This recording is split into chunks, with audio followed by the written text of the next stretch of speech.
There are almost 700 men's professional teams in FC26, but only one of them can conquer the world. Last year, Hertha Berlin shocked the world when they escaped from owning half of Berlin to the entire planet. Who will join them, Porto, and Estudiantes as champions in the 4th annual Global Imperialism? Lads, welcome. The wheel is back for another year. Strap yourselves in for part 1. If you haven't seen Global Imperialism yet, here's how things work. We spin the wheel. The first team drawn is going to be...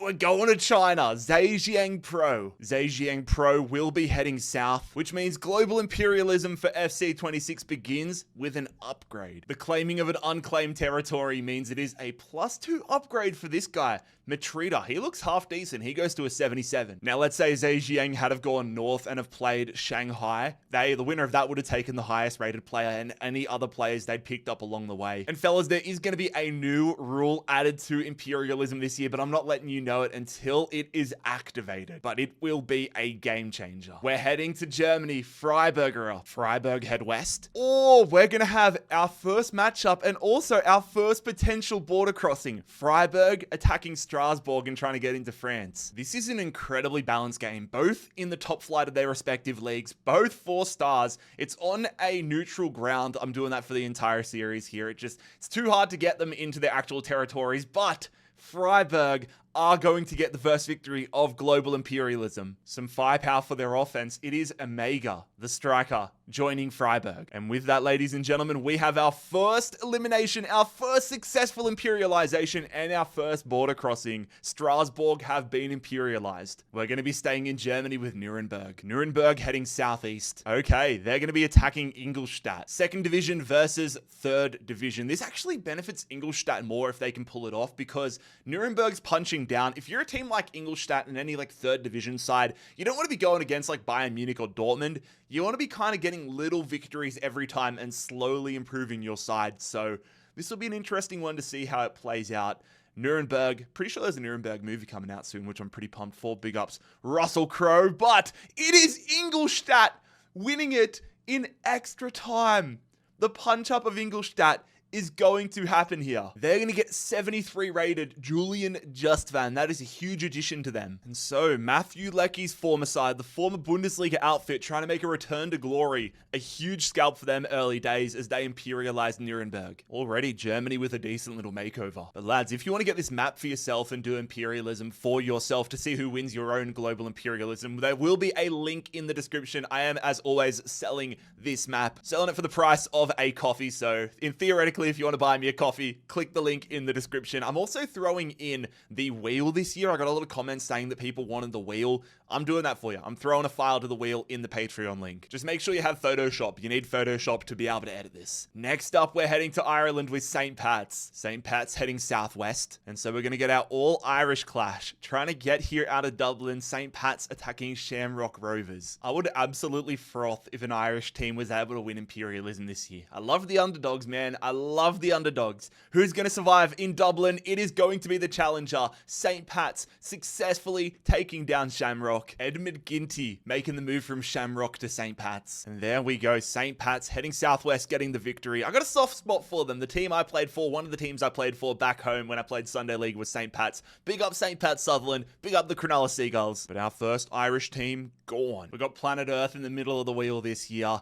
And next up is going to be a trip to Poland, Widzew Lodz. No Juggernauts have been drawn yet. Widzew Lodz, though, heading east a little south. I do have a compass ready to pull out if I need to get some tight lines, but I know off the naked eye that one is going to be Widzew Lodz attacking Radomiak. This is why I love imperialism, because in what world would I ever care about this matchup? This is the one time that I actually care about Widzew Lodz versus Radomiak, and I have a vested interest. Who's going to win the Polish clash? It is a penalty shootout victory. Once again, the challenger getting the win. I'm noticing a pretty common theme. So the right midfielder, Grezik, I'm going to say, Jan Grezik, heading to Widzew Lodz. Radomiak falling into the category of teams, an early entry in the one and dones. Come on, I want a big dog. I want someone massive to get drawn here on the wheel. It is going to be Pisa. West, a little bit north. So they ride the southern coastline, this little coastline here in Italy. Pisa attacking this new side, Antella. This is a real banana peel game for Pisa. 2nd division Antella low second division as well, like new side in the game. They've got a dope logo, little devil man on it. I'm kind of pulling for Entella, I can't lie. Come on, Entella! Oh, we might have ourselves a little mascot for the episode, mascot for the video. I might have a soft spot for Entella. For the second time, we have a club punching up divisions and getting a victory. Calvin Stangs.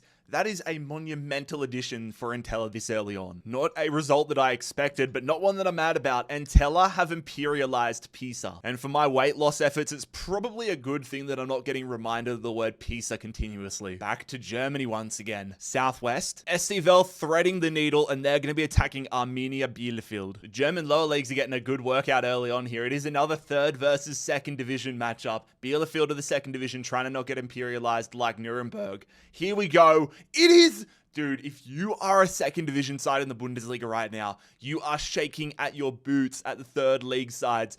SC Verl come out and get a 3-2 victory. 72 rated Marvin Mellum is an invaluable pickup for SC Verl. I'm calling it, fellas. SV Verl versus Ingolstadt final. Off to Romania. We're really loving Eastern Europe, aren't we? They go northeast, so it is going to be an upgrade for Arges. I believe, to be fair, this is probably this and the Polish trip are the only times I've gone to Eastern Europe. Germany's more Central Europe, but it is going to be an upgrade for the Romanian side. They're going to need all the upgrades in the world. Their highest rated player is 65 rated Ferreira, who now goes to a 67. Off to South America for the first time, Alianza Lima. Lima head north, and this is the best move for Lima. They want to get all the upgrades they can get. If I'm Lima, I just want to keep getting upgrades, keep going north. Their striker and captain Barkos going up to a 75. Oh my god, I cannot avoid Germany right now. How have we gotten Germany like 700 times, but we haven't gone to England yet? Saarbrücken, where you going, lads? They are going north. Oh, I almost had to get the wheel out for them to take on this side here, but they end up versing Kaiserslautern narrowly, only narrowly. Is that going to be a sliding doors moment? 1 degree further west could have changed everything in this series.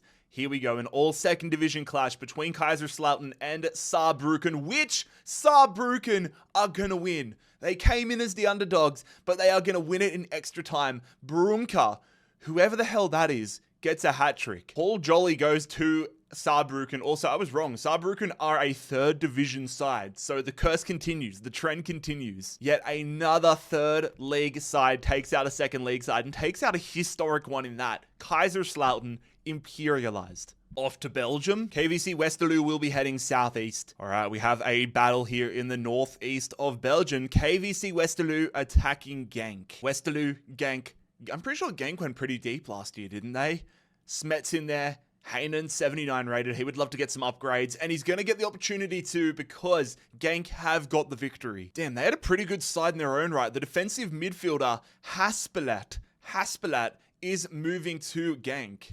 I'm probably going to sound like a broken record by the end of the video and by the end of the series, but if you're a team like Genk, getting upgrades like that consistently are what is going to win you Imperialism. Also, fellas, you might be able to tell by the length of the video, I'm not doing it in just one video this year. That drove me to the brink of a mental breakdown. I'm going to spread it out over 3 or 4 parts this year. So make sure you are subscribed down below so you don't miss out on the next parts. They will be out every couple of days. Come on, I want to get out of like Central Europe. I want to get out of Europe. I want to see a big game outside of Europe, but we're going to go to Copenhagen. The Danish outfit heads directly south. And so directly south for Copenhagen is going to be an upgrade. I had to consult my little encyclopedia here, but this is all one region known as Sjælland. I've probably mispronunciated it, but that is going to be an upgrade for Copenhagen. A +2 upgrade for Dominik Kotarski. You spin me right round, baby, right round. We're going to Korea. Come on. Daeju go northeast. Well, they were going to have a matchup either way, but they're attacking the Juggernauts of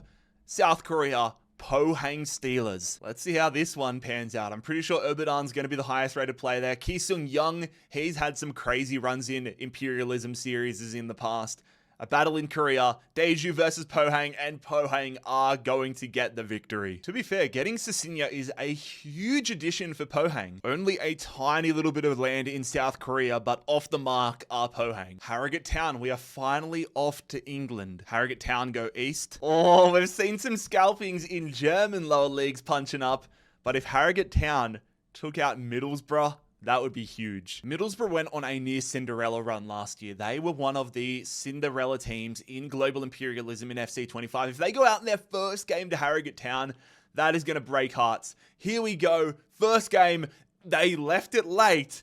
But Middlesbrough win a high-scoring 5-3 matchup. Strelic with 4 goals. You know, they get Bryn Morris, 64 rated, not going to help them. And I mean, this is actually the worst-case outcome for Middlesbrough because they get the victory over Harrogate Town.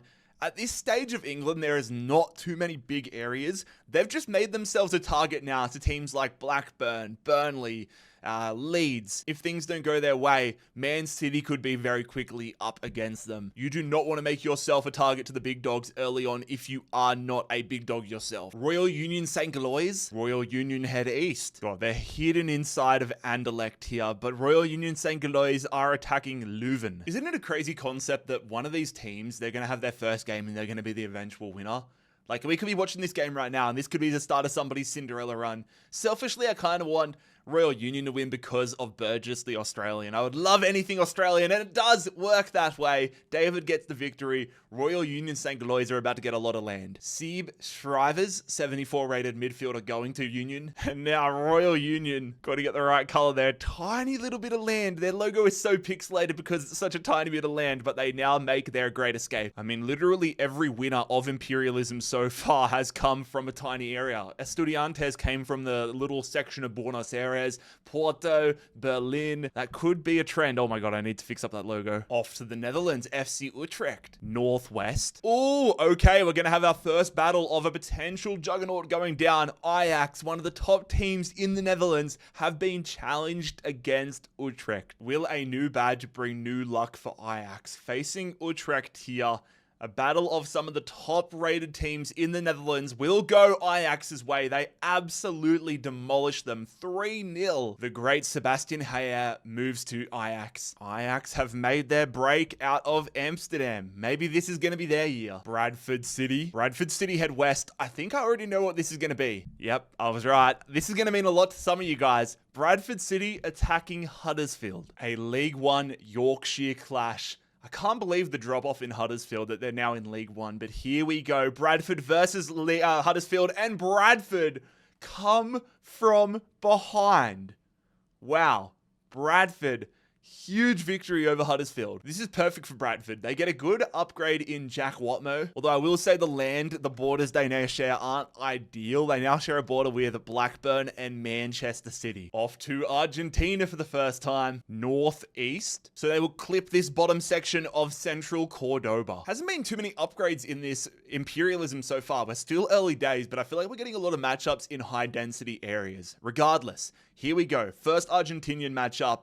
Zella Ryan's playing for, former Columbus crewman. I did not realize he was there. And he's going to stay alive, getting a goal. Belgrano have got a good team, bro. I thought Zella Ryan was playing in the Saudi League. The former Columbus crewman helps Belgrano get a victory. They pick up Jose Florentine, which is nothing crazy, but the good thing for Belgrano rather, is they have now given themselves an exit plan to head north through South America and get upgrades galore if they play their spins right. Luton Town. I complained earlier about not getting to England too much. Now we consistently go back there. And we haven't been to Germany since. Luton Town are another side whose fall from grace has been insane in the past few years. They're looking to get themselves on the right track though by going northwest, which is going to see them trying to take out Northampton. Still yet to see any repeat teams in Global Imperialism yet. It is Northampton. It's an all third division clash, which I couldn't believe myself saying like 2-3 years ago, but Northampton, Luton Town, and the Hatters will stay alive. That would have been a low point if they went out in the first round against Northampton. They collect the right midfielder, Sam Hoskins, and probably more importantly to them, bit of land and a bit of confidence. Northampton officially a one and done. Estoril Praia off to Portugal. Northeast. Talk about another sliding doors moment. They narrowly miss out on Casapia, and end up versing Sporting. If Sporting were to go out and be a one and done against Estoril, that would be one of the biggest storylines early days here in Imperialism. It's a solid side. Is it enough? It is not. Oh my god. Sporting have lost to Estoril Praia. That is the biggest upset of global imperialism so far. Estoral's highest rated player was 74 rated. Now they get to add 83 Pedro Gonçalves to their starting 11. That is unreal. Estoral Prior, welcome to the show. Cardiff City off to Wales. Cardiff head northwest. And for what feels like the first time in a lifetime, we're going to have ourselves an upgrade. Cardiff City, again, like a lot of clubs, have an awesome opportunity. They escape Cardiff, get themselves this area. If they just keep heading north, it's going to be a long time till they get a game. Another side that I can't believe is in the 3rd division, but Cardiff get Chris Willock upgraded to a 73. Hyderabad, here we go. Off to India. West, a little northwest. That little bit of northness actually matters quite a lot. They narrowly, it doesn't look like it, but they are versing FC Goa, almost Mumbai City, but it is FC Goa. I don't even have any commentary for this one. I know very little about the Indian League outside of a few teams and a few players that play there. Shout out the Cumdog. But FC Goa, I don't know if this is an upset or not, but FC Goa are going to get the win. Yeah, their team is absolutely horrible compared to FC Goa's. They get this guy, Alan Paulista, 61 rated. I should have known this all along. They literally have the word bad in their name. But there we go, our first Indian Super League team imperialized. Back to Argentina we go. Southeast, it's a battle. Okay. Boca Juniors, one of the top clubs in Argentina. It is a battle in Buenos Aires, threading the needle perfectly.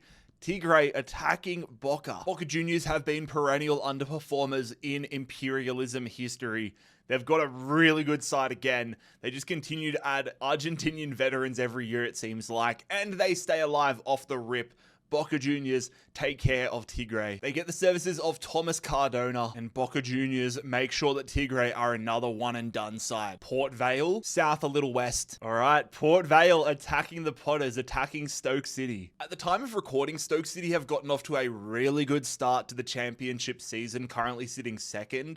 I personally would love to see Stoke back in the Premier League. Are they going to do anything in imperialism? They are! Oh my God, they've actually lost. They have actually lost to Port Vale.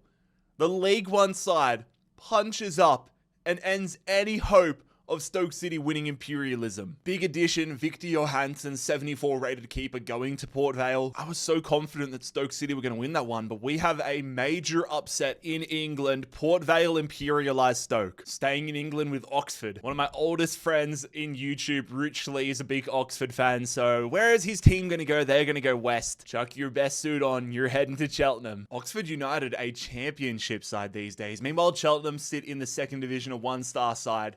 This would be a monster upset, and it is going to happen. What is it with the upsets in this video so far? If you are like a 2nd or 3rd division side, you are screwed if you verse somebody worse than you. Oxford United are going to get imperialized by Cheltenham Town. Ben Davies is going to bolster Cheltenham's backline massively. Sorry, Rich Lee. Love you, brother, but your team are officially in one and done territory. Is this our first time going to Spain? Cadiz, directly north. They're going to be versing Betis. They could have started the run into Africa, but they are going to be taking on Real Betis. It's 2nd division Cadiz versus Real Betis, who come off one of their best seasons in club history. I refuse to make any predictions though, because my predictions have basically been redundant. They almost were again, but it is Cucho Hernandez giving Real Betis their first victory. Suso is the man making the move. Real Betis claim southern Spain, and they have the path similar to Belgrano. If they keep going south, they could claim basically all of Africa. Viborg. I don't know why I said it like that. I saw Denmark and immediately decided to talk like I'm Danish, but they're going southwest. So that will see Viborg attacking Silkeborg. An all Danish battle. Viborg, Silkeborg. Who's going to win the Battle of the Borgs? It is Silkeborg. Is that Callum McCowett, the Kiwi, playing for them? The defender. They successfully stop Viborg from imperializing them. Thomas Jorgensen is the man moving over. And with that, Denmark just got a little bit more blue. FC Luzern. Where will the Swiss outfit be going? They will be going southwest. Oh, they're trying to take down a big dog. FC Luzern are attacking BSC Young Boys. There are so many upgrades available in Switzerland. If you're able to survive the challenges and get yourself that real estate, it could be so beneficial. BSC Young Boys versus Luzern. Big one in Switzerland. Which BSC Young Boys will win? One of my favorite career mode wonder kids this year, Pascal Loretz, is moving to Young Boys. BSC Young Boys claiming this land here in Switzerland. Also, one thing I want to point out, I've redrawn the border on the French and German border, the one that Freiburg did claim. I want to keep it so I don't lose the national borders this year so that I can tell better when we get deeper into it and clubs have multiple countries. If there's going to be a +4 upgrade applicable. Gotta try my best to remember that once the borders start falling. Varnamo of Sweden. It will be east a little north. That's actually so important. That little bit of north means they clip the bottom of Norrköping, and instead of getting an automatic upgrade, they're going to have a matchup. An all Swedish affair. Our first trip to Switzerland for Imperialism. Only thing I know about these two sides is Norrköping's badge used to be KSI's Road to Division 1 badge in like FIFA 12 or something like that. Here we go. That's my little fun fact. Okay, maybe the KSI connection is going to help. Norrköping beat Varnamo on penalties. Kent Air Antonsen moves to Norrköping, and that's another insane sliding doors moment because instead of Varnamo getting an automatic upgrade, they're now out of the tournament. Goodbye. Motor Lublin of Poland, they head east. Okay, Motor Lublin are going to find themselves in Ukrainian territory. They are making the jump, sharing a border now with Dynamo Kiev on the most western part of Ukraine. 70 rated Rodriguez is their designated upgrade man. Cagliari from Italy, northwest. So the club on the island of Sardinia, I'm going to have to get, I'm going to get my compass out just to make sure. I think they're going to be traveling to Montpellier. This is why we get it out. I would have been wrong. It is west enough. It's actually Girona. Cagliari versus Girona. Another matchup that I never knew how much I needed. Are Cagliari going to go from Sardinia to the north of Spain? Or will Girona get their mark in Italy? Here we go, Girona! Extra time. 4-2. Girona are going to imperialize Cagliari. Andrea Bellotti is the newest Girona man. And Girona have now got the island of Sardinia. Back to Spain we go with Albacete. Southeast, probably best case scenario here for Albacete because they will get themselves an upgrade. Jesus Vallejo, I have not heard that name in a while. The former Real Madrid man, former Real Madrid wonder kid, goes to a 74. Give me somebody from Australia or America. Someone from my nations. We're going to Belgium again. Is Ghent? Ooh, we might have our first double up, our first team to come up twice. Nope, I was thinking of Genk. We got Ghent. One letter's difference, but Ghent will be going west. And so it was almost getting them into different regions, but it's going to clip the bottom here, and they are taking on Bruges. Battle of some heavyweights here inside of Belgium. Ghent versus Bruges. Not sure what to expect from this one. Simon Mignolet in between the sticks. It goes to a penalty. Ghent are going to win. That's crazy. No goals in normal time, and then you go to extra time and you have 4 goals. That would be a game to watch. Monster result, though. Hans Vanaken is the man moving over. Surprisingly, Club Bruges are now going to be a one-and-done team. Turkey, our first trip to Turkey for Imperialism in FC 26. The club formerly referred to as President's 11, Besiktas, are going northwest. Okay, they miss out on taking on either Besiktas or Galatasaray, and instead, they're going to find themselves in Bulgaria. A real gravy train here as they move into this section of Europe. Another former wonder kid, Amin Harit, is going to a 77. LA Galaxy. The LA Galaxy, our first trip to the country that I now live in, and the LA Galaxy head northwest. Ladies and gentlemen, strap in. We have El Trafico. LA Galaxy attacking LAFC. LA Galaxy won MLS last year, and then this season, they were one of the worst teams in the Western Conference. They were bottom of the league for a long time at the start of the season. LAFC, still alive in the playoffs. They're going on as I record this. Come on, FCC. But LAFC versus LA Galaxy. Heung-min Son up top there for LAFC, and they do win El Trafico. Malik Tillman gives LAFC the win. I'm sure many of you thought Marco Reus was the man moving over, but you'd be wrong. It is Ricky Puig, the former Barca wonder kid, currently out with ACL injuries, is going to LAFC. There is going to be 4 teams in California now with San Diego joining the MLS, but now only 3. FC Goa, now we have our first double up. Look, FC Goa didn't get much from that Hyderabad win, but they're going to go to the same direction of Hyderabad. And this here works out swimmingly for them. FC Goa are going to get the first upgrade inside of India. I don't know fully how to say this guy's name. Garasina, maybe? Garasina. I'm going to call him Garasina. 69 rated, goes to a 71. Cremonese, northeast. That will see Cremonese trying to take down Hellas Verona. Both teams in the Italian top flight. Jamie Vardy, bro, I forgot Jamie Vardy went to Cremonese. Oh shit.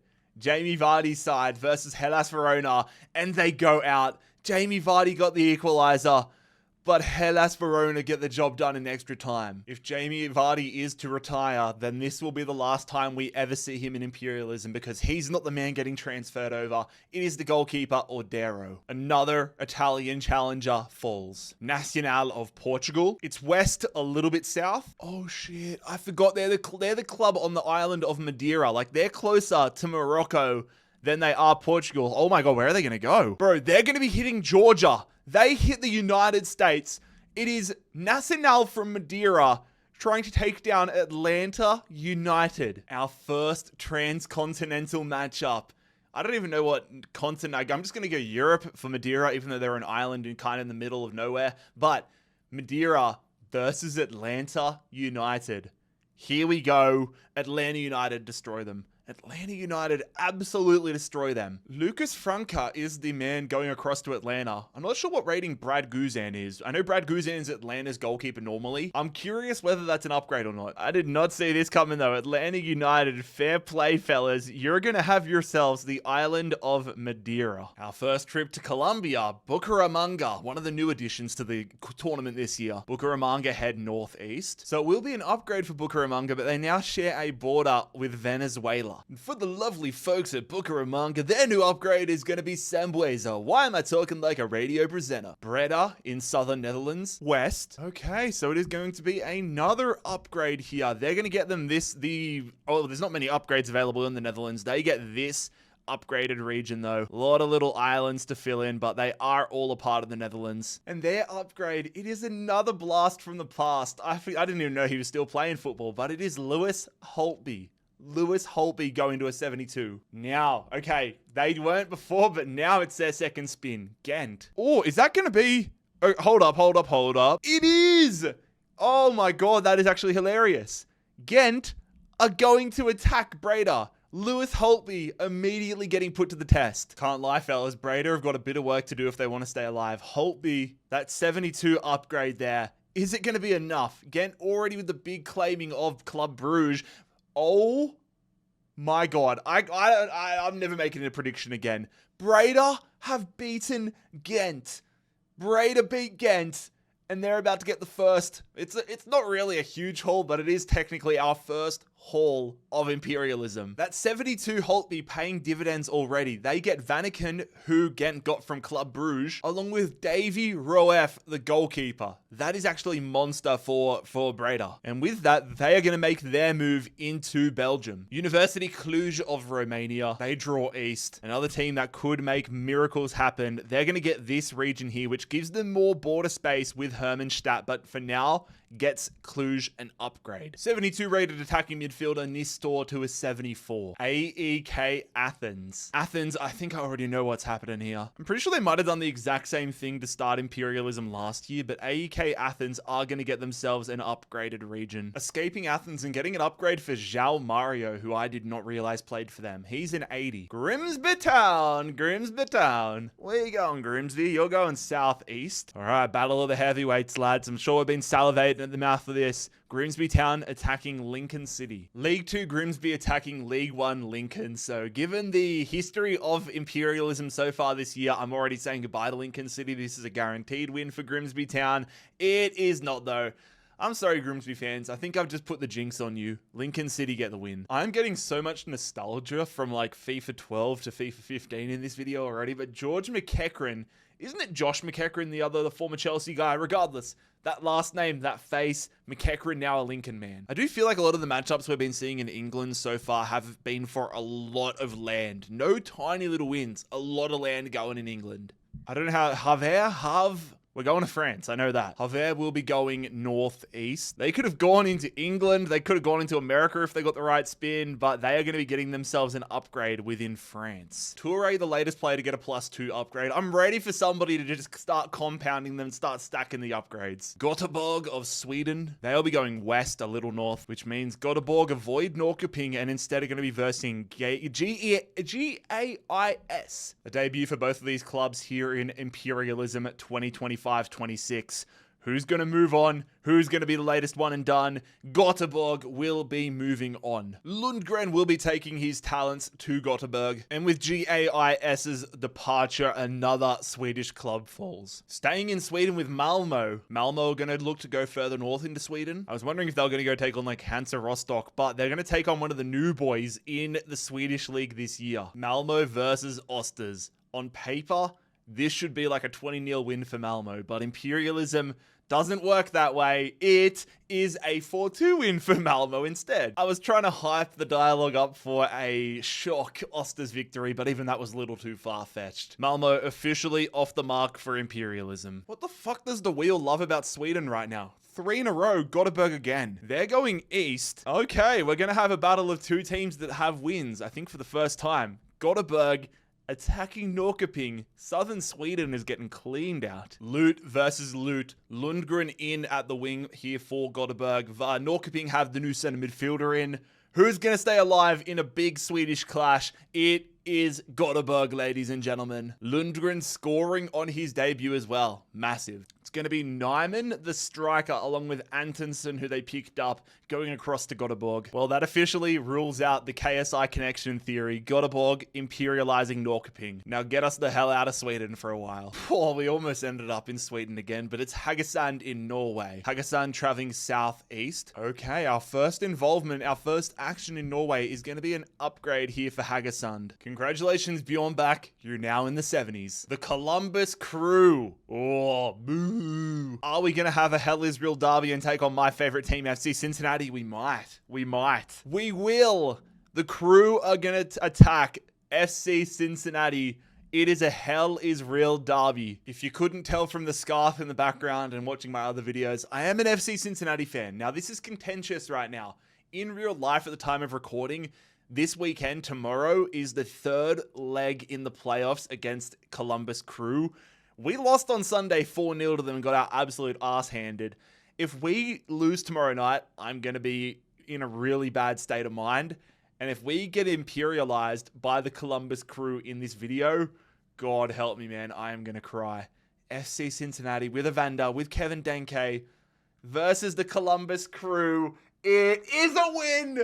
Brenner and Evander are going to score. That's a great omen for tomorrow night. Austin got a red card after Columbus took the lead. Denke, Evander, Brenner. I'm hoping for a goal from all of them in real life tomorrow night, but right now we are going to survive. FC Cincinnati collect the Columbus Crew captain and soon to be retiring legend Darlington Nagbe. And now FC Cincinnati have full control over Ohio. Welcome back. It's FC Andorra. Andorra head directly west.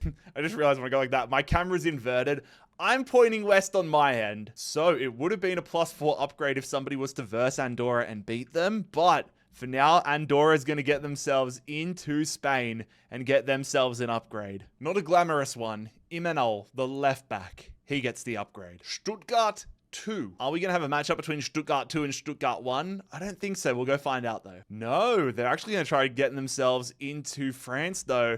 They're attacking Freiburg. Imega joins the starting 11 of Freiburg. You can't see, but they look so much better. I would be shocked. This team is rubbish compared to Freiburg, but they don't win. I was getting ready to say, but they do the job anyways. It is complete domination from Freiburg, who are going to get their second win. And I think that makes them the first team to win 2 games in this series. No, of course, Göteborg. And when it comes to giving Freiburg this guy, it's merely because it's the rules. He is not getting anywhere near their starting lineup. Manchester City, the first juggernaut of global imperialism has been drawn. City, where will they be heading? They will be heading southeast. I mean, around them, all they have is banana peels basically for now, but they're going to be just missing out on Chesterfield and instead are going to be attacking Wigan Athletic. Look, I've got nothing at all against Manchester City, but I don't want them winning global imperialism. The fact they have so many banana peel games around them is beautiful.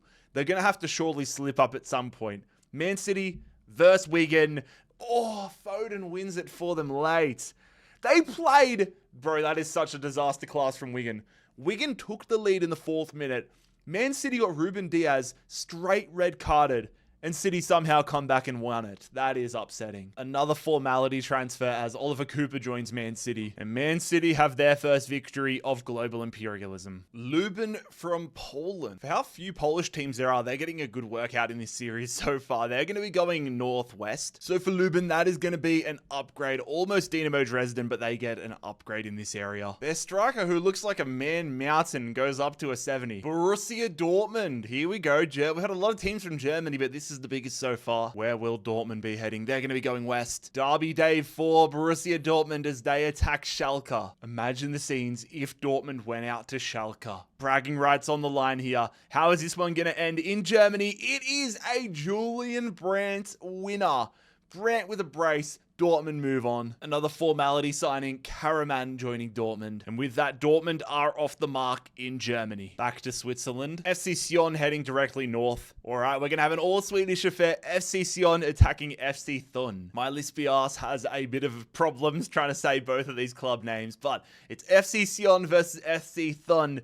Here we go, an all-Swiss affair rather, which FC Thun is going to win. They defend territory and are going to imperialize FC Sion. Blias Shuref is going to FC Thun. The numbers starting to thin out here in Switzerland. Shrewsbury Town. For Shrewsbury, their debut is going to see them heading northwest. It was almost northwest enough to see them take on Wrexham, but instead it is going to be an upgrade. Shrewsbury getting the largest bit of land available in Wales. And subsequently, a pretty much a well-needed upgrade for Klukas. Sparta Praha. They're either going to get an upgrade or a matchup with Sparta, Slavia Praha. They're going north. I'm actually not sure what that is. Okay, it is going to be an upgrade here in Prague. Slavia are going to get themselves an upgrade and now completely surround Slavia. If Slavia get drawn, we don't even need to do the wheel at this point. What the hell? I'm going to the men's rest of world.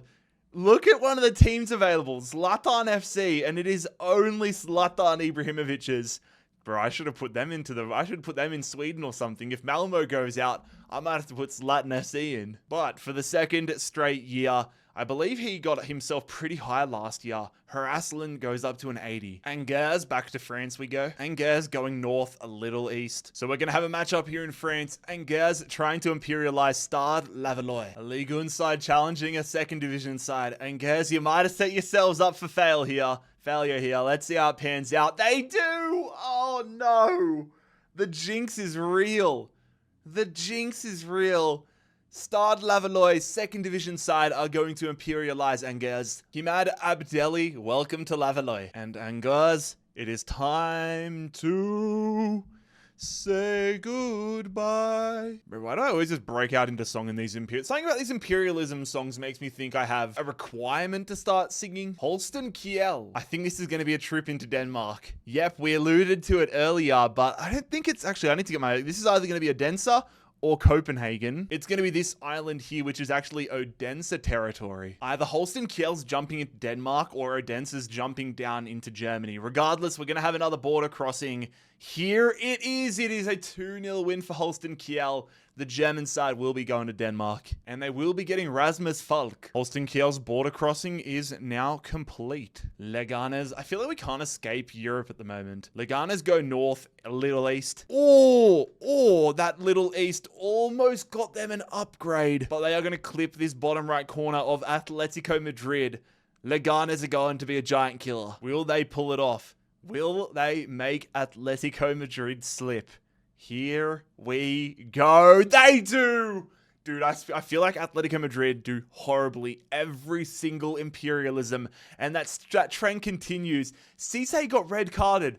Leganes played almost an hour, over an hour of football, a man down, and still smash and grab, get the victory over Madrid and imperialize them. Jan Oblak is now a Leganes player. Football in Madrid just got a little bit more interesting. Udinese go directly east. I think that's going to have them leaving Italy. Correct! That's going to have Udinese going into Slovenia. Their designated upgrade man is going to be the French defender Soleil. Hull City, the Tigers. Going to be a northern spin for Hull. I think this means Middlesbrough. Yep, confirmed. Hull City will be attacking Middlesbrough. Let's see if that Harrogate Town victory works out for Middlesbrough or not. They get that guy who doesn't even make their bench, and they get imperialized. Of course they do. Of course they do.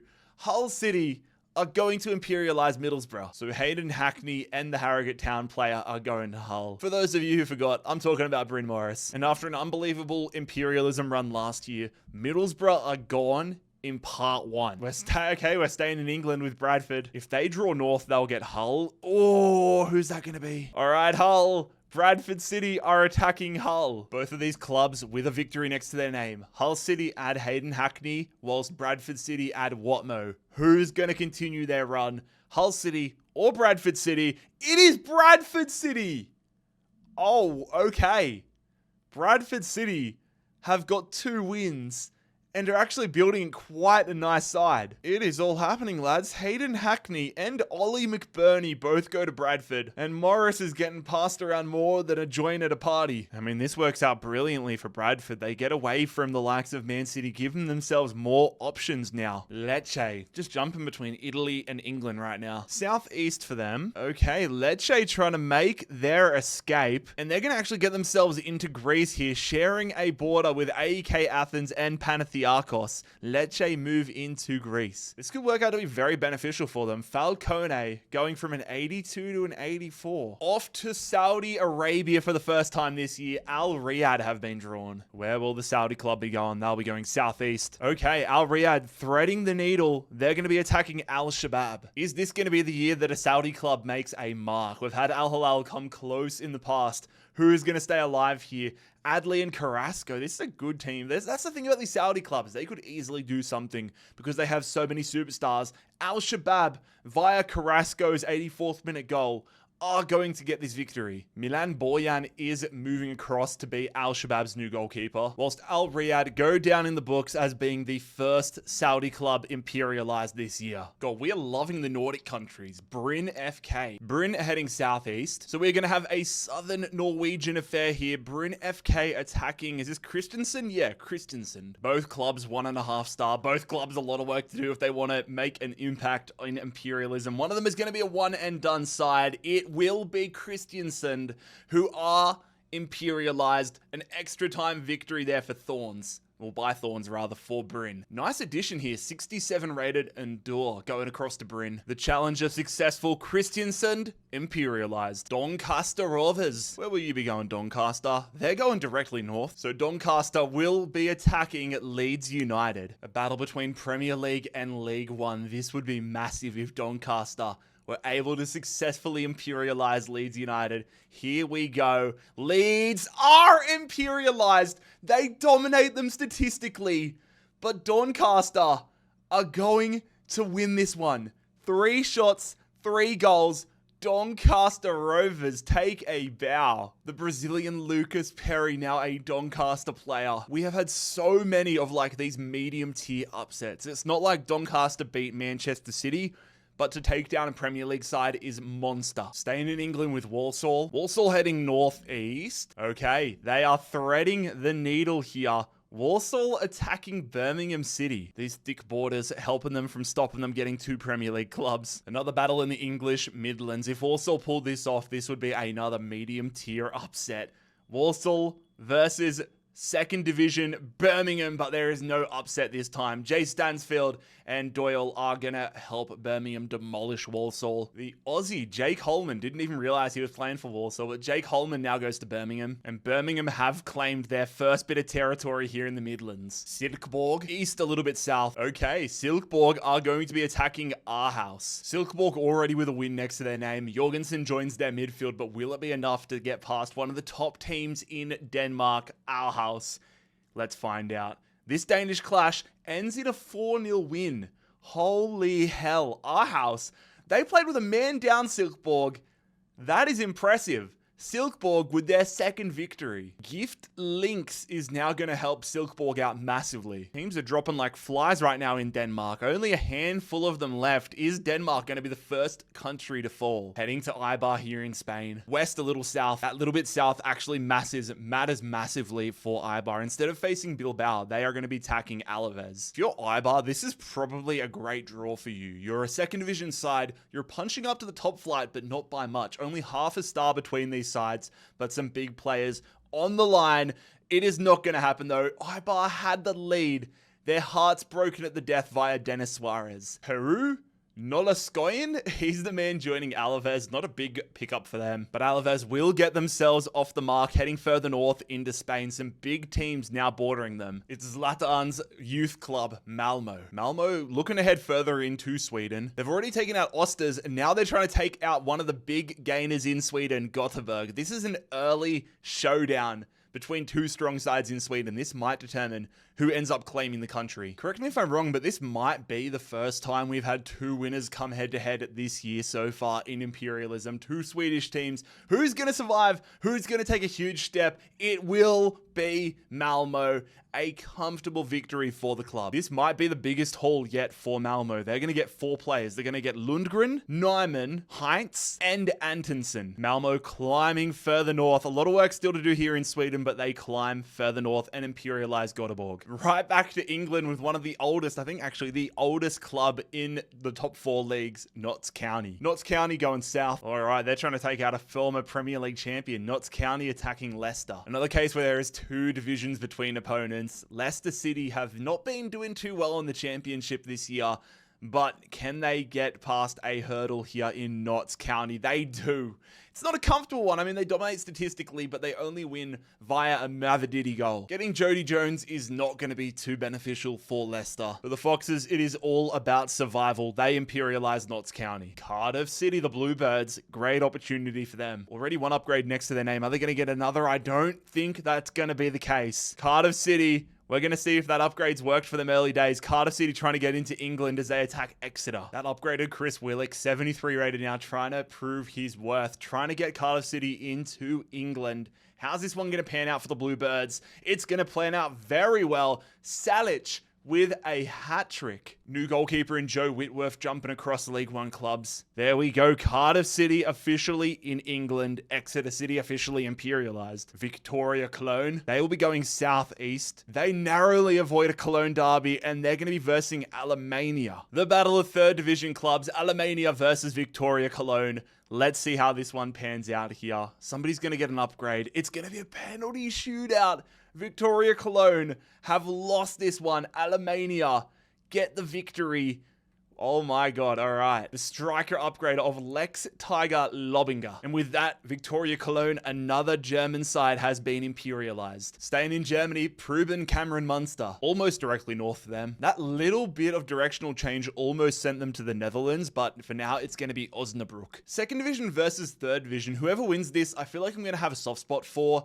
Preben Munster has a dope logo with that eagle, but the purple of VfL Osnabrück is just so nice. Lights up so many different parts of my brain. How does this one pan out? It is the 3rd division Osnabrück. We've had so many games being decided lately, going to extra time and penalties. Osnabrück are going to win this one. Wow, it is the former Western Sydney Wanderers midfielder, Jorrit Hendricks. I forgot this guy played for my club. He played for the Western Sydney Wanderers, and now he plays for Osnabrück. Viva la Purple! We get a little more color into the map. That's never a bad thing. FC Lugano. We have stayed in Europe for a long time lately. Lugano, I think that's going to send them into Italy. Yep, that's not just going to send them into Italy. That's going to send them to the belly of the beast as they hit Milan. We're going to have a border crossing. We might have a massive upset. AC Milan versus Lugano. AC Milan would be... Why do they have Bardasagi as their default left midfielder in this game? That's crazy by the game. Holy hell! Oh my god. AC Milan have won it on a penalty shootout. Luka Modric, a hero in gameplay, but it is going to be AC Milan advancing and into Switzerland by the skin of their teeth. Dude, I thought Milan were going to put Lugano through the cleaners, but fair play to Lugano. They put up a fight.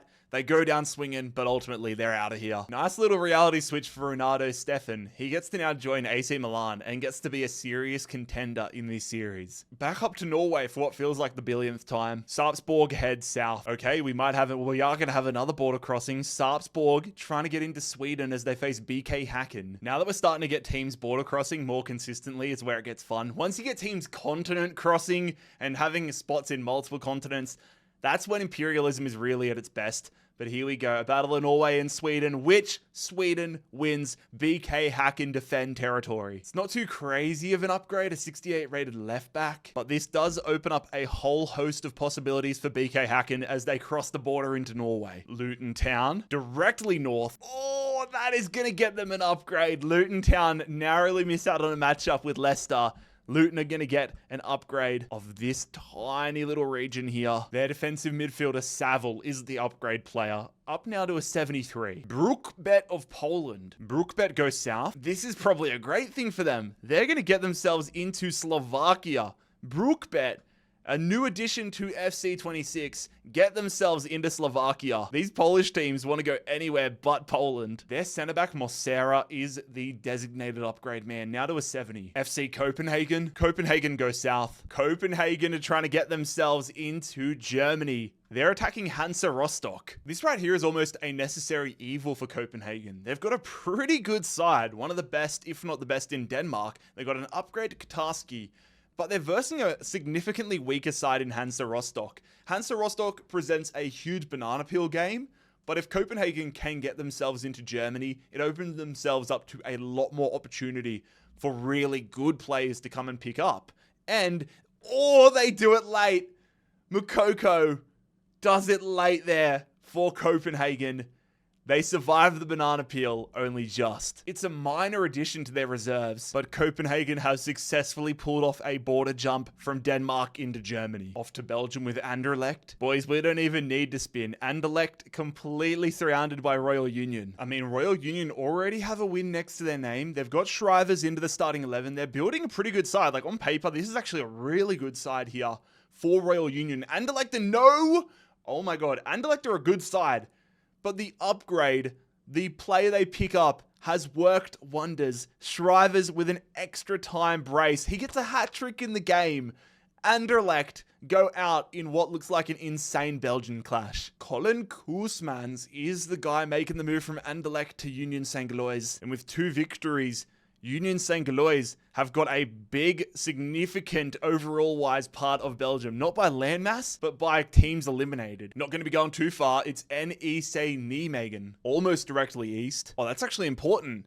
Okay, I thought it was going to be Borussia Mönchengladbach, but that little bit of north means they're going to have go-ahead Eagles. Dutch v Dutch. Who's going to survive in the Netherlands? Some really solid players here. Davy Proper in the midfield. Sandler in the back line. It is, unsurprisingly, I must say, an NEC Nijmegen victory. Nijmegen getting some decent loot, though. Jacob Broom, 74 rated attacking midfielder. And in a league like the Eredivisie, where there's only the top league, teams are going to fall pretty quickly. In this country, it might not feel like it, but it's going to get pretty small pretty quickly. And just for a little look at the world, we've still got over 600 teams, but here's a little update at how the world's looking. Funnily enough, like Motor Lubin's probably the one that's made the most ground, maybe LAFC. Early days. We have not left Europe in this recording session, though. Is that going to happen? It is not. We're going to Romania with Start Bucharest. Bucharest head northwest. Bucharest is just ridiculously condensed. 4 clubs. You can't even make out what their logos are. It's so tiny, but they're going to be attacking this new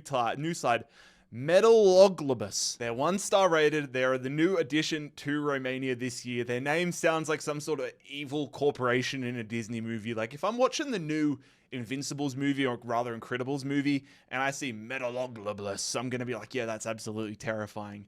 Can they terrify Stade Bucharest and shake up Romanian football? They will. Oh my God. They do.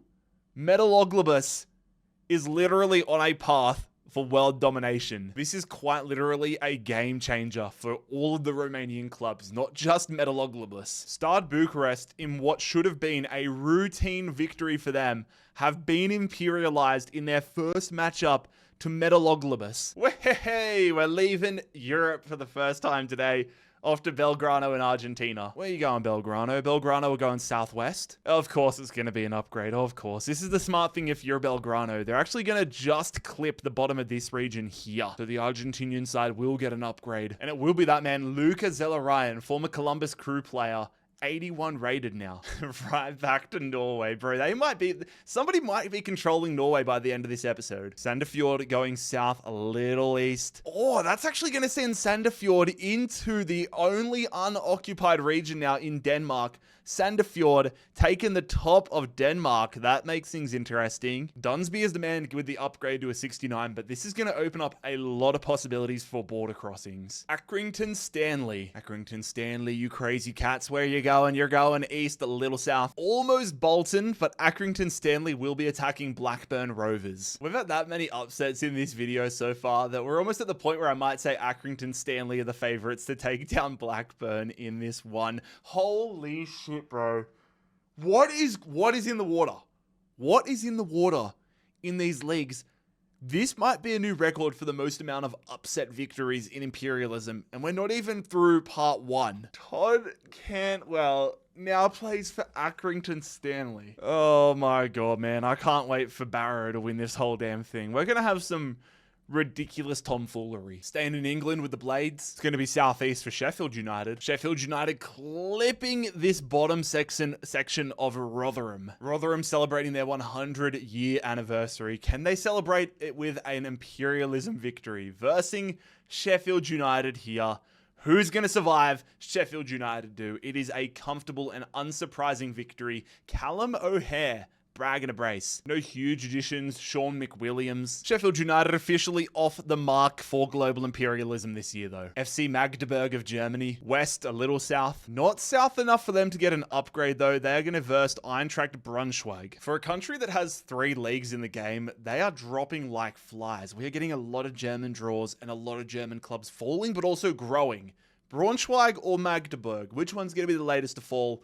In an all second division clash, Braunschweig win they win it late, despite getting Marie sent off. Ado Anaiwu is the new striker for Braunschweig. To be fair, this is a lot of real estate Braunschweig are getting via this victory. We are staying in Germany again with Mainz, who will be traveling to the west. Mainz taking on a team that's won a matchup so far. Mainz attacking Saarbrücken. Bundesliga versus 3rd division, a tale as old as time. We haven't seen Saarbrücken since early on where they got jolly. Is it going to help them? No, it is not. It's a rarity.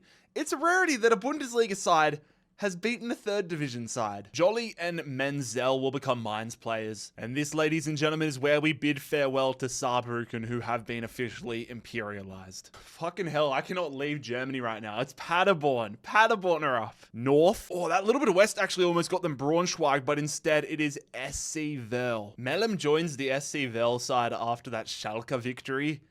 This is actually quite big it's big because it's sudden death elimination, but if Vel could string another win against a 2nd division side, they're going to get so good. Look at them. SC Vel have beaten and punched up twice now. They're going to get a player from Paderborn, and they are slowly but steadily improving their squad. This time it's in addition to their backline with the centre-back Felix Goetze. SC Vel, an early success story. I'm kind of wanting to put my hat on them. Dude, I swear I'm not rigging this stuff. How are we staying in Germany? Havelse heads southeast. Well. SC Vel.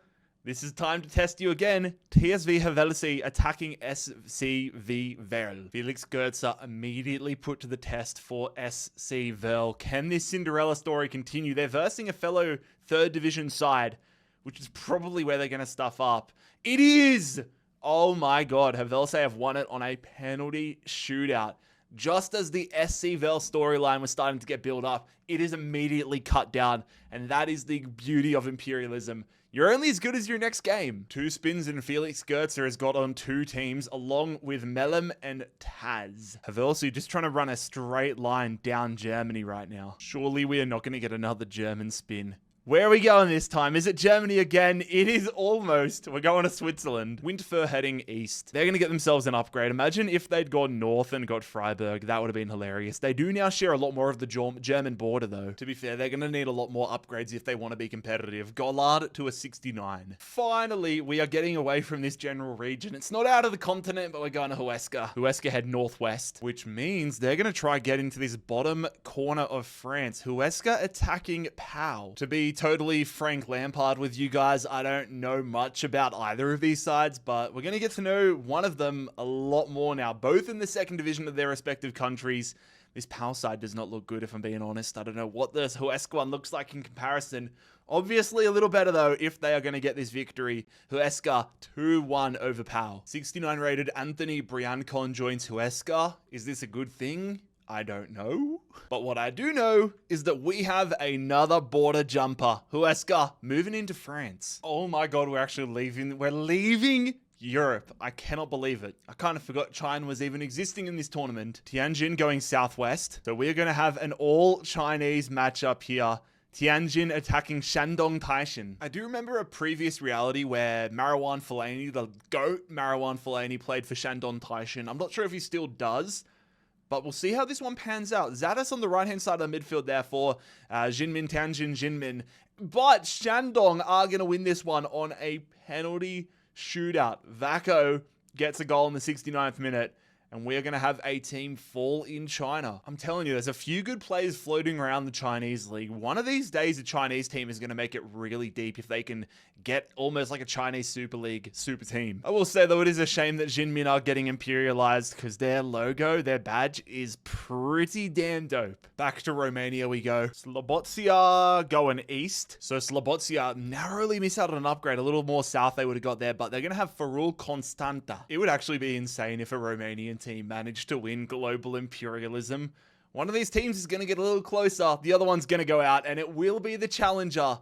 Unire Slobozia have been imperialized. Christ Afalna, the new attacking midfielder. If I'm one of these teams that's like surrounding Romania, I want to get in here as quickly as possible.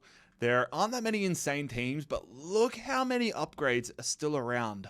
We're staying. Is Romania going to become the new Germany? Hermannstadt heading east. And so it's going to be another matchup. These teams are allergic to getting upgrades. Hermannstadt attacking Arges. Let's not forget, however, the striker for Arges, Ferreira, is upgraded to a 67. So the upgrade is on the line.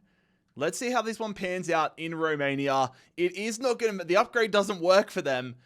He's going to be going to Hermannstadt. The upgrade of Ferreira did not help Arges, but maybe it's going to be a difference maker for Hermannstadt. Said it about a couple other countries, but the teams are falling pretty rapidly here in Romania. Oh, this is getting hilarious. We joke about Romania becoming the new Germany, and now we just head right back to Germany. VfL Bochum heading east. So, they miss out on a matchup with Dortmund, but they're taking on TSV Havelse. Havelse are going to have to punch up massively, but can their new look squad continue the legend of SC Vel? This is a huge test against VfL Bochum from the second division, which they almost get done, but Hoffman is going to basically end this era of TSV Havelse and SC Vel. They'll collect all the players, but honestly, this just feels like the end of an era right now in German football. And now this middle corridor, I wonder if it's going to become like sliding doors. Bochum take this middle corridor. Curious to see how it evolves. Off to Ecuador. That took me a second to realize. Mushuk Runa of Ecuador. One of the new teams in the game this year. Where are they going? They're going northeast. It was going to be an upgrade for them regardless, but it is going to now make them share a border with two of their northern neighbors in Ecuador. Mushuk Runa getting an upgrade. Congratulations, Verges. You are now 72 rated. Brondby, right back to Denmark. Brondby traveling east. Okay, Brondby trying to fight their way out here. They're attacking Copenhagen. Brondby have got some decent players. I remember Was went up to an absolute beast in a previous Imperialism, but Copenhagen's team is unreal. They got German territory now. This would be huge if they were to get eliminated, which they do not. Copenhagen's run will continue with a decisive win over Brondby. Mikhail Gregorich, that's a really nice addition there for Copenhagen. They might be another team that just compile like a Danish league super team. The thing that Copenhagen might start to encounter, though, is that because they're getting more landmass, they're going to have more teams that it's easier for them to get drawn. So they've gone from getting a couple games here and there they might just start getting slammed. Dinamo Zagreb for the first time. Dinamo Zagreb are going to go northwest. They went, oh, okay, this is actually massive. Dinamo Zagreb are going to be attacking Udinese, but because they are attacking a country, if they manage to win this game, they're going to get a +4 upgrade. And Udinese do have that upgraded Omar Saleh from when they originally took over Slovenia. This is actually massive. Dinamo Zagreb went deep in Imperialism last year, like into the final 10. Their team is a lot weaker than what I remember last year. I remember like 99 players everywhere last time I looked at Dinamo Zagreb, but it's not going to happen this year. There will be no +4 upgrade. Slovenia will stay with Udinese. Ismail Benacer left out of the default squad on FC 26. Is the man transferred over? That's actually huge for Udinese. And, oh, this has actually worked out brilliantly. Omar Saleh is going to go up to an 82 because this territory here in the corner of Croatia is going to be claimed. Dinamo Zagreb didn't get to claim it initially because if you've got a corner, like let me find another example. Like here, Torino, they have this open area in the corner of Italy. You don't just automatically get given that as like a God-given right. You have to earn it. So if Torino win a game, whether that's against Grenoble, whether that's against AC Milan, wherever, they will get that area. Just like Dinamo Zagreb had to win this area, just like Hajduk Split have to win this area. This now goes to Udinese, who get Omar Saleh up to an 82. Back to China, Wuhan, 3 towns. Wuhan will be going northeast. Okay, they're gonna have, that's not very good for them. They had a lot of opportunities for upgrades, but instead they're taking on Henan. Couple of decent players looking in this Henan side. Nazario, 75 rated. I'm curious to see how this one pans out. Chinese Super League clash, which goes the way of Henan. They've got a good team, bro. Gustavo Sawyer will be the man joining Henan. And we have another Chinese Super League team imperialized. Back to Germany, bro. Death taxes and us ending up in Germany. It's a big one this time, though. Eintracht Frankfurt. Frankfurt heading north, slightly east, if that matters. I mean, it does sort of, but they're actually going to be attacking Braunschweig. This is a dangerous one, but a lot of land on the line. We've been to Germany a load today, but it is kind of refreshing to see one of the bigger clubs like Frankfurt. If they go out, I would be shocked if they went out to Braunschweig, but I'd probably put my mortgage on it now, given this little spiel I've gone on. No, they do not. I don't jinx them. You can thank me later, Frankfurt fans. Eintracht Frankfurt imperialized Braunschweig. Nobody that's going to overly help them comes their way. However, they do get a healthy bit of land here in like the north of Germany. Off to Peru. Southeast for Universitario. And so they will dodge a game. Universitario are going to get themselves an upgrade. Probably the best case scenario for them. A lot of 72 rated players on their squad, but the wheel has decided the right midfielder, Concha, gets the upgrade. A new recording and we still head back to Germany. It's transferring days right now. Where will you be going, Ulm? SSV Ulm go northeast. So it's going to be a southern German battle. Ulm attacking Augsburg. It's another 3rd division side trying to take down a Bundesliga team. Is Augsburg going to be the latest team to fall victim? No, they are not. It goes to extra time. But Koma ends up getting Augsburg a victory. Johannes Reichardt, the man moving across. But for Augsburg, this is more of a banana peel that they have not slipped on. Entella, we've seen these guys before. Entella, the lads with the little devil logo will be heading east, a little south. That little bit of south actually matters quite a lot as they thread the needle here, and they're going to be versing Carraresi Calcio. Entella already with a massive win next to their name. They added Calvin Stangs, 76 rated. So are they going to be able to continue this run of form here in Imperialism? No, they are not. They come, they make a huge Imperialism, they make a huge victory, and then immediately get eliminated themselves. I feel like Calvin Stangs is just going to be one of those players that gets passed around the Italian clubs. He moves along with this midfielder, Ahmed Benali. Goodbye to the little devil man. You've been imperialized. This coastal part of Italy is like a revolving door right now. We're heading to the United States for the first time in a long time. It is the New York Red Bulls. We've had one of last year's MLS Cup finalists. The champions get eliminated. Are New York Red Bulls going to join LA Galaxy? It was almost going to be an upgrade. They were trying to move further into New England, but they're going to have a Derby Day matchup, the Battle of New York. The New York Red Bulls are attacking New York City FC. The battle for New York is about to begin. Emil Forsberg, Choupo-Moting's New York Red Bulls versus New York City FC, who are, at the time of recording, still alive in the MLS playoffs in real life that they are not alive in this tournament. The New York Red Bulls are going to win. NYCFC fans, look away right now. Nicolas Fernandez is the man making the move across to Jersey. It's going to be the Red Bulls taking out the Citigroup's New York City FC side, winning the Hudson River Derby. Manchester United, we have got ourselves a juggernaut, ladies and gentlemen. We have had not too many of the big clubs getting drawn. Manchester United will be going northeast. I've had to get the little compass out. I thought it was going to be Oldham at first, but it's actually Manchester United only just attacking Accrington Stanley. Accrington Stanley have already taken out one former Premier League winner in Blackburn, but Man United is another step up. Todd Cantwell, he needs to do some heavy lifting here for Accrington Stanley. Oh my God. They actually send them to extra time. They draw in regulation, but then in the 91st minute, Brian Mbeumo is going to keep Manchester United alive. If they would have lost here, this would have been the most Man United thing ever. But ultimately, they didn't. So Todd Cantwell now goes to Man United with the illustrious Charlie Brown, 62 rated. And with that, ladies and gentlemen, Manchester United have officially entered Imperialism for this year. Colombia Athletic Nacional, welcome back to the game. Nacional will be heading southwest, which means they're going to get themselves an upgrade, but they now share a border with Panama. There is a path for Athletic Nacional to get themselves up through Central America. And for Nacional, it is the legendary David Ospina. He's going to get himself an upgrade to a 78.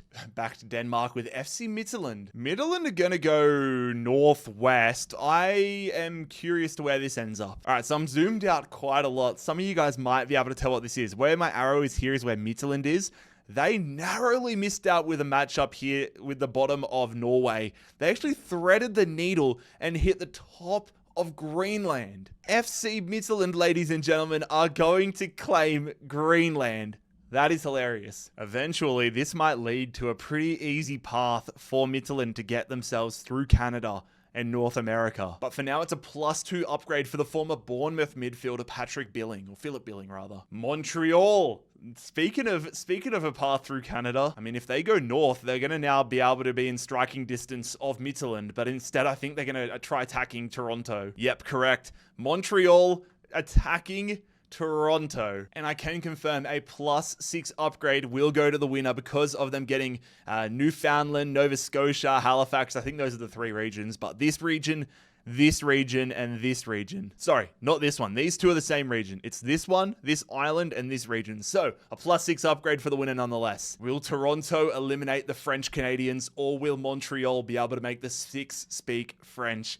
Let's figure this one out. Montreal, Toronto. It is a dominant win for Toronto. The 2 stinkers of the MLS. Montreal are going to be imperialized. There's no Didier Drogba or Victor Wanyama to go anymore, but this time it is Samuel Piette. There we go. Toronto will claim French Canada, most of it, and that will also be a +2 upgrade. +4 upgrade, +6 upgrade. Let's go see who that's going to. The answer to that one is Jure Mihailovic. He goes up to an 81 overall. Back to England with Barrow. Where will the one-time shock winners of UK imperialism be going? Maybe across to Ireland. Correction. Northern Ireland. And that also means that if Barrow, this year I gave Derry City the whole country of Northern Ireland because they technically own the whole country of Northern Ireland to begin with. They're the only club. But if Barrow can beat Derry City, they're technically claiming a full country, so that would be a +4 upgrade. Monster battle across the waters here.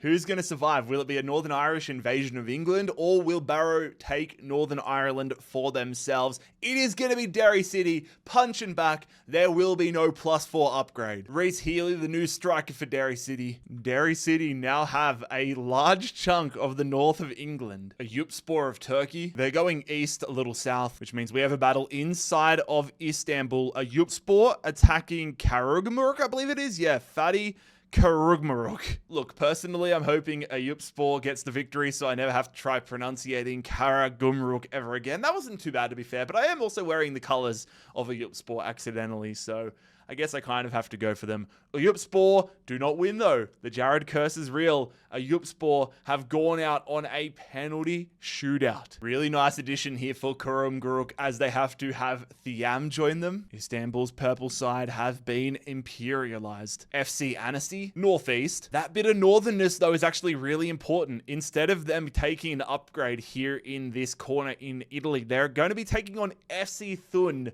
and trying to get into Switzerland. FC Thun are going to be riding high after getting that victory against Sion. Shalref, the new 71 rated pickup into their squad. Are they going to be able to move into France, or will their run and it will. Their run is going to end via France's FC Annecy. Not overly certain what Annecy's side looks like, but I would imagine that a 71 rated and 70 rated player joining them is going to help nicely. The thing that's going to work real nice for Annecy is that opportunity to now be in Switzerland and get a shot at all of these upgrades. West Ham, all right. Is this our first trip to London? I'm pretty certain it is. West Ham are going to be going directly north, which for the Hammers means they're going to be trying to escape London as they are attacking Colchester United. London is an absolute war zone on Imperialism, so it's probably a good call for West Ham to try escaping. It's just a tricky one for them. They're not going to get anything from Colchester if they do win, but it is a real banana peel given the history of this series, and it proves it again. Mbic has had 14 minutes of madness, and this Colchester striker has just single-handedly eliminated West Ham United, a League 2 side taking out a Premier League side. An absolute disaster for West Ham. There, Jarrad Bowen is going to Colchester, and West Ham officially a one and done. Hey, West Ham fans, this might be not going too well for you, but I am running a West Ham career mode on my second channel, which is going quite swimmingly, so make sure you click the link in the description if you want to check that out. SC Braga of Portugal, southeast. So as we travel to the north of Portugal, Braga will be attacking Famalicão. All the Portuguese people watching probably just thought I had a stroke. Watch the damn final this year be Famalicão and Karagumruk, and I just sound like my lispy ass is talking in riddles and potions and Harry Potter spells by the end of Imperialism. Here we go though. Selfishly, I'm saying come on Braga. Come on Braga. 2-0. That's one less team I have to stutter over. Justin De Haas moving to Braga. And with that, we officially have movement in Portugal's north. Braga sharing a border with the former winners from 2 years ago, Porto. Aldosivi of Argentina have been drawn. Where will you be going, Aldosivi? They're going to be going south. Oh shit, lads. Aldosivi will be attacking the first ever champions of Imperialism, Estudiantes, and this is where our new rule that I hinted at right at the start of the video comes into play. They have activated the winner's wildcard. A new rule that I have implemented is if a team is successfully able to imperialize a former winner of Imperialism, their lowest rated player, not their highest rated player, their lowest rated player on the squad automatically goes up to a 99. This is a game-changing wildcard. Let's see if Aldosivi are the first recipients of it. Only 3 winners wildcards are on the map. You have to beat either Estudiantes, FC Porto, or Hertha Berlin to activate it.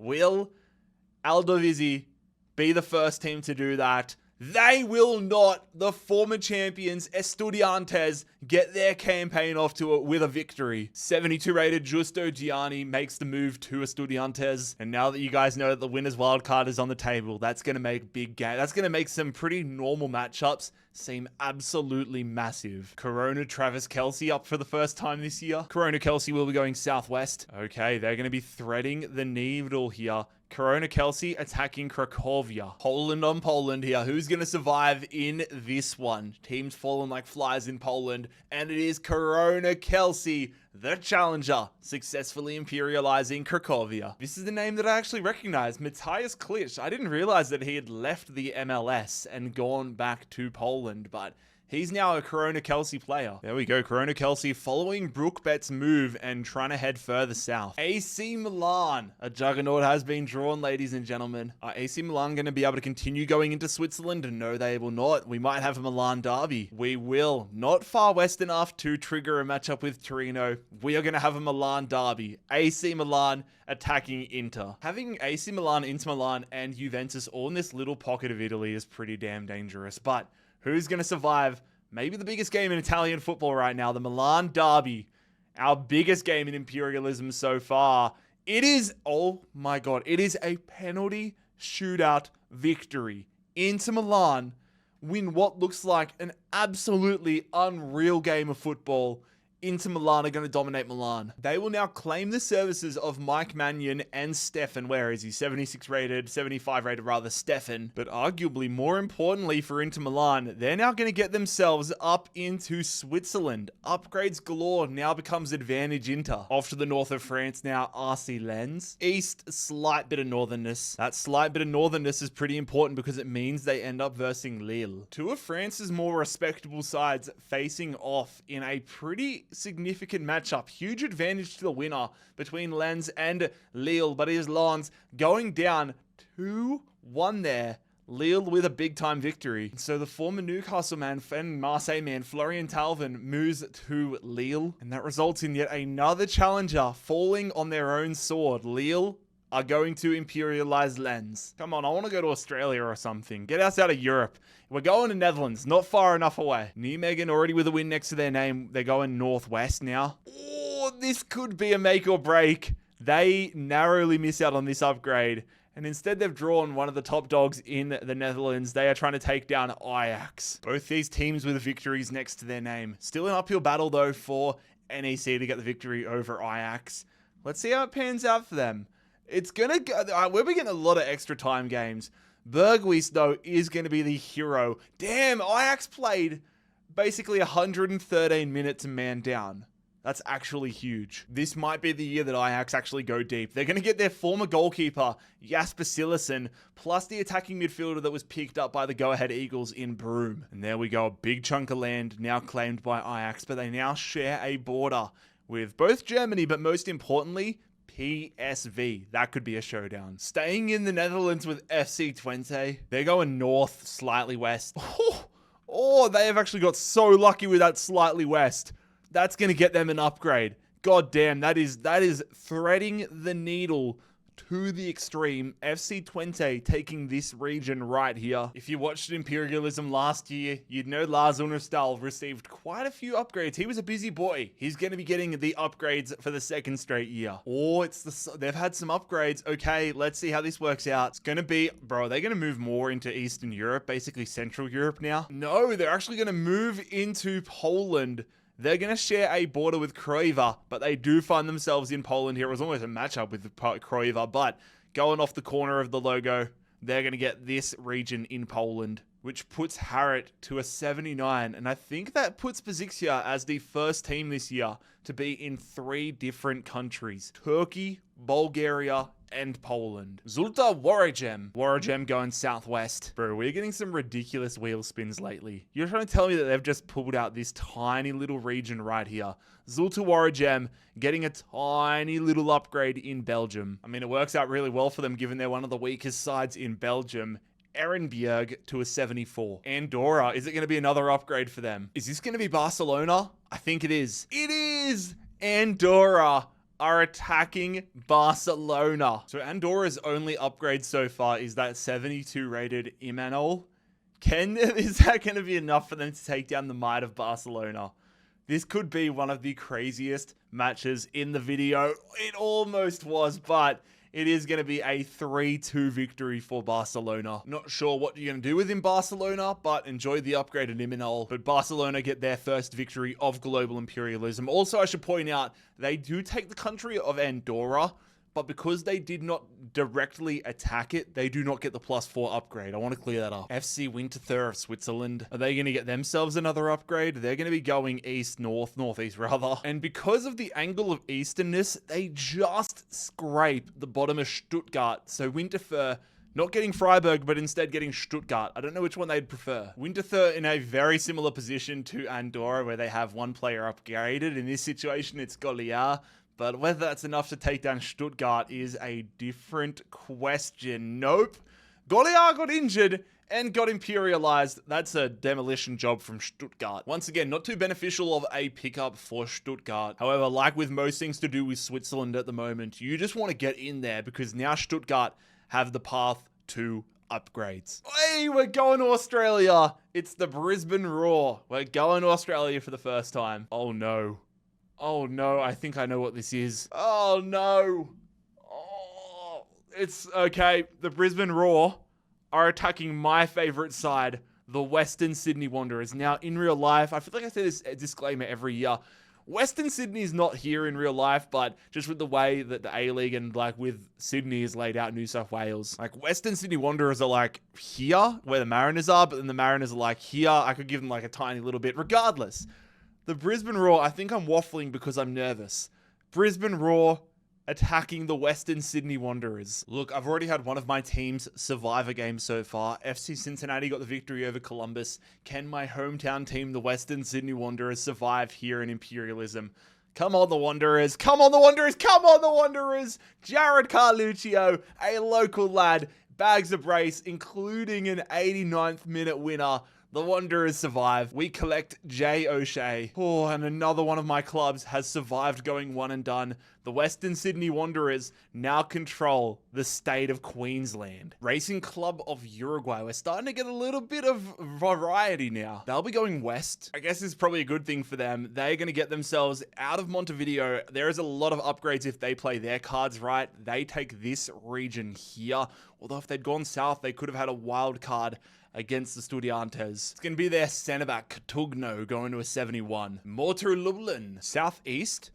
Bro, these dudes love an upgrade. They're going to get another country. Well, Moldova's where they're going to take. They have this region in the Ukraine, but now Motor Lublin are going to find themselves in Moldova. Rodriguez, another upgrade as he goes to a 74. QPR. Is this going to be an escape out of London for them? It is. QPR, just like West Ham, trying to escape out of London. This time, though, for QPR, they'll do it successfully. Colchester's not there to stop them. They're going to get an upgrade. Upgrades go in here, there, and everywhere. Ilias Chair to a 76. Rosenborg head east, which for them is going to be a border crossing. They are going to foray into Sweden here. The Norwegian club will see their left midfielder Nordli to a 75. Al Khalij. It's going to be a trip west for Al Khalij. Oh my god, the map, the wheel is loving upgrades lately. Al Khalij are going to get this northern area that I believe borders, is that Syria? I think that's Syria. Sorry, Iraq. Khalij now share a huge border with Iraq. They're going to get an upgrade, and they've set themselves up really well to go throughout the Middle East and get upgrade after upgrade. Forgot what it's like to have gameplay, but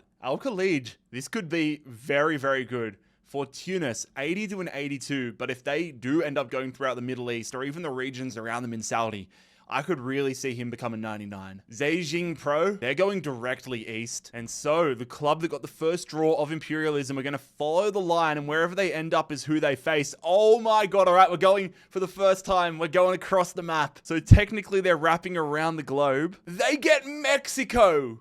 Zhejiang Pro of China are going to land in Mexico. Oh my god. That is going to blow things wide open. Zhejiang Pro, a Chinese side, now share a border with Austin FC and San Diego FC, and they control Mexico. Oh, this is what I love. Madrid is going to go to a 79.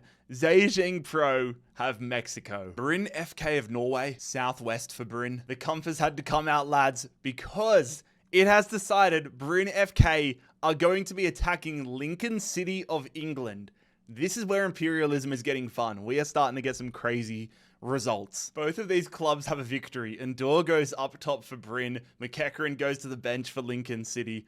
One of these clubs is about to jump across the waters, and it will be Lincoln City.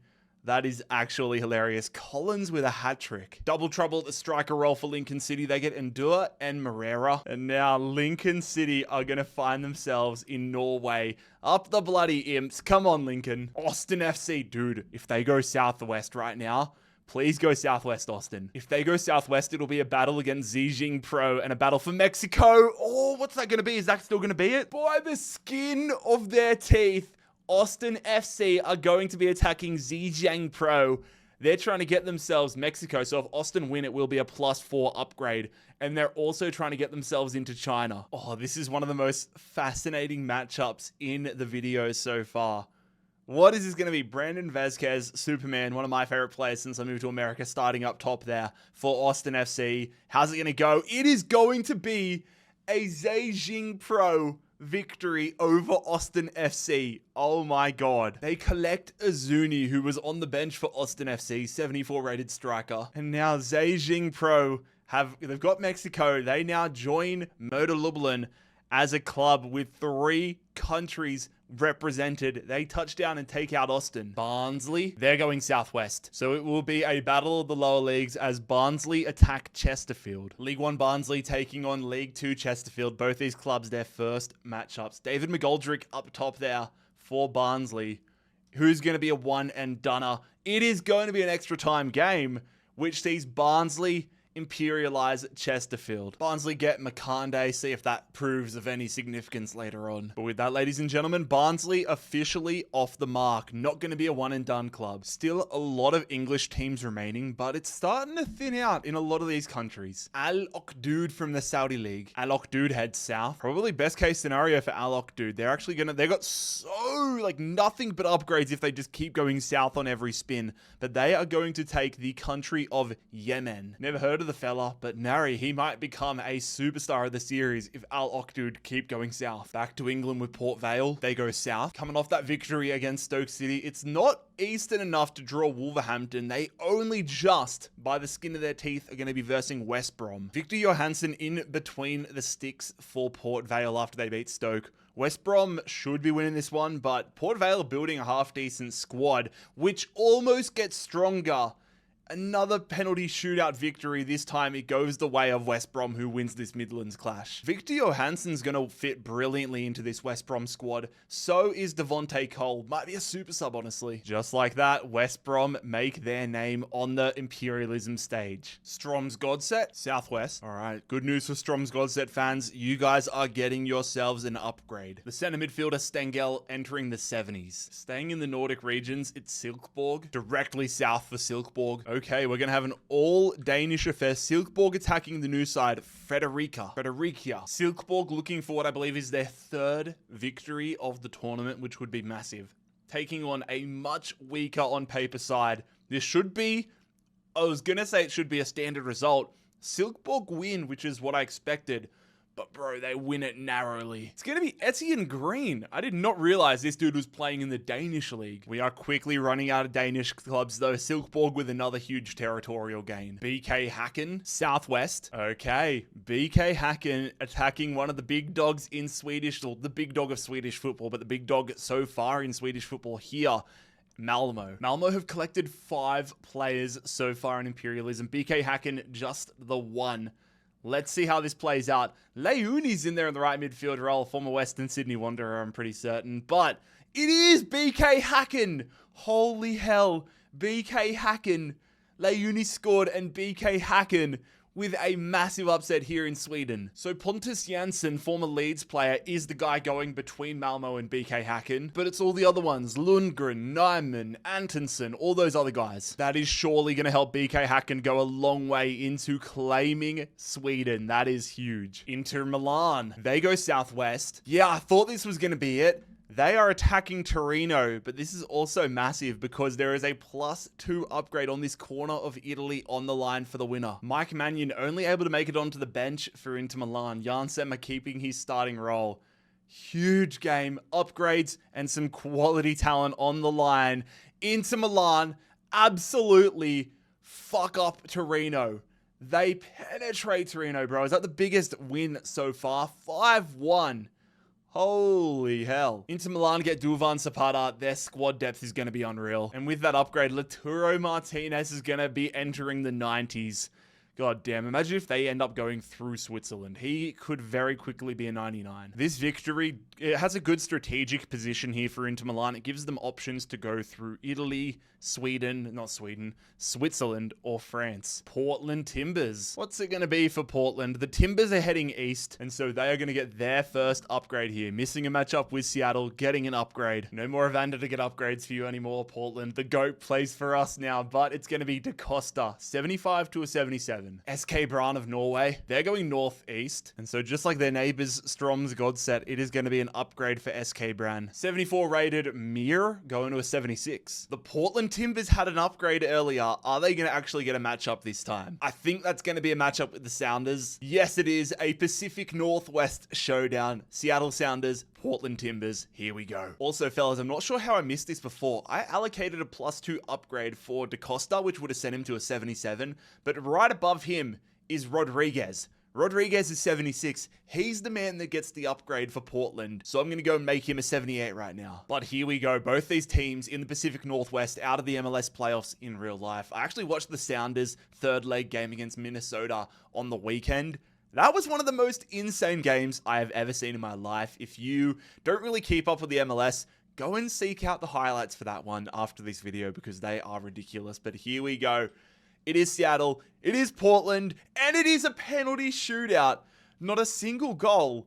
Sounders went out on a shootout in the weekend in real life. This time they get the victory with a man down. De La Vega got a red card. Seattle Sounders win. The upgraded Jonathan Rodriguez, now a Seattle Sounder. The Pacific Northwest now belongs to Seattle. Mushuk Runa. Will they actually get a game or will it be another upgrade? That might be a game. It will be our first game in Ecuador.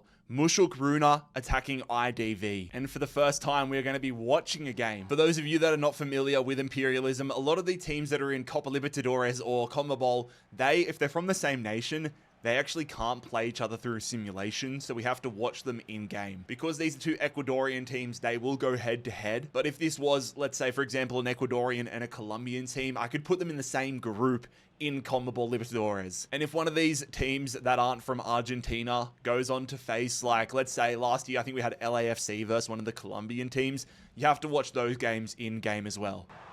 Mushuk, ball across. That is a great save. IDV, though, could put them to the sword. The shot, the save. Scoreless draw. Not a good omen. Off to extra time we go. Can Mushuk win it at the death here? Oh, why are you taking it backwards? Bro, I have genuine hatred in my heart for the CPU this year.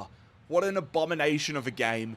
Scoreless, we're off to penalties. Let's see how this one pans out here in Ecuadorian football. Rodriguez scores the first one. It's actually nice to see the ball hit in the back of the net. Verges, I believe that's the upgraded player for Mushuk, has his penalty saved. Is he about to become an IDV player? Hoyos steps and scores. The stutter working there for IDV. Mushuk on the ropes right now. They're going to get themselves a goal for the first time though. But all IDV need to keep doing is continually scoring. Vazquez is going to miss that one. And if Mushuk can get the goal here, they will find themselves all tied up in this one, which they do. Tied game once again. Ibarra stepping up for IDV. He scores. A miss here could get your club imperialized. Arse. From Mushuk, Runu straight down the middle. Basically sudden death right now. Mendez, the captain for IDF. It's IDV stepping up and scores that one. So now it is all on Charcopa, the striker for Mushuk, to keep them alive in the tournament. He does that. Santa Maria for IDV scores. Keeper went so early. Peralta. Jake Peralta misses. IDV are going to win this all Ecuadorian clash on a penalty shootout. We have our first Ecuadorian team imperialized, and that means IDV are now going to get themselves the 72 rated upgraded attacking midfielder. Mjällby of Sweden. Northeast. Okay, Mjällby are going to get this upgrade. If it was going to be a matchup with BK Häcken, then this upgrade would have been a part of the package for the winner, but Mjällby are going to get an upgrade. Stroud, their designated upgrade player, to a 75. The Vancouver Whitecaps, directly west. I thought this might have been the case. Vancouver, bro, that little bit of northernness, they're going to tip the bottom, literally the lowest point of Alaska you can get. That could have seen them going, to Russia or something, but the Vancouver Whitecaps instead are going to get themselves Alaska. Yeah, if they had missed Alaska, they would have come across to Russia. This is exciting though. Thomas Muller is going to be their designated upgrade player, up to an 82. Malaga, almost directly south. Oh, so that means we're going to have our first team in Africa, because Malaga, by heading south, are going to get themselves the country of Morocco. There is a Spanish side that is in this tip little region here. It confused me when I was putting the map together, but Malaga are in Morocco. This could be very beneficial. Let's go see who their upgrade player is. If Malaga are able to continue heading south through Africa, their goalkeeper, Herrero, could be a stud. Staying in Spain with Huesca. Is this going to send them further into France? Oh, it might. They've got a game though. Will their upgrade be able to work? Huesca attacking Toulouse. My memory actually served me wrong. Huesca got that victory over Pau, which is why Brian Con has joined their backline.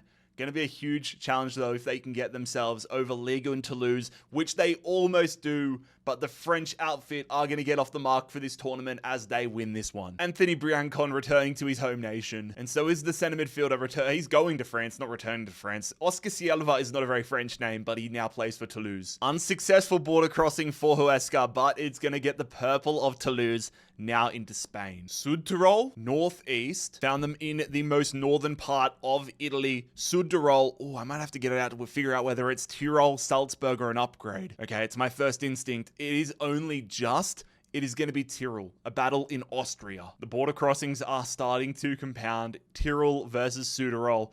Who's going to move into the other one's country? It will be a victory for the challenger. Sud-Tirol taking out Tyrol 2-1. Jamie Lawrence is the man that Sud-Tirol are going to pick up. Interesting to see him in Austria. And there we go. We have our first Italian team making land in Austria. Not too far from here, it's going to be Lausanne Sport. East, slightly south of Lausanne Sport. And so the almost east almost sent them to France, but instead it is actually a pretty big one when you think about it. In this bottom corner of Switzerland, Lausanne Sport taking on Verden Sport. The winner, however, will get these two areas, these two tiny areas in Switzerland. So a +4 upgrade on the line. Oh shit, boys. All right, I've had my first map error. Verden Sport, I swear when I checked were in it, but they are actually not in FC this year. I've double checked the map. Everybody that is in the game is in the map this year. Wow, actually I was wrong. Servette are not in the map. That is totally on me, fellas. Ha, well that has actually worked out pretty funnily. All right, let me make my adjustments.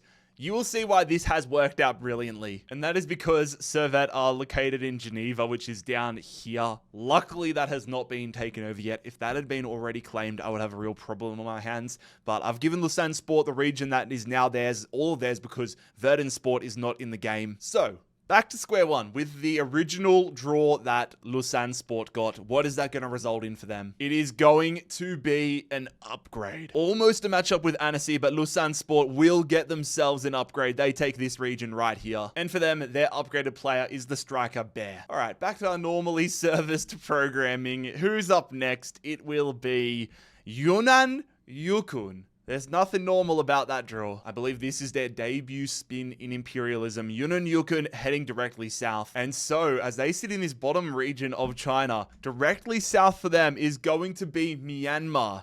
Yunnan Yukon are moving throughout Asia here.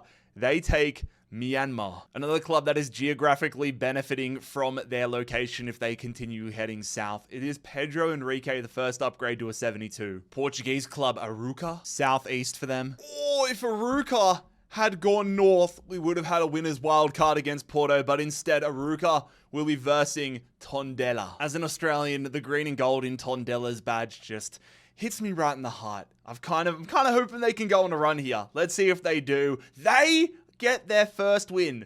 The green and gold of Tondela, led by Ronnie Lopez, get a victory. David Simao, center midfielder, he's going to be going across to Tondela. Could have been a winner's wild card for Arouca. They could have gone out in a blaze of glory, but instead they go out with a whimper to Tondela. Al Ain from the UAE. Al Ain heads southwest. Okay, so Al Ain are going to be attacking Edifac. This is a big one though. If Edifac win, because they are taking a country, they are taking the UAE, they would get a +4 upgrade. Genie Wijnaldum. God damn, look at the hair. Marek Rodak plays for them, the former Fulham goalkeeper. Wijnaldum could get himself back into the 80s, though, if they are able to win, which they are not.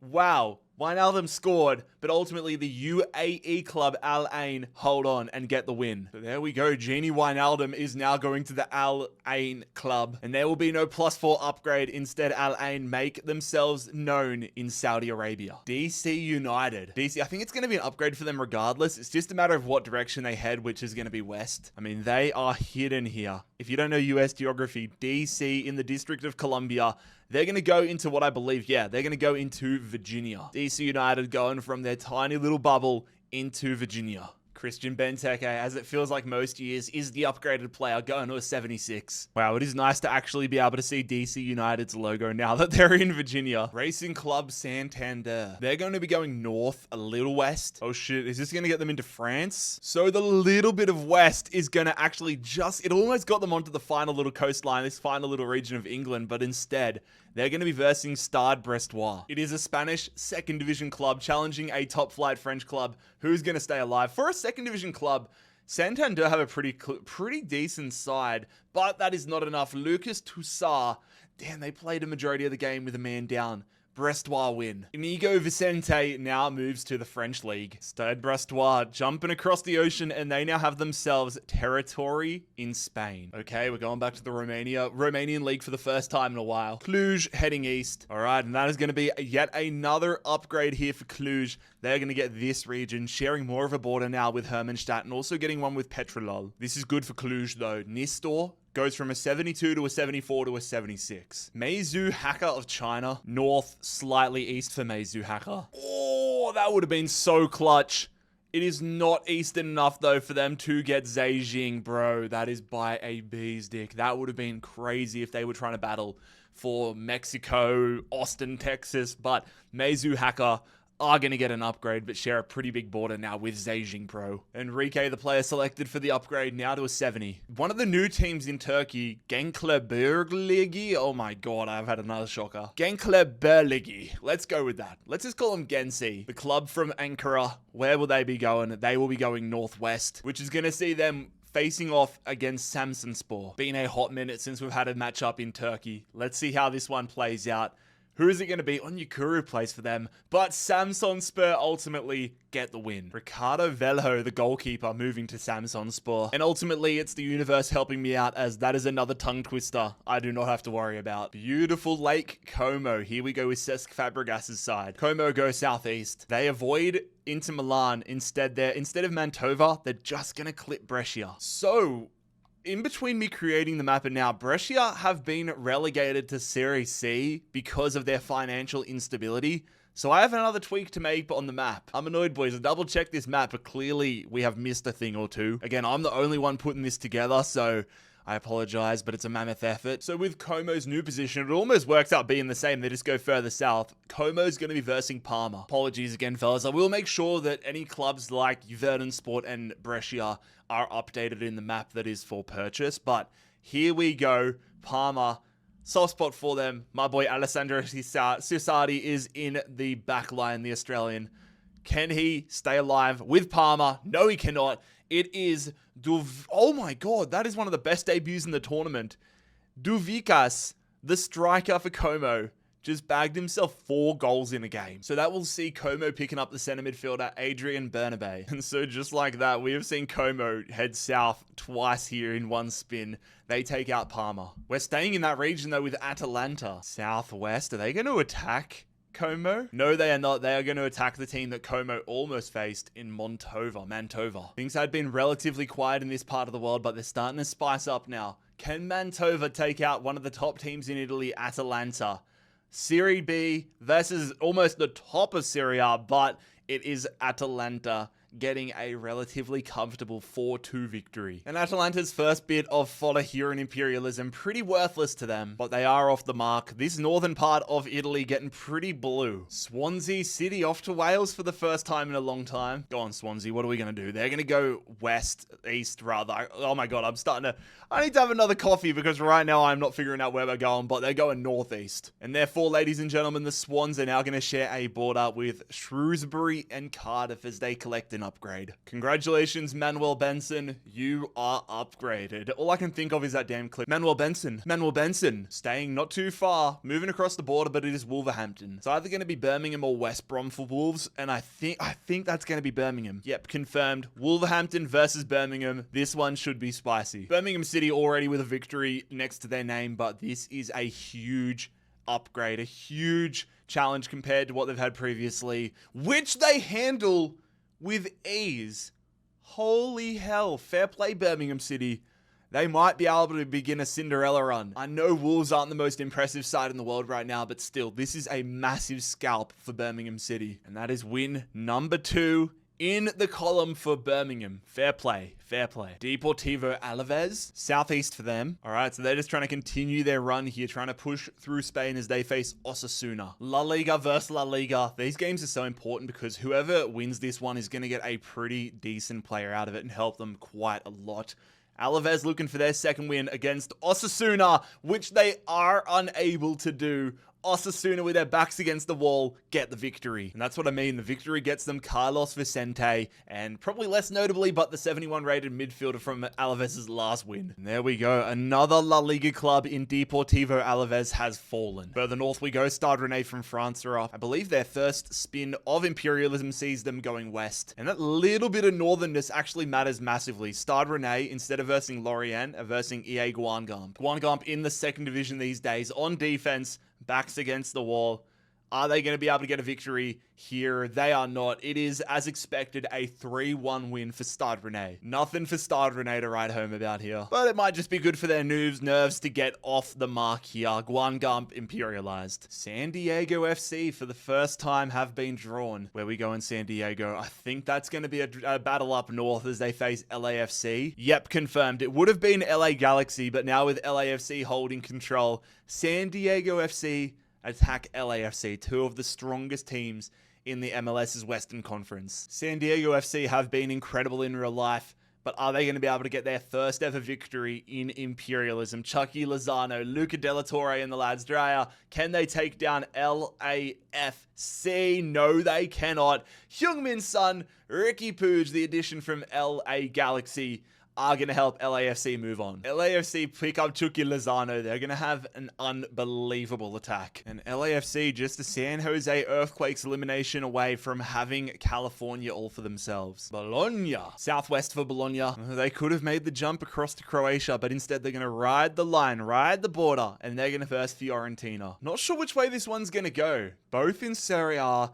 Orsolini, they got a pretty good team, to be fair, Bologna. So Fiorentina have a good few players as well, and that's proven. Robin Gosens, the midfielder, is going to get Fiorentina a win here. This past little section of this video has been really beneficial for like mid-tier teams in top-tier leagues. 83 rated Riccardo Orsolini going to Fiorentina. And now Fiorentina have actually got themselves in a really beneficial position because if anybody in Italy wants to head north or south, they basically have to go through them. Shanghai Port. Shanghai Port's going to go northeast. Oh, okay, so it is going to be a battle of Shanghai. I was thinking originally, is this going to get them into Korea or Japan? But Shanghai Port will be attacking Shanghai Shenhua. For the younger viewers watching this, Shanghai Port and Shanghai Shenhua back in the day, like 10 years ago, were basically what Al Hilal and Al Nassr are right now. Like, you had players like Oscar, Hulk, Tim Cahill, Demba Ba, I think it was, or maybe it was Cisse, playing for these two clubs. They were powerhouses 10 years ago, but only one of them will control Shanghai. Shanghai Port, the challenger, will be that team, Leonardo with a brace. And the man going across in the acquisition of Shanghai is going to be Zhao Texera. The Battle of Shanghai falls Shanghai Port's way. Sparta Prague, northeast. They're moving further away from Prague, getting themselves another upgrade. Now sharing a border though with Zagrebi Lubin. It is going to be Haraslin, now an 82. Off to Greece for the first time in a while. Our first experience with PAOK though, they're going to be going directly south. Oh, by the skin of their teeth, that is going to get them on the shoreline here. It is just one upgrade instead of a matchup with Lecce. PAOK take this region of Greece right here. Their upgraded player in a pretty star-studded side is going to be Konstantelius. Legia Warsaw, southeast, mostly south. Oh, that eastern though, that works out actually massively for them because Legia Warsaw are going to be attacking Motor Lublin. It's not going to be a +4 upgrade though. They are, although they're only in that region of the Ukraine, but they're attacking Motor Lublin. They won't get what I believe is Moldova. Yeah, they won't get Moldova. That's if they win. Let's see if that 74 upgraded Rodriguez is going to come in clutch for Motor Lublin or not. Big battle here in Poland, which goes the way of Motor Lublin. Rodriguez might have missed a penalty, but Chubak has got them covered. Solid addition here for Motor Lublin as they get Damian Szymanski. Motor Lublin, they got the upgrades and now they get themselves a victory inside of Poland. TSV Hartberg of Austria. Hartberg traveling northeast. Okay, they're going to get one of the only remaining upgraded areas here in Austria. They're going to be surrounding Vienne, but they get a big landmass and an upgrade. Their captain Hale goes up to a 70. The New England Revolution. The Revs head south. So because it was basically south and a little bit east, they're not going to be in America. Oh my god, technically they are. They landed on Puerto Rico. The New England Revolution get Puerto Rico. The Revs have upgrades galore around them. Great territory for them. Gil is going to be the first upgrade though. Back to Denmark with Randers. Northwest for Randers. It was a narrow one. At first glance, I thought it was going to be Sandefjord, but it is just nicking this corner. They've got Silkeborg. Do Randers have what it takes to end this Silkeborg run, or will Silkeborg swallow up yet another territory here in Denmark? It will be Silkeborg. They send them to extra time, but ultimately Silkeborg get the victory. John Bjorkengren is the guy moving over. I'm sad. I was hoping for Paul Izzo and Mo Toure, the two Australians, to link up and have a great story arc. But ultimately, Silkeborg's run will continue. We are now down to only, 6 teams that are actually Danish left. Südtirol, they're going to be going northeast, which means, for a second, I thought it was going to be Bayern Munich, but they are going to clip this bottom section of Salzburg. It is going to be Südtirol versus Salzburg. Südtirol are trying to become like the Grim Reapers of Austrian football. They've already added Lawrence to their side after taking out Tyrol. Can they get a huge scalping in Salzburg? They do not. Salzburg fight back for Austrian football and imperialize Südtirol. Daniel Casaraghi and Lawrence go into Salzburg. Jamie Lawrence returned to the Austrian League. Always nice to see a team fighting back, pushing them out of their territory. Austria, now Austrian controlled, as Salzburg get themselves into Italy. Al Fateh. It's going to be directly south. Okay. Al Fateh will be attacking Al Okdud, but because they are technically attacking Yemen, if Fateh get this victory, a +4 upgrade. Okdud do have that one upgrade up to a 76. Is that going to matter though? There's some pretty good players. On Al Fateh. See how this one pans out in Saudi Arabia. Al Fateh get the victory. All right, this is going to be massive. So first things first, Khaled Neri going across to Al Fateh. But most importantly, if you are an Al Fateh fan, Vargas is the guy that is going to get the upgrades. 81 rated for the direct takeover of Yemen. And in a league like the Saudi League, where there is not much separating these squads, getting a +4 upgrade by taking a country over is a huge benefit. Mumbai City. It feels like a lifetime since we've been to India. It's going to be southwest for Mumbai. That's going to send them, that is going to send Mumbai to what I think is, Somalia. Okay, Malaga, not the only club in Africa now. Mumbai City FC have got Somalia. That will see this Thierry fella, the centre back, to a 70. Shakhtar Donetsk. Shakhtar heading southeast. And there it is. Shakhtar Donetsk are going to make the biggest landmass move of imperialism so far. They are going to get Russia. And don't forget, getting Russia also gives you this territory of Russia that is above Poland. An absolutely mega move for the Ukrainian giant. Things starting to get really fun here. Bondarenko to a 79. Universitario from Peru. They go west. This is narrowly going to get them an upgrade. Another upgrade here in Peru. 76 rated now there, guys. Real Valladolid, southwest. This is a great outcome for Valladolid. They only want to be going south. They're going to share more of a border with this one. They get this region here. But bro, if they just keep pulling south, it's upgrades galore. They need them as well, to be fair. Poncial, 76 now. Panathinaikos heading southeast. And so we are going to have an all-Greek matchup here. Panathinaikos attacking AEK Athens. I can't lie, fellas. AEK Athens have a really, really good side here. João Mario upgraded to an 80. Very, very balanced side in the midfield and the attack. How's this going to end in Greek football? It is a 2-0 victory for AEK Athens. They could really go on a run. Dude, this helps them out massively as well. Panathinaikos had some studs. Davide Calabria, former AC Milan defender, going across. AEK Athens, only a little territory here in Athens, but it is a significant victory, taking out a league rival. Talk about places we haven't been in a long time. St. Pat's in Ireland. Southwest. Okay, we've already seen St. Pat's get a victory over Shamrock Rovers, but now they are going to get themselves an upgrade again.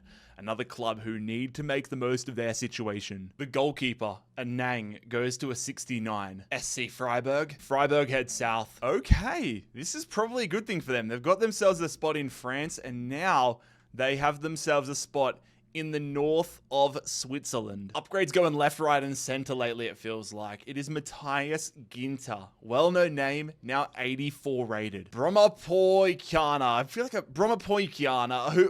Whatever. The bros are up. Where will the bros be going? They're going to be going southeast. Not south enough to get themselves an upgrade. They just clip Hammarby. Quite fitting that the bros, their logo is two guys shaking hands. Let's see if they're going to be shaking hands with victory here. An all-Swedish affair, which Brommapoikiopia, the bros are going to win it. Let's just say that. Brommapoikana are going to get a center attacking midfielder in Basara. Hammarby fall into the one and done category. Zhejiang Pro, hello. South, a little bit east. They've been one of the surprise packets of this series so far. Not east enough to take Taiwan, but they are east enough to take the Philippines. Zhejiang Pro here, there, and everywhere. A lot of islands to fill up, but the Philippines will be theirs. Happy days if you're Matrida. He now enters the 80s. Union Espanola from Chile, directly north. Okay, we are going to have our first matchup in Chile between two powerhouses. Union Espanola are attacking Colo Colo, which once again means it is time for some gameplay. Let's hope we actually see a goal in this one. Colo Colo actually playing some football here. I thought that was going to be the goal. Union Espanola square it and get the goal with 19 minutes to go. Wow, we've actually seen a goal. One of South America's powerhouse teams has been imperialized on their first attempt. A 76 attacking midfielder going Espanola's way from Colo Colo. And legends like Arturo Vidal and Isla are out in their first game. Personally, lads, I'm just very pumped that we actually saw a goal in one of these games. Rayo Vallecano, east, tiny bit south. Okay, so the club that took out Atletico Madrid, Leganes, is the one being attacked by Vallecano. Jan Oblak into the starting 11 for Leganes in this all-Madrid clash. Huge, like, they've already taken out Atletico. Are they going to get past another La Liga opponent? They do! Holy hell, Leganes, the League 2 side, the second division Spanish side, are going to get 2 victories inside Madrid over La Liga opponents. Fair play. Leganes couldn't have asked for a better start. They had Jan Oblak. Now they add 81 rated Alvaro Garcia. Secretly, I'm kind of hoping they get a showdown with Real Madrid. Imagine the scenes if they took them out as well. Belgrano of Argentina. They're going to be going northwest, which means they are going to have a matchup. See if they can put their abilities and their upgrades to the test. They are taking on Talleres in a northern Argentinian clash. I think I said Talleres earlier. This is Atletico Tucumán, which they're versing, but Belgrano have had a good start to Imperialism. Lucas Ryan upgraded to an 81. Florentine comes into their squad. Can they keep the good times rolling, or will Tucumán announce themselves they do? Tucumán, Atletico Tucumán is going to get the victory. So Zella Ryan and that midfielder will be going their way. No matter how good a start to Imperialism you think you're having, you can't get too complacent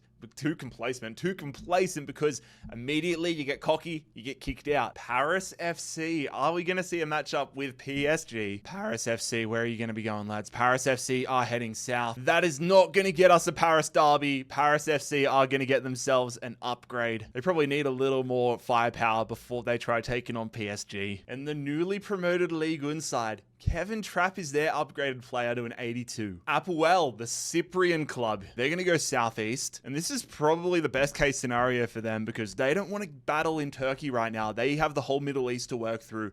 Apoel are going to get themselves Israel. Marquinhos upgraded to a 76. Bristol Rovers, southeast. That will see them trying to take down a Premier League powerhouse right now. Bristol Rovers attacking Bournemouth. One of the hottest teams in the Premier League right now, taking on a League 2 side. You would imagine that it should be a win here for Bournemouth, but it's not going to be, is it? It is not. All right, it is not a shock victory for Bristol. Bournemouth, business as usual for the Cherries. Tom Lockyer heads Bournemouth's way. Absolutely a banana peel game for Bournemouth, but with that victory, they are now off the mark. Godoy Cruz, going to be southeast for them. So we have a matchup here on Argentina's western coast. Godoy Cruz attacking Independiente Mendoza. I always forget just how many teams there are in the Argentinian league. I feel like we never make a dint in this league until like right at the very end, but here we go. Who survives their first game? It is the challenger, Godoy Cruz, with an 83rd minute winner. Sebastian Villa is the man going to Godoy Cruz. And with that, we have another section of Argentina officially imperialized. AEK Athens. They're going to be going southwest. And so we're going to have our third club in Africa. AEK Athens are going to be taking the country of Libya. And that will mean yet another upgrade for João Mario, who goes to an 82. Celta Vigo, northeast. All right, ladies and gentlemen, we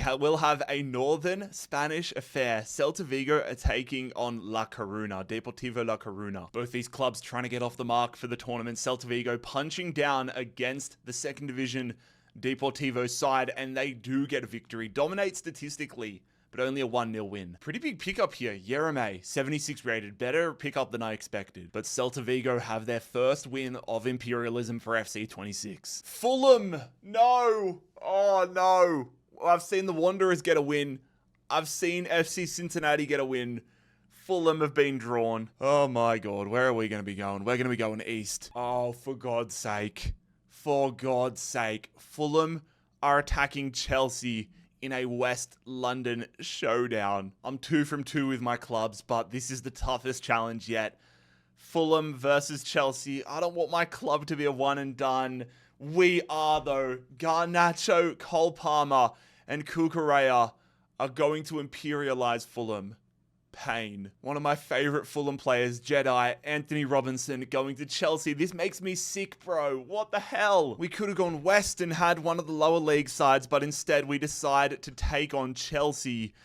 And that is going to be our demise in this competition. All right, back to our regular service programming with a trip to Austria. It's going to be southwest for Lask, which is going to see them trying to go for the big dogs right now of Austria. Lask attacking Salzburg. Salzburg have been putting together a nice little side. 2 additions to their side as they've moved into Austria, or moved into Italy rather, but Lask don't have a terrible side. Former Wolfstrike Kalisic up top, but that is not going to be enough for Lask. They go out to Salzburg. And this is going to help Salzburg. They get Kalisic as their new star striker. The numbers really starting to dwindle here. Salzburg now share a border though, more of a border with Bayern Munich. Barcelona, but not the Spanish one, the Ecuadorian one. South, a little west. So this is probably best case scenario for them. Barcelona are going to get an upgrade. They're going to hit this tiny little island off the coast of Ecuador, the island of Puna. Therefore, their striker, Rivero, goes to a 75. Real Salt Lake. RSL will be heading east a little south. Not south enough to get them Arizona or New Mexico.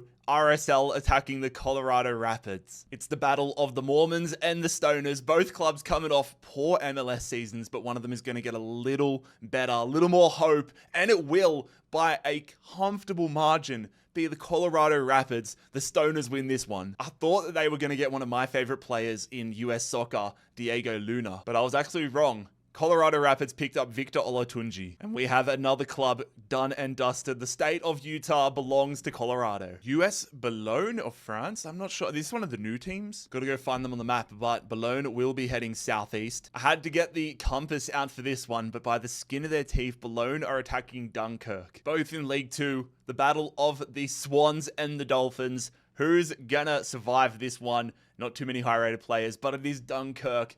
Backs against the wall, getting the 2-0 win over Boulogne. Jonas Martin. That's actually a much better pickup than I expected. But the Dolphins win this one and claim more land in France. Shakhtar Donetsk. They're going to be going southwest. For a second there, I thought it was Belarus. For another second, I thought it was going to be a game against Dynamo Kiev. But instead, it is going to be Shakhtar Donetsk getting another huge piece of land, taking out Kazakhstan, which does mean another +2 upgrade for Bondarenko. Estoril Praia. They're the club that took out Sporting, and for now they're heading west. Okay, so this is going to send them off of Portugal. Where is the arrow going to send them? And it's going to be a click below. Okay, so it's going to hit this island here because it was a click below. Could have been a matchup with Santa Clara, but for now, Estoril Praia get this collection of islands off of the Portuguese coast. I believe they're Portuguese territories. That will see the winger Guitain to a 76. Genk from Belgium, southwest, which will see a pretty big one. Genk threading the needle as they take on Royal Union. Both of these teams with some decent upgrades to their squad, decent additions. You would imagine whoever wins this one probably has Belgium in the grasp of their hand, everything going according to plan. And it is going to be yet another win for Royal Union, 2-1 over Genk. Because this is what I'm talking about. Royal Union get 2 quality defensive midfielders, 79 Brian Haynen, and then Haspelat from their last win, along with a path into the Netherlands if they want it. Monza, here we go. Monza forever hold a place in my heart after the first ever Imperialism. They went on a Cinderella run 4 years ago. Can they continue? Can they get another Cinderella run in Imperialism by heading west? Oh my god, they're definitely trying to. Monza are attacking Atalanta. Monza looking for what would be a Monza-mental victory. That was horrible. Monza-mental victory to take down one of the top dogs in Italy. Can they do it? Yes, they can! Welcome back to the show, AC Monza. Oh my god. Cinderella Run 2.0 might just be loading. I did not see this coming, lads. Folletti going to Monza, but the big one, 84 rated Marco Canaseshi. I mean, damn boys, if Monza can continue getting drawn and just keep heading west, they might get some crazy players. SK Bran, directly west. I say that with so much excitement because I knew Bran were on the coast. So we follow the arrow. Where are they going to land? Oh my god, are they going to go into North America? They are going to hit the country of Greenland, taking on Midtjylland. But if they can beat Midtjylland, that would be a +4 upgrade. Both these teams with an upgrade to their name. Huge one. Bigger one. I mean, obviously it's big for every club in every game because you're trying to survive. But huge loot on the line for SK Bran if they can get the country of Greenland, which they won't. It is a come-from-behind victory for FC Midtjylland. Still, though, really big upgrade for Midtjylland. They're going to pick up the upgraded Felix Horn Mira and ultimately now get themselves in a third country, Denmark, Greenland, and Norway. Wickham Wanderers, southwest rather. Okay, the Wickham Wanderers will be attacking Cheltenham. Cheltenham with a massive victory over Oxford United last time out as they added 71 Davies to a pretty rubbish side, if I'm being honest. Can they punch up again to League One Wickham? Yes, they do. Cheltenham, 2 wins against higher rank opposition. Cheltenham Town might be making a Cinderella run for themselves. Slow and steady additions for Cheltenham. They add Niall Huggins. And look, there is actually a really good opportunity for Cheltenham. They're going to take this region here. But if they get drawn, they have a lot of upgrades still around them. They just need to get drawn before those get taken. Staying in England, though, with Barnsley. Northeast for Barnsley. Not east enough, though, for a matchup with Doncaster. Instead, Barnsley will be attacking Bradford City. Fascinating matchup emerging here, though, between 2 League One sides who have already made really nice additions to their squad. Most notably, Bradford City. McBurney, Hackney, Watmo, all into the squad. That will continue, though. It goes to extra time. Their upgrades proven to be part of the difference as Bradford City imperialize Barnsley. 2 new additions for Bradford who pick up Dylan Markanday and also the striker who's not even going to start for them, Davis Keeler-Dunn. Bradford City, they're going to get attacked in so many different areas now, I imagine, but this is still huge for them. Saint Etienne, French club heading southwest, which is going to see them attacking Montpellier. I did not realize Montpellier was in the 2nd division. I knew Saint Etienne were there, but Montpellier, former Ligue 1 champions in, I believe, 2012, Olivier Giroud, in League 2 is very, very surprising to see. This is a lot more even of a matchup than I expected, which Saint Etienne win.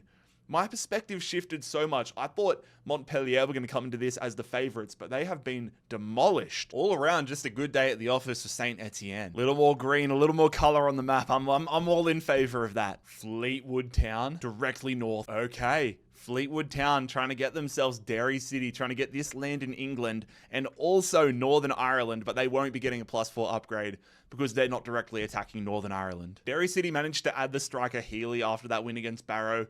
Will that be enough, though, for them to get more land here in England? No, it is not. Healy actually missed a penalty that would have won it for them in regulation.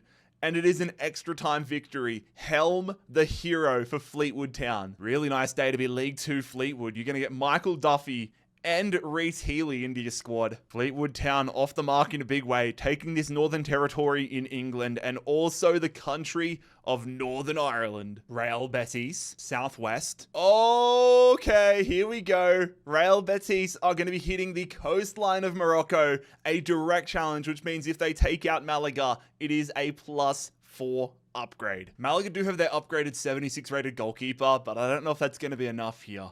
Real Betis trying to really shake things up here in Spain, which they do comfortably. A 4-1 victory despite playing the game a man down for almost over half of it. Real Betis imperialize Malaga. Herrero's not going to really be of any use to them, but the country of Morocco will. Isco, who was on their reserves, is going to go to an 88. That is huge. And now Real Betis are in such a strong spot, bro. They get this territory in Spain, but yeah, the big one, Morocco, that is monster. If Quetta get drawn, there's like an 89% chance, unless they thread the needle perfectly to the east, that they're going to be versing Real Betis. Göztepe head northeast. Not east enough for Samsunspor. They're going to be versing the team that beat Galatasaray in real life this past weekend. It is Kocaelispor, I think that's their name. They got Petkovic up top. I'm pretty sure I read something that they were in like the 4th division of Turkish football 10 years ago. Now they're in the top flight beating Galatasaray. So that's a story that we can all root for, but not in this tournament. It is going to be Göztepe breaking their hearts. And yeah, no surprise, Bruno Petkovic is the man going to Göztepe. Turkey, another one of those countries where you just forget how many clubs actually play in the Turkish Super League. Firth, it's going to be a trip northwest. Not north enough, though, to thread the needle into Frankfurt. It is going to be this little gap here against Wiesbaden for what feels like the millionth time in this Imperialism. We've got a 2nd division German club versus a 3rd division one. Firth of the 2nd division. Will they imperialize them? Yes, they do. Normality starting to become more of a commonplace here in global imperialism. Firth get the victory. Florian Stritzel joins Firth. A lot of work for some of these lower league clubs to do, but they're off the mark. Platense, directly east for Platense, which means they will be attacking Leo Messi's youth club, Newell's Old Boys. A fantasy I've had since day one of Imperialism is that Miami would keep going south and Newell's would keep going north, and eventually Newell's would beat Miami and get to claim Leo Messi as a player once again. That's a pipe dream. Will that be able to happen in FC 26? No, it won't, because the Wells have had their asses absolutely handed to them. Oh, I'm just going to have to go dream another dream. The legendary Ava Benega joins Platense, and we have got another club imperialized here in Argentina. Widzew Lodz, directly east. Oh, shit. Okay, Widzew Lodz are attacking Motor Lublin. It's going to be for Polish territory, though, but Widzew Lodz could get themselves a lot of land. Both these teams have had victories, but Motor Lublin have the added benefit of 2 upgrades, meaning a +4 for Rodriguez in their previous spins. Szymanski comes into their squad. Will they continue their run of form? They do. They come from behind in extra time. Motor Lublin, another win. Really nice additions though. Jan Grezik, and most importantly, Stelios Andreu, centre-back addition to Motor Lublin. This has been a dream start to global imperialism for Motor Lublin. Sampdoria heading west. Not north enough though for Juventus. They're actually going to be border hopping into Monaco. Well, attempting to at least. Monaco is no easy defeat. Monaco versus Sampdoria. Who's going to be border jumping? It is going to be Monaco. Not too surprised with that one. They collect Massimo Coda. Nothing to write home about. But it is an entrance path into Italy for Monaco. Racing club from Argentina. Southeast. Okay, they're going to thread the needle themselves. Nothing I love more than a good needle threading. They're attacking Gymnasia. And now the context is actually way bigger for Racing Club, because if they can beat Gymnasia, that means they will unlock a border sharing with Estudiantes, which puts them in striking distance of the winner's wild card. Huge game coming up here. Gymnasia do get the win though, breaking Racing Club hearts. That's a late equalizer and then an extra time domination. Dude, Racing Club had a way better side than Gymnasia. That's actually a huge defeat. 79 rated Adrian Martinez joins Gymnasia. I swear, bro, as soon as I say the words winner's wildcard, teams just lose all sense of composure and forget how to play. Hoffenheim, directly south, which means Hoffenheim will be versing Karlsruhe. Just to clarify as well, this one here, I probably should have put the 2 symbol like I have in previous years. This is Hoffenheim's second side that plays in the 3rd division. Hoffenheim's main is the one on the left. They're attacking Karlsruhe. Banana peel game definitely for Hoffenheim. They just want to move on, get more territory. Baumann, all these guys, they do it comfortably. We haven't had a crazy upset in a minute, it feels like. Look, it's nothing insane, but it's still much better than I thought Hoffenheim were going to pick up from beating a team like Karlsruhe. And there we go. We have the first movement from either of the Hoffenheim teams. Cerro Porteño of Paraguay. Is this our first Paraguayan spin? They're heading east, a little north. They're not stupid. Anything south would be a matchup. All of their competition is south. Cerro Porteño, though, they have nothing but free real estate north and east as well, and west. They're going northeast. They're going to get themselves an upgrade. So their upgrade is going to be for Dominguez, who goes to a 75. I'm kind of sad, though. Look at what it is. It's a Turbe. Do any of you guys remember him? I'm pretty sure he played in the Serie A for so long. He used to be like an ultimate team beast. Celta Vigo. Celta Vigo heading southeast. They were really only going to get themselves an upgrade, but they're now just hugging the border here. They are loving hugging this Portuguese border. Iago Aspas going to be upgraded to an 84. Independiente, back to Argentina we go. They're going to be going west. Oh, that could have been a winner's wildcard for them. I didn't even put 2 and 2 together. Independiente are going to be attacking Gimnasia, though. Maybe they wanted more firepower before they actually go for the winner's wildcard, but here we go. Independiente, one of the top teams in Argentina versus Gimnasia. It is an Independiente victory. 3-1. And now Martinez, he's getting passed around a lot in the past little few minutes. Adrian Martinez to Independiente, along with the right back, Juan Pintado. This is actually massive, though, for Independiente, because now if either Independiente or Estudiantes get drawn, there is a fair chance that we're going to have ourselves a winner's wild card, sharing the entire eastern and western borders of both club respectively. Birmingham City, they're heading north. Okay, fellas, Birmingham City versus West Bromwich Albion. Both of these clubs would be riding high after their early victories. Birmingham probably higher after taking out Wolves. They get that 79 rated striker.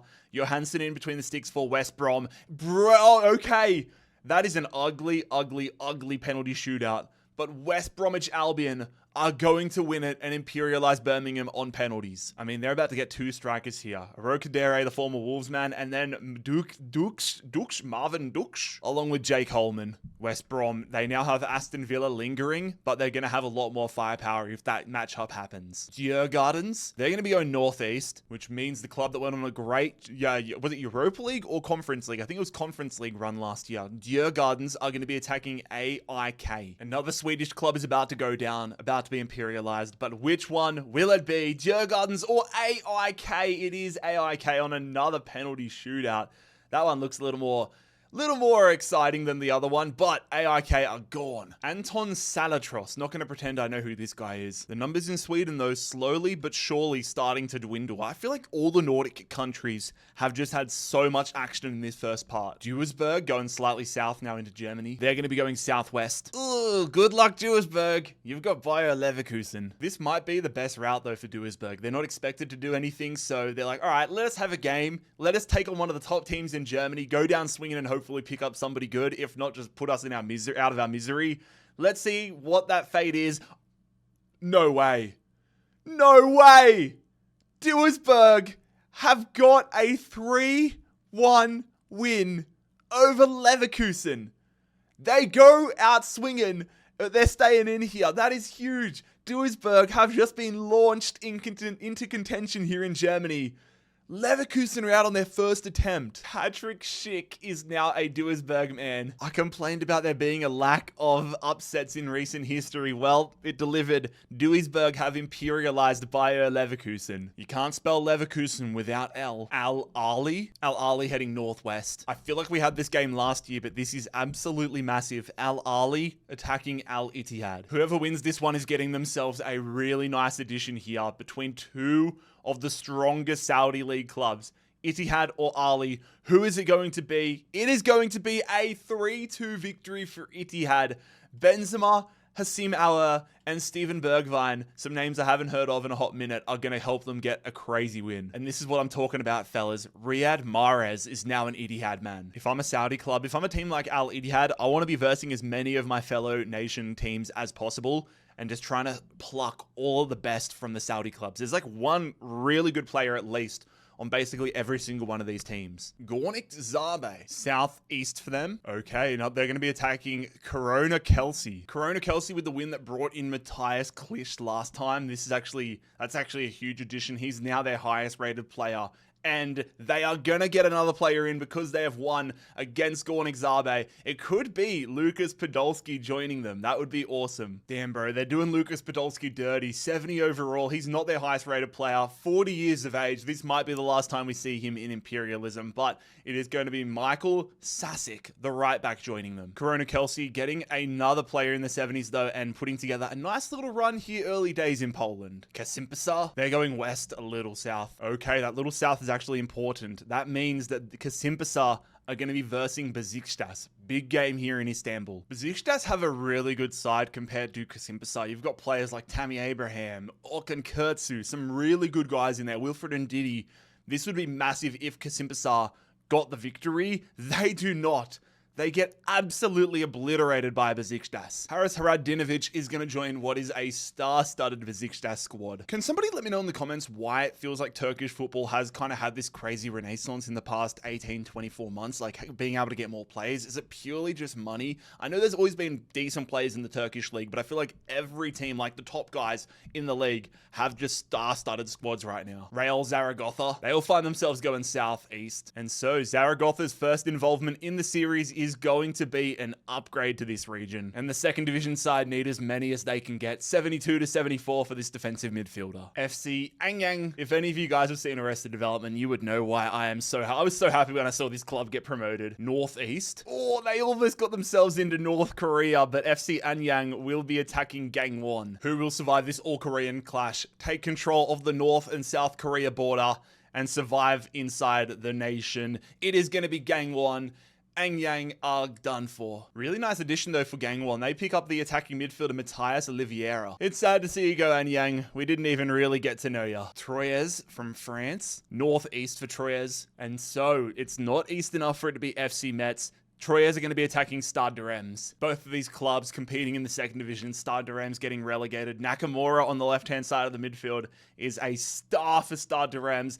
And he's going to help them get the lead before it was a tied-up game for Troyes. And then Tuma, 119th minute scenes, getting Stade de Reims off the mark. Adrien Monfray joining Stade de Reims' backline. And in what is a very crowded northern part of France, Stade de Reims are going to get a little more real estate. FC Alversa, one of the new teams in Portugal. It's going to be north, a little east for them. The east is not enough for an upgrade, which they desperately needed. They're going to be versing Estrela. Estrela Amadora sounds like it is like some sort of beer company or something. It's making me thirsty, boys. Let's see who survives here in southern Portugal. It is going to be Estrela. I'm going to be thirsty for longer. Lincoln, the attacking midfielder, joins Estrela. Not much land being gained here by Estrela, but it does give them an opportunity now to get all of these upgrades if they just keep. If they get 2 spins east in a row, they're going to get the gold mine. Preston North End. Preston go southeast. Oh, they were in for a tough one regardless. It is more southern than it is eastern though. Preston North End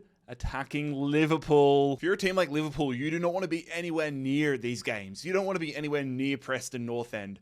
This is the biggest banana peel imaginable. It is a banana peel virtually any time they're not versing a team that isn't like Man City. Oh my God.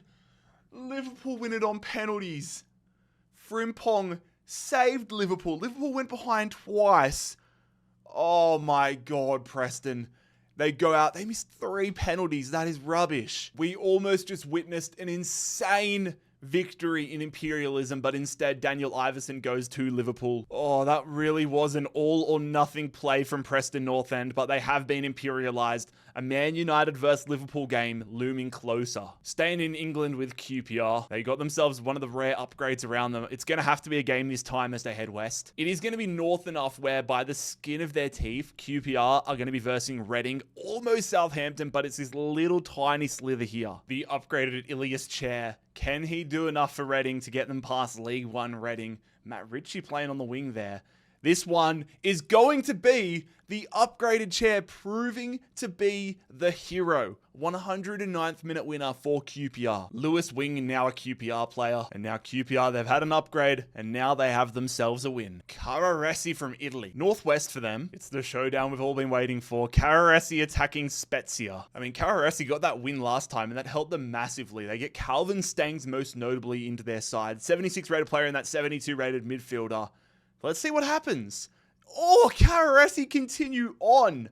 Spezia, we've had so many games go to extra time and penalties lately. Spezia have been imperialized, and to be fair to them, they are making moves in their midfield. Another solid upgrade for them. KRS, you just want to get this entire coastline in their control. But with that, fellas, we are now down to 500 teams. 161 teams have been eliminated, and this is what planet Earth currently looks like. We have already said goodbye to 161 of the world's best football teams, and now 500 clubs are left battling it out for world domination. Welcome to part 2 of FC 26 Global Imperialism. Let's see what this map looks like by the end of the day, and let's see who's going to be first up on the wheel. If you missed part 1, definitely go back and check that out. Some huge changes. Rio Ave will be heading south. Oh my god, we almost started the day with a winner's wildcard. If they went west, they would have been attacking Porto for a winner's wildcard. Instead, they're attacking Tondela. Tondela already with a win to their name where they picked up Simão. Are they going to be able to get a second win inside of Portugal? And most importantly for them,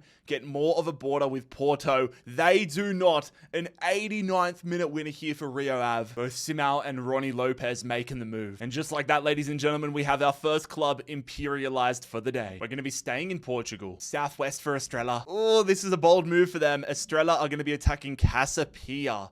Anywhere else likely would have been an upgrade. Portuguese clubs, stars of the show, stealing all the limelight to start this second part. Estrela have already got a win where they picked up Lincoln. Are they going to be able to pick up another? No, they will not.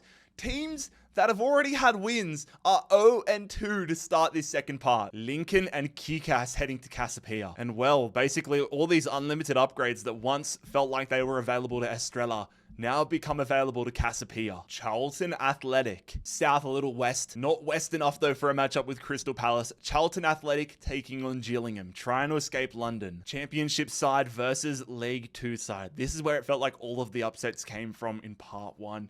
Let's see if Charlton Athletic, though, can set episode 2 on the right foot. They do not. They dominate statistically. It is the channel legend, Charlie Kellman, missing the penalty that is ultimately going to get Gillingham a victory. Massive upgrade as well for Gillingham. They pick up 74 rated Thomas Kaminski. It's a curse. If you're a London club trying to escape out of London to the east, you are cursed. West Ham fell to Colchester. Charlton fall to Gillingham. Besiktas, they're going to be going south a little east. Okay. Besiktas will be attacking Göztepe. Both clubs already with victories next to their name. Besiktas with a very impressive squad here in Turkey. Who survives in an early clash? It is a late Rafa Suarez winner. He picks up a hat-trick as Besiktas imperialize Göztepe. A double haul coming Besiktas' way. They get Bruno Petkovic and the goalkeeper Matthias Liz. Upgrades proven pretty hard to come by to start part 2. Another team imperialized in Göztepe. Lanús. Southwest. Okay, they want to get that border with Estudiantes. Club Lanús attacking Independiente. Independiente have been getting the job done inside of Argentina. They picked up that huge 79 rated striker last time. Are they going to be able to get another big scalp in Argentina? No. They will not. We are having so much early movement here in this second part. Lanús defeat Independiente. Their opportunity for the winner's wildcard dead and buried. God damn, they get themselves a haul as well. Martinez, Ray is the guy that comes across from Independiente, and then from Gimnasia, Pintado. Club Lanús, welcome to the bloody show, gentlemen. PSV, Southwest again. Well, it was basically South, but it doesn't matter because regardless, they're going to be trying to get themselves into Belgium, attacking Royal Union. A lot of clubs that we have seen a lot getting involved early days here. Royal Union trying to string another win together, but this would probably be their most significant against PSV, one of the top sides in the Netherlands. They go out. It is yet another extra time game and yet another established team falling.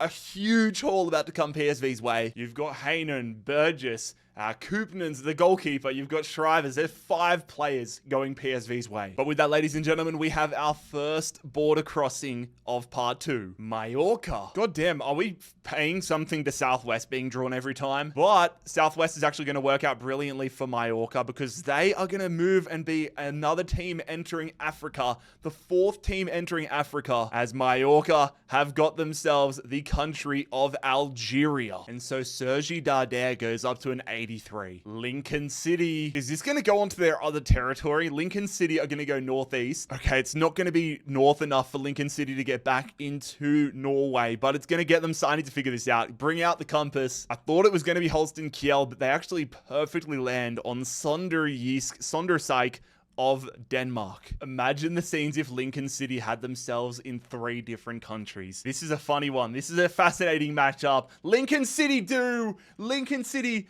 another win next to their name. Another striker upgrade for them. Up the imps, they now have themselves land in Denmark, and they share a border with Germany as well. The Newcastle Jets, we're going to Australia for the first time in a long time. The Jets head east. Oh, okay. So even though it's a little bit south, they're not going to get Auckland. We need to follow the arrow. They're going to be going to the other side of the world, but where is the question? The Newcastle Jets are going to get themselves this territory in Chile. We officially have ourselves a continent hop. The Newcastle Jets of Australia now are in Chile. How beautiful does this look? This is, oh, I love this. I love this series. But for the Jets, it is going to be Adams going to a 68. Sarmiento staying in South America. Northwest, so a region in, we're going for a neighborhood battle in Buenos Aires. Sarmiento are going to be attacking San Lorenzo. Both these teams debut for global imperialism here in FC 26. Who will survive inside Buenos Aires? It will be the challenger, Sarmiento, with a 2-0 victory. Andreas von Berger is the man moving across. This eastern side of Buenos Aires quickly clearing out. Bournemouth going northwest. Oh, that actually threads the needle.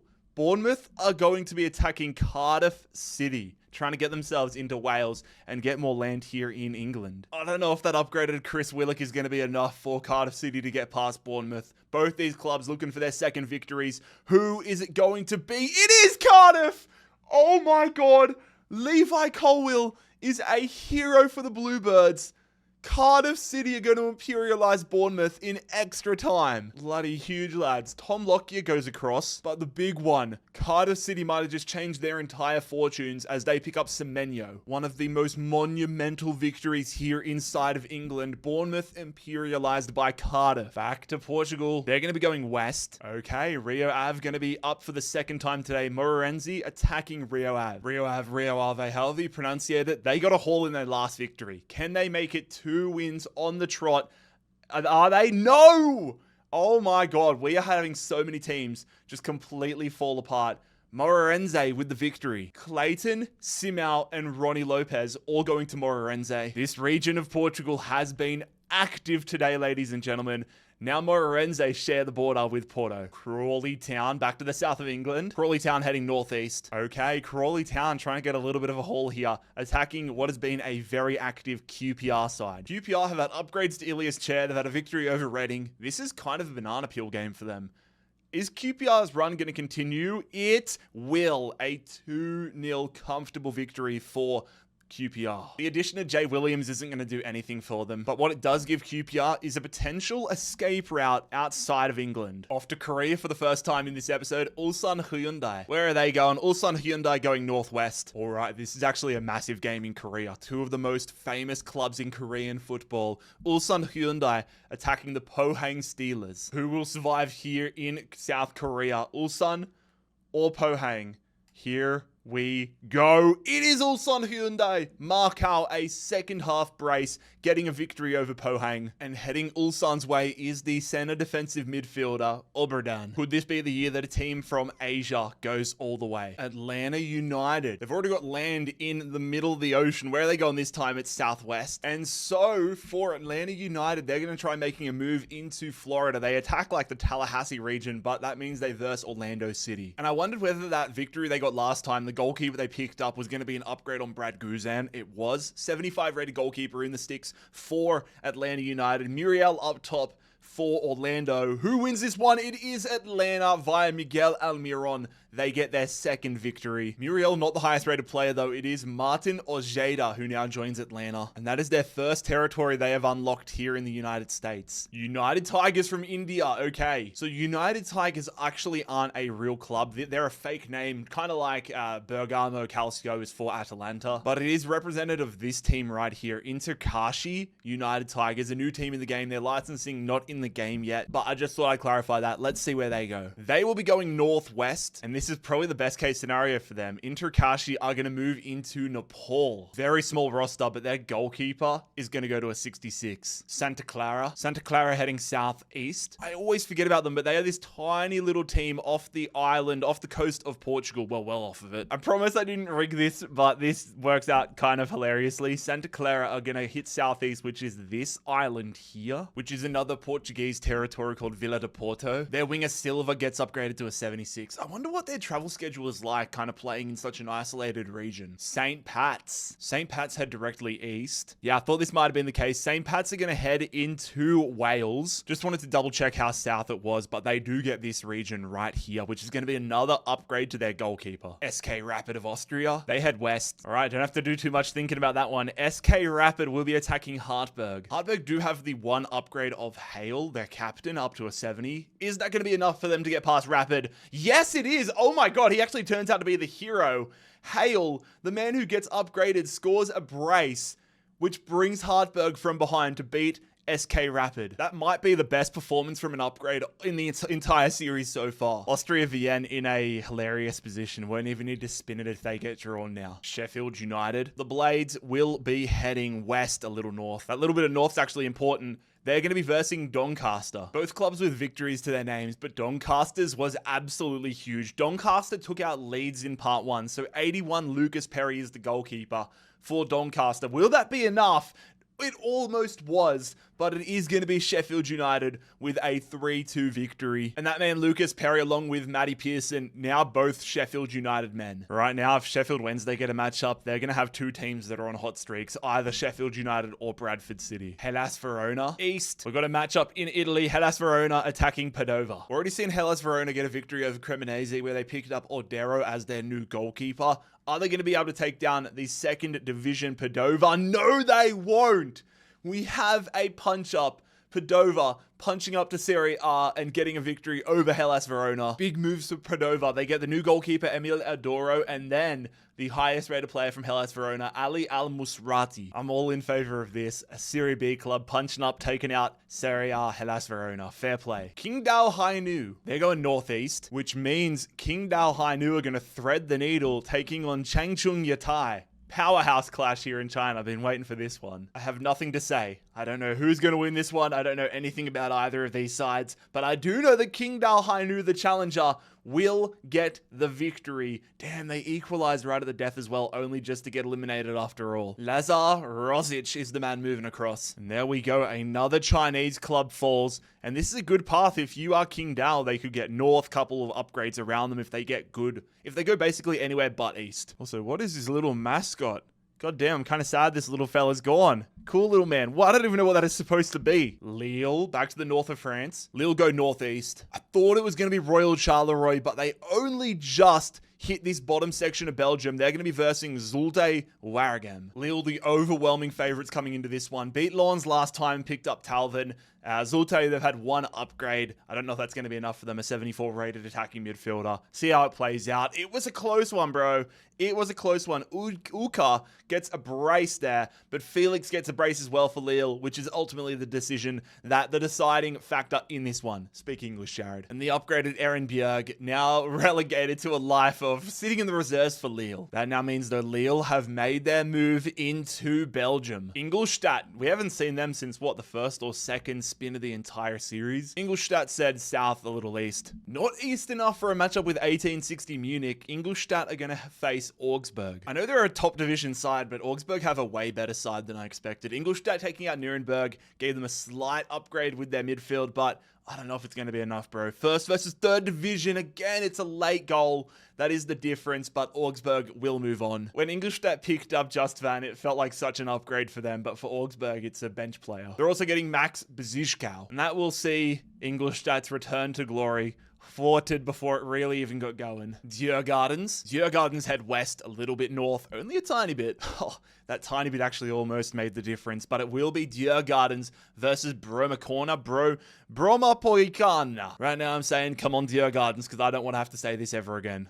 As has felt like the theme of the second part, we've got two teams that both have one win going head to head here. Who will survive in Sweden? It will be the challenger, Djurgårdens, with a 2-0 win. Starting to string together a pretty good side. They get Irindust, the midfielder, and then 74 rated Nasir Besara. And with that, another Swedish side falls, and I never have to say this club's name again. At least not till next year. Arka Dinia, a new side in Poland. Arkadynia heading west as well. Okay, we've got a matchup here in the north of Poland. Arkadynia versus Lechia. This is my first impression of Arka, so if they want to make themselves a favorite of us, they need to step up and get a job done here on Lechia Dansk. They do! Oh, playing a man down, they still get the job done. Fair play, Arkadynia off the mark for the first time in Imperialism history. And it is the Kiwi goalkeeper, a man that I actually versed in FC 26 like in August in Atlanta. That's probably the weirdest fact of this video, but I versed this guy in FIFA and in FC. It's Alex Poulsen. And for the record, I was teamed up with Will Dennis, the Bournemouth backup goalkeeper, and we won. We won the game. You know how it is. Lechia Dansk officially imperialized. Al Ittihad, Northwest. I swear we've had Northwest a billion times today. And so it's not going to be an upgrade here in Saudi Arabia. It actually threads the needle. Al Ittihad are going to get themselves Egypt. Northern Africa just about completely filled here. Just need Tunisia. That's honestly a dream for Ittihad. They could get really dangerous if they get upgrades galore. They get Karim Benzema to an 87. Las Palmas, Northwest. Similarly to Santa Clara, it is going to be an upgrade of the islands here for Las Palmas. Another club that I wonder what their commute is like. But Las Palmas get this cluster of islands right here. Playing in the second division now, but it is Kirian, 76 to a 78. Manchester City, our first juggernaut in a while. Man City head directly west. Oh, a tiny little bit of me was hoping, I don't know why, it would have to go northwest for it to be Man United, but it's going to be Bolton. Only just, it's basically the border, but it is Bolton. I cannot say this loudly enough. Come on, Bolton. Please, Bolton. Come on, Bolton. No! Oscar Bob gets the goal. At least it's another meaningless upgrade for Man City. All I want is Man City versing clubs that are in banana peel territory. I don't want them getting the big dogs. I want them falling to the lesser ones. Because let's be real, if Man City won Imperialism, there'd be like 2 people watching the whole video that would actually be happy about that. The Central Coast Mariners. Here we go. We've had both sides of the F3 derby today. Where are the Mariners going? Mariners are going west. Okay, this is actually big. The Mariners are attacking Sydney FC, but the winner will get Canberra. Sydney don't automatically get it. Sydney need a win to do that. The Mariners versus Sydney FC. Look, if there's one team that I don't want ever winning Imperialism, it is Sydney FC. If Sydney FC won Imperialism, I don't think I would even post this video. I don't think that would be the point of no return for me.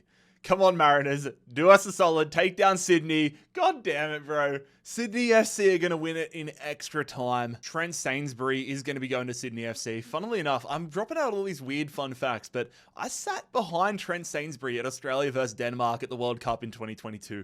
I remember sitting down looking and being like, is that fucking Trent Sainsbury? Unfortunately, he's now an enemy as he goes to Sydney FC. Whilst Joe Lolly will get upgraded to a 75. And there you go, Sydney FC off the mark for the tournament, and they get the Australian Capital Territory. SSC Bari, Southwest. Okay, Bari versus Juve Stabia. Both of these clubs in the Italian second division. Let's see who survives in their first matchups of Imperialism. It will be the challenged Juve Stabia, a 74th minute winner. Nice addition, to be fair. Gaetano Castrovilli is the man they get. That does create an interesting sort of like barricade, similar to how Fiorentina are stopping clubs heading further south.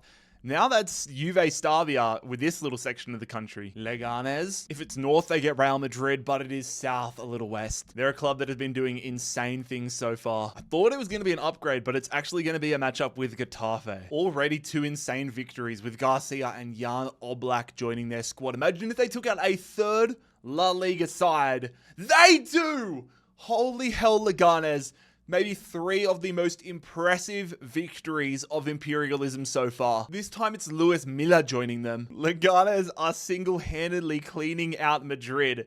Now it's just down to them and Real Madrid. Gimchong Sangmu, they're going southwest. It's not going to be a matchup with Yonbuk. They're actually going to get themselves an upgrade, only just skimming this region here. This might be our first upgrade within Korea. They need it, bro. Yon Byung Kwan is their upgraded player to a 69. One of the new teams out of France, it is Le Mans. Very famous for racing, I believe. Are they going to become famous for Imperialism? Their journey, not a matchup with Paris, but with Le Havre. Le Havre. It's Le Derby. It's Havre with an upgraded Touré to a 77. This is a wildly mismatched matchup, but let's see if Le Mans can set themselves up. They almost do. Oh, it is 3-all here. Samata and Sangante, the difference makers for Le Havre. They win it on pens. Baptiste Guillaume moves over. And for now, all we can say is better luck next year, Le Mans. Botafogo. Is this our first time going to Brazil? Northeast for Botafogo. So, it's not north enough for them to get an upgrade, but they are going to jump over to Africa. Botafogo. Really, really advantageous spin for them. They're going to get the nation of Namibia. I do feel like this is the earliest we've seen this much movement in Africa. Their captain, Cabrias, though, getting the upgrade to an 85. Bro, they have got such a balanced squad. Staying in South America, off to Uruguay, Cerro Largo. Cerro Largo heading east. Okay, we've got our first border jumping here between Brazil and Uruguay. Cerro Largo attacking Gremio. And for what I believe is the first time we have a South American matchup simulated that isn't from Argentinian sides. Brazil, Uruguay. The winner is Gremio. 2-1 Gremio victory. God, that actually should have been more of a demolition from Gremio. 69 rated defensive midfielder heading their way. And the Brazilian club has officially made contact in Uruguay. Oh no. FC Cincinnati. Oh, my heart immediately dropped, but I'm so excited at the same time. We're going to be heading to the east. Oh, it just saves us after getting full control of Ohio. We're actually going to get the state of Virginia. I thought it was going to be the Philadelphia Union, which would be terrifying, but it will be an upgrade in Virginia. The MVP nominee, Evander, upgraded to an 81. Melbourne Victory, going from my current nation that I live in to my home nation of Australia. They're going to be going northwest, and perhaps for the final time ever, Melbourne Victory will be attacking Western United. I can't lie. I was shocked when I saw Western United in the game this year. The club has gone into administration in real life. They're not playing in the A-League anymore. All of these players are made up players. They are not real players. The team is folded, so this will likely be the last involvement in Imperialism for Western United, and it is confirmed.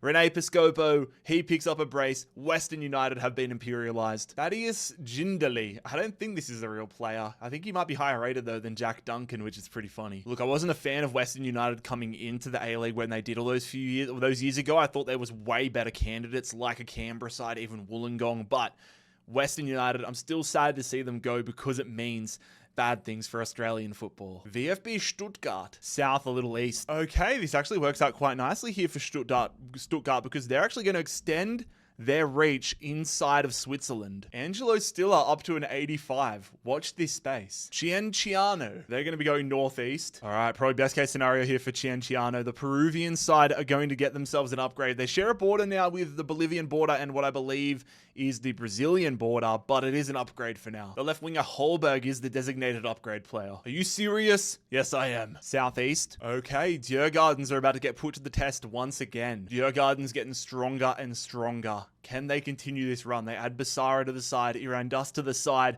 and that is going to help them get a win here. Another win. What is that? Third or fourth win for Djurgardens. Piece by piece, game by game, they're getting upgrades. And with that, I know Sirius, which is also what Harry Potter said in the third Harry Potter movie, are eliminated. Sturm Graz of Austria, northeast. Okay, Sturm Graz, the latest club to try taking out Hartberg. Also, one thing that I've just clocked that I didn't do after Hartberg won that game is I didn't give them this region here because they won a game. So because they won over here against Rapid Vienna, Hartberg got this region, which means Hale goes to a 72. I'll make sure that's implemented before we start this game against Sturm Graz. I'm sure Sturm Graz fans are wishing I let that one go through to the keeper, but I'm glad I caught that one. It's a one-man operation over here, fellas, so sometimes I miss something or two, like a thing or two, but I try to be perfect. Here we go, though. Sturm Graz versus Hartberg. Sturm Graz is a pretty good side, and they do get the win there. The upgrade is not going to be enough here for Hartberg. So Hale and Rauyau will go across to Sturmgraz. And between Salzburg and Sturmgraz, they now own the majority of Austria. Laval. Laval goes southeast, which is going to be a southern upgrade here for Laval. They're going to need the upgrades. Their goalkeeper, Samassa, gets it. Just reminder, they don't get it for Abdelli because they got Abdelli from winning a game. The upgrades only apply to players on your team. Porto Cabello. They're going northeast. Oh! Okay. Puerto Cabello are attacking Puerto Rico. They're going to be versing the New England Revolution, but it's not going to be a +4 upgrade if they do win it because Puerto Rico is an American territory. It's an American state. Like, it's not actually a country. Is it? Yeah. It's a territory. Just had to make sense. It's the same way Alaska isn't a country. I feel like we had something similar last year where New England went on a little bit of a run in South America. Let's see if it hits for the second straight year. Gil. They get the shot. That is the first shot of the entire game, and we're in the 63rd minute. Fofana, another save. Oh, that's a great move. They need to put that one to bed, bro. New England dominated but could not get a goal. Extra time. Here we go. Can they win it at the death here? Porto, can they beat New England? You selfish bastard! He could have squared it to get the win. A sweaty goal would have sent Puerto Cabello into North America. Oh, the CPU on this game is a joke, bro. And with that, we are off to a penalty shootout. Oh, that is actually insane. Matt Turner goes the wrong way on this one. The upgraded Gil was quality in this game, but can he score his penalty? Versus Romero. Gil hits the crossbar. The upgraded captain of New England hit the crossbar. Advantage to... Oh my god, Puerto Cabello have the advantage. New England can't afford to miss here, otherwise they're going to go out straight down the middle. But all Puerto have to do is continue scoring. Paredes versus Matt Turner. Straight down the middle again. Are we actually going to see Puerto Cabello, the Venezuelan club, enter the United States of America? It looks like it. If they score here, that will be the case. New England absolutely bottling it. Guerrero versus Matt Turner. This one is to bed. New England have been revolutionized. Imperialized. Absolute scenes here, fellas. Puerto Cabello have gone from this tiny little section in Venezuela to now taking Puerto Rico and also the state of Massachusetts. You got Venezuelans in Massachusetts. You've got Chinese in Texas. This is Donald Trump's worst nightmare. Please don't deport me for that joke. I enjoy living here. But the next man up is going to be the next team up, Botafogo, back to South America. Botafogo going northwest. Okay, Botafogo, they got their upgrade, but now they are attacking Cruzeiro, an all-Brazilian affair. Time for some more gameplay. Awesome. If you're Botafogo, though, you probably wish that you had gone east so you could continue upgrading through Africa. But if they win here, probably the best case scenario as well. Cruzeiro, oh my god, that would have been such a nice goal. Oh, that is a peach of a ball. In behind, Botafogo take the lead. This gameplay is 10 times better than the last game with New England. Oh, that's fallen nicely for them. They could. Oh, that should be 2-0, bro. That should be Botafogo through. Is there a chance for an equalizer? That is a stinker of a shot from Cruzeiro. But that was a thoroughly entertaining game of football. Botafogo are going to imperialize Cruzeiro. They get even stronger, picking up a 76 rated goalkeeper. And there we have it, lads. Botafogo got land in Namibia, and now they have more land in Brazil. Besiktas. They're going to be going north, a little east. And so, the little bit of east means we have a huge clash here in Turkey. Besiktas versus Fenerbahce. Fenerbahce's team is genuinely cooked. Don't forget there's like Edison, Fred, all these guys in there. Marco Asensio in the squad now. Besiktas have been putting wins together though. Whoever comes out of this one is going to have one hell of a team. And it will be an 89th minute goal for Rafa, but that is not enough. It is a victory. And Nesri getting a 3-2 win for Fenerbahce. Urkan Kurtzu among the players going to Fenerbahce. And with that, Fenerbahce are going to get more land outside of Istanbul, along with more land within Istanbul. Lausanne Sport of Switzerland. Lausanne going southeast. Okay. They're either going to get themselves more, they're going to reclaim land in Switzerland and move into France, or FC Fantasy are going to extend their domination, not domination necessarily, going to extend their grabbing that they have of Switzerland. Lausanne only have that upgrade of Bear. Meanwhile, Annecy, their last foray into Switzerland worked out to be quite lucrative for them. Whoever comes out of this one is going to significantly improve their squad, and it will be the French side of Annecy winning this one in extra time. The upgraded Theo Bear becomes a new sharpshooter up top for Annecy. And there it is, ladies and gentlemen. Annecy now getting more. They have the most amount of land in Switzerland. Karabag, oh, the club from Azerbaijan. Karabag heading directly south, which means they are going to move into the Middle East. The club from Azerbaijan is now going to take control of Iran. This could be a very lucrative endeavor for Andrade. Cork City of Ireland. Cork City heading west, a little south. Okay, at first I thought it was going to be Waterford, but because of the little bit of south, they're actually going to move into Wales. Cork City will be getting themselves an upgrade on this far west coast of Wales. Another club that needs, they could really use a winner's wildcard. McLaughlin is their highest rated player, goes to a 62. FC Augsburg. Augsburg head west a little north. At first I thought it was going to be Hoffenheim too, but it is going to be Augsburg attacking Heidenheim. Augsburg have been on a good run of form here, but Heidenheim present a challenge. They're in the Bundesliga. This is not going to be a rollover defeat here.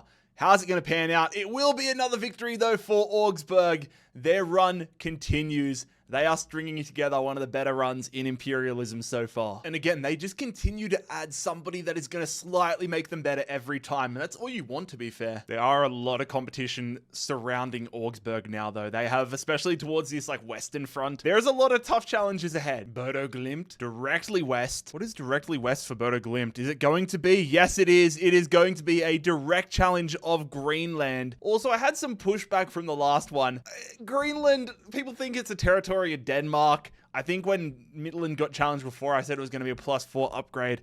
Apparently that doesn't count. I did a quiz the other day where it was like name 10 countries that they end with land. I put Greenland. I got that wrong because it's not technically a country. So no longer will it be a +4 attack. Luckily it hasn't affected anything, but long story short, Bodo Glimt attacking Midtjylland. Midtjylland on a decent run of form, dealing with the upgrade. They also added the upgraded Mia to their midfield. Can they continue their run and get more space here in Denmark? They will! Frankulino continuing this great run for the Danish club. Midtjylland are just getting midfield beast after midfield beast. Patrick Berg, the latest addition. Slowly but surely Norway getting eaten up here by Midtjylland. Rot-Weiss Essen, they're going northwest. They thread the needle. They're not going to be versing Mönchengladbach. They're trying to take down Ajax. If you're Ajax, you just want to survive this one. You've got nothing to gain out of this besides a path into Germany.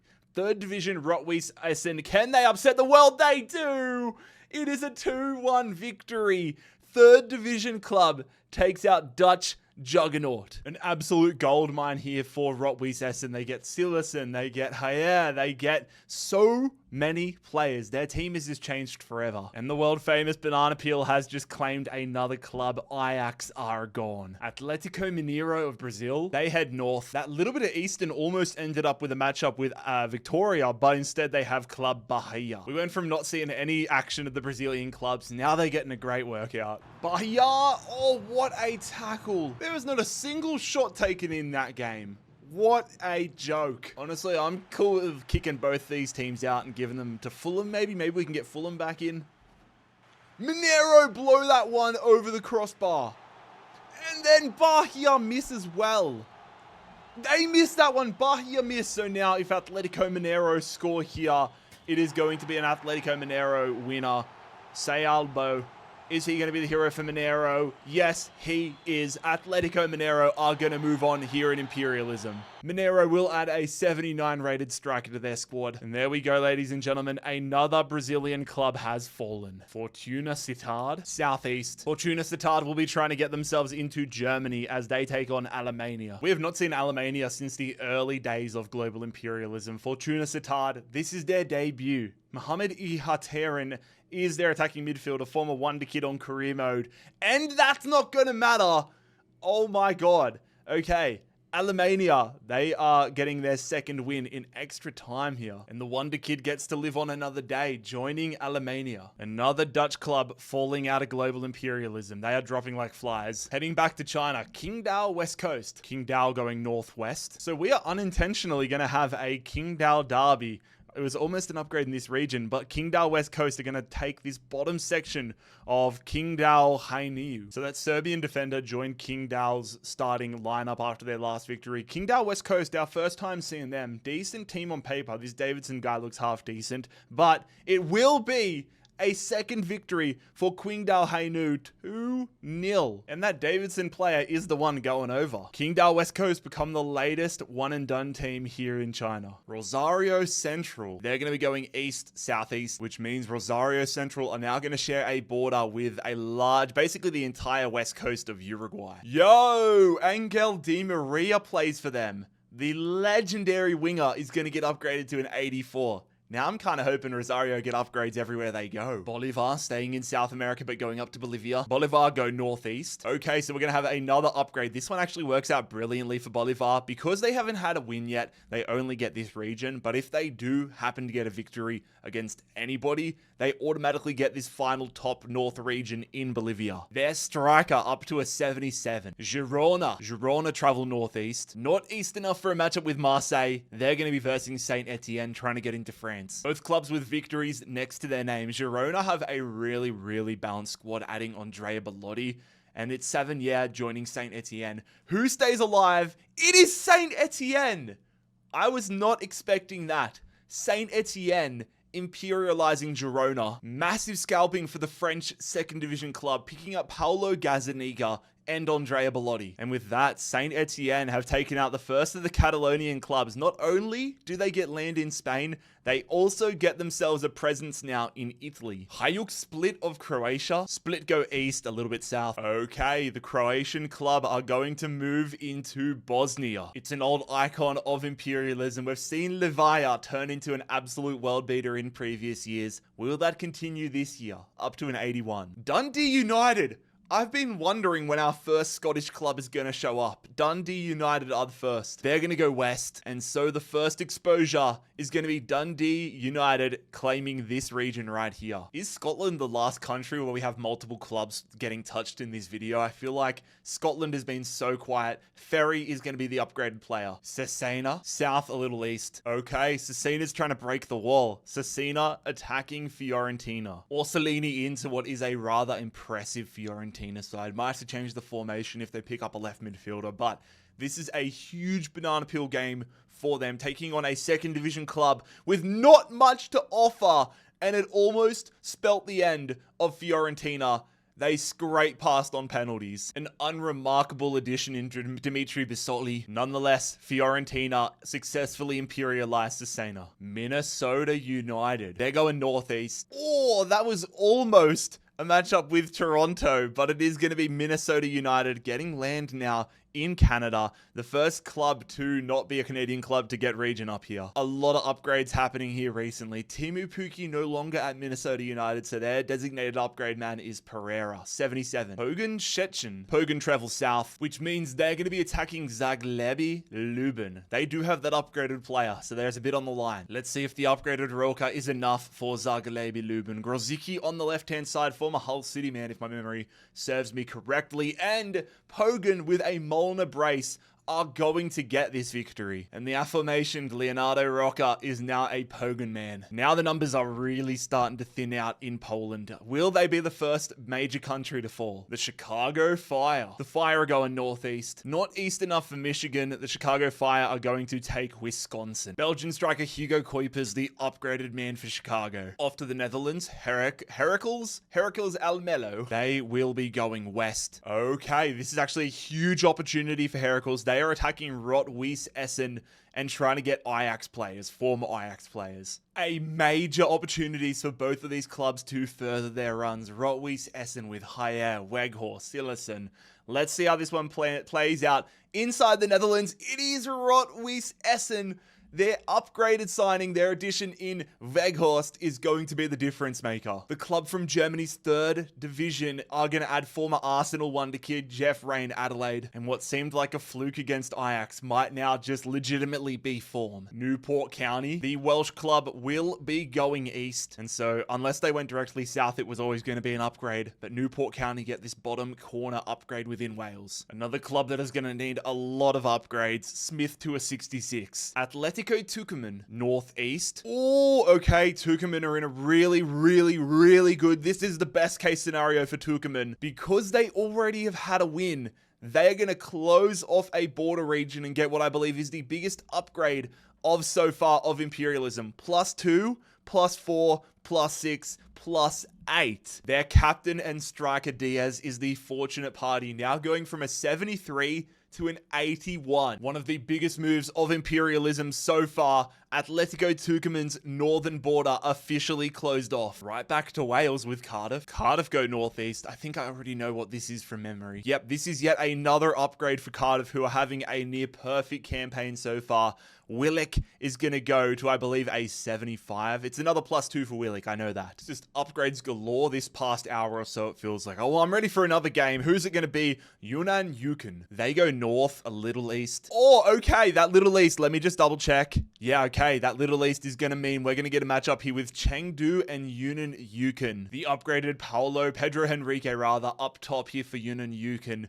Myanmar on the line as well. Not going to be a direct +4 upgrade if Chengdu do pull it off. But let's see. It is a 3-0 win for Chengdu. They absolutely slap up Yunnan Yukon. So there you go. Pedro Enrique is now a Chengdu striker. It's not a direct attack on Myanmar, but Chengdu are going to get this southern region here in China and now the country of Myanmar. Sporting Cristal of Peru. They're going to go northeast. Okay, it's going to be a tiny little upgrade here. It's an upgrade, but it's a tiny little region that they pick up. A lot of regions available within Peru. Congratulations, Gonzalez. You're now 74 rated. Toulouse goes southwest. At first, I thought it was going to be a matchup with Zaragoza, but because it's more west, they're going to be only just trying to take down Osasuna. Both of these clubs with 2 additions to the side. The winner will be taking away 4 players and will have space in an opposition country. And when I say 4 players, they'll have 4 players. Osasuna, 89th minute winner. That looks like a classic game the Spanish club survived. It's Briancon, it's Silva, and the goalkeeper, Guillaume Restes, now an Osasuna man. Osasuna breaking out of Spain, moving north, and now have real estate in France. Oh, that's not a good omen. We've had one purple team just go out. Now it's Fiorentina. Where will you be going, Fiorentina? You'll be going west. Okay, this actually might work out brilliantly for Fiorentina. They're going to be attacking Carrarese, who have been going on a pretty decent run of form. Super fascinating one. On paper, Fiorentina, so much better. Carrarese, though, getting better and better game by game. Will this be too big of a challenge for Carrarese? No, it is not. I mean, yes, it is. Yes, it is. Moise Kean, Edin Dzeko score. Fiorentina move on. In terms of pickups, nothing insane, but Calvin Stengs could provide to be a good backup player, good reserve super sub. From a territorial perspective, though, this might work out to be pretty good for Fiorentina, taking the coastline for themselves. Staying in Italy with Juve Stabia, they go directly east, and so directly east for Juve Stabia is going to be the country of Albania. Juve Stabia, this is probably a smart move for them to get out of Italy and try to get as many upgrades that still remain here. Lyon to a 72. Portsmouth, Pompey's up for the first time. Are we going to have a battle with Southampton? I don't think so. Oh, it actually worked out to be a lot closer than I expected, but it will be Portsmouth attacking QPR. An all-championship affair here. QPR with a few wins, 2 wins under their belts, and the upgraded Ilias Chair. Is that going to get them over the edge in this one? Yes, it will. It actually will be Ilias Chair, who proves to be the hero in the 88th minute. Ilias Chair taking out Portsmouth. Look, I kind of wanted Portsmouth to do well because they have so many Australians on their squad. Connor Chaplin, though, the man moving to QPR. Fair play to QPR. I'm not the biggest fan of them being a Fulham fan, but they are putting together a nice run here, doing the best they can within England. Back to Italy with Lecce. Lecce directly north. That's about as north as you can get. And well, that means they are going to get themselves into Croatia here. Gonna get this bottom little territory. That'll be yet another upgrade for Lecce's man. Pretty good one as well. Falcone now 86 rated. Platense, northeast. Okay. Platense coming after that upgraded Angel Di Maria. Look, whoever wins this game is going to be starting to compile a bit of an Argentinian legend squad because Di Maria and Eva Benegra will be on the same team. It's just a question of whether it'll be at Platense or Rosario. It will be at Platense. Both of them score But ultimately, Benega's brace is the difference. But that means this is the highest we will see Angel Di Maria get. Still a huge weapon picked up for Potenze. And that also means they now take that western border of Uruguay. Padova, they're heading west. Okay, Padova will be attacking AC Monza. A very hotly contested matchup here within Italy's second division, both with pretty big scalps to start their campaigns. Huge advantage for the winner, which is going to be Monza. The Cinderella run from our first ever Imperialism is starting to unfold once again. Monza with their second victory. This is what I'm talking about, lads. A trio of unbelievable additions. Ordero not going to start behind Carneseshi, but then you got Al Musarati and you've got Gomez, Alejandro Gomez, going to Monza. And there we go. I feel like there's been a lot of action in Italy lately, and Padova's the latest club to be imperialized. San Martin of Argentina. East. Okay. Oh my God. Imagine, bro. I wish they went west. Imagine San Martin versus the Newcastle Jets, but San Martin, they're not ready for the Jets. They're running scared. They're going to get themselves an upgrade. For now, it's going to be Menendez to a 72. Al Khalij, Southeast. Okay, yeah, I had to make sure. I had to get the compass out, but it is going to be Al Fire. Sometimes I thought it was going to be Al Qadisiyah. Sometimes I thought it was going to clip an upgrade, but it is Al Fire. The upgraded Fortunas here for Al Khalij. Is that going to be enough for them to get past this in an all-Saudi affair? Here we go. Saudi Arabia. It is not. It is going to be, despite playing a man down, it is going to be Al Fire getting the win. Fortunas picking up an injury. That is massive. Konstantinos Fortunas joining Chris Smalling at Al Fire. And as we hit 450 teams remaining, the team eliminated is going to be Khalij. And just for a little update, this is what the world map currently looks like. Who's going to be the next club to change the trajectory of the globe? It is going to be Deportes Iquique from Chile. Deportes going southeast. Okay.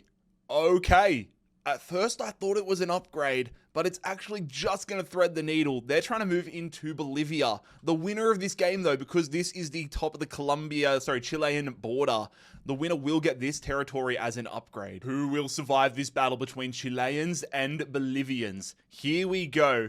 Deportes Iquique or National, it is going to be the challenger, Deportes Iquique of Chile, winning this one. Damn, their lineup kind of stinks. The highest rated player, there's a lot of 66 rated players, so we're going to give them a 66 rated center back. And because of the unlocked territory, Deportes Iquique's left midfielder, Hook, is going to go to a 73. And for the first time in Imperialism this year, we have a border breaching, as we have a Chilean club, a border breaching in Bolivia, that is, as the Chilean club moves in there and take this region up north. Swindon Town, they travel west. So, ladies and gentlemen, we are going to see Swindon Town attacking Bristol City. Another case of a League 2 club punching up against a championship club.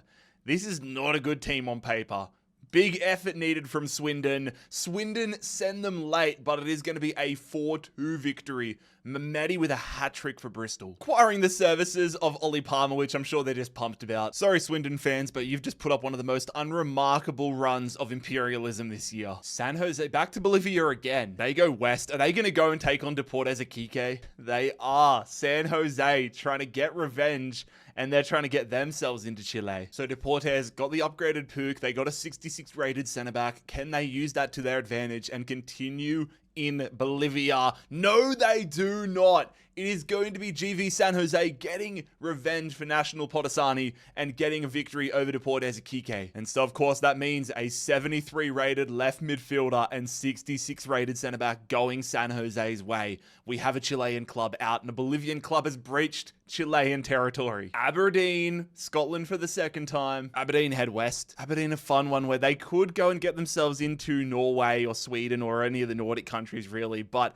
Aberdeen end up going for the safest option. It is yet another upgrade here within Scotland. The left midfielder Carlson to a 77. I was hoping it was going to be the former, either of the Western Sydney Wanderers, former Western Sydney Wanderers, Nicholas Milanovic, or where is he? Where's Yangi? There he is. Two former players. Oh, Nick Suman as well. Aberdeen should be my Scottish club. They have so many former Western Sydney Wanderers. VFL Wolfsburg. Friends of the channel, Wolfsburg up for the first time. Where will Wolfsburg be going? They're going to be going northwest. Okay, Wolfsburg. It's not going to be west enough for Bochum. It is going to be Holsten Kiel. If they win here, they will get themselves into Denmark as well. Holsten Kiel with just one win in Denmark in their favor. Is it going to be enough for them to take down Wolfsburg?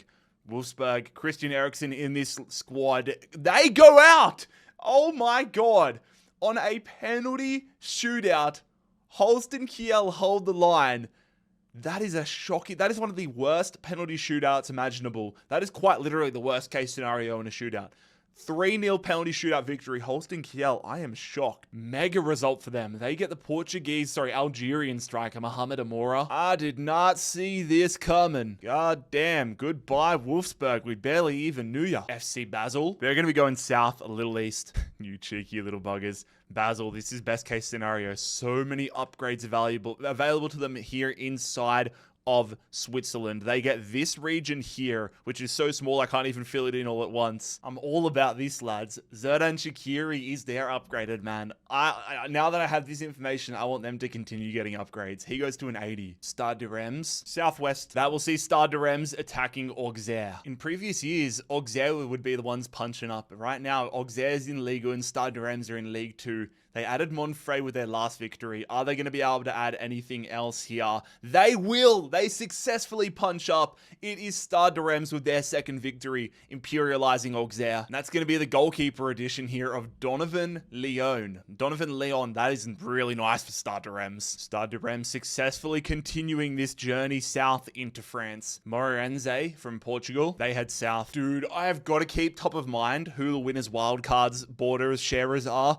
If Moreirense would have drawn a northwest, we would have had a winner's wildcard, but instead, probably for the best case scenario for them, they're going to get an upgrade. So their attacking midfielder, Allen, goes up to a 77. Gimcheon Sangmu. They're going north. Okay, Gimcheon are going to be attacking Gangwon. There are storylines slowly building up for both clubs. Gangwon added Oliveira, and then Gimcheon got their upgraded left midfielder.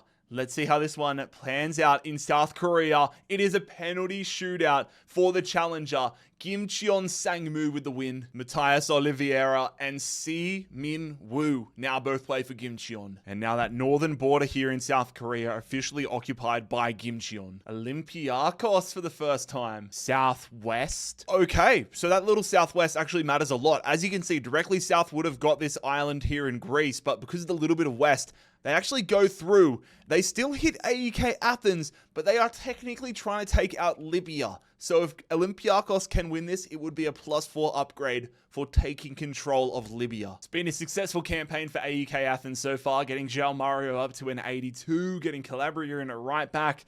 Will that end here in an all-Greek clash, an all-Athens clash? Yes, it does. It is a late game. I mean, Jovic made it 2-1. To be fair, actually, it wasn't close at all. 2-0 right until the consolation goal from Jovic. AEK Athens have gone out in a whimper. Couple of things to figure out here first. Of course, João Mario now going to Olympiacos along with Calabria. Olympiacos fighting out of Athens here, getting this territory in Greece with the Greek islands. But most importantly for them, because they directly challenged Libya. They get Libya and get themselves a +4 upgrade, which will be going the way of their striker El Kaabi up to an 84. Caracas, northeast. All right, so it was going to be an upgrade regardless for Caracas, but they will get this region right at the north part of Venezuela. Olvea to a 69. St. Louis City, they head south, which will see them escaping the hammer murder capital of the United States and getting themselves an upgrade. Felt like upgrade central lately in the United States, but it is going to be Roman Berkey up to a 78. The Wellington Phoenix. Come on, the Knicks. The Knicks head northwest, and I'm glad I double checked. I brought the compass out. At first, I thought it was going to be a matchup with my favorite club, the Western Sydney Wanderers, but I was actually wrong. It is going to be an upgrade. It is going to be Papua New Guinea. Just like the NRL, Wellington Phoenix are trying to get into PNG. Alex Rufa up to a 69. Levante. Levante will be heading southeast. Here we go, a clash in Spain ahead. Levante attacking Valencia. Feels like this southeastern corridor of Spain has been relatively untouched, so I'm excited for this game. Curious to see who emerges. The Aussie legend, one of my favorite players of all time, Matty Ryan, in between the sticks for Levante.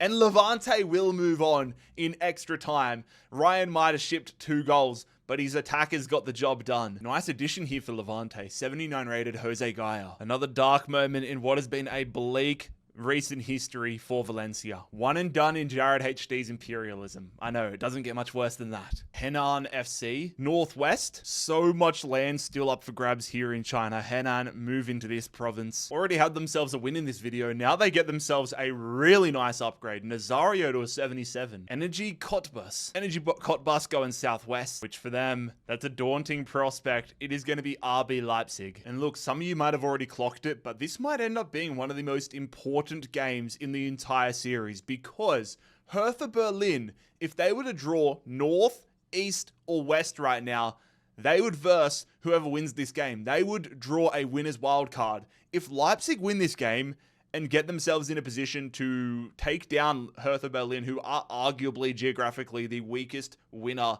wildcard available, that could be what Leipzig need to not get stopped in this entire video. This could be a game changer. Oh, Noosa. I'm not trying to be dramatic, but Noosa's brace quite literally might have just won Imperialism for Leipzig this early on. They are not interested in Elias Bethke. Leipzig are interested in this geographical upgrade. Of course, Union Berlin could attack Hertha Berlin and steal it, but that would then mean a 99 rated play would be up for grabs for Leipzig.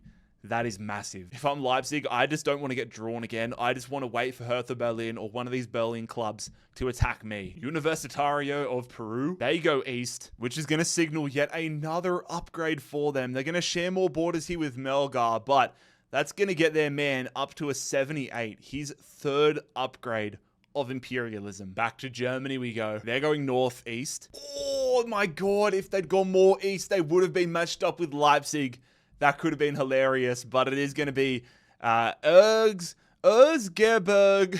AUE. Let's just call them AUE attacking Frankfurt instead. Look, another case of, yeah, it's a banana peel game for Frankfurt, but if they can win, they will share more of a border with Leipzig, which has now become a golden ticket. Can Frankfurt get another victory here in Imperialism? By the skin of their teeth, they do. Holy hell. Frankfurt they've not looked comfortable, but they've got the win. Just like Leipzig, it's not an ideal upgrade, but as I've stressed, valuable real estate being imperialized by Frankfurt. Off to Ecuador, IDV, we've already seen them get a win in the first part, but now they're going to be going south a little west. Not west enough for this territory. IDV get an upgrade here, which is going to go to Sornosa, 74 rated. Schweinfurt, southeast. Oh my god. Come on, Schweinfurt.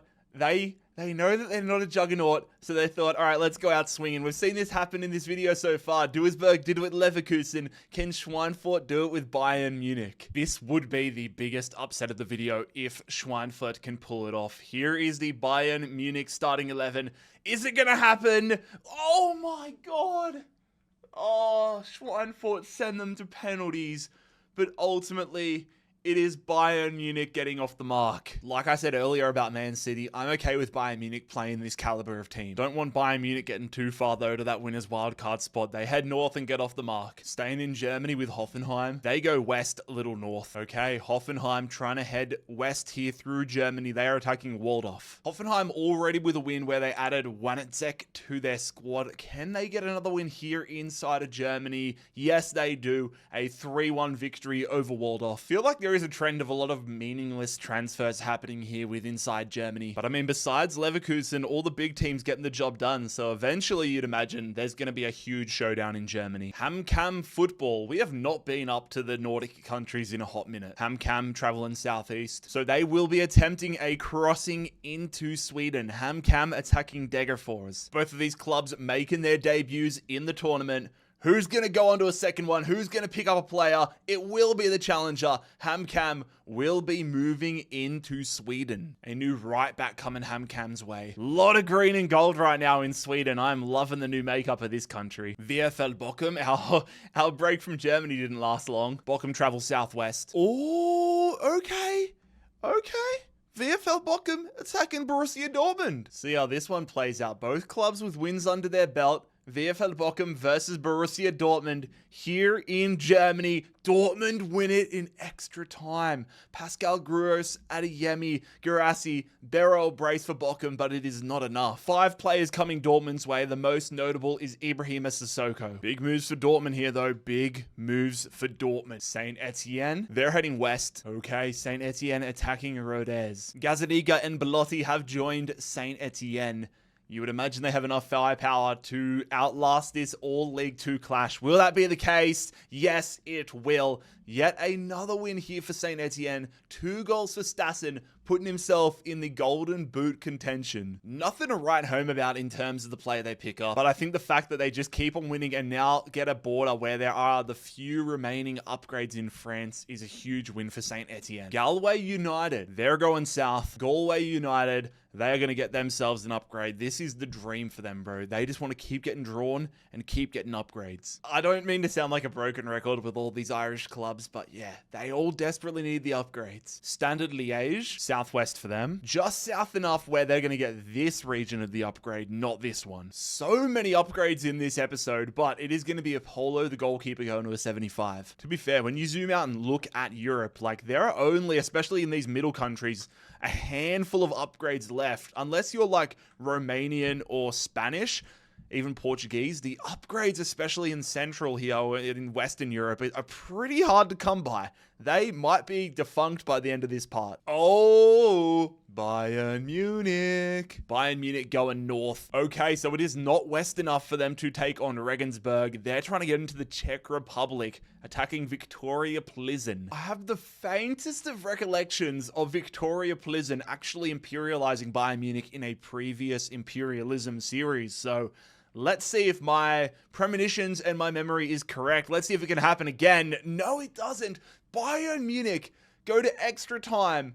They are they're staying alive in this tournament by the skin of their teeth, but I suppose that's all you need. So once again, a pretty inconsequential addition to Bayern Munich's squad, but quite terrifyingly, Bayern Munich, now that they've got themselves in the Czech Republic, if they play their spins right, can get a lot of upgrades, especially if they end up versing, like if they win the country uncontested, they will have a ridiculous amount of upgrades and could very easily become the team to have the first player enter the 99 club. St. Louis City, back to the, I'm not going to keep slandering their name. Where is the upgraded Roman Berkey going? They're going to be going northwest, which means we have Derby Day. It is St. Louis City attacking Sporting Kansas City. Let's see if that upgraded Roman Berkey can earn his wage. St. Louis City versus Sporting Kansas City. This one goes the way of KC. Sporting Kansas City with a 4-2 win. Roman Berkey jumping across rivalry lines. There we go. For what feels like the first time in a long time, we have an American club, an MLS club, being imperialized. Palermo, the men in pink traveling southeast. Ooh, baby.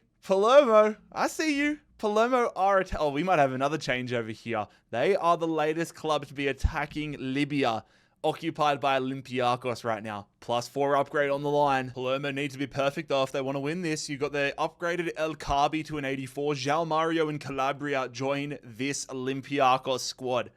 What do you got, Palermo? What do you got? Oh, they have an extra time performance, but this is why the upgrades are so important. Upgraded João Mario and El Kabi score the goals that give them the lead and give them the win. Olympiacos' latest addition comes in the form of Tommaso Agello. But fair play to Olympiacos. Defend their territory and now take the beautiful island of Sicily. Argentinos Juniors, they go east. Okay, so as we get into Buenos Aires, still so many teams alive here. Argentinos are going to be attacking Hurricane. Who will survive in the southern regions of Buenos Aires? Will it be Hurricane or Argentinos? It is the challenger via Sanchez goal, getting the victory. Hernan Galindez, now an Argentinos player. Slowly but surely the teams in Buenos Aires are clearing out. Salford City. Salford goes south. Oh, I was hoping for like Man United or Man City, but Salford will be versing Crew Alexandra. To be fair, if you're a fan of either of these clubs, you probably would rather verse one another early on here to at least get some sort of a boost, get some sort of addition for whoever wins, and the winner will be Crew Alexandra. Tezgel gets an early goal, which is the winner. Bro, have I been living under a rock? When the hell did Fabio Barini become a bloody Salford City player? What the hell? Crew fans feel like they've just hit the lottery right now. Jesus, man. Instead of it just being like a tiny little victory for Crew, they get a 70 rated striker. Fair play. Salford City, one and done. Suwon from Korea. Suwon traveling northwest. Okay, I kind of like this. I kind of like this a lot. It is Suwon attacking a juggernaut of Korean football, FC Seoul. Pretty big opportunity here for Suwon if they can get the win over FC Seoul. See how this one plays out. Sabag up top here for Suwon. Who wins in South Korea? It is FC Seoul. I thought we were going to see an upset there. As expected, Pablo Sabag is the man moving over. And FC Seoul are officially off the mark for Global Imperialism version 4. Boys, one thing I caught where I stuffed up. So with the Newcastle Jets, when they made it to Chile, I gave their upgrade to Adams, who I thought was the highest rated player, was going to go from a 66 to a 68. But when I was going in and going to give him the upgrade, making sure everything behind the scenes was up to date, I realized this guy, Mizunuma, winger, midfielder from the Newcastle Jets. He was 69 rated, so I've gone in, given him the 71. Thankfully caught that one before it was too late. Moving back to our normally serviced programming. Next club up, Real Oviedo. Oviedo heads southwest, which is going to see a matchup here in the north of Spain. Oviedo now a La Liga club, which is crazy to see. Santi Cazorla, Solomon Rondon, they got Eric Bailly on the bench, Dendonker in the midfield, and they do get their first victory, a comfortable 2-0 win. Edgar Badia not going to get any game time for Oviedo. Real Oviedo officially off the map. That's one less Spanish team. Jeju, they're going to be going southwest. Oh, okay, so Jeju are this little island off the south coast of South Korea. They're going to try getting themselves into China, Mexico, they're going to be versing, and the United States, they're attacking Zhejiang. Look, unfortunately for Jeju, they probably attacked Zhejiang at the worst possible position. They could have attacked them at the Philippines and got a +4 upgrade, at Mexico got a +4 upgrade, but this is a big one. The upgrade of Matrida, Uzuni from Austin FC. Who's going to win? It will be Zhejiang Pro getting yet another victory. Lee Changmin, the man moving over and making Zhejiang get even stronger. Zhejiang Pro getting a presence in yet another country, getting this South Korean island. Going to Austria. SCR travel southeast, or northeast rather. Almost a matchup with Augsburg, but it's not north enough. They just scraped south of the border.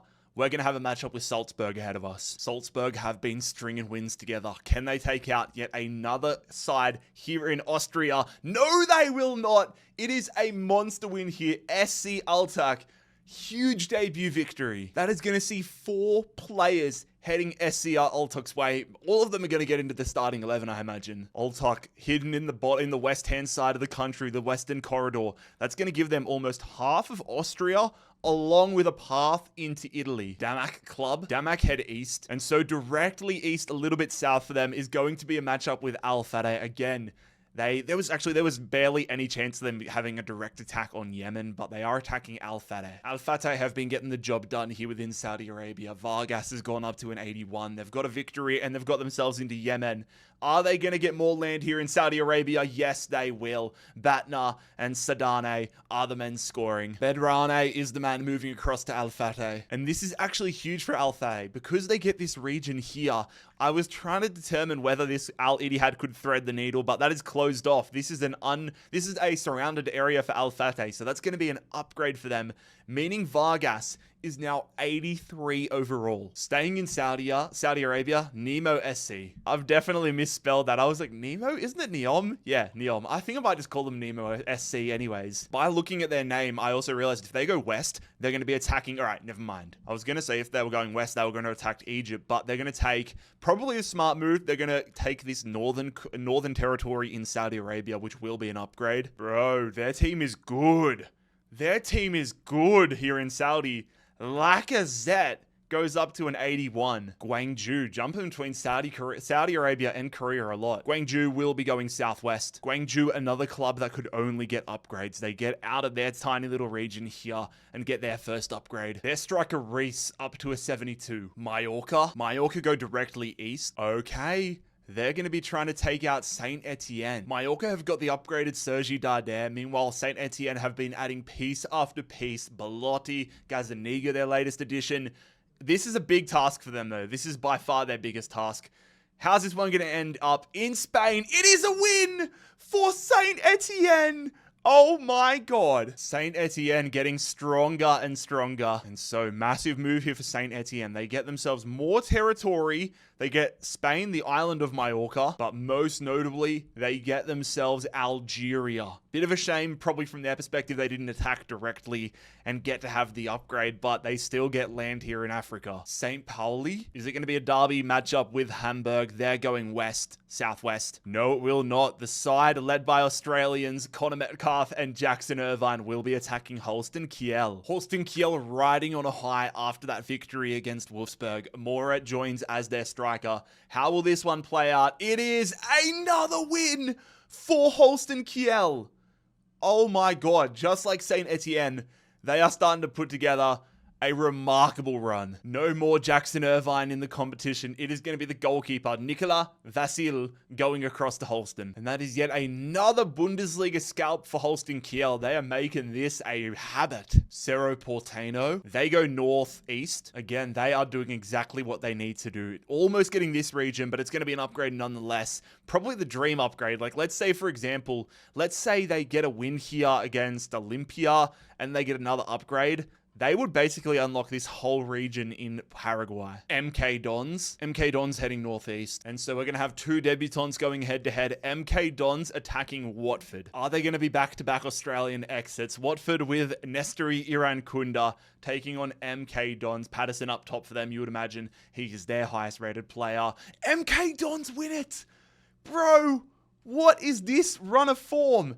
MK Dons win. We went from having pretty predictable results to now upset after upset. Imran Lauza is the man moving to MK Dons. Goodbye, sweet prince. Goodbye. What a stinker of a campaign for Watford. Imperialized in match 1. A huge upset by MK Dons. FC Copenhagen. It's been a minute since we saw them. Copenhagen, I think I know what this is going to be. Yep, confirmed. Copenhagen trying to get themselves into Sweden as they attack BK Häcken. Both of these teams have been very, very busy, but only one of them is going to extend their power within the Nordic nations. Copenhagen or BK Häcken. It is BK Häcken. No way. BK Häcken have won it on penalties. That is an upset. Absolute scenes. A whole host of players going to BK Häcken. That might give them the most transferred players in the entire series so far, but the most notable one is the upgraded Dominik Kotarski. BK Häcken, not only do they get themselves into Denmark, taking over Copenhagen, they also get themselves into the north of Germany. A monumental win for the Swedish side. Plymouth Argyle, they will be going south. Yeah, that's why I had that little turn of the head. I was like, Plymouth Argyle, are they above or below Cardiff City right now? They are below them, which means they are attacking Stade Rennais. Somebody's about to jump the English Channel. It's just a question of who. Here we go. Plymouth Argyle versus Stade Rennais. Stade Rennais are going to get that victory. They're second of the tournament. Collecting the services of Connor Hazard. This is another case of Stade Rennais beating Plymouth isn't going to help them too much from a transfer perspective, but it opens up a whole host of possibilities to go through England. Bold Club of Denmark, they'll be going east. Oh, okay. They're going for a club that has seen a lot of success. At one point held the most wins record. It is going to be Bold Club attacking Silkeborg. Will Silkeborg's run continue? They are slowly but surely cleaning up in Denmark. Will that continue against Bold Club? It will. Another win for Silkeborg. This time the man they pick up is the centre-back in Nielsen, creating a little bit of wall if Lincoln City want to come north through Denmark, which would be a hard thing for them to do.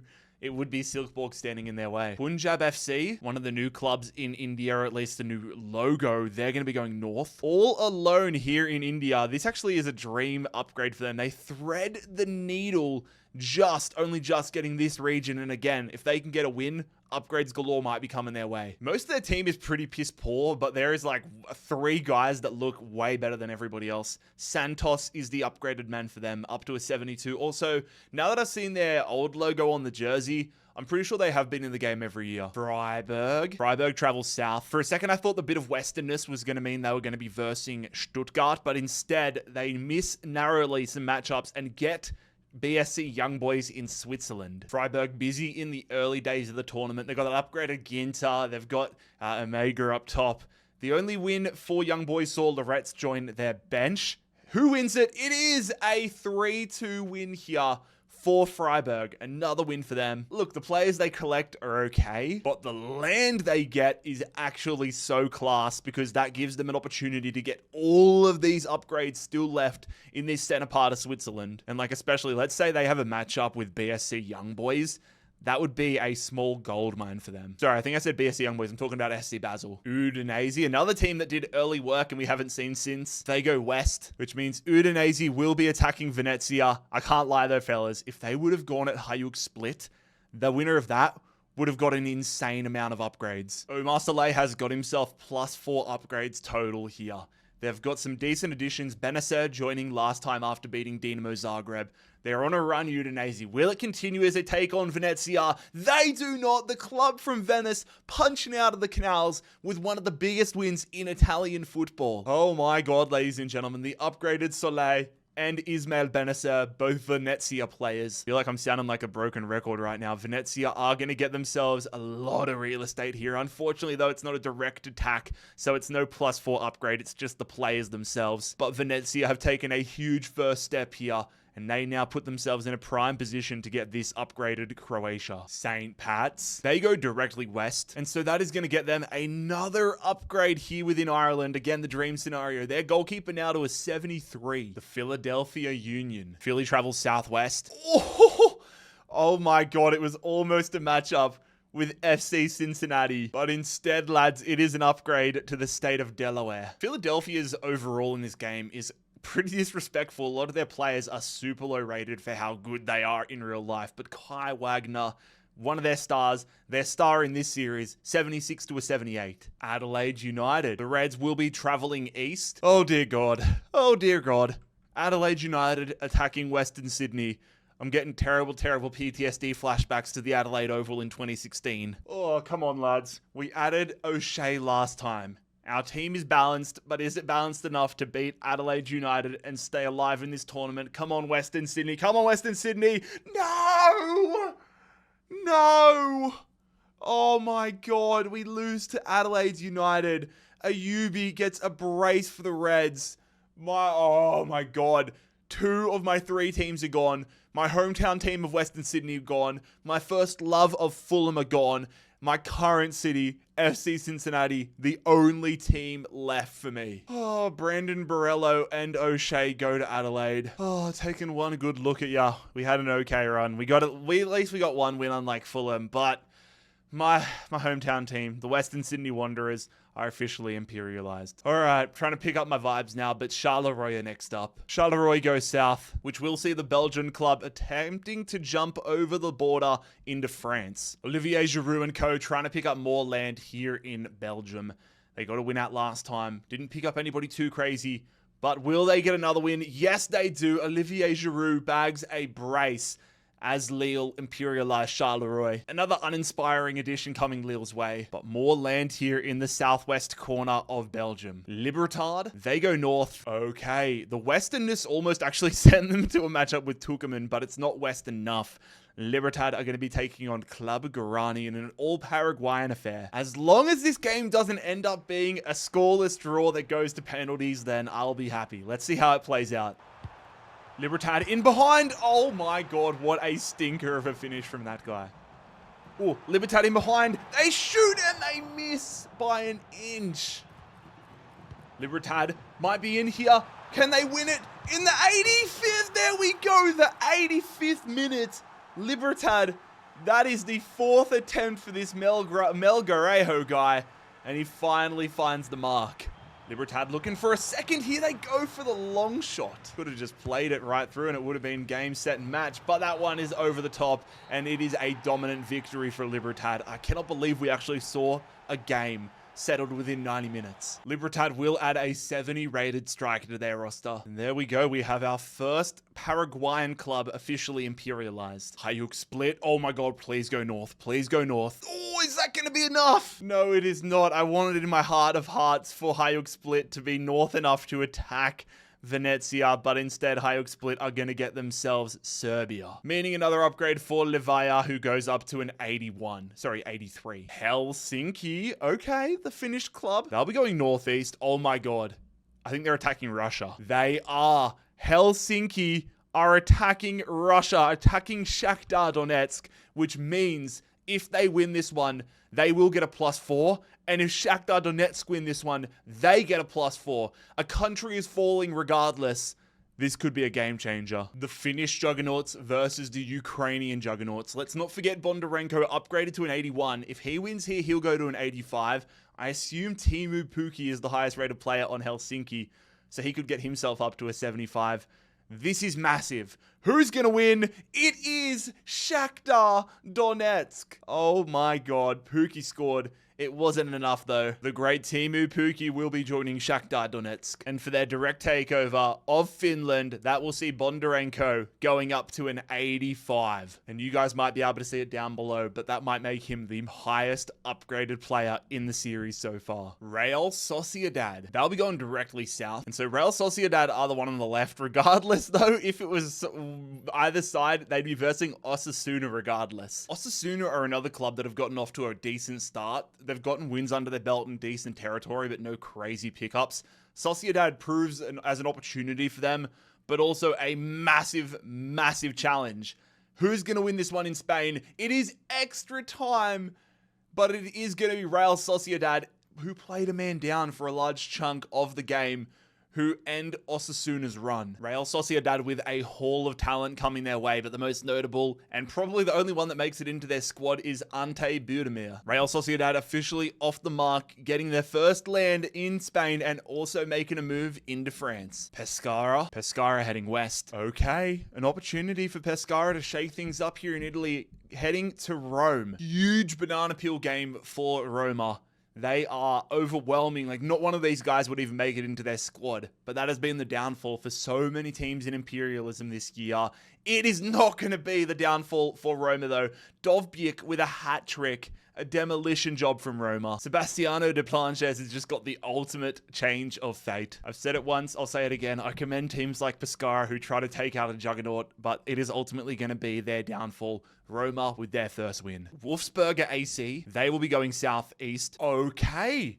They're going to be attacking Venezia, and they're actually going to be here in Slovenia. So if Wolfsberger beat Venezia, that would be a +4 upgrade. An unreal opportunity for Wolfsberger. Of course, Venezia only just picked up the 82 Soleil. They get Benacer. They've got a decent team building here. Is it all going to come crashing down? It is!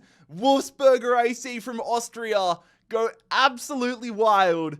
They get the win over Venezia. They're about to get Slovenia and a +4 upgrade to go with it. Venezia had thought they'd won the lottery by getting that position in the map, but now it's all come crumbling down, and Wolfsberger have just changed their fortunes. The conquering of Slovenia sees this guy, Baumgartner, going to a 76. Fair bloody play, Wolfsberger. Fair play. They're going to get themselves into Italy, Slovenia, and also Croatia, and that is going to get themselves the opportunity to potentially come at Hayuk Split with those other upgrades. Puerto Cabello, the New England Revolution's favorite team, will be going directly north. Okay, it almost got them Curacao, who I believe just qualified for the World Cup yesterday. Fair play to them, but this is a dream. Puerto Cabello having an incredible run so far. They get this tiny little island off the coast. And believe it or not, this is actually a territory that is in the Netherlands. It's in the Caribbean Netherlands, but it is a, what's the official term? A special municipality in the Kingdom of the Netherlands, according to Google. Not sure if that means that it should count as the Netherlands for imperialism's sake. I'm just going to count it as its own entity, a +2 upgrade regardless. And so Puerto Cabello, that's going to see their striker Paredes going to a 70. Motor Lublin, they will be going northeast. Okay. At first I thought it might have been Belarus. Yeah, Belarus. But they are going to be attacking Dynamo Kiev. Yet to see Dynamo Kiev, but we are very familiar with Motor Lublin. The upgraded Rodriguez, Szymanski joins them, Andreu joins them. They're putting together a decent team, but this would be their biggest scalp yet. Motor Lublin go down to Dynamo Kiev on a penalty shootout. That is brutal for the Polish outfit. An absolute haul going Dynamo Kiev's way. Dynamo Kiev are going to get themselves more land here in the Ukraine. They're going to get Moldova, not a +4 upgrade because, of course, they didn't directly attack it. And Dynamo Kiev also getting themselves into the Ukraine. What a run from Motor Lublin, but you're officially being imperialized. Catanzaro, southeast. So we're going to see Catanzaro trying to hit Greece, trying to hit Olympiakos. From an Olympiakos perspective, this would be an absolute disaster after all the wins they've got up after all of the upgrades and territories if they went out to a second division Italian club. But from a Catanzaro perspective, this is an opportunity. This is going to be heartbreak, however, for Catanzaro, as João Mario, upgraded João Mario brace, is the difference maker. Federico Di Francesco joins the Greek club, and Olympiacos expand their empire through Italy. Bastia, Northwest. Northwest with a little more west for them is going to be a matchup with Nice. Here we have both clubs making their debuts for the tournament. If Bastia can start their tournament off with a victory against Nice, that would be absolutely huge. How does it pan out? It is almost, I mean, they got dominated statistically, but it is a 2-1 win for Nice. Nice's maiden addition is Amin Boutra, and Nice will take full control of the island of Corsica. Al Najma, they will be going south. Okay, Al Najma, they're the team here, the Stars. They look almost like, if anyone's familiar with Big Bash cricket, they kind of remind me of the Melbourne Stars with the color scheme and everything. But they will be attacking Al Hazem. We're about to see another Saudi Arabian club fall, but the question is in what direction? Who will be the man? Who will be the team going down? It is going to be Al Najma. The Melbourne Stars are getting the win here. Fabio Martin's going from the Sydney Sixers to the Melbourne Stars. All right, the bid is officially dead, Jared, but it is going to be another team in Saudi Arabia imperialized. 1860 Munich. Please go west. Please go west. Please go west. God damn it. Wait, no, I meant to say east. No! Oh, they did what I told them to do. That one's on me. Instead of a matchup with Bayern Munich, 1860 Munich are going to be attacking Augsburg. You can only beat who's put in front of you. However, the teams that have been put in front of Augsburg haven't necessarily helped them reap the rewards. 1860 Munich is another team they're not going to get much from, but they just have to survive. If they want to keep winning, they have to survive. They do it narrowly, bro. They win on penalties despite dominating statistically. It is a penalty shootout victory that keeps Augsburg alive. Again, bro, I feel bad for them. They do get a legendary player in Kevin Volland, but it's not prime Volland, is it? Regardless, Augsburg grab more land here in Germany, extend their border with both Bayern Munich and Austria, and live to see another day. Beijing, they go west. Okay, Beijing, there was going to be an upgrade regardless. This might be the worst case scenario for them though. Although, to be fair, they were going to get this region unless they drew directly east. Beijing now sharing a lot of borders they didn't used to. Abreu, their striker, upgraded to a 76. Staying in China, it's Qingdao Hainu. They're going to go northwest. Oh, this is actually a dream for Qingdao. Because they've already had a win against the Yatai, Qingdao get this region as their drawn upgrade, but they have officially closed off this border as well within China. So that is a +4 upgrade and a lot of territory in China. Congratulations to their midfielder Saric, who goes up to a 75 now. AVS Football Sad. They go west. It's not south enough to get them the opportunity to face Moreirense. Instead, they're versing Braga. This northern quarter up here has been relatively quiet. Of course, De Haas joined Braga early days, but we haven't seen them in a while. Haven't seen AVS Football yet. Who survives? Oh my god. Braga took that challenge disrespectfully. It is Zalazar getting a hat-trick. Braga, that is one of the biggest wins, if not the biggest win of the series so far. Collecting Ruben Semedo, of all people. An underrated opportunity here, though, for Braga to escape this section of the country and maybe get a few upgrades. Off to Chile for the first time in years. Catalika heading southeast, southwest. Okay, we're going to have a matchup within Chile as Catalika attack Universidad de Chile. Oh, if Universidad somehow looped that, that would have been crazy. Universidad in behind, though. Save at the near post. Oh, that's actually a great ball. And that is a great finish out of nothing. Catalika have taken lead. Ball in. It's a great turn. Oh, they hit it and they score. I thought they left it too late. We have a tie game with 10 minutes to play. Catalika, could they win at the death? Oh, they maybe should have played it back. They're going to get a corner, though. This has been a crazy game. 1 minute to go in regulation. Ball comes in, cleared away, and we look like we are heading to extra time, ladies and gentlemen. Unless they are able to get something right here. This would actually be scenes. This would actually be scenes. Oh, they could have played it. They play it out wide, though. They play it. Oh, my God. Catalika in the 93rd minute. That is one of the best scenes of Imperialism so far. I'm not controlling shit, lads. That is incredible. Holy hell. Catalika win a thriller here in Chile. Oh my god. That is without a doubt one of the best moments of the series so far. Katalika are going to get themselves a 74 rated center midfielder. And there we go. Katalika with their first victory. If a matchup happens between Union Espanola and Katalika now, this is one of the most crazy upgrades available in all this bottom section, all these remaining territories in Chile. Okay, Metaloglobus, our favorite villains are back. Those crazy Romanians will be going south. Okay, they're going to get to escape the chaos of Bucharest and get themselves an upgrade here. Going to surround Rapid and Dinamo Bucuresti with an upgrade. I still can't believe they beat Stade Bucharest last time. Of course, this guy is the man they picked up, so he doesn't get the upgrade. It is Caldio, the right back owner, 66. Finding Nemo again. Are we going to get another upgrade for Lacazette? They head southwest. Ooh, okay. We hinted at it last time out, but it is going to be Neom attacking Al Ittihad, hitting this bottom little corner of Egypt. So they're attacking Egypt and trying to get a +4 upgrade for Lacazette. An insane game awaits us here within Saudi Arabia. Benzema upgraded to an 87. Riyad Mahrez joins Al Ittihad. And then the 81 Lacazette with some upgrades on the line for Neom if they can win here. The winner is a comfortable victory there. Al Ittihad 3-0. So there you go, fellas. Lacazette stays in the game, but the dream of him turning into one of the world's best strikers probably goes with it. Al Ittihad successfully defend Egypt and get more land in Saudi Arabia. Goodbye, Nemo. I hope you find Dory. Paris Saint-Germain. Oh, we have got a juggernaut as we near the 400s. I mean, if you're a PSG, you probably just want to stay quiet this entire video. PSG will be heading northwest. Not much to gain, everything to lose. It's not west enough to be Red Star Paris, but it is going to be Amiens. Imagine the scenes if the European champions, PSG, went out this early to Amiens. That would be unbelievable. That would be unbelievable! Come on! Oh, yes, come on! Amiens! Take a bow.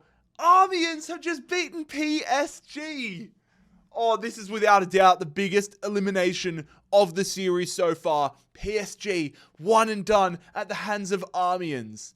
Oh my god. Bloody hell, lads. I don't think this is the last time we're going to see Ousmane Dembele moving clubs, but for now he is an Amiens player. And I mean, lads, if you've stuck out this video this long, you deserve something crazy like this as a payoff. PSG are imperialized. Oh my god. Instituto, they will be going north. Okay, here in Argentina, Instituto will be attacking Atletico Tucumán. Athletic Tucumán have had an insane run. They picked up Zellerian. Their striker, Leandro Diaz, got upgraded to an 81 after all of those upgrades in the north. Instituto really coming for one of the greatest prices available. They're not going to get even close to it. 3-0, the upgraded Diaz with a brace. A really nice addition coming to their midfield as well. Gaston Lodica, 75 rated center midfielder. And that is yet another very impressive victory for Athletic Tucumán.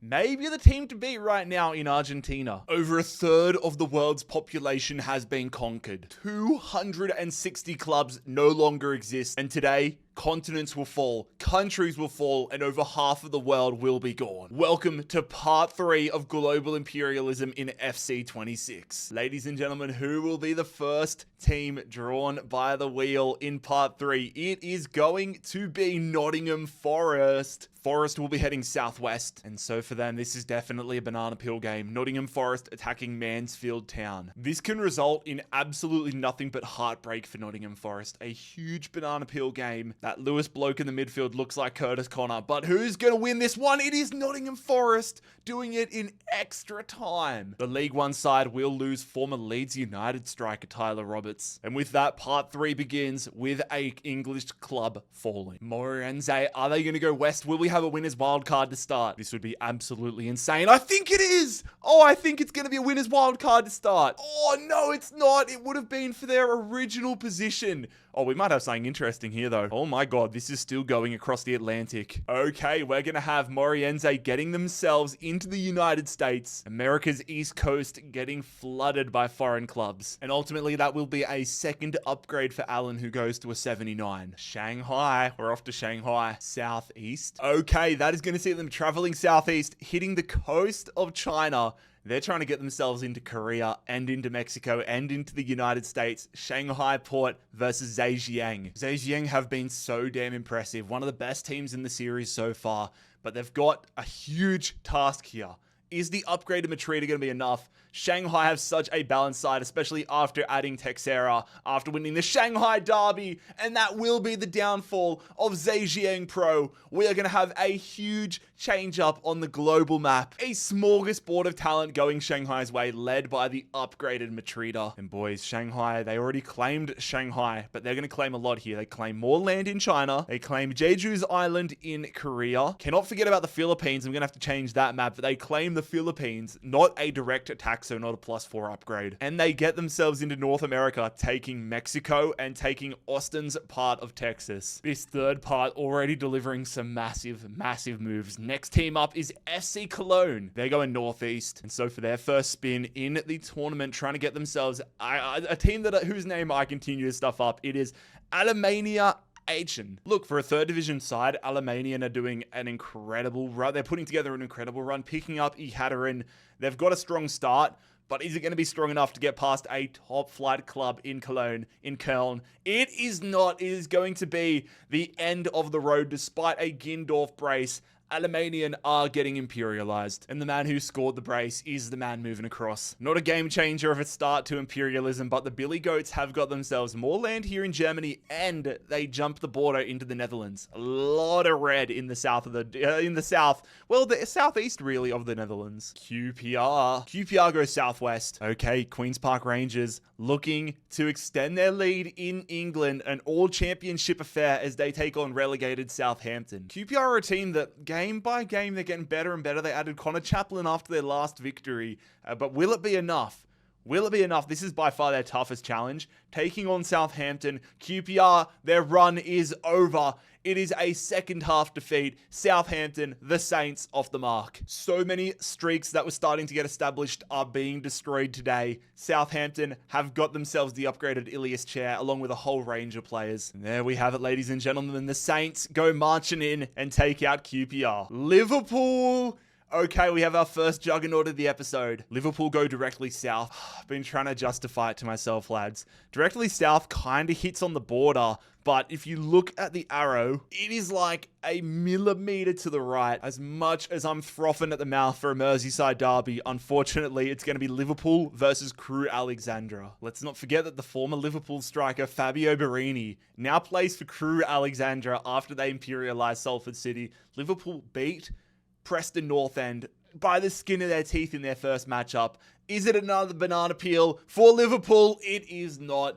2-0, Chiesa and Soboslai, the goal scorers. Fabio Borini reunited with Liverpool along with the centre-back Dimitriou. And the hope of a Merseyside derby gets even stronger. Liverpool take all this land and basically share a huge border with Everton. Are we going to stay in England for the third successive spin? We will not. We're going to the Romanian league. They're going east. Okay, so in the two tiny teams remaining in Bucharest, of course, Metaloglobus got out of Bucharest and got the upgrade, but Rapid are this team here, so they will be taking on Metaloglobus. Metaloglobus shocked the world last time out when they beat Star Bucharest. They picked up a 73 rated striker, and their right back, Caldiu, is the man getting an upgrade from that spin outside of Bucharest. If they can get another win here against a stronger opposition, that would be incredible, but it's not going to happen. Dobre with a hat-trick. Rapid have ended the Cinderella run. And so the two men we spoke about have both been transferred. Episode 3 is proving to be a little bit of a cursed one for teams that have slightly established themselves. Bromley, they're going southwest. All right, we're going to have a rare matchup. The London clubs have been so quiet. Bromley, another club trying to escape the London bubble, though. A huge challenge as they attack Southampton. Southampton with a new look team after that win against QPR. This is not the type of opponent they want, though. Southampton versus Bromley. A banana peel game which will be survived by Southampton despite their fears.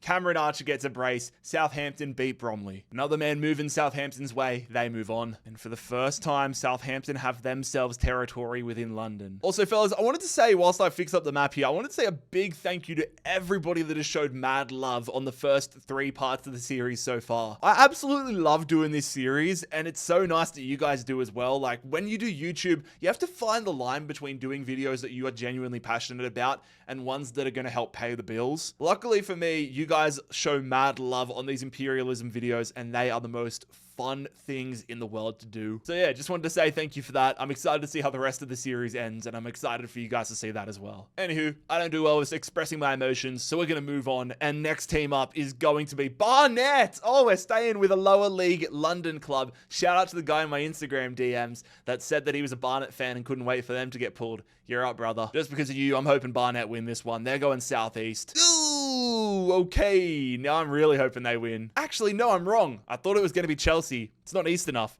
They're going to be versing AFC Wimbledon. I wish it was Chelsea. Then it could have given an opportunity for a huge banana peel game for Chelsea. But Barnet versus AFC Wimbledon. Who survives? It is going to be AFC Wimbledon, an 89th minute winner. Hippolyte with a brace. I'm sorry, mate. Barnet's gone in 1. Ben Winterburn, now part of the Dons. Shout out to Sean Mealy, the Barnet fan in my DMs. Your team couldn't get it done, but I appreciate the enthusiasm, mate. Also, fellas, shameless plug. If you guys don't follow me on Instagram, go chuck your boy a follow. My Instagram is at JarradHD. AFC Wimbledon, moving on in this tournament. Olympiacos. Oh, this is bad because they are a team that has been establishing themselves. Olympiacos going southwest. Is this going to get them back into Africa? Yep, it is. So we land on the area they already control in Libya. So now that we are jumping into Europe, or jumping into Africa rather, we respin on their new logo. They go southwest again. Okay, so they're going to get more land here in Africa. I don't feel confident. I don't feel comfortable saying the name of this country, but they do get this one, which will mean another upgrade here for El Kabi, who goes up now to an 86, I believe. Olympiacos now in control of Libya. And I guess I'll say it, Niger. Let's say that, Niger. Okay, FC Rapid. They got challenged. Now they are the challenger. FC Rapid heads southeast. Okay, that's a good move for them. They don't have to do the matchup against Dinamo, but they are going to get themselves an upgrade here. Their hero from the Metaloglobus game, Dobre, goes now to a 74. FCV Dender. Dender heads south a little bit west. Okay, they're trying to get themselves into France. Big challenge. FCV Dender attacking Lille. So far, it has been nothing but success for Lille. Will that continue? Can they continue building their stronghold within Belgium? No, they will not. That's a huge upset. That is a massive upset. FCV Dender, the curse continues for teams that have been establishing themselves. Lille, a shock loss. A smorgasbord of talent, including Florian Thauvin and Alex Sandro heading to the Belgian league. And this is also where we say goodbye to Olivier Giroud. And there we go. It's nice to see a country pushing back. Lille were dominating Belgian football, but now it goes the opposite way. Dender moved themselves into the north of France. Hanover 96, traveling west, a little bit north. Not fully northwest, but like northwest-west, which is actually a pretty important context because instead of them clearing the water and going to God knows where, they tip the top of the Netherlands and hit Groningen. A battle between German and Dutch Greens. Who's going to survive here in the north of their respective countries? It is going to be Groningen defending home turf and moving themselves into Germany, collecting the services of Enzo Leopold. And we have a border jump between the Netherlands and Germany. Argentinos Juniors, they'll be going south, trying to escape Buenos Aires and get themselves a border with Estudiantes for a potential winner's wildcard down the line. Lanús is who they challenge. From what I've seen, every club in Argentina seems to be incredibly balanced, which makes these games not only incredibly exciting, but incredibly important, because if you could make yourself 1% better inside of Argentina, that might be the difference maker to making you a champion and at least taking control of Argentina. Who survives here between Argentinos Juniors and Club Lanús? It will be the challenger. Argentinos Juniors have got a monumental victory. Monumental stuff here. They get Martinez, Ray, and Pintado, who are the guys that Lanús got from their previous victories, along with the best guy at Lanús, Marcelino Moreno. This western border of Estudiantes is really proving to be a poison chalice at the moment. First time in a while that we've been to Turkey with Rizespor. Rizespor goes southeast. Okay, we've got the Battle of the Spores. Rizespor versus Sivasspor. Well, I have stuffed up with the map once again. Sivasspor I thought I got them out of there. They have been relegated. So this actually works out brilliantly for Rizespor because this is the only club in this region. This is actually going to result in an upgrade for Rizespor, which means the 76 rated for Fana goes to a 78. Sunderland. Here we go. Sunderland travel north, which is going to be an upgrade here. Some people have tried to tell me that I've got the exact placements of Sunderland and Newcastle not the correct way. Someone from the region, please let me know. I tried to research it and I thought I got it the right way, but like I've said, I just do this myself, so it's not going to always be 100% accurate. But for now, Sunderland will get themselves an upgrade. One of the surprise packets of the Premier League season. They have an insane upgrade. It's Granit Xhaka to an 87. Bro, if they just keep going north, like look at this. If they keep going north throughout Scotland, Granit Xhaka could easily find himself 99 rated. Nashville go west a little north. It actually will be north enough to get them the state of Kentucky. They miss out on a matchup with Sporting KC, and they're going to get Kentucky. Nashville get Kentucky. Feeling like upgrades galore lately, but it will be friend of the channel, Hani Mukhtar to an 81. We're staying in the USA. It is Inter Miami. Inter Miami going directly east. Okay, so that's actually, I thought it was going to be the Bahamas, but they're going to narrowly miss the Bahamas. Are they going to hit Africa? Bro, Inter Miami are going to hit Western Sahara. Messi's going to Africa. That will see Messi upgraded to an 88. Bro, what is the USA doing right now? We've had 3 spins from the USA in a row. The Red Bulls going east, slightly north. Oh, the slightly north has stopped a matchup with Puerto Cabello. Instead, it is going to be an upgrade for the New York Red Bulls. Emil Forsberg entering the 80s. What the fuck? Inter Miami have been drawn again. Into Miami for the second. This might be the quickest back-to-back spins. They're going northwest. That means Messi's getting put to the test. It is going to be Inter Miami versus Atlanta United. Both these teams have land outside of the United States. It's just a question of who's going to be going where.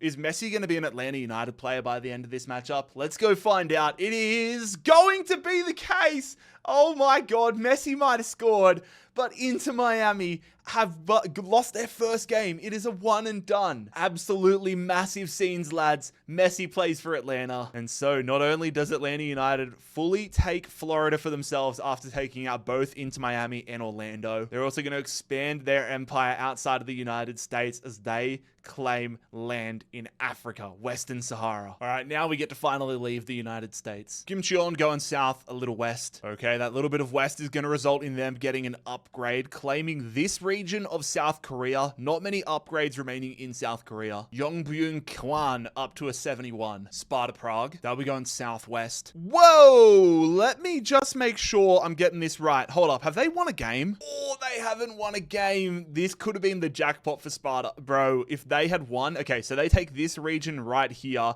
If they'd won though, they would have gotten all of these regions for themselves. Instead, it's just a +2 upgrade for Haraslin. But goddamn, this is one of these spots to be right now. Catalika from Chile, they will be going north, which means we're going to have a matchup in Chile. They're going to be attacking Palestino. We saw Catalika win in the 90th minute last time out. Let's see if they can do that and take out another Chilean club. Oh, ball through there. Shot. That is a great save. A rocket. Catalika, another save from Perez. Palestino, that's a great ball. They get the header. What is that attempt at a save? What has just happened there? Goal line technology. I thought that might have thrown over for Palestino. Oh my God. There will be no 90th minute heroics this time around. We're off to extra time. Catalika, could they win it here? That is a stinker of a finish. Somehow not a goal, and we are off to penalties. Straight down the middle, the first penalty is a miss. Oh my God, that's a great penalty. I thought he missed, I can't lie. Catalika have been perfect from the spot. It comes down to these next 2 penalties. If Benitez misses here, then it will be a win for Catalika. It is not. So now Medel. Is that Gary Medel? The legendary midfielder. If he scores, Catalika get another win, which he does. Catalika perfect from the penalty spot. Their second win of global imperialism. They will pick themselves up a 72 rated center back to accompany the 74 rated center midfielder. And there we go, ladies and gentlemen. Catalika, their path to supremacy here in Chile continues. Them and Union Español, the only 2 Chilean clubs left. There is as many non-Chilean clubs in Chile as Chilean. FC Annecy, they go southwest. Sorry, rather northwest. Oh, this is actually a big one. Okay, FC Annecy will be attacking Servette. They would get themselves more land in Switzerland if they were able to do this, but they would also get themselves an upgrade. Every victory they've had has been an upgrade to their squad. They just need to keep on winning though and keep getting some upgrades here. Annecy versus Servette. Who survives in France and Switzerland? It is Servette! Paris gets another goal, but that is not going to matter. Servette punching and helping themselves here. This is huge. Take your pick here, Servette. They get Theo Bear, they get Sharef, they get Escalas, who's the man from Annecy, and they get Bertone. Servette, the club that was left off the map originally, get themselves into France, get land here in Switzerland, and also get themselves an upgrade, which will go the way of Stefanovic. I did not realize they had this higher rate of players on their squad. Back to Saudi Arabia for the first time today. Al Fateh go north a little east, which means we will have a matchup here. Al Fateh attacking Al Shabab. Shabab with a win next to their name where they add Boyan in between the sticks, but Al Fateh have got solid upgrade after solid upgrade. Vargas to an 83. Who's going to emerge victorious here in Saudi Arabia? It will be Al Shabab. Yannick Carrasco with a brace. Vargas gets him a goal, but he is no longer going to be an Al Fateh player. No more upgrades for Matthias Vargas. He jumps ship to Shabab. Huge moment here for Shabab. They are going to get themselves the southern border of Saudi Arabia and also Yemen. Not a direct attack though, so not a +4 upgrade. Corona Kelsey, northwest. It's not going to be north enough for Dynamo Kiev. It is going to be a matchup here with Rakow. Can Corona Kelsey continue their running of form here? They've got Matthias Klisch, they've got Sasik. Is it going to be another win inside of Poland? No, it will not. It is a late winner for Rakow. Matthias Klisch, Sasik, and Svetlin are moving across. There is something in the air today, lads. Nobody that has any success in the previous parts is doing anything today. Silkeborg are begging the wheel not to select them. PSV, oh my god, another team that's done well so far. They will head southeast. May as well start saying goodbye to them. All right, they're going to be versing St. Truden here. This would be a big upset if they actually went out to them. For the PSV fans out there, I'm genuinely worried for you guys. You're putting together a really good team, some real solid additions to the squad, especially to the bench and the back line. Will that be enough to get more land in Belgium? Yes, it will. Maybe the curse has been broken. Ryotaro Ito provides a little more firepower off the PSV bench, and probably more importantly for PSV, a little more land here in Belgium. Staying in the Netherlands with Feyenoord. Is the Netherlands going to become the new USA in this episode? Feyenoord will be going northeast. Oh shit. Okay, Rot-Weiss Essen have been on a little bit of a Cinderella run here, punching well above their weight.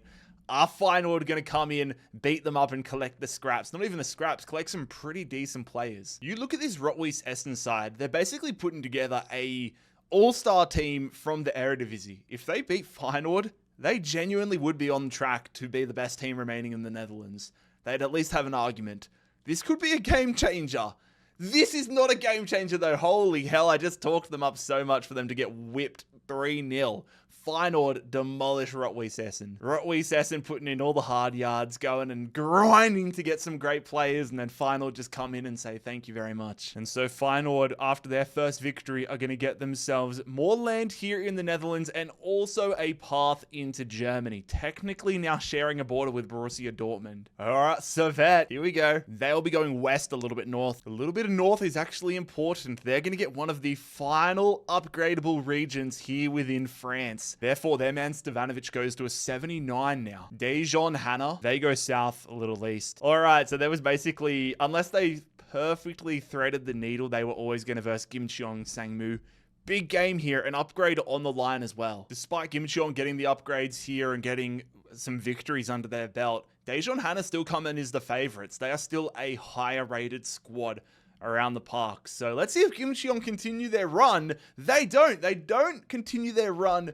It is a routine win, I guess you could say, here for Dijon Hanna. That will spell the end of the upgrades available here for Jeong Byung-Kwan, but that will start the upgrades for Ju Min Kyu to a 76. Fair play, Dijon Hanna getting themselves the upgrade and the majority of South Korea now. Real Betis, so they're going to expand their empire in Africa. They travel east, so that means that we will have an all-Spanish affair here. Real Betis attacking Granada. Real Betis have been getting stuck into their work. There's the 88 rated Isco in the squad.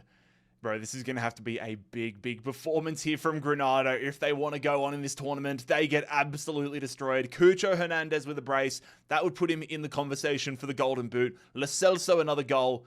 demolition job, Betis. They move on. A rather worthless pickup for them because they do have Anthony on the right-hand side. With that being said, though, another victory for Real Betis, trying to take full control of the south coast. San Jose of Bolivia, southeast. Ooh, okay.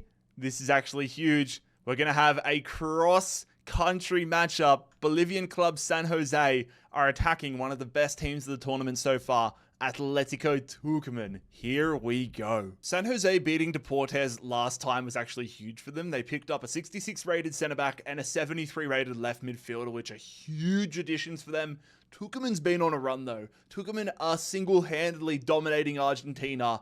Is that going to end right now? It is not. An 89th minute winner. Florentine with a brace. Athletic Tucumán's run continues. The aforementioned left midfielder and centre back will be moving across along with a 66 rated attacking midfielder. And well, now we say goodbye to San Jose, who have been imperialized. Atletico Tucumán moving into Bolivia and this northernmost region of Chile.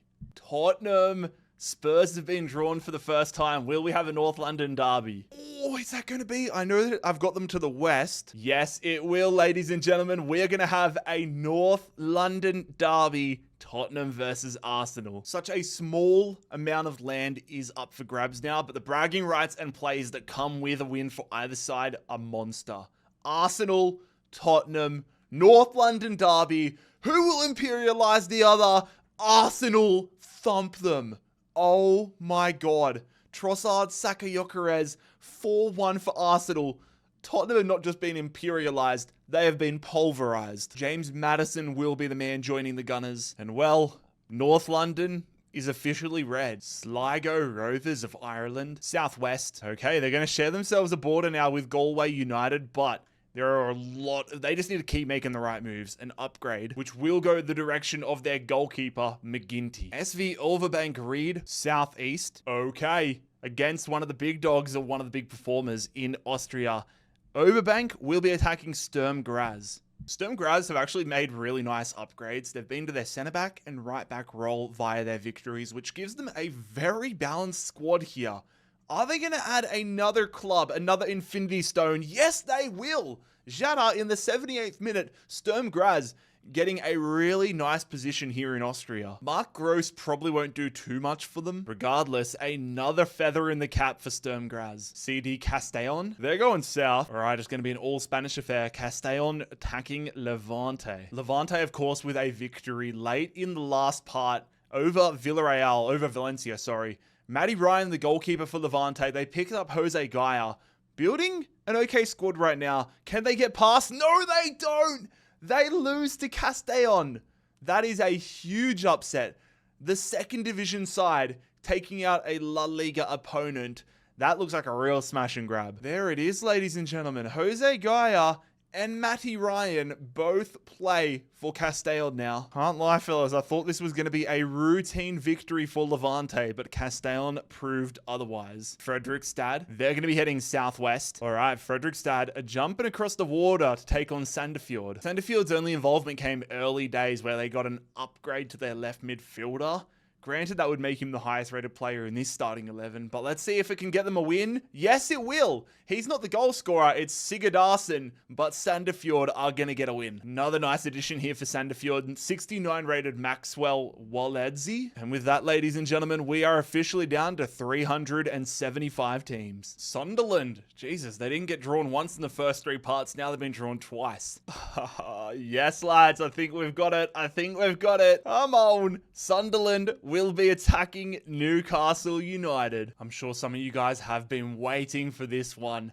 It's the upgraded Granit Xhaka captaining a very impressive Sunderland side to start the Premier League season, but will that real life form carry over to Imperialism? Sunderland versus Newcastle is a classic 3-4, which ultimately the Magpies are going to win. And because of this, Newcastle are going to have one of the strongest midfields in Imperialism. Sandro Tonali, Bruno Guimaraes, and Granit Xhaka. Newcastle United successfully imperializing Sunderland and my dream of a Newcastle United versus Newcastle Jets final stays alive. That's meant to be Penarol. What was I doing with my spelling with some of these? We had, what, Nemo last time instead of Neon. Penral. Penral, where will they be going? They're going to be going southwest. I mean, it's basically south, but we have a matchup here in Montevideo in Uruguay. Penral are going to be attacking Nacional, two incredibly famous Uruguayan clubs. Let's see who survives. They're in behind here. They're going to keep going. They go straight. It is Nacional. What a terrible, terrible finish. That's got to be a red card. Straight red card for Penarol. That could change everything. What is he doing? Straight through the back of him, studs up. Oh my God, that's a great ball. Oh my God. A minute after they go a man down, Penarol have scored an absolute banger. Oh my God, shush in the crowd. That's hilarious. Oh my God, it's another great ball. Penarol saved the follow-up. Penarol play better when they've got 10 men. Oh my God. Fair play to Penarol. That is one of the better victories we have seen from a gameplay aspect. Monster pick up here for Penarol. Sebastian Quartez, legendary center back, 79 rated center back, heading Penarol's way. And with that, we have maybe the biggest match, biggest win within Uruguay. I was literally just thinking we have not been to Australia in a long time. The Perth Glory. The Glory, I think that's going to be an attack at Adelaide. Yep, confirmed. The Perth Glory will be attacking Adelaide United. The winner will get an upgrade, taking the Northern Territory. I'm still incredibly bitter that Adelaide beat Western Sydney. They've got Brandon Borello. They've got Jay O'Shea in there. Pair him up with Craig Goodwin. This is a good football side. This is a football side that is going to have 3/4 of Australia for themselves. Tom Lawrence, new addition to Perth Glory in real life, now joins Adelaide. And with the upgrade to the Northern Territory, Craig Goodwin, one of the greats, will go from a 72 to a 74. I mean, just look at this, lads. Adelaide United take Western Australia and the Northern Territory. Lincoln City heading southwest. I was wondering if they were going to expand their empire here in really the Nordic countries, but instead they will be threading the needle here and versing Leicester. Lincoln City have been doing decent, getting into their work in the Nordic countries and getting some okay upgrades, but I don't think they have enough to get past Leicester. Let's see how this one plays out. It is a Leicester City win, as predicted. A whole host of players go Leicester's way. Not many of them pushed the needle though. But the exciting part of this for Leicester City, yes, they get more land here in England, but Leicester City are going to move into Denmark and into Norway. This could get interesting. Melbourne City, all right, we're going back to Australia, my home nation again. Melbourne City heading southwest, which means it is time for a Melbourne derby. Hydro Sand Buckets, ladies and gentlemen. It is Melbourne Derby Day. Juan Mata and the victory taking on Melbourne City, who will take control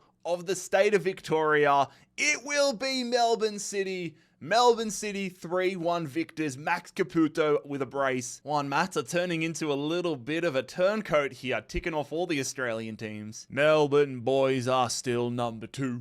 Also, for those of you wondering, City and I guess Victory before, do not automatically get Tasmania, because technically with the perfect spin, Adelaide United could still get it as an upgrade. FC Seoul, Southwest, another club, they needed a perfect roll to get an upgrade, but instead they are going to be attacking Daejeon Hana. The winner of this will get this little upgrade region in South Korea. Daejeon Hana putting together a very nice side. The upgraded Ju Min Kyu. But FC Seoul are the guys in South Korea. Jesse Lingard captaining FC Seoul. How's this one going to play out? Huge game in South Korea, which FC Seoul are going to win. They are off the mark for Imperialism, and they are off the mark in a massive way. They may have just built one of the best strike forces in not even Korea, but in Asia. I wish it was Lingard getting the upgrade, but it's going to be the left midfielder Oliveira who goes to a 77. Korea, very likely chance of getting fully imperialized today. Just 4 teams remain. Going to Caracas now, back to Venezuela. They're going to be going directly west, basically. I mean, now it's a little more dangerous for them because they're going to share a border, but they're still going to get themselves an upgrade here. Corvea now going to a 71. Dinamo 1948. We do not even need to spin the wheel here. Dinamo completely surrounded by Rapid. This is the Battle of Bucharest. Dobre was the hero for Rapid last time. Is he going to be able to do it and make them fully take control of Bucharest? Here we go. They get the win. It's not Dobre this time. It is Berliga, who's the guy that came from Stade Bucharest, and Christensen. Another solid addition here for Rapid. And with that, the congestion of Bucharest fell rather quickly in the last episode or so. Rapid Bucharest take full control of Romania's biggest city. Botafogo, been a minute since we've been to Brazil. They're going to go northwest. This is a big one. I thought for a second it was going to be an upgrade, but they're going to take this bottom corner, meaning Botafogo take on Atletico Mineiro, two clubs that have had wins within Brazil. Mineiro, that's a great ball out of nothing. It's Botafogo rather. Botafogo out of nothing take the lead. Atletico Mineiro, what a block. There we go, lads. Another professional win from Botafogo. They're going to have a 79 rated striker and an 81 rated left back coming their way. And that allows Botafogo to keep their land in Africa and also expand here through Brazil. If they can, I mean, they are very close, bro. A move to the left, like a couple moves to the left, a move north, and they will get all of Brazil for themselves up here. All right, heading back to Germany, Jan Regensburg. Regensburg heads southeast. Oh, shit. All right. Regensburg, good luck, lads. Jan Regensburg are attacking Bayern Munich. Will this be the banana peel that catches Bayern Munich? Bro, this Bayern Munich would eat this team for breakfast. Please, Regensburg. Shake up world football. No! I swear, so many of these games that are small teams versus massive teams versus Juggernauts end up being relatively close, but it is a hurricane brace that gets Bayern Munich another win. There is not a reality where Felix Gebhardt is starting in front of the great Manuel Neuer, but I'm transferring him over just for the formality. Good on the other. I'm hoping Regensburg and teams like them continue throwing themselves at Bayern Munich, but for now, another victory for Bayern Munich. They get close to this upgrade region and potentially close to sharing a border with Hertha Berlin. Drogheda United of Ireland. Drogheda head directly north. Okay, this is actually big for Drogheda. We're going to have a matchup. They're going to be attacking Fleetwood Town. However, because they are directly attacking the nation of Northern Ireland, if Drogheda win this one, it will be a +4 upgrade, which they desperately need. Come on, Drogheda. What do you got, fellas? Can you get yourselves into Northern Ireland and into England? Here we go. No, they can't.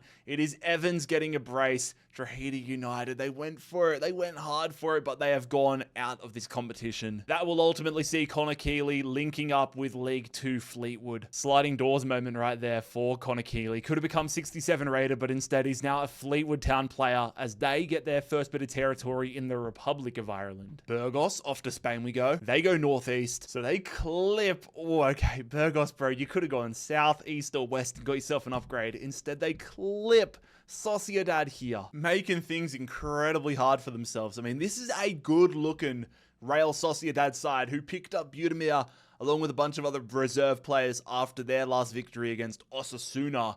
This one, though, is going to be the new man Budimir stepping up massively, a brace, as they are going to imperialize Burgos. Aitor Cordoba joins Sociedad, which means nothing. But what's huge for Sociedad, they get themselves a nice strategic point where, especially if they're able to verse, I think that's Albacete, they will get themselves like south. Sorry, that's Mirandes, yeah, but if they can verse Mirandes, that gives them so many upgradable positions. Spain, probably one of the countries in Europe that has the most available upgrades remaining. Slavia Prague, and I say that with excitement, I do not need to spin. This is one of the biggest games of the series. The winner of this game in Prague is going to get a +12 upgrade. Holy shit. And if Sparta can win, that would take the already 84 Lucas Haraslin to a 96.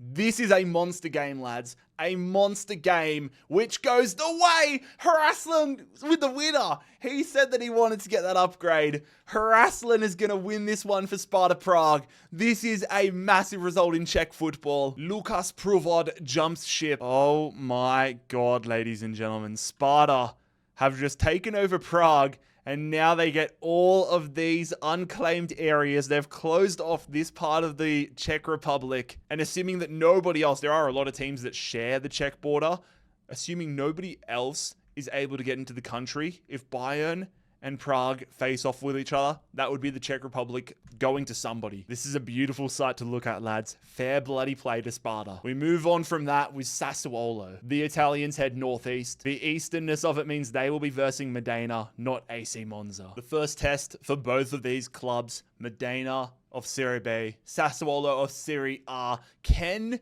they get the win? Can Domenico Berardi's men get their first win, or will Modena get a huge upset? They do not. Domenico Berardi and Loriente are going to get Sassuolo a victory. No chance this man starting ahead of Domenico Berardi. But with that being said, Sassuolo get their first victory of global imperialism. Modena, one and done. River Plate, one of the more famous clubs in Argentina, will be heading southeast. Okay, so River Plate will be attacking Deportivo Riestra. River Plate would be silently, secretly be rating their chances. They've got a really balanced side, man. Marcos Acuna, Montiel, Quintero.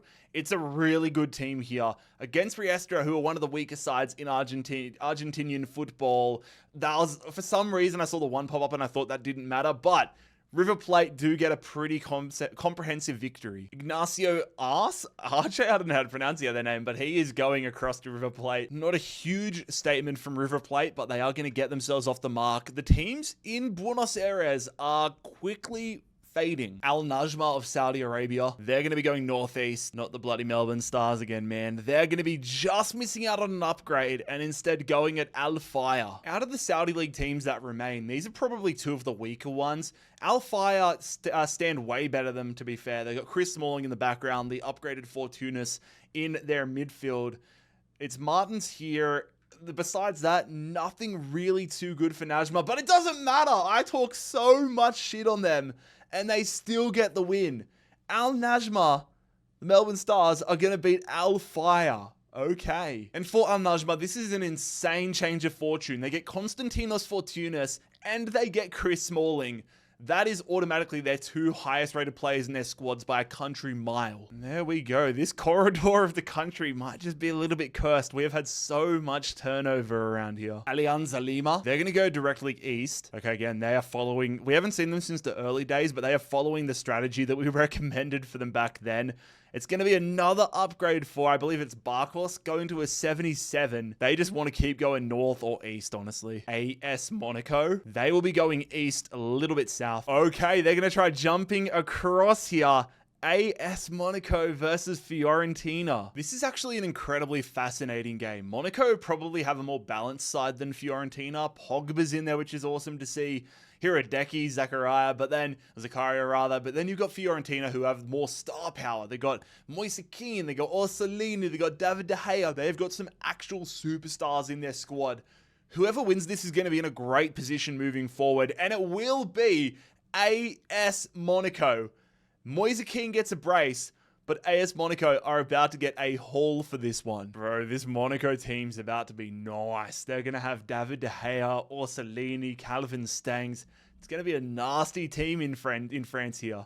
There you go. AS Monaco jumping on one of the billion-dollar super yachts sitting in the bay, sailing across and taking Florence for themselves. Hearts, finally, we have not been going to Scotland much. Are we going to have our first game within Scotland? Hearts will be going east, a little bit south. Oh, we needed them to go west if we wanted to have a game. Instead, Hearts are going to get an upgrade. If you're a Hearts fan, I'm sure you're probably wanting these upgrades, though. Hearts having an incredible start to the season in real life. Shankland, their striker, gets the upgrade here. Darmstadt heading southwest. So for Darmstadt, that will be a matchup with Mainz. The Bundesliga side looking to take down Darmstadt from the second division. How will this one end here in Germany? It will be, holy hell.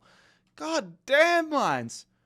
4-0. Isaac Lidberg now goes to Mainz. And unfortunately for any Darmstadt fans watching, your clubs put up a rather uninspired performance this year. Off to Brazil, Palmeiras. Palmeiras will be going southeast. Okay, we've got a clash between two very famous clubs here in Brazil. Palmeiras attacking Sao Paulo.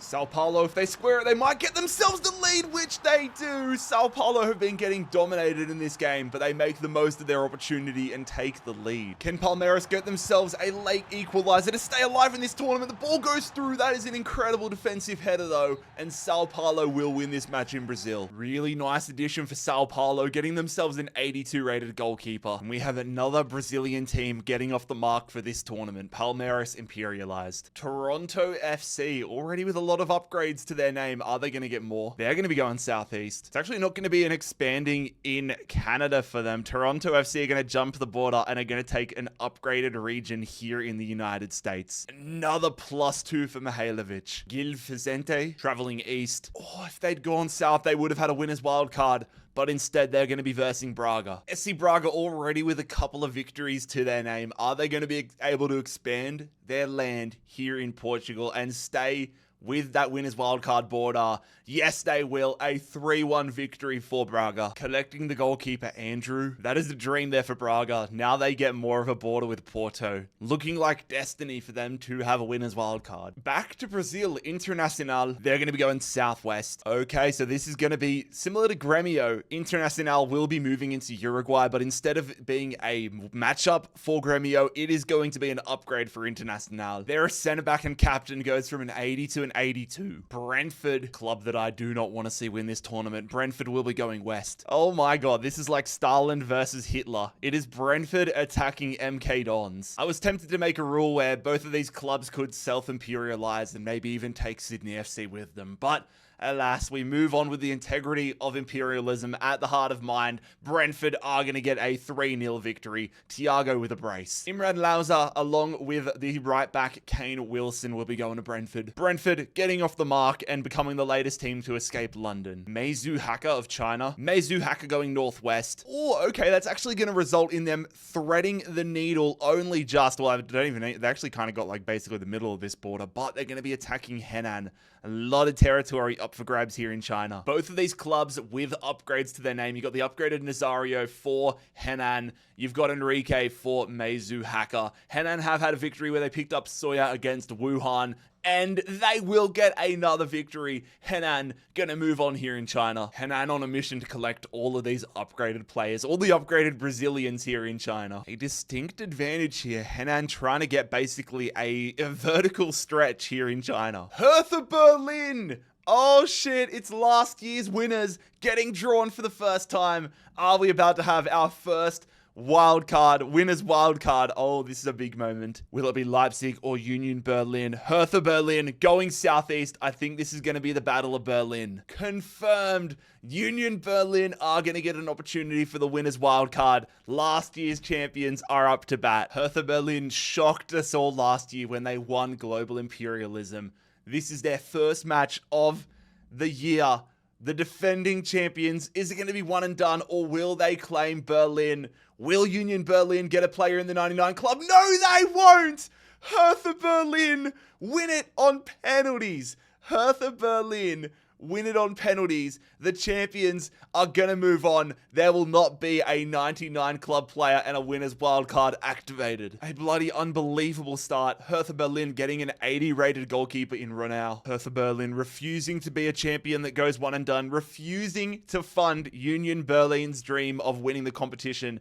That's probably music to Leipzig's ears. And Hertha Berlin officially control the city of Berlin. Oh my god, what are we going to get after that? It is going to be Brentford again. Brentford heads south. I think I know what this is. Yep, Brentford versus Southampton. Southampton getting stronger and stronger. Elias Chair into the starting 11 here for the Saints. Can they get a big scalp and take down Premier League side Brentford? Southampton will do it! That is an insane scoreline. 5-all. 10 goals in this game, the highest scoring game in Imperialism so far this year. I low-key feel bad for Brentford. Imagine scoring 5 goals and still going out. Southampton's biggest win yet. They get themselves Imran Louza, but the big one, as we go back to their highest rated player, Mikkel Damsgaard, is now a Southampton man. Stringing together a decent run of form are the Saints. My personal biases have been fulfilled. Brentford imperialized. Northeast United. Felt like an absolute lifetime since we've been to India, but Northeast United will be going west a little north. Oh, that would have actually been insanity. If we had a matchup here, there would have been upgrades galore.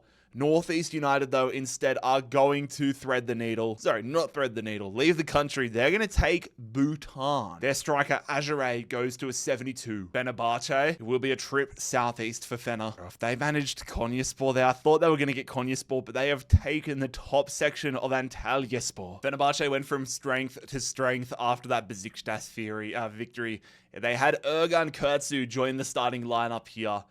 Are they going to continue their run, or will Antalyaspor shake up Turkish football? They almost did, but it is ultimately another victory for Fener. Not too much to get out of this one for Fener, just a storm. More land here on the southern coastline of Turkey, though, for Fener. Crystal Palace. For the first time, Palace are up. Palace absolutely humming in real life this season. Where are they going? They're heading east. Okay. Crystal Palace attacking Gillingham. Thomas Kaminski joining the Gillingham squad after that victory against Charlton. A huge addition for them.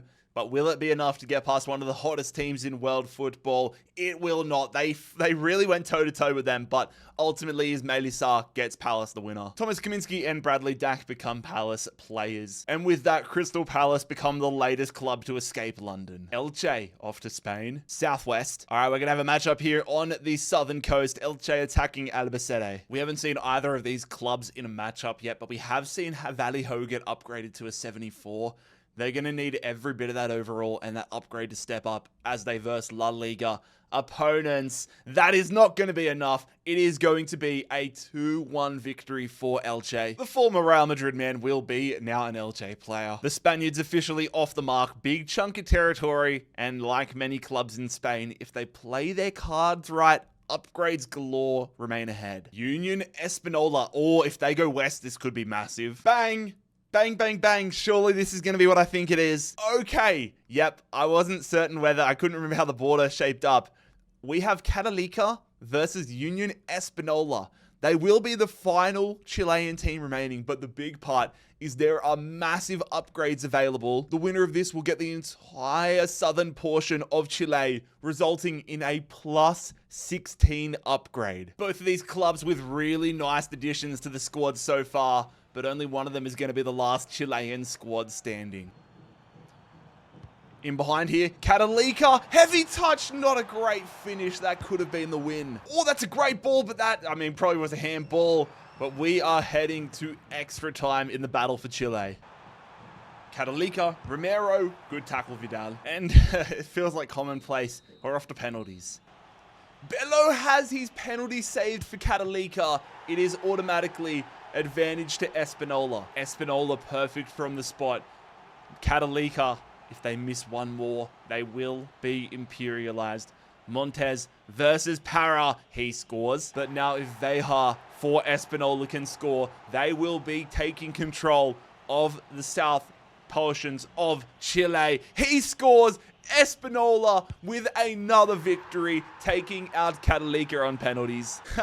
The CPU's just done my job for me. I just got a trophy for winning a penalty shootout without missing. Brother, I wasn't even controlling it. So that's going to result in a 74 rated center midfielder, 72 rated center back, and 74 rated striker, all going Espanola's way. But as Espanola take out Catalika, the big one is all the upgrades. +2, +4, +6, +8, +10, +12, +14, +16 here for Espanola. The 76 rated attacking midfielder they picked up from their win against Colo Colo. So the highest rated player in the squad is this midfielder. He's going to go to an 87 overall. Or is this next game going to be able to match up to that? It's going to be St. Mirren of Scotland. St. Mirren traveling north a little east. Okay, this is going to be... St. Mirren are in a really good spot where they could just get crazy amounts of upgrades here. They're going to start smart by doing that. St. Mirren with an upgrade in a tiny little region in Scotland. Selfishly, for me, it's not going to be Bacchus getting the upgrade. It is going to be O'Hara going to a 70. AS Roma. Roma traveling north, a little east. Okay, this is a nice one here for Roma. They're going to get themselves one of the final remaining unlockable regions in Italy, an upgrade. No surprise to anybody that the great Paulo Dybala is the man getting upgraded to an 88. Celta Vigo. Celta Vigo heading north. Okay, Celta Vigo. I had to double check because it had a little bit of Westernness, but it wasn't West enough to get him outside of Ireland. It is going to be a sentence I didn't think I'd be saying. Celta Vigo versus Cork City. I'm going to need everyone to say a little prayer for Cork City here. Their only involvement so far has been an upgrade to McLaughlin. Iago Aspas has been upgraded to an 84. This team is ridiculous compared to Cork City's. And Cork City, I mean, they've put up a good fight, but it will be the upgraded Iago Aspas getting the winning goal for Celta Vigo. McLaughlin gets a change in reality that I'm sure he never saw coming, joining Celta Vigo. Quite an exciting moment, though, for Celta Vigo, because they're going to get themselves into Ireland and also into Wales in this bottom little region here. And if I'm Celta Vigo, I want to get back into these countries as quickly as possible because there are so many upgrades on the line for them, even in Spain. Oh, okay, Sydney FC. Sydney FC have been drawn. Sydney will be going southwest. All right, meaning it is going to be a battle with MacArthur. As much as it pains me to say it, Sydney FC are putting together a decent run of form here in this tournament. Will it continue, though, against MacArthur? Luke Bratton and Castro's two former Sydney FC players are there, and it is going to be the downfall of Sydney FC. Come on, lads. I can't believe I'm cheering for MacArthur. But MacArthur get the victory. The upgraded Joe Lolly and Trent Sainsbury going to MacArthur. Get those cowbells ready, ladies and gentlemen. MacArthur have imperialized Sydney FC. Off to Argentina with Defensa. Defensa will be going west. And that will be an upgrade here for Defensa, claiming one of the unclaimed regions in the central part of Argentina. Molinas going to a 75. Nashville heading southeast. Oh, it would have been a matchup against Atlanta and Messi, but this little region of North Carolina that sticks out here is going to be what sees Nashville attacking Charlotte. A battle between two of the boom cities here in America over the past decade. We got the upgraded Mukhtar here for Nashville. Will that be enough for them to take down Charlotte FC? No, it will not. It is Charlotte FC via a Wilfred Zaha goal and Vargas goal, getting Charlotte the victory. Hani Mukhtar, the upgraded Mukhtar, joining Charlotte actually makes them have one of the best attacks in the MLS remaining. And there we go, ladies and gentlemen. Charlotte FC getting themselves Kentucky and Tennessee. Sturm Graz, they're heading east. Okay, Sturm Graz looking to get out of Austria, but they are directly attacking Ferencvárosi and directly attacking Hungary. So if they can beat the Hungarian Juggernauts, they will get a +4 upgrade. Sturm Graz have been putting together a decent run here, but if they can beat Ferencvárosi, get Hungary, get the upgrades, this would take them to a whole different level. Will that happen? No, it won't. Ferencvárosi defending home turf, and they're going to find themselves in Austria. 4 men heading to Ferencvárosi, headlined by Otar Kitiashvili. Ferencvárosi, they are going to defend their home nation of Hungary and now get themselves across the border into Austria. Okay, not too far from here. We're going into Romania with Arad. They're going to be going northwest. Not north enough, though, for them to go directly at Ferencvárosi. Instead, they're going to be still going for a +4 upgrade, directly attacking Serbia and Hajduk Split. Split yet to have a game here. They've got the upgraded Livaya, but they are getting challenged directly here, trying to defend Serbia, trying to get themselves into Romania. Would be a huge one if UTA Arad could do it, which they do not. It is going to be Split coming from behind and getting the victory. Dmitro Pospelev joining Split. And there we have it. Split are going to join Istanbul Basiktia as the second foreign club to breach Romanian borders. Off to Ecuador, Quito. Quito heading directly west, which is going to result in them expanding the border they share with IDV, but for now, it is going to be an upgrade. Their defensive midfielder, Grezo, goes to a 75. Speaking of clubs that are in Romania, it is Basiktia, almost directly north. Jesus, this could be a dream for them. They're going to get literally right next to what they already have in Romania. And that's going to send Harrod now to an 81. FC Groningen. Groningen going southwest. Okay, we're going to have a matchup here in the Netherlands. Groningen attacking FC Twente. Here we go, ladies and gentlemen. FC Twente with the upgraded Lars Unnerstal Midfield addition for Groningen after their victory out of Germany. But who will stay alive? It is Twente. They have the upgraded man. Leopold, the man that joined Groningen, scores. But it is not enough, meaning Leopold and Resync are joining Twente. FC Twente had the upgrade, but now they're going to get themselves a victory, meaning they get more land here in the Netherlands and also now border cross into Germany. Heading even further north, Halmstad's BK. They're going northeast. Okay, Halmstad's. Oh, we haven't seen BK Hacken in a while, but this is a big one. BK Hacken, one of the best runs so far. Is that going to continue? BK Hacken have successfully added 10 players to their squad in this series so far. Are they going to add another and get themselves more land in Sweden? Yes, they will. Leuni, damn, they played over an hour. A man down, but BK Hacken get another victory. The 11th man to join their squad is Rami Kaib. This has been a remarkable run. More land in Sweden, now controlled by BK Hacken. Off to Poland. Katowice heading southwest. Okay. Oh, okay. Harasslan. We're going to get to see that upgraded Harasslan. This, imagine the scenes if Sparta went out. Strap yourselves in, ladies and gentlemen. 96 rated Lucas Harasslan. Provo joins Sparta Prague. If they went out now, that would be a disaster. That would be one of the biggest upsets of the series. It is not going to happen. Harasslan's going to get himself a brace.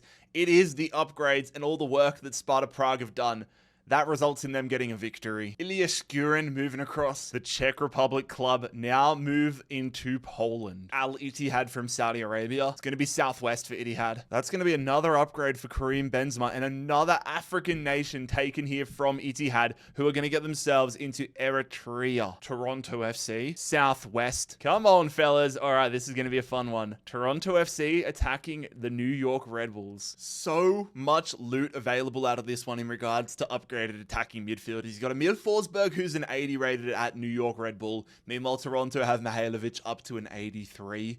Who's going where? Who's jumping the border? It is going to be the New York Red Bulls.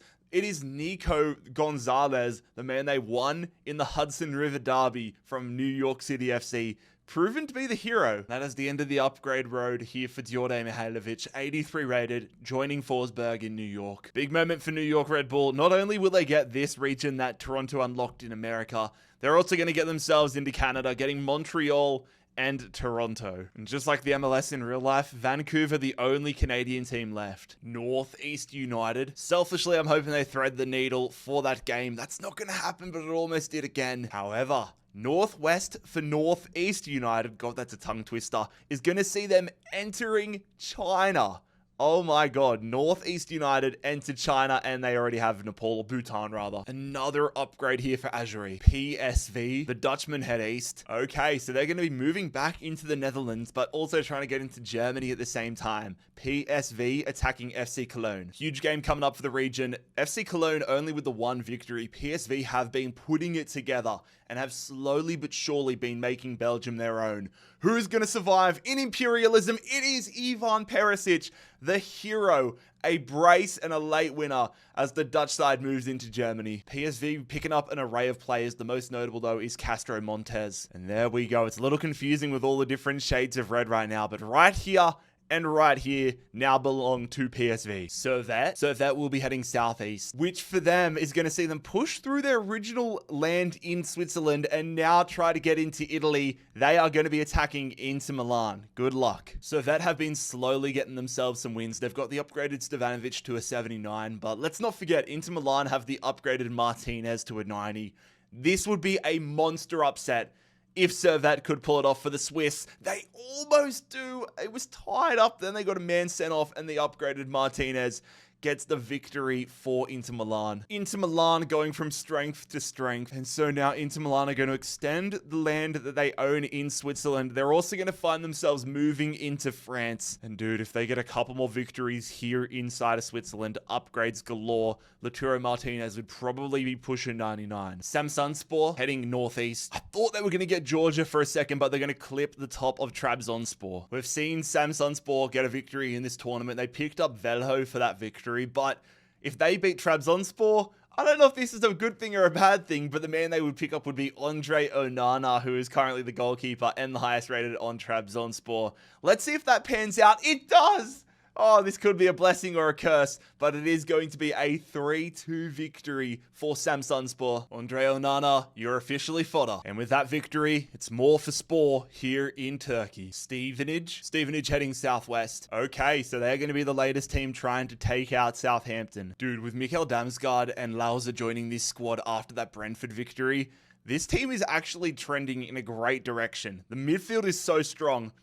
Is this going to be a banana peel game, though, for Southampton? No, it will not be. A lot of their players they pick up are going to be the difference makers. Southampton crush Stevenage. Their run continues. Carl Piergiani joins the Saints. There we go. Southampton with a big-time victory here. Not for the opponent, but the position it gives them. Gives them a real opportunity to either make or break it against some of these London clubs. Staying in England, not too far from Southampton, it's Cheltenham Town. Cheltenham going directly south. Oh my god, okay.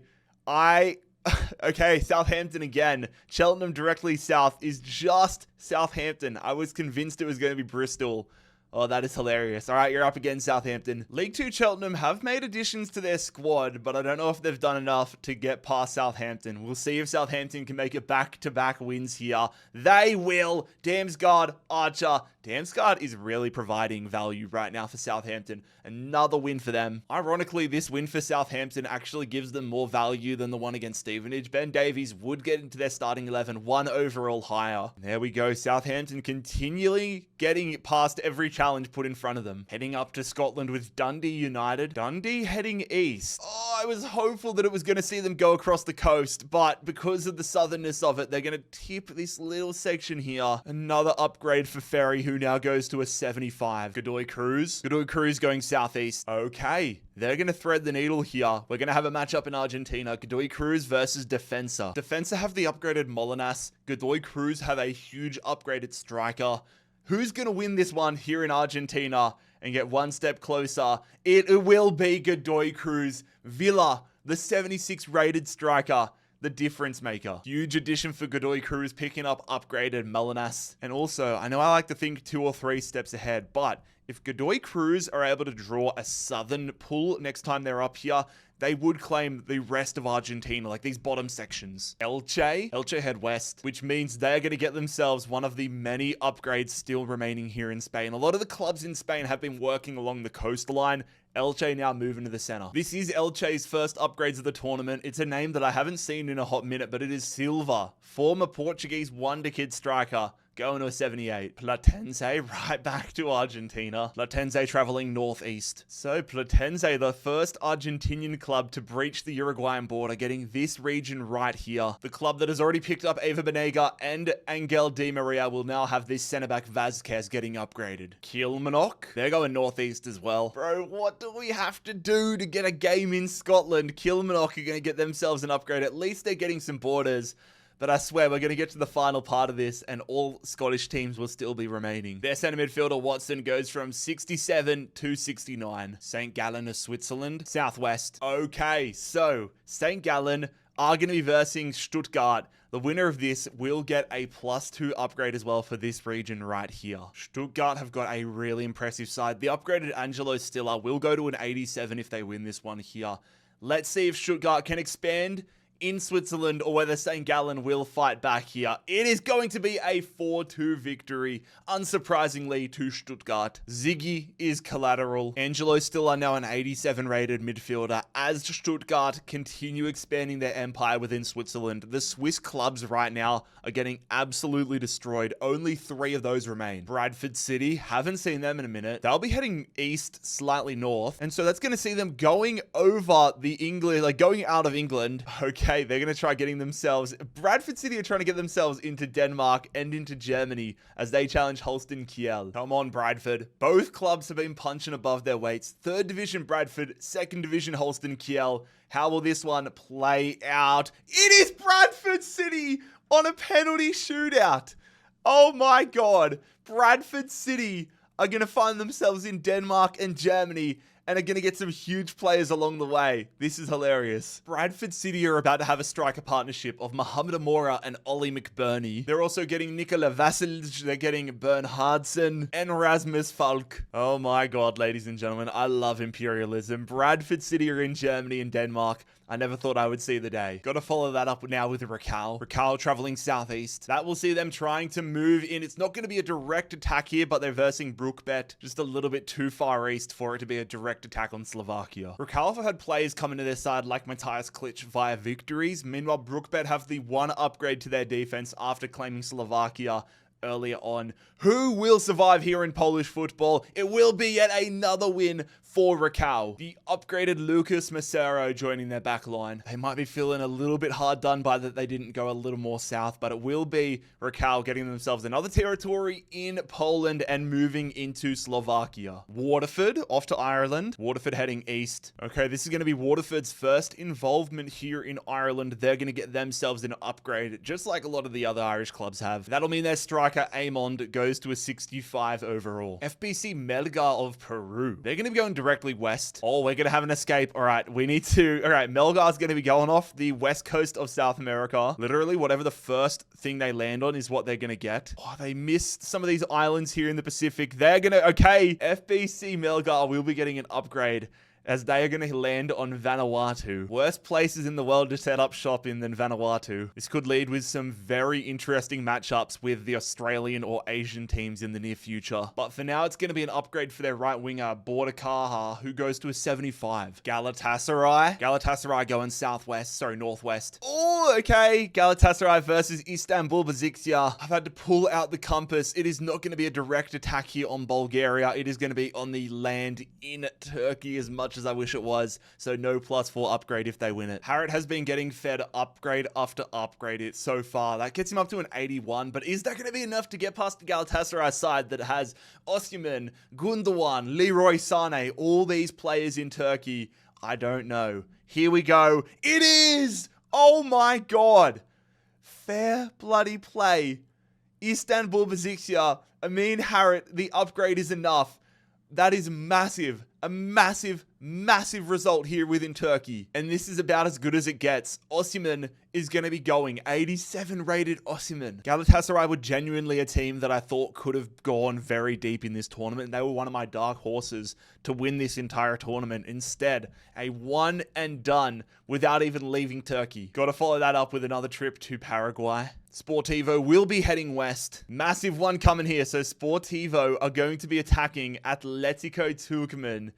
Oh my god, imagine if they could go for this tiny little area to all of this land in multiple countries. Tucumán have been putting the pieces together. 81 Diaz, Lucas Zelarayan joins them. The midfield gets stronger.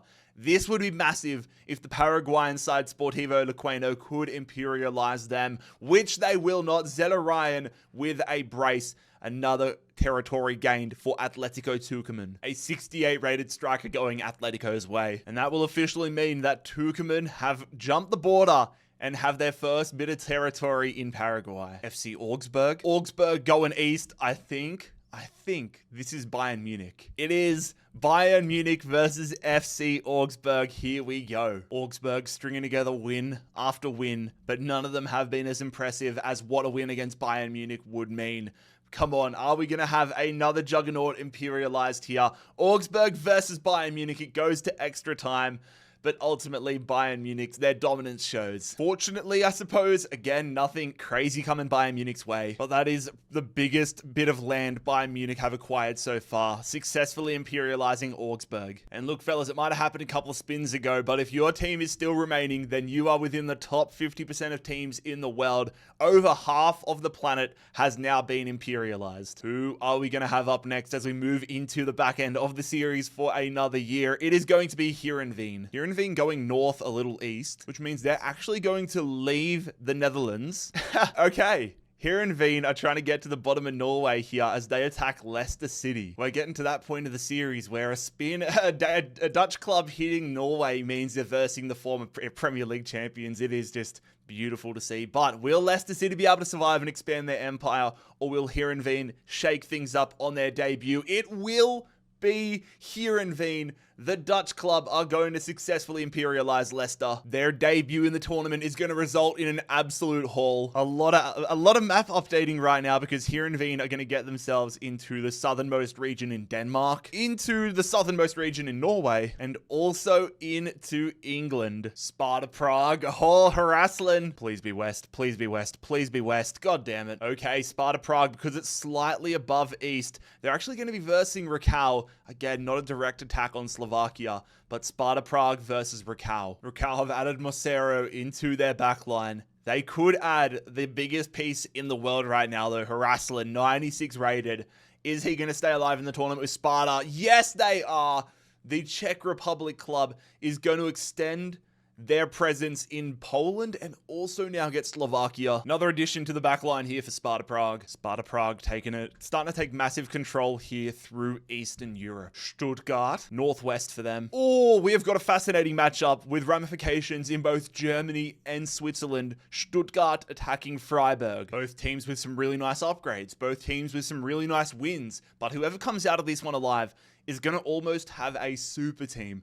They're going to go to a different level. Will it be Freiburg or will it be Stuttgart? It will be Stuttgart. It is their recently upgraded 87 Stiller, the man that gets the winning goal. Freiburg are going to get imperialized. The updated Matthias Ginter going to Stuttgart is going to be insane for their backline. And now Stuttgart are going to get way more land here. It does open them up a lot more to a matchup with Inter Milan, but they're going to get themselves into France and more land in Germany. Dude, I was just thinking that we haven't seen Seattle Sounders in a long time. I have underrated powers when it comes to manifesting the wheel. The Sounders will be traveling northeast. And so I was trying to see if it was an upgrade or matchup rather with Vancouver, but it will be an upgrade for the Seattle Sounders. Their designated upgrade player is Rusnak, now to a 77. All right, since my superpowers are so good, I'm going to manifest Liverpool. Let's manifest Liverpool as being the team that gets drawn. No, FC Nantes. FC Nantes traveling east. Okay, so the French outfit will be attacking Stade Lavallois. What we have seen of Lavallois has been pretty good. They upgraded their goalkeeper and they have got themselves Abdelli at the center attacking midfield role. But do they have enough to get past FC Nantes, a Ligue 1 side? No, they do not. Holy hell, what a game. Garassi scored a goal, got red carded, and they still carried on and won. So there you go. Abdelli, the man they got from the last win, and Samassa, the upgraded goalkeeper, both heading to FC Nantes. And ladies and gentlemen, that will be all she wrote for Stade Lavallois in Global Imperialism. Tromsø will be heading west, a little north. So this is actually interesting. Tromsø are one of the most northern clubs in the world. I think they're the most northern before the upgrades. But what this means is they are going to be attacking Greenland. I have seen a lot of contention in the comment section with the comments I made around whether Greenland is a country or not and whether it should be a +4 upgrade. And the consensus was with me originally. I think it's a country. I'm giving it a country status. So if Tromsø are able to beat Midtjylland here, it will be a +4 upgrade. Not only that, because Midtjylland have this region here, they would unlock this if they were to win, and therefore get this region remaining, as well as this region right here. Both of them are Norwegian territories. Actually, I would like to retract my statement about this top territory right here, because technically, a club like Molde could still hit it if they got the perfect pull. So it would just be +2 for the regions within Denmark. So either Tromsø's getting a +6 upgrade, or Midtjylland and Billing are getting a +2. How does this one end between Danish and Norwegian foes? It is yet another victory, an explosive second half as FC Midtjylland continue their run. August Mikkelsen off to Denmark. And because of Midtjylland's new upgraded areas, that's going to see Billing now up to a 79 overall. Real Valladolid. Valladolid heading southwest. I thought it might have been a trip into Portugal, but I was wrong. It's going to be this. It's going to be another. This is great for Valladolid. If they just keep going southwest or south, they'll be in a great spot. But Ponciu, another upgrade for him. I think I was incredibly zoomed in for when I was showing where they upgraded, but they got this region here as an upgrade. I also updated their badge because I realized I had their old badge in there. Paris FC. Paris head east. Okay, Paris will be attacking Stade de Reims. Their first matchup, they do have the upgraded Kevin Trapp, so let's see how that goes for them. Paris FC officially in Ligue 1. Will this newfound confidence be able to get them a victory over Stade de Reims, who are putting together a half-decent squad? Here we go. It is not. It is Stade de Reims breaking Parisian hearts. The upgraded Kevin Trapp, now a Stade de Reims player. Paris proven to be a cursed city this year, ladies and gentlemen. Red Star, the only Parisian club still in Imperialism. Karagümrük from Turkey. They'll be traveling directly west. Okay, so that is going to see them versing Fenerbahce. Really a battle for Istanbul here. Fenerbahce stringing wins together, but now they're going to verse another club from within Istanbul. Andre Gray and Karagümrük. They do not get the victory though. Andre Gray gets a goal, but it is a demolition job here from Fenerbahce. The strike force that Fenerbahce is putting together is pretty damn nice. And there we have it. Fenerbahce taking the soul of yet another Turkish league club. Düsseldorf heading northeast. Okay, that actually threads the needle. Düsseldorf attacking Borussia Dortmund. Imagine the scenes if Düsseldorf were able to imperialize Borussia Dortmund. Here we go, ladies and gentlemen. Dortmund versus Düsseldorf. Oh my God, it was. I mean, statistically, Dortmund dominated, but it was a late winner there for Jan Kurto. Dortmund move on. Yet another nothing addition for Dortmund. But that will be another victory from Borussia Dortmund. Bro, I swear we don't go to India at all. Mohanbagan will be traveling south a little east. Not east enough to claim Bangladesh. Instead, Mohanbagan will be attacking East Bengal. A matchup between two clubs we are yet to see in this tournament. I believe Jordan O'Doherty used to play for East Bengal FC. But here we go against Mohanbagan. Who wins this one in India? It is Mohanbagan on penalties. The Australian-led team that has Dimitri Petrados, Jason the Cumdog Cummings, and Jamie McLaren are going to get the victory here. Jamie McLaren was the guy that scored the goal. Hiroshi Ibasuki, former Western United striker, I believe, joining Mohanbagan. And there we go. For the first time in what feels like a long time, we have an Indian club imperialized. And I've just realized this is actually going to be an upgrade for Mohanbagan because this little corner region here, yes, Indian clubs either side, but they're not within the country. So this is going to be an upgrade for Mohanbagan, who get this region. Unfortunately, it's not going to be one of the Aussies. It's going to be the centre-back Alberto up to a 73. Heerenveen, all right, let's see what other territories they want to take. Heerenveen travelling east. I think this is going to be FC Twente. Yep, confirmed. All right, two clubs from the Netherlands that have territory elsewhere. Heerenveen attacking FC Twente. FC Twente with the upgraded Lars Unnerstal. Heerenveen with Fatawu on the right-hand side of the midfield. Whoever wins this one is going to have a really nice addition, or multiple additions, but the star players coming to their squad is going to be notable. And it will be a scoreless draw. It goes to a penalty shootout. Heerenveen, they get all these territory just to lose it. The lights were just too bright there for Heerenveen. I'm hoping Heerenveen enjoyed their time abroad because they have just lost all of those territories. Twente into Denmark, into Norway, and this revolving corridor now belongs to Twente. Gremio heading east, a little south. I think that's going to put them into Africa. We follow it along, and yeah, it's going to take them to the southern parts of South Africa. They now share a border with Botafogo. Claiming South Africa means their centre midfielder, Pialdal, goes to a 77. Lake Como. I think if they go west, it means into Milan, but instead they go directly north. This is actually going to work out brilliantly for Como. They're going to get themselves into Switzerland. Yes, they share more of a border with Inter Milan, but they're going to get themselves an upgrade. Congratulations to the wonder kid, Nico Paz, now an 82 overall. Vitória right back to Brazil. Vitória traveling northeast. Not north enough for them to get this upgrade region here. They're going to be jumping over. So many Brazilian clubs coming into Africa here, hitting the top section of Angola. The crazy thing is, whoever ends up claiming Brazil down the line is going to get so much of Africa with it as well.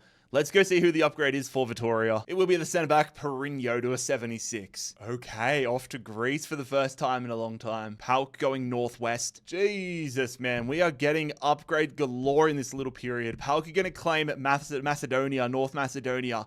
That is another upgrade for Konstantelios, who goes to an 82. Pauk yet to have a game, but they're going to have a good side when they do. Lecce, a club that's near Pauk. Lecce traveling southeast. Oh, okay. Lecce, it is a direct attack here on Libya.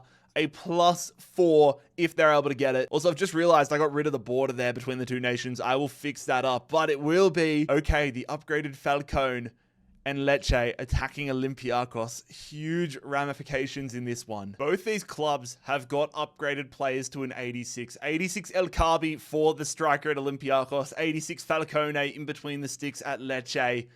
Oh my god, Falcone would be 90 if they win this game. This is massive, fellas. Between Italian and Greek, it is Olympiacos continuing their run. El Carbi, another goal. Olympiacos taking a dream step. This upgraded Falcone is going to take them to another level. But my word, the Greek side is going to defend their land in Africa. They're also going to expand their empire within Italy and get more land here within Greece. Lecce are gone. Clermont Foot of France. Clermont traveling southwest. Oh shit, lads. Clermont Foot will be attacking Saint Etienne.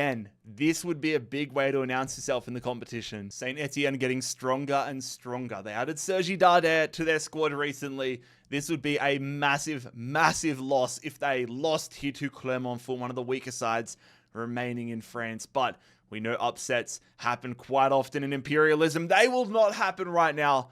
I mean, they almost happened. Saint Etienne winning it in extra time. Johan Gastien, the latest player to join Saint Etienne. Maybe this might be beneficial though for Saint Etienne. If they get drawn and they go west, they do have upgrades available. Staying in France, AS Monaco. AS Monaco Southwest. Okay, they're trying to get themselves more of this coastline. AS Monaco attacking Nice. Lads, I don't think we realized how strong that win against Fiorentina made Monaco. They added De Gea, they added Orsolini. Their team to begin with was pretty damn solid. This would be huge if Nice could get the victory, though, against Monaco. They do not. It was another close game here, but ultimately Monaco do stay alive. An already impressive team gets stronger as they add Jonathan Klaus. And there we go. Monaco are going to get themselves Nice, and they're also going to get the island of Corsica. Derby County. Derby will be going west, a little north. That little north actually proves to be incredibly important. Instead of them versing West Bromwich Albion, they're going to be versing Burton Albion. Things have felt pretty quiet in the English Midlands in this recording session, but it's not going to stay that way. It is Burton Albion versus Derby County. How will this one play out? It will be...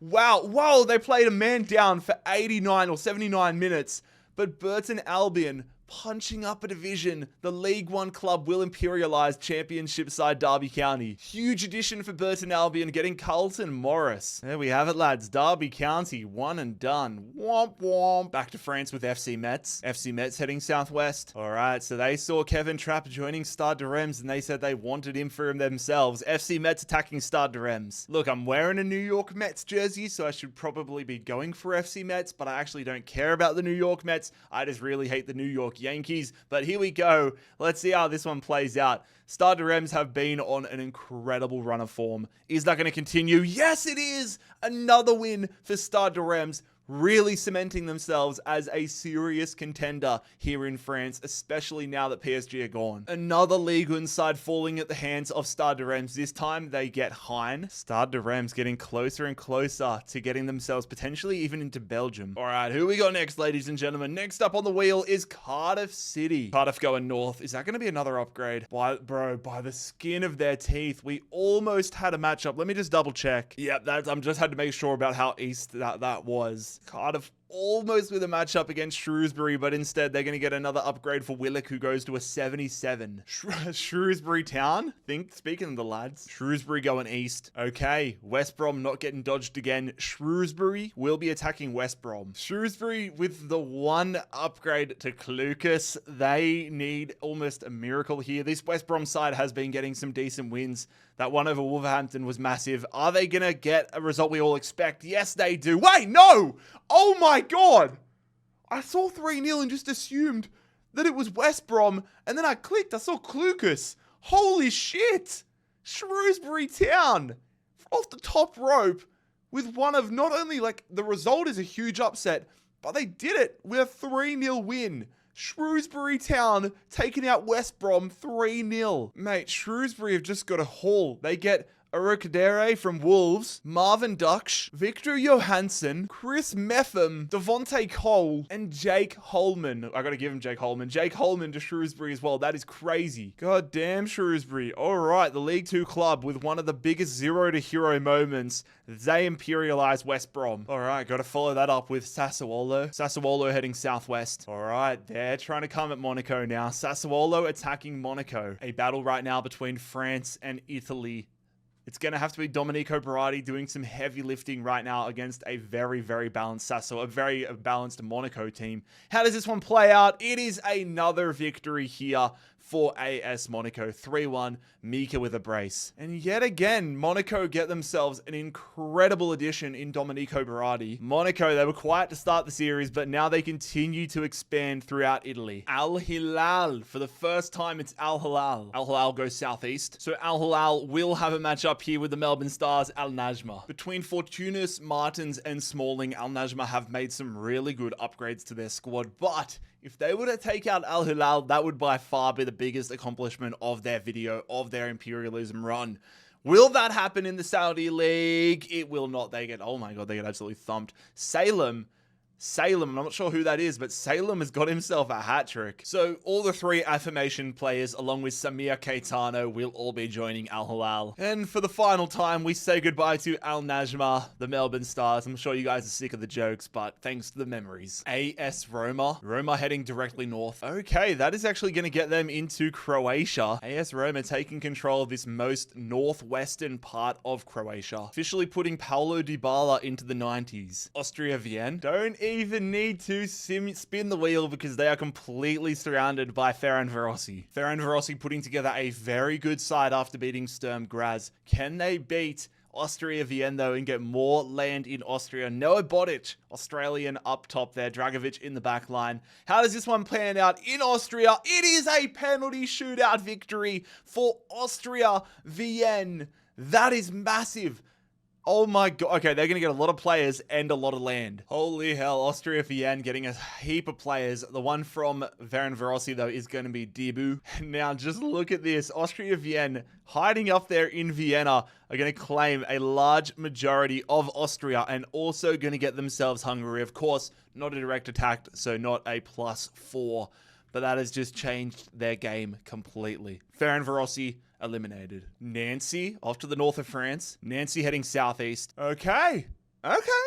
Nancy attacking Stuttgart. Bold move. Stuttgart adding the upgraded Ginter after that victory against Freiburg. A few additions to the bench. This team is building into something special. Will it slip on the banana? That is AS Nancy. It will not. They are going to come from behind, but ultimately, Stuttgart get the win. Enzo Basilio is going to join Stuttgart. I'm sure they're buzzing about that. Right now, though, given the current landscape of the world, if Stuttgart were able to verse Stade de Reims, that would honestly feed families. Arkadynia heading southeast. Okay, probably the best case scenario for them, to be fair. Arkadynia are going to get themselves an upgrade within Poland. Their right back, Navarro. Not ideal to have a right back as the upgraded player, but still an upgrade nonetheless. Djurgården's heading southeast. Okay. I thought for a second they were going to be versing Shakhtar Donetsk, but Djurgårdens are actually going to get themselves the country of Estonia, signaling an upgrade. At least they got their striker. It is Nguyen going to a 74. Inter Milan, here we go. Inter are going northwest. That's a letdown. I was kind of hoping it was going to be Stuttgart, but it is going to be an upgrade. So they get this region here,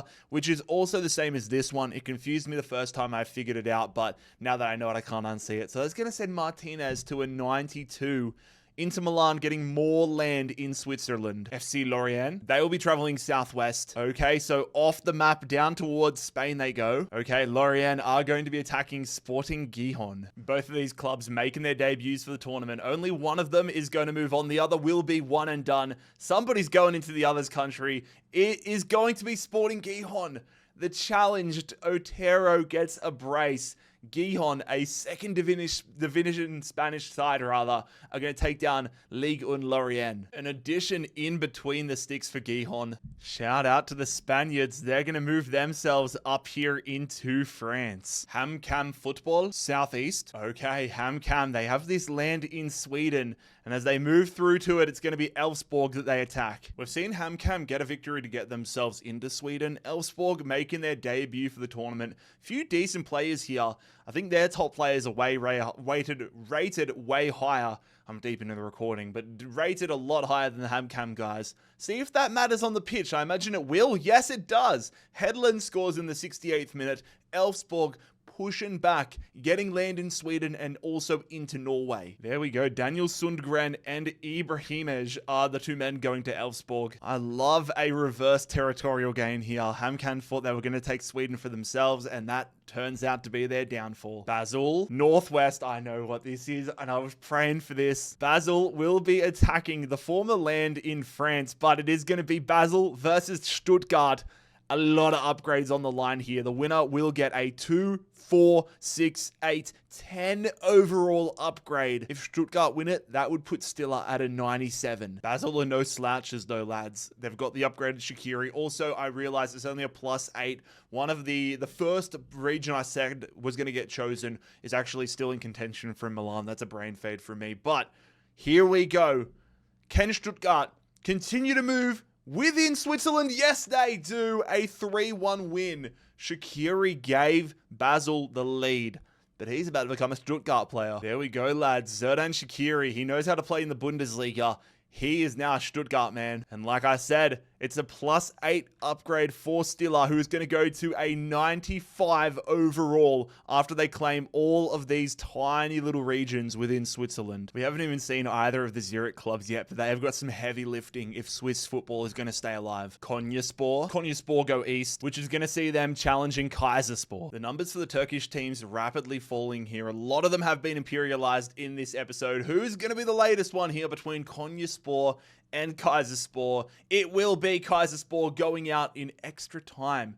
Did Barty get a hat trick? He got a brace. Konyaspor acquire the services of Mane. Not the Mane they want though. There we go. Another Turkish club out on their first attempt. Red Star, the final French team. God, if they go out in their first attempt, it's going to be a cursed episode. It's going to be a cursed tournament for the French clubs. They head south. Oh shit.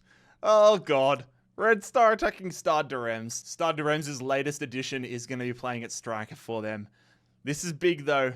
Are they going to be able to get past Red Star and continue this run? Will they claim Paris? Yes, they will. Heen, the new man that joins them at striker, scores the winning goal. Red Star giving up Giovanni Haag. And with that, ladies and gentlemen, Parisian football is officially extinct. Dundee FC. Are we going to squeeze in a Scottish game before the end of the episode? They go northwest. All right, they were completely surrounded, but we're going to have a matchup in Scotland finally. Dundee FC attacking Aberdeen. Look, selfishly, I want Aberdeen to win this game. They've got so many former Western Sydney Wanderers. Aberdeen do have the upgraded Carlson on their left wing spot, but let's see how our first matchup in Scottish football is going to pan out here. It is going to be an Aberdeen victory.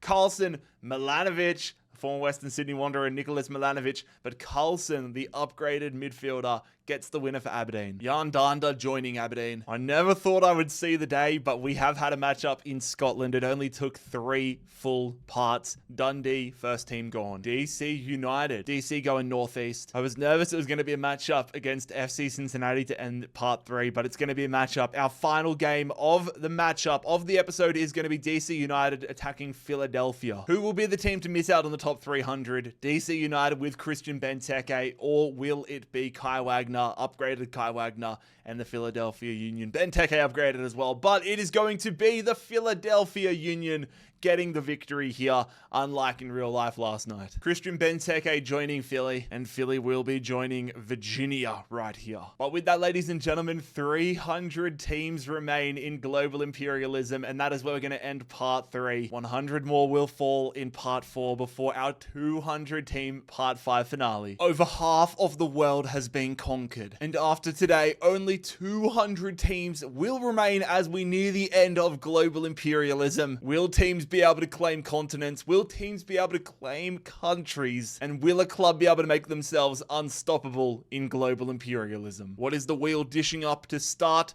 Part 4? It is going to be Hermannstadt. Hermannstadt will be traveling northeast, which will mean a matchup here in Romania. Hermannstadt with a victory early days of the tournament where they picked up Ferreira. Meanwhile, Nistor for Cluj has been upgraded to a 76. Who will survive here in Romania? It will be Hermannstadt. The upgraded Dan Nistor moving to Hermannstadt. And there we have it, ladies and gentlemen. Part 4 of Global Imperialism starts with a Romanian team going out. Frosinone, they'll be going north. Okay, Frosinone, they're trying to take out a big dog in the process, attacking the upgraded Paulo Dybala and Roma. If I'm Frosinone, I can't think of a better way to start life than by taking out Roma and getting the 90 rated Dybala. Whether they can do that in reality or not is a different question. They cannot.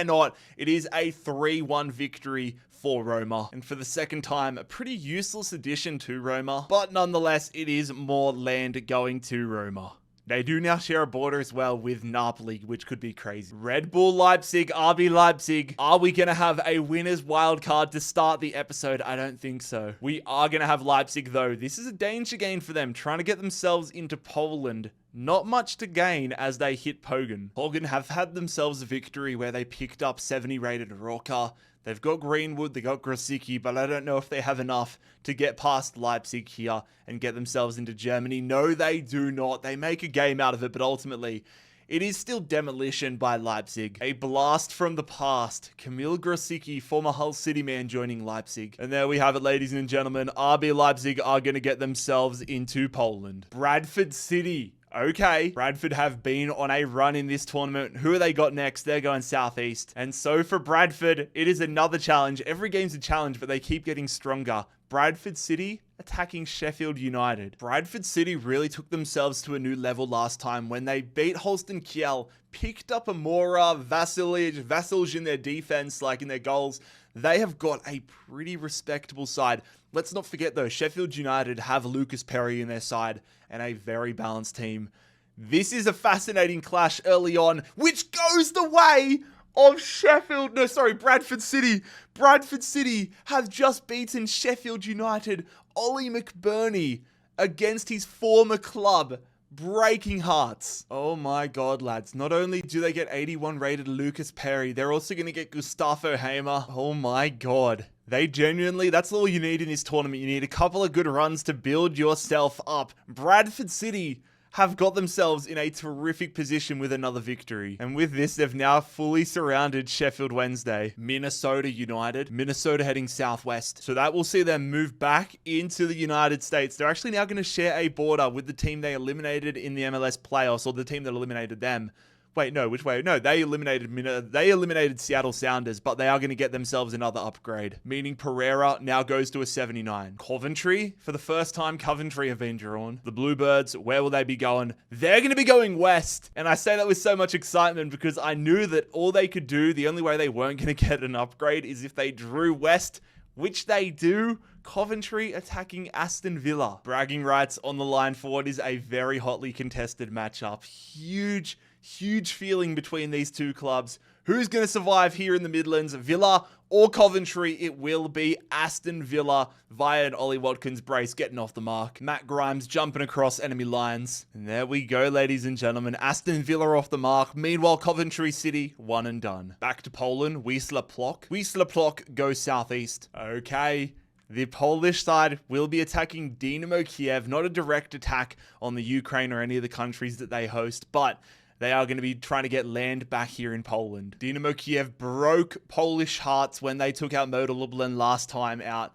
Can they break more Polish hearts, or can Wisla Plock get a bit of revenge for their fallen brothers? It is going to be heartbreak. Dynamo Kiev have gone out 4-2.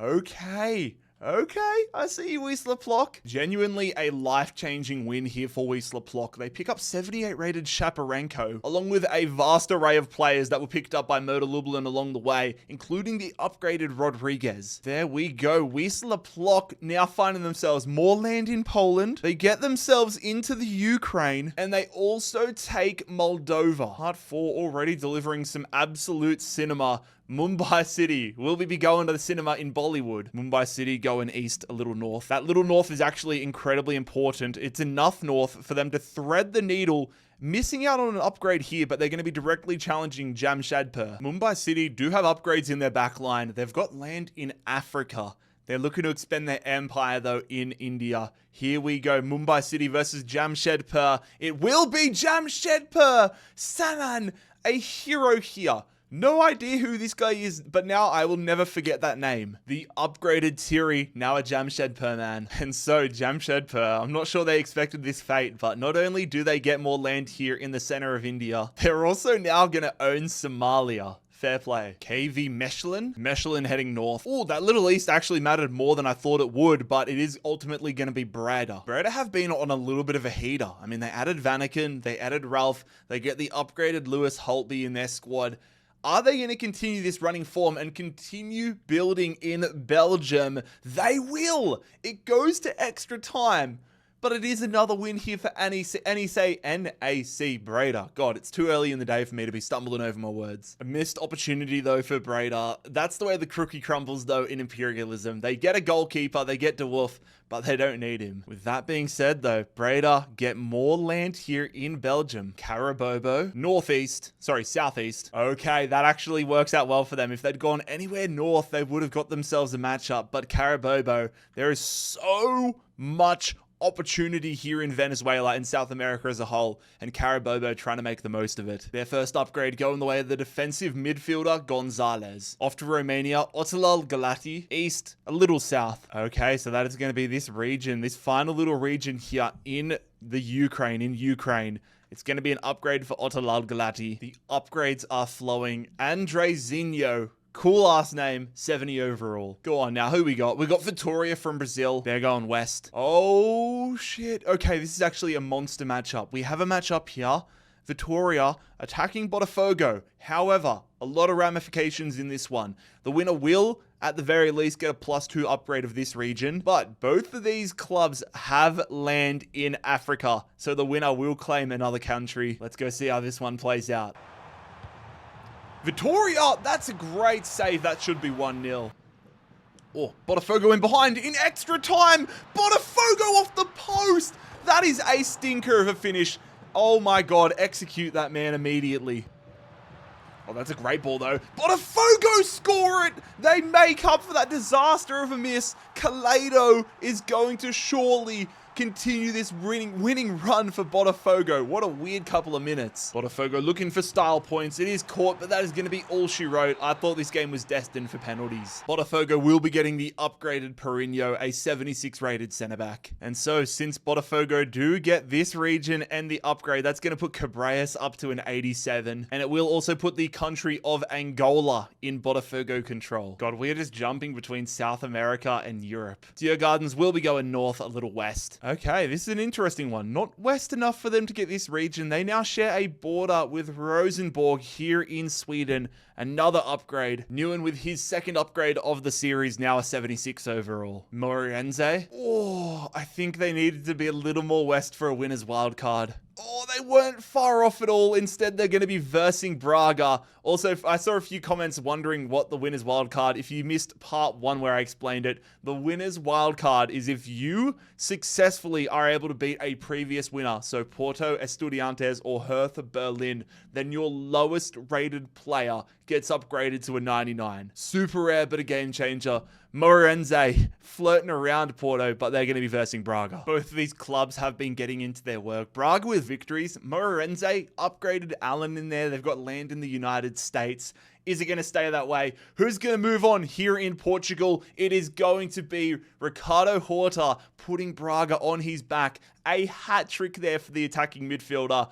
They beat Morense. Allen and the lads all getting shipped to Braga. And this is big for Braga. Not only do they get to share more of a border now with Porto, get more land here in Portugal, Braga are also now a part of the United States, sharing a huge border here with the Philadelphia Union. The Newcastle Jets, come on. Will this send them back to South America? No, I think that's going to be Adelaide. Oh dear, lads. Newcastle Jets attacking Adelaide United. The Jets with the upgrade to Mizunuma They've got themselves in Chile. Meanwhile, the Adelaide United, they've got the upgraded Craig Goodwin. They're building almost an A-League All-Stars squad right now. Who survives in Australian football? It is Adelaide United. Brandon Borello and the upgraded Goodwin scoring the goals. Mizunuma joining Adelaide. And so this is actually massive for Adelaide. They get themselves northern New South Wales, but more importantly, they are going to get themselves into South America, into Chile. And who knows what happens from here. The Jets never got challenged during their time in Adelaide, but who's to say that's not going to change? Or rather, their time in South America. Zurich, Grasshopper Club Zurich heading north a little west. Not west enough though for them to verse FC Zurich. Instead, they're trying to take down the big dogs, attacking Stuttgart. Look, if you missed the end of part 3, go and check that out because Stuttgart went on a run. Stiller upgraded to a 95. They got the 84 Ginter, and for the first time they have Shaqiri from Basel.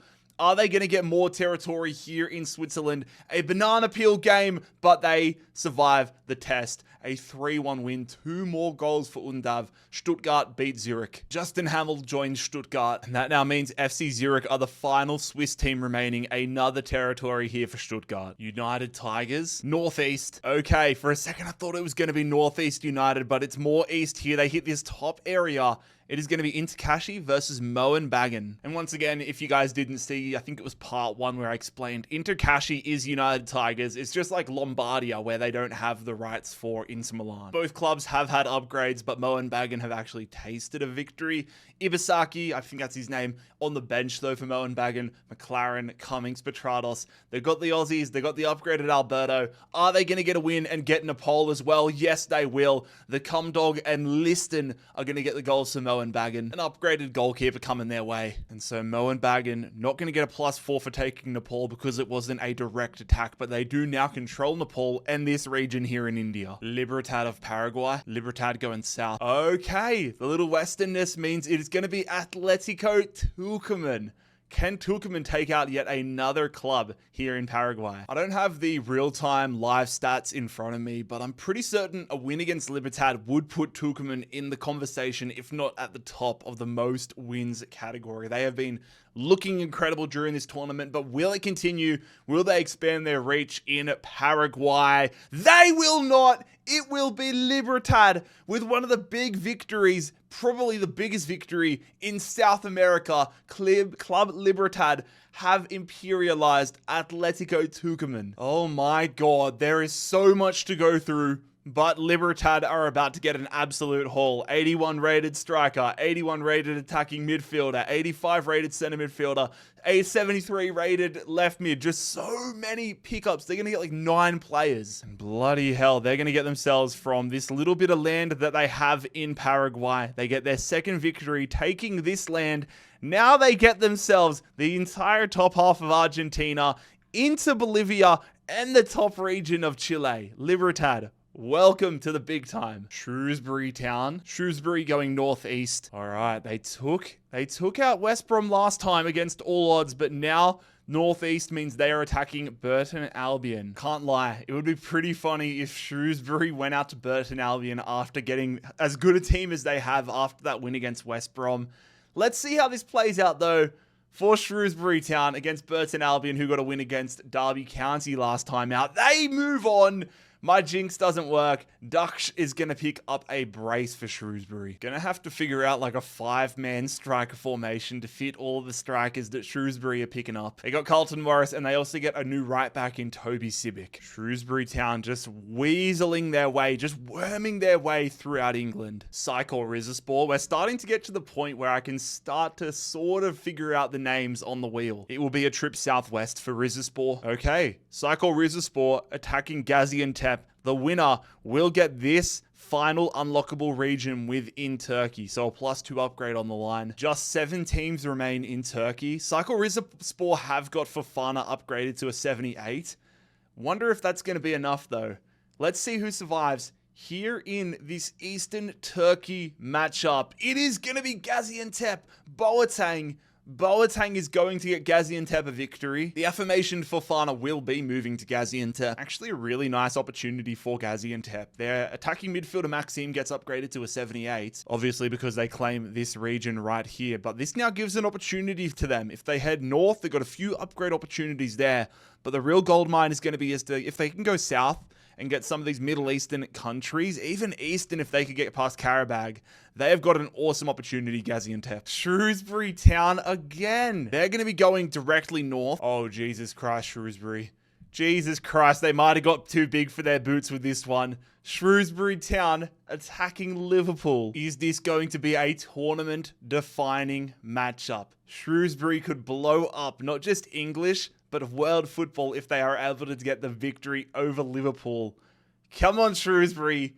Cause the ultimate upset. Shrewsbury get absolutely thumped. No! Oh, Szoboszlai, Egatike, and Salah score. Liverpool win 3-0. And all of these players that were game changers for Shrewsbury won't even make the Liverpool bench. Oh, Liverpool, I'm scared of what they can do. They now have got themselves in territory to get the upgrades, the rare upgrades remaining here in England, and also into Wales. Liverpool might just be able to make a juggernaut. Cordoba from Spain. Cordoba traveling northeast. And so for them, they're going to be attacking Elche. Elche getting stuck into their work with a win and an upgrade. The upgraded silver. Is that going to be enough for them to continue this run against second division opposition? Yes, it will.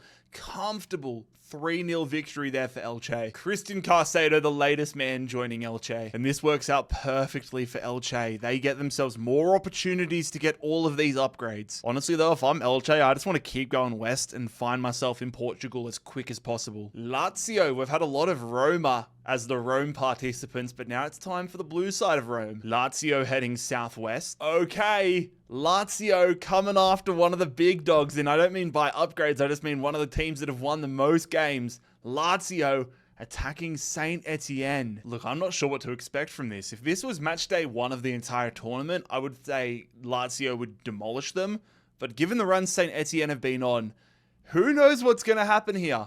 Lazio versus Saint Etienne. Lazio are going to end Saint Etienne's incredible run. Zaccagni with a 47th minute winner. They punched so high above their weight, but after an incredible run, all as the players Saint Etienne picked up will be going to Lazio. And now Lazio, they're going to escape their little pocket here in Rome. They're going to get themselves so much land, moving into Spain, moving into France, moving into Mallorca, and maybe most importantly, moving into Africa. And now we get to follow that up with the Wellington Phoenix. Are they going to move further throughout Asia and Oceania? The Knicks going southwest. I thought this was going to be the case, but Wellington are going to take the South Island of New Zealand here, getting themselves another upgrade. Alex Rufer upgraded to a 71, and that would now mean that if Wellington and Auckland City were to have a matchup, then the entirety of New Zealand would be claimed. FC Nantes, they're heading directly west. Thought this was going to be the case. Follow the arrow. Almost getting this region here in Canada, but instead it is going to be a direct attack.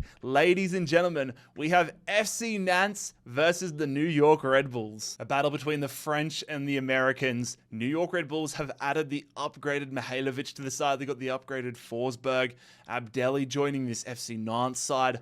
Let's see how this one plays out. It will be the French prevailing. It is FC Nantes imperializing the New York Red Bulls. And I can't lie, lads. I am genuinely surprised that FC Nantes won this game. The players on the New York Red Bulls were way better, but now all of them are going to be going to FC Nantes. And now they're going to be jumping across the Atlantic Ocean here, taking land in Canada and in 2 separate parts of the United States. FC Nantes, welcome to North America. Vitoria from Portugal. Vitoria going east, northeast. Okay, that would have actually been crazy if they went south and had a matchup with Braga, because they would have had this. The winner would have had this region unlocked, but Vitoria are going to get themselves an upgrade with their first spin of the year. The center midfielder, Samu, going up to a 75. All right, lads, who we got next? Next team coming up is going to be Hertha Berlin. Oh shit, I don't think we even need to spin. It is going to be a winner's wildcard. Hertha Berlin surrounded. Leipzig, they've been building for this moment. Now they get their opportunity. Winners wildcard opportunity, Leipzig versus Hertha Berlin. I was shocked when Union Berlin could not successfully get the winners wildcard. Ronald joins Hertha Berlin's squad. This might be a challenge too big though for the defending champions. Are we going to have our first winners wildcard? The new rule, is it going to be activated for the first time? Yes, it will. Oh my God. Leipzig have absolutely destroyed Hertha Berlin. They have been waiting for this moment and they have made it count. 4-0. Firstly, for the housekeeping, Ronald and Reese will be the men joining Leipzig. The 61 rated left midfielder, Masanka Bungi, the lowest rated player on RB Leipzig, will be the recipient of the winners wildcard. He's going to be upgraded to a 99 and become the first member of the 99 club. We have our first winner that has fallen down. We will have a new champion here in season number 4.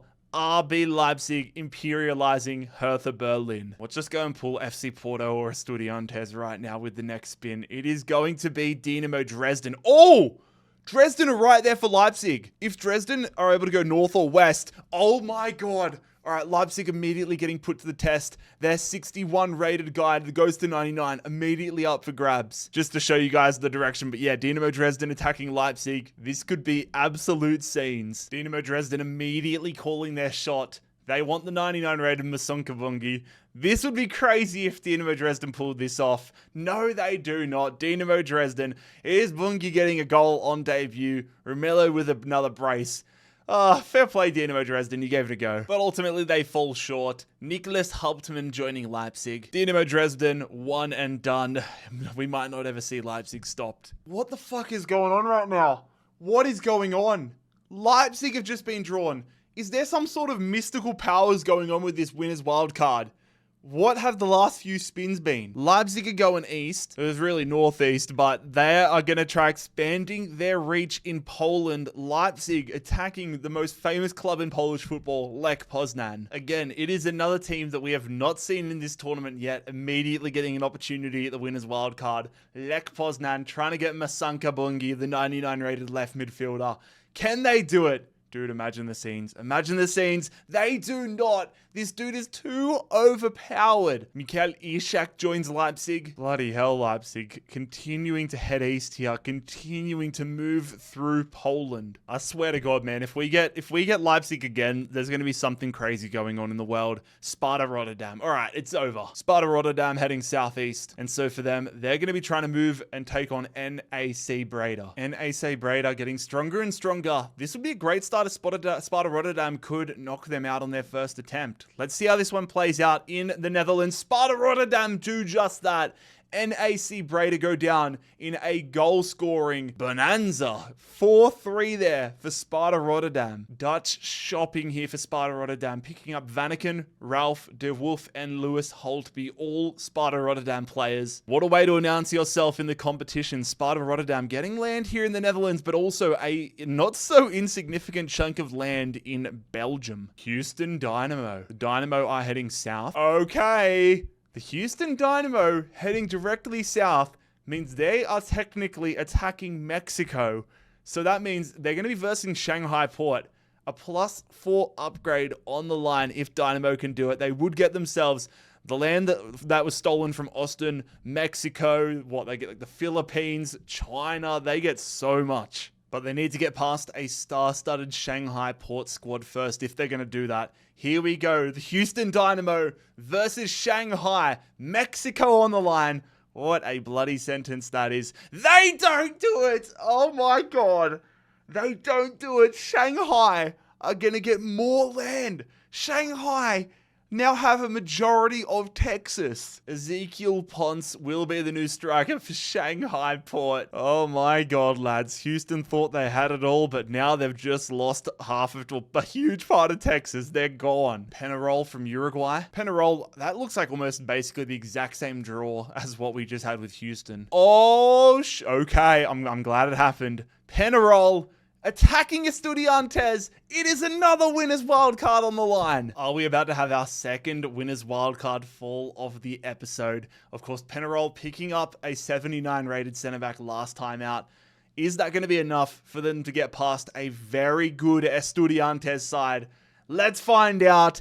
It is! Penarol are going to get a victory. Penarol are going to activate the second winner's wildcard of this episode. Oh my God. So firstly, it is going to be a 78 rated goalkeeper joining Penarol, Muslera. They have like almost a Uruguayan all-star team. And a 72 rated attacking midfielder, which once was Justo Gianni. But Muslera won't matter anymore, ladies and gentlemen, because Penarol's lowest rated player is Morgan. 58 rated Morgan is now going to go to a 99. They get a 90. Their defense, they should never concede another goal. So many teams thought off the challenge, tried to get this border here in Argentina, but it is Penarol jumping over from Uruguay and imperializing Estudiantes. The second winner's wildcard has officially fallen. Reggiana, first time for them? They'll be going west a little south. Not south enough for a matchup with Monaco. Reggiana are going to be attacking Como. Big time banana peel game here for Como. They've got the upgraded Nico Paz.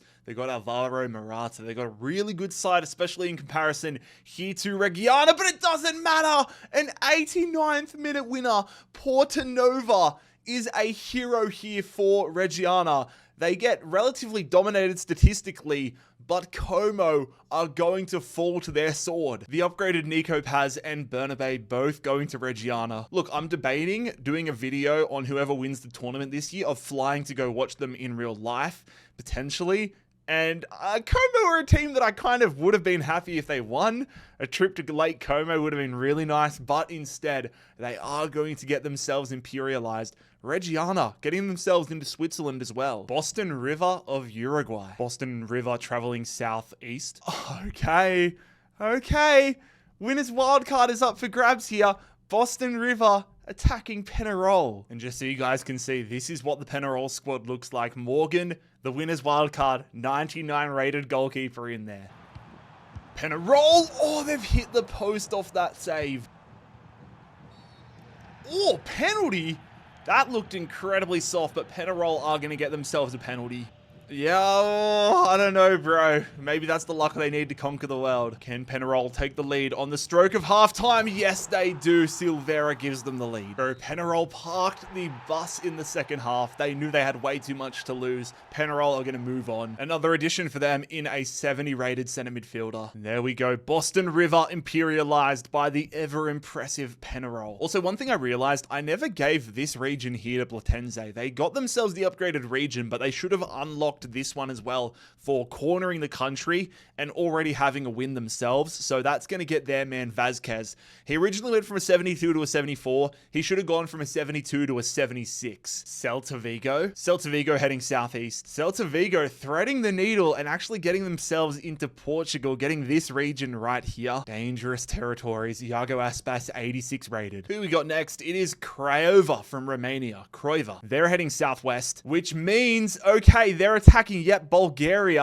They're attacking Istanbul Besiktas, the Turkish club. But because they're directly attacking Bulgaria, a +4 upgrade on the line. Last time, Besiktas got the absolutely massive victory over Galatasaray. Osimhen starting up top for them. Harit upgraded to an 81. Are they going to continue moving through Romania? Yes, they will. Osimhen's impact automatically felt. Besiktas winning 3-1. Picking up the left back Banku. More importantly for them though, they extend their land grab within Romania. Molde, back to Norway. Molde are going east a little south. I mean, the little bit of south doesn't matter as much when their logo is so wide, but that is going to be an upgrade here for Molde. Ikram, we meet again. Upgraded for a second straight year, this time to a 76. Punjab FC. Punjab heading southwest. I mean, they have really got it made, don't they? That is another great move for Punjab. It's going to be another upgrade as they get this region here.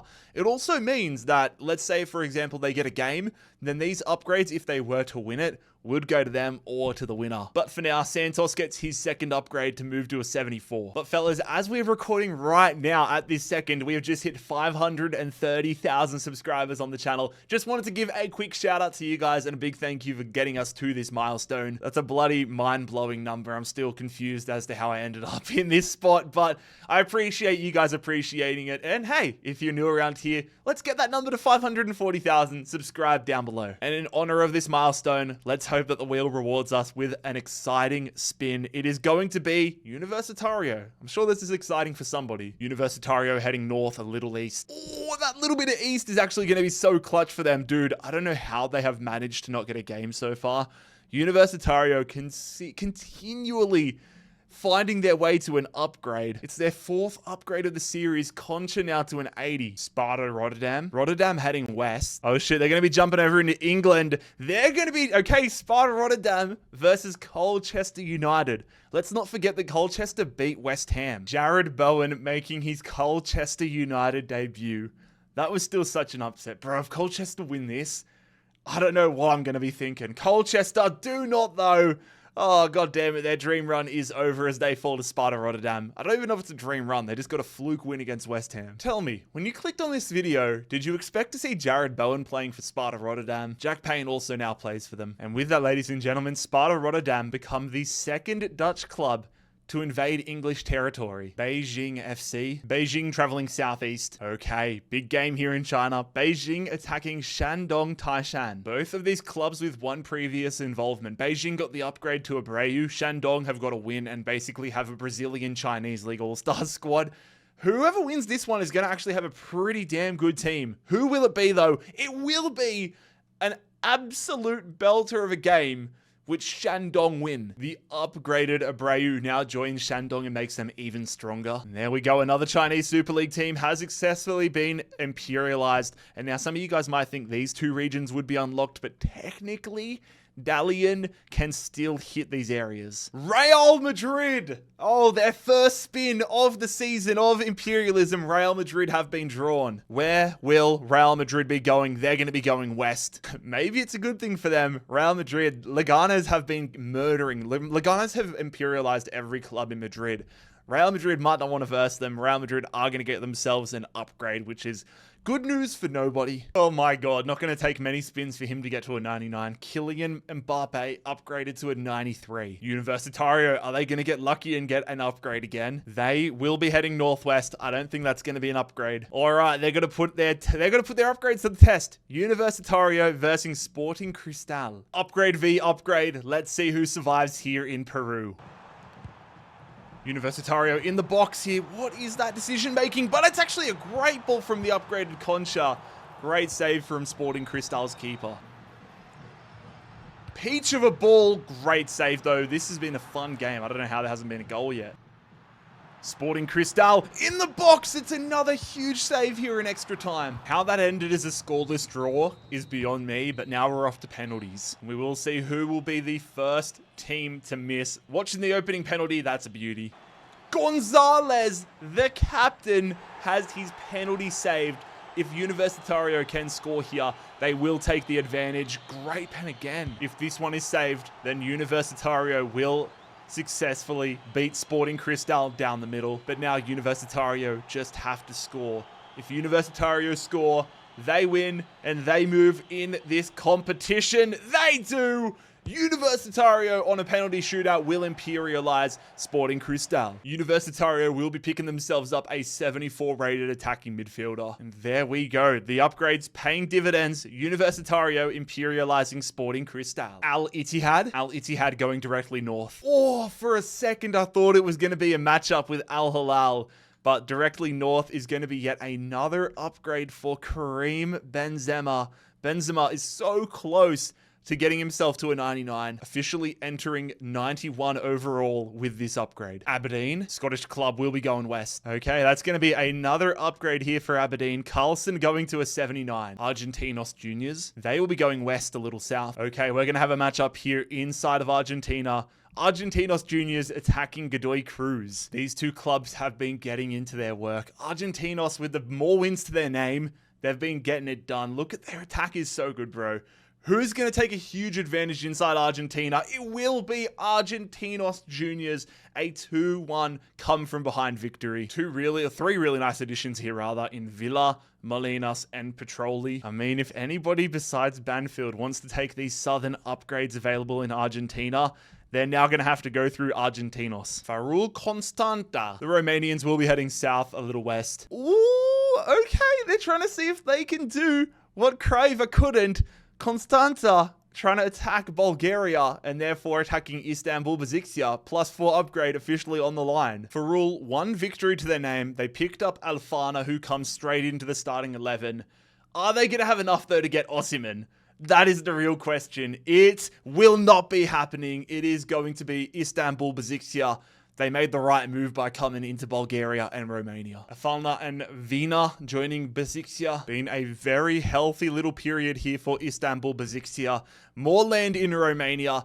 Teams starting to fall rapidly here. Barcelona. Okay. Barcelona traveling west. Okay, Barcelona will be attacking the very impressive Real Sociedad. This should be a fascinating clash. These two teams have had polar opposite imperialism campaigns so far. Barcelona with just 1 win against Andorra. Real Sociedad have been slowly but steadily building out their squad. Who's going to continue their run though? Barca or Sociedad? Here we go. Oh my God, it goes to extra time. It goes to extra time. Marcus Rashford with a brace. Barcelona imperialized Sociedad. An absolute smorgasbord of talent coming Barcelona's way.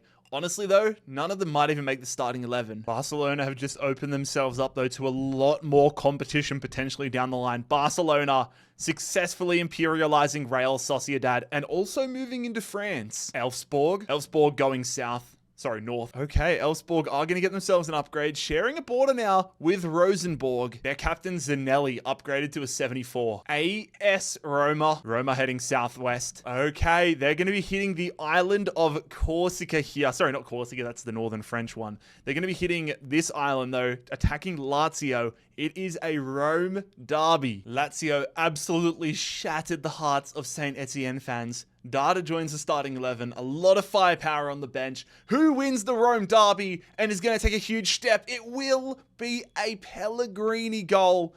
AS Roma imperializing their bitter rivals. Matteo Zaccagni, Sergi Dada, Gazzaniga, all of these guys are now going to Roma. But perhaps even more big for Roma. They challenged in Italy, so they don't get any upgrades, but they are going to move worldwide now, getting themselves into Spain, getting Mallorca, getting themselves into France, and getting themselves, this is like a revolving door right now, but now they get themselves into Africa. Let's see how long it is until Rome is getting challenged for all of this land like Lazio. Fenerbahce, speaking of another club that have a lot of land, Fenerbahce going northwest. Ooh, okay. A bit to unpack here. Fenerbahce attacking PAOK in the Greek land. There will be an upgrade though for whoever wins for this region right here in Greece. Will the upgraded Constantelius be enough for PAOK to get past the rampaging Fenerbahce?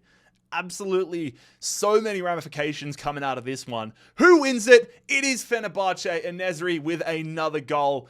Oh my God, Fenerbahce just continue moving on. The upgraded Giannis Constantelios will be joining Fenerbahce. I was blown away when I saw Edison join Fenerbahce in real life. The Brazilian shot stopper gets upgraded to an 87 because of this upgrade. Fenerbahce, bro, these two teams here in Turkey are doing incredible things. Fenerbahce moving over to Greece, getting themselves an upgrade, along with also taking control of North Macedonia. Rosenborg. They will be going east a little south. Okay. Rosenborg will be attacking Djurgårdens and the winner will take these two regions here. So not only are there some decent plays on the line, there is also a +4 upgrade on the line here in Sweden. Rosenborg just have an upgrade. Djurgårdens have multiple upgrades and multiple players that they have imperialized.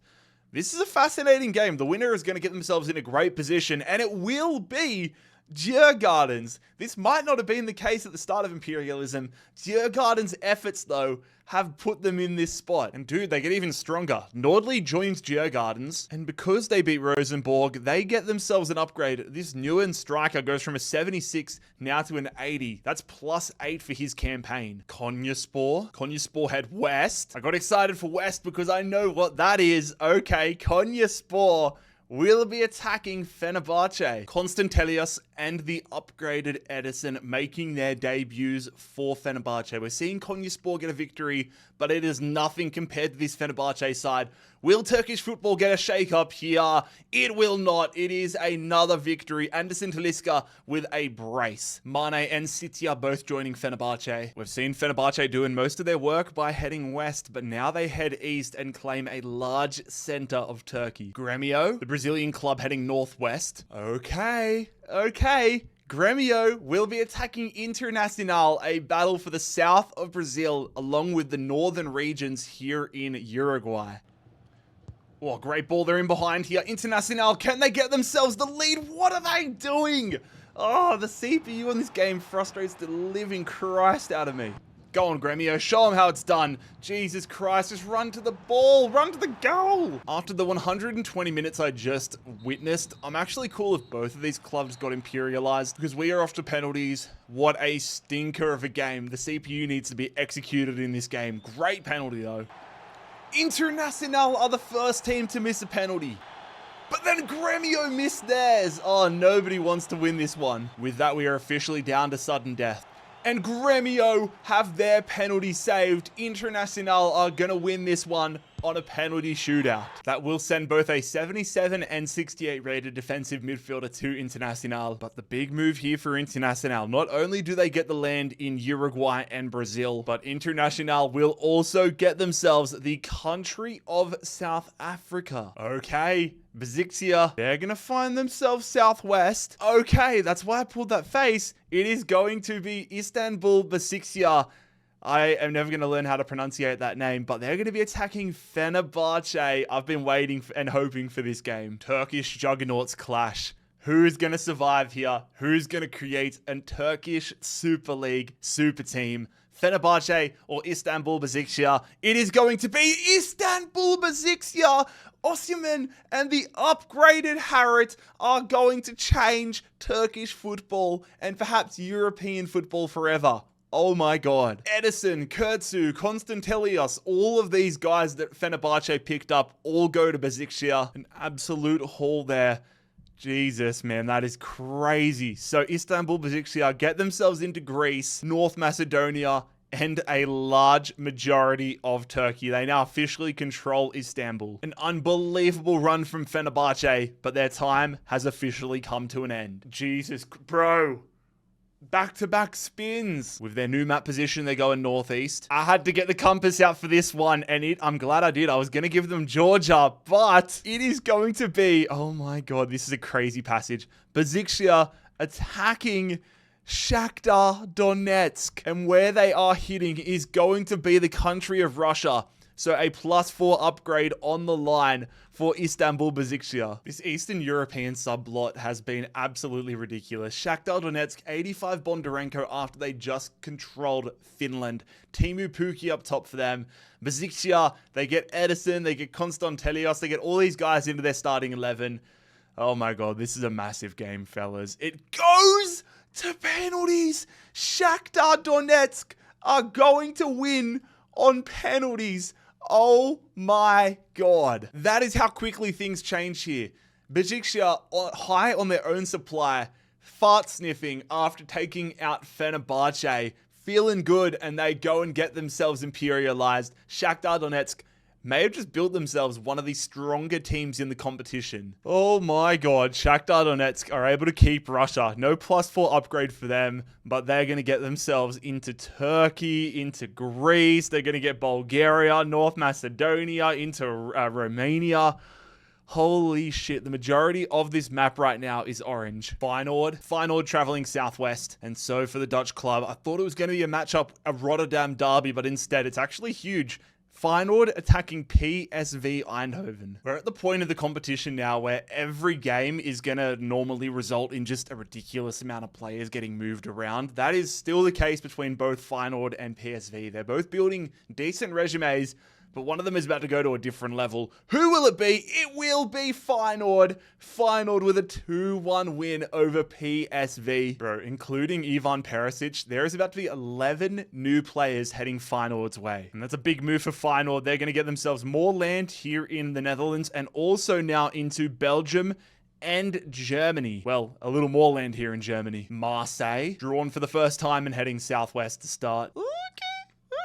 Marseille, I see you, Marseille. Marseille are trying to come for the crown, bro.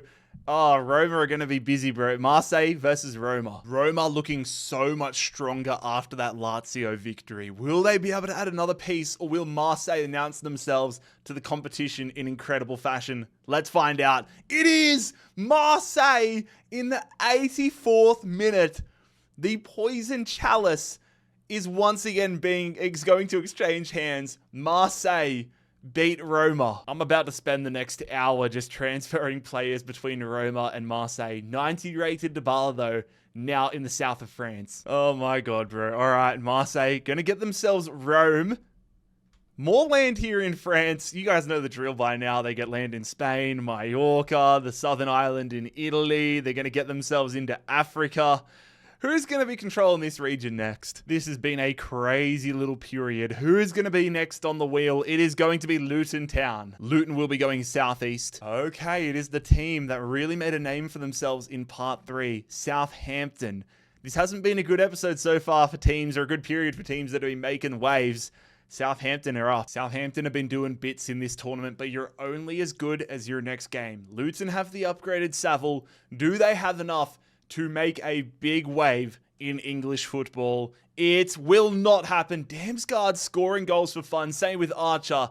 Another for his impressive tally. And Southampton get another win. Saville and Hoskins both joining the Saints. They're getting some solid wins. That win against Brentford was incredible, but Southampton need a few more big name players to join them. AS Monaco. They're going northeast. Ooh, okay. Monaco are going to be attacking Juventus. We are absolutely familiar with Monaco, but this is our first time seeing Juventus in Imperialism this year. They have a big challenge. They've got a good team, but Monaco are building something special. Is that going to be halted? Juventus versus Monaco. Juventus win it on penalties. Juve beat Monaco on penalties. Oh my god. Monaco with one of the great runs in the tournament being halted by Juventus. David De Gea, a whole bunch of players all going to Juventus. The man from Monaco though is Zakaria. I was kind of hoping for a Paul Pogba reuniting. There has been a big territorial shift in part 4. Juventus going to get themselves the latest one, extending their land in Italy, getting themselves into France and taking the island of Corsica. Libertad, they're going south a little west. Not west enough for a matchup though with San Martin. Libertad are going to extend their land here in Argentina, getting an upgrade. Going the way of their captain Vieira. Kilmarnock head east. Again, they're going to avoid a game. This is working out well for Kilmarnock, who need all the help they can get. Another upgrade, but now sharing a border with Hearts and Hibernian. That gets Watson up to a 71. Sarmiento going northwest. Okay, west enough for them to be versing Barracas. Sarmiento with one win to their name, but it was a big one. They added Von Berger, their new star striker, to the squad. Is Von Berger going to be enough to see them get past Sarmiento? Sarmiento do get past Barracas, rather. It is a 3-1 victory. They played with a man down, but they still get the win. Fair play. Again, another star addition here for Sarmiento. Sarmiento not getting too involved in this, but when they do get involved, they make their attacks really count. Bristol City. All right, we're back. Shout out Thanksgiving. Had to stop halfway through, but I'm honoring Bristol's role, and they are going to be going northeast. Okay. Bristol City, the latest team to try taking out Southampton. An all-championship affair here. Will Southampton's win streak continue as Bristol City try to imperialize them? It will not. Bristol City with one of the bigger... Wow, this Reese guy. A hat trick for this Reese fella. Bristol City shaking up England, imperializing Southampton. There will be 14 players heading Bristol City's way. Southampton with one of the best runs in this tournament. They are officially out of here. Bristol City, big move. Absolutely massive move. Let's see who the wheel brings up next. It is it's Leganes. Please be North. Please be North. Please be North. Oh, it's East. I wanted that matchup. I wanted to see if they could be the Kings of Madrid, but Leganes, probably the best scenario here for them. They're going to get themselves an upgrade. Juan Cruz upgraded to a 78. Royal Antwerp, they will be going northeast. So, I mean, they were basically fully surrounded by Sparta Rotterdam, but Royal Antwerp will be attacking the Dutch side. Let's not forget, Sparta Rotterdam have a really good side now. Jared Bowen playing for them. Vanaken, Rolf in between the sticks. This is a fascinating matchup. Are they going to continue pushing through the north of Belgium? Yes, they will. Vanaken on debut is going to get the winner for Sparta Rotterdam. And again, Sparta Rotterdam getting stronger and stronger. Vincent Janssen, now their striker. These Belgian clubs need to do something, man. The north is fully claimed by Dutch sides. Espanyol will be heading directly east, which means... okay, I was going to see, I mean, it would have either been Juventus, but they are going to hit Monaco by the skin of their teeth. Like, the arrow is going a tiny millimeter towards the north, so that's why they get Marseille. After beating Roma, Marseille's team is stacked. They get the 90 rated Dybala, they get Zaccagni. There's a big challenge ahead here for Espanyol if they want to shake up world football. It will happen, though. Oh, it is so cursed. That plot of land is so cursed. Marseille are going to fall to Espanyol. This is massive. Pavard is going to be the man that joins Espanyol with about 14 other players, including Darder, Zaccagni, and the 90-rated Paulo Dybala. Oh my god, I'm getting used to this. A lot of admin right now on this plot of land. Espanyol escaping Barcelona, getting themselves into France. You guys know the deal right now with these areas that are up for grabs. They get themselves into Africa. Oh my god, man. That now brings us down... okay, two things. That now brings us down to 250 teams, and FC Porto have been drawn. Are we going to have our third and final winners wildcard activated? This could be interesting. They're heading west, a little bit south. Braga, absolutely shit out of luck, but where is Porto going to land? Okay, FC Porto are going to be hitting the tip here, but the little bit of west still gets them the corner. Who is this? It's FC Nantes. How have FC Nantes managed to get themselves in a winner's wildcard position all the way in America? Nantes have helped build out their team after basically getting the MLS All-Stars. Will it be enough, though, for them to get a winner's wildcard and a huge win over Porto? Here we go. FC Nantes versus Porto. Porto win it on a penalty shootout. Oh my god, they missed a penalty. Forsberg missed a penalty, which would have won them the game. Oh my god. The team of MLS All-Stars and Anthony Lopez joined FC Porto. I mean, Porto winning is good news for Braga, I suppose, because, okay, yeah, they get themselves into France, but Braga have two routes now of maybe getting a winner's wildcard as FC Porto move themselves into North America, into Canada, and the United States. Bayern Munich. Having fun now. Bayern Munich will be heading south. Okay, a trip into Austria here for Bayern Munich. They are versing SCR Alltag. Bayern Munich have been getting win after win, but they have nothing to show for it. They are getting so much land, but nobody good. Yet to get an upgrade. And it's another banana peel game for them. It would give them a lot of land in Austria and Italy, but let's see if they slip. They do not. It is a 4-1 victory here. Musiala. SCR Alltag have been imperialized. Bayern Munich move on. And again, some absolutely pointless pickups for Bayern Munich. That's good news for everybody else. Bayern Munich moving down and getting land in Austria and in Italy is good news, though, because some of the Juggernauts getting closer to them. Those are the matchups I live for. Werder Bremen, we're going to be staying in Germany. For the first time in this tournament, Werder Bremen have been drawn and are heading west. I mean, unless they got a perfect Eastern draw, they were always going to be attacking Borussia Dortmund. Here we go. Similarly to Bayern Munich, we've seen a decent amount of Borussia Dortmund, but they don't have any good additions to their squad right now. Werder Bremen, one of the toughest teams they have versed so far in this tournament, and they get through by the skin of their teeth. Adeyemi with an extra time winner. Dortmund imperialized Werder Bremen. Probably their best addition so far. It's a philosopher, modern day philosopher, if you know, you know, in Victor Boniface. We're getting closer and closer to a matchup between Dortmund and Bradford City. Imagine the scenes if that happened and Bradford City won. Hoffenheim 2, they're going south. Alright. Hoffenheim 2 are attacking Bayern Munich. This is the banana peel of all banana peels. 5-star Bayern Munich versus 1-star Hoffenheim 2. Oh my god. You got a 58 rated goalkeeper going against Harry Kane. This is maybe going to be a bloodbath. No, it's not! Oh my god! Oh my god.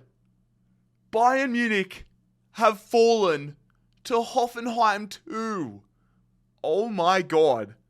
This is the biggest upset in the series so far, and it might be the biggest upset in Imperialism history.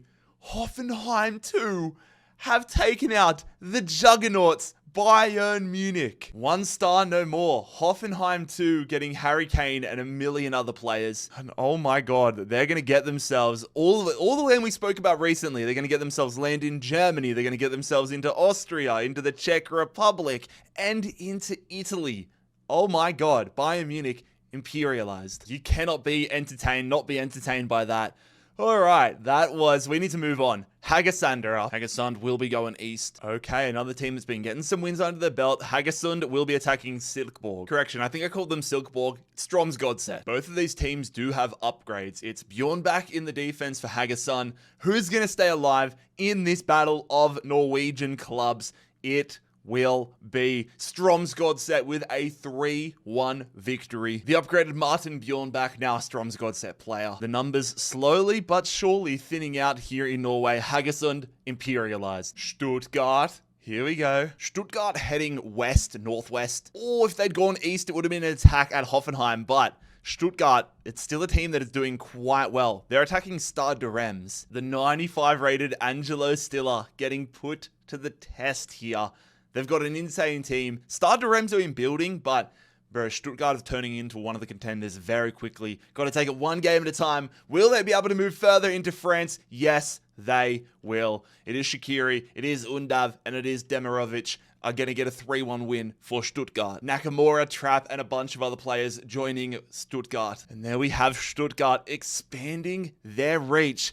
They take control of Paris and a large chunk of France. And that means they now share a border with Porto, putting them within a striking distance of that final winner's wildcard. Boca Juniors. Boca heading south. Oh, okay, they could have versed Penarol and had a 99 rated goalkeeper on the line, but instead, they are going to be versing Argentinos Juniors. We've only seen Boca Juniors once in this series, but we are really familiar with Argentinos Juniors. They have got a lot of land, a lot of players, but Boca, this is such a good side. Paredes and Herrera, Edinson Cavani, a lot of famous names. Are they going to get the legacy carry? They are! It is Paredes, the former Roma man, getting the win for Boca Juniors. We have seen some massive moves, some massive power shifts, and Boca Juniors, another club that are going to get a massive amount of players coming their way. And not only does this mean a lot of upgraded players, a lot of players coming their way, they get to escape Buenos Aires and get themselves this middle section in Argentina. Genoa heading back to Italy. They're going to be going northeast. I mean, unless they got a miraculous angle, they were always going to be versing Juventus. Genoa attacking Juve. And after that victory against Monaco, Juve's team is stacked. All I can say is good luck to Genoa. If they want to escape, they're going to change their fortunes. Genoa versus Juventus. Oh my god, it goes to extra time. And it is the players that were picked up doing the business and saving Juventus. Berardi equalizes, Orsolini wins it for Juve. The Romanian Stanciu now Juve, man. And that will be more land here in Italy for Juve. Real Oviedo. Oviedo traveling southeast. Okay, that is going to see Real Oviedo attacking Valladolid. We've seen Ponciu get upgrade after upgrade for Valladolid, but now it is time for them to actually face a game against Oviedo, who have one win to their name. Who's going to move on here within the north of Spain? It will be a a scoreless penalty shootout, which goes the way of Santa Cazorla and Real Oviedo. All of those upgrades fall directly into Oviedo's hands. There we go. The purple of Valladolid is no more. Real Oviedo successfully imperialized them. Standard Liège. Standard Liège travels southwest. Okay, one of the final remaining upgradable areas within Belgium is going to go to Standard Liège, an upgrade of this region right here. And that will be a second upgrade for their keeper, Ipolo. Union, they'll be going north a little east. Okay, Union of Argentina will be attacking Club Libertad. Libertad have got themselves a really good side after that last victory. An 81 rated attacking midfielder, 81 rated striker, 75 rated midfielder. They got options. They've got assets. It would be a huge upset if they went down here against Union. How will this one end? It will be a dominant victory. Another victory. Club Libertad are on a heater. They will be getting a 72 rated left back to join their squad. Club Libertad continue their tear through Argentina. Punjab FC, they'll be going west. Okay, Punjab FC will be getting themselves into Pakistan.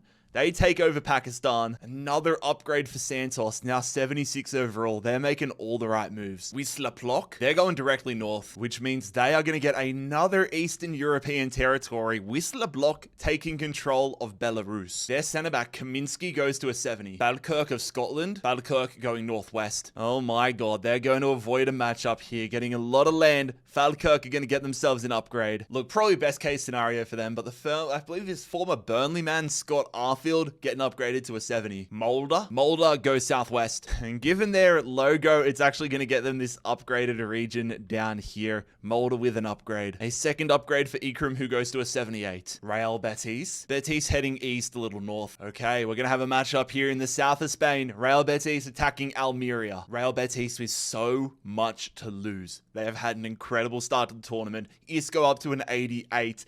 Are they going to continue their run here, though, against Almeria? An all-Spanish affair, which goes the way of Real Betis. A 4-2 victory. 2 more goals to Giovanni Lo Celso. Andre Horta, the latest addition to Betis' side. Real Betis, slowly but surely, have made the south coast of Spain theirs. All right, boys, who we got coming up next? Next team drawn, I can half see them. It's Reggiana. Reggiana will find themselves traveling northwest. All right, fellas. Reggiana are attacking Inter Milan. Good luck to you. Look, when Reggiana took out Como, I think it took us all by surprise. If they could add Inter Milan as another scalp, they would be the Grim Reapers of Italy. Martinez upgraded to a 92. Where is he going to be playing at the end of this game? Inter versus Reggiana. Inter win it, but they win it late.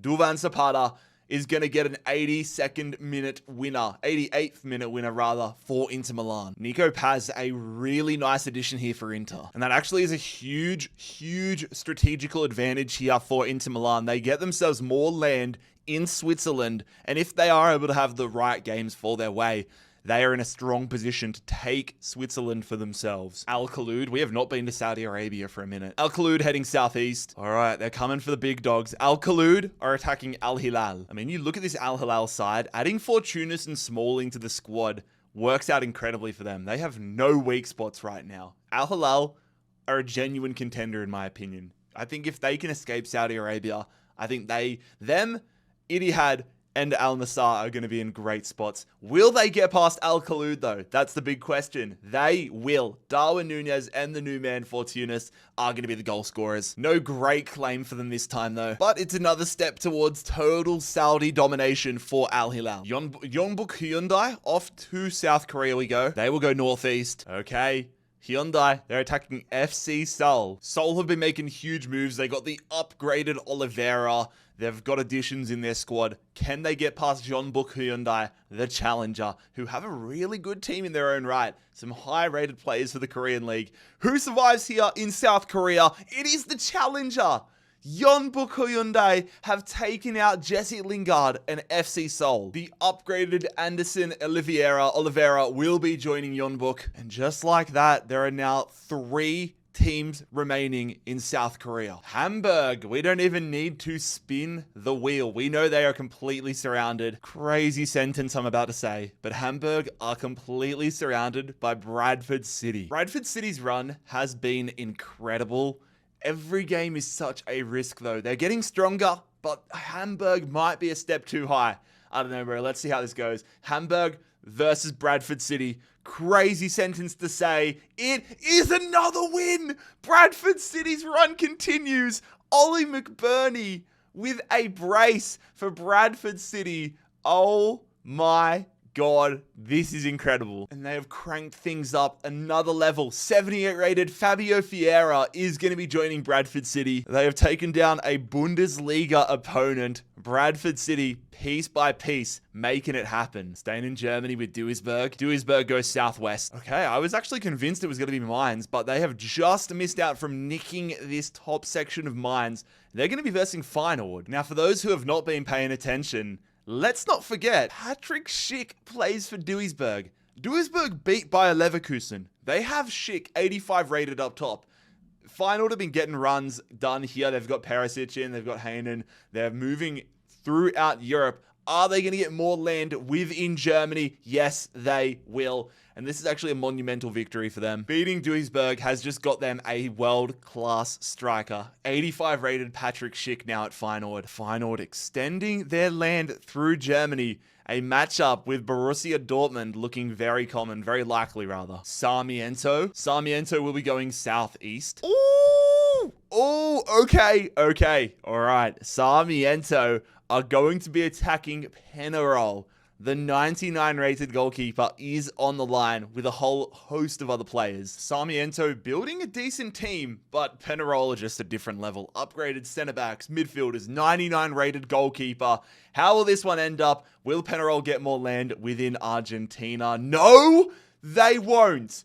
No, they won't. Sarmiento have shaken things up massively here in South America. And this has just put Sarmiento into a power position. They're getting a 99 rated goalkeeper, a 79 rated center back, 78 rated attacking midfielder, along with some other minor players. But this is massive. Sarmiento are going to get themselves more land, not only here in Argentina, but that also gets them across into Uruguay. Montevideo are the only club remaining in Uruguay. AFC Wimbledon. Wimbledon travel northeast.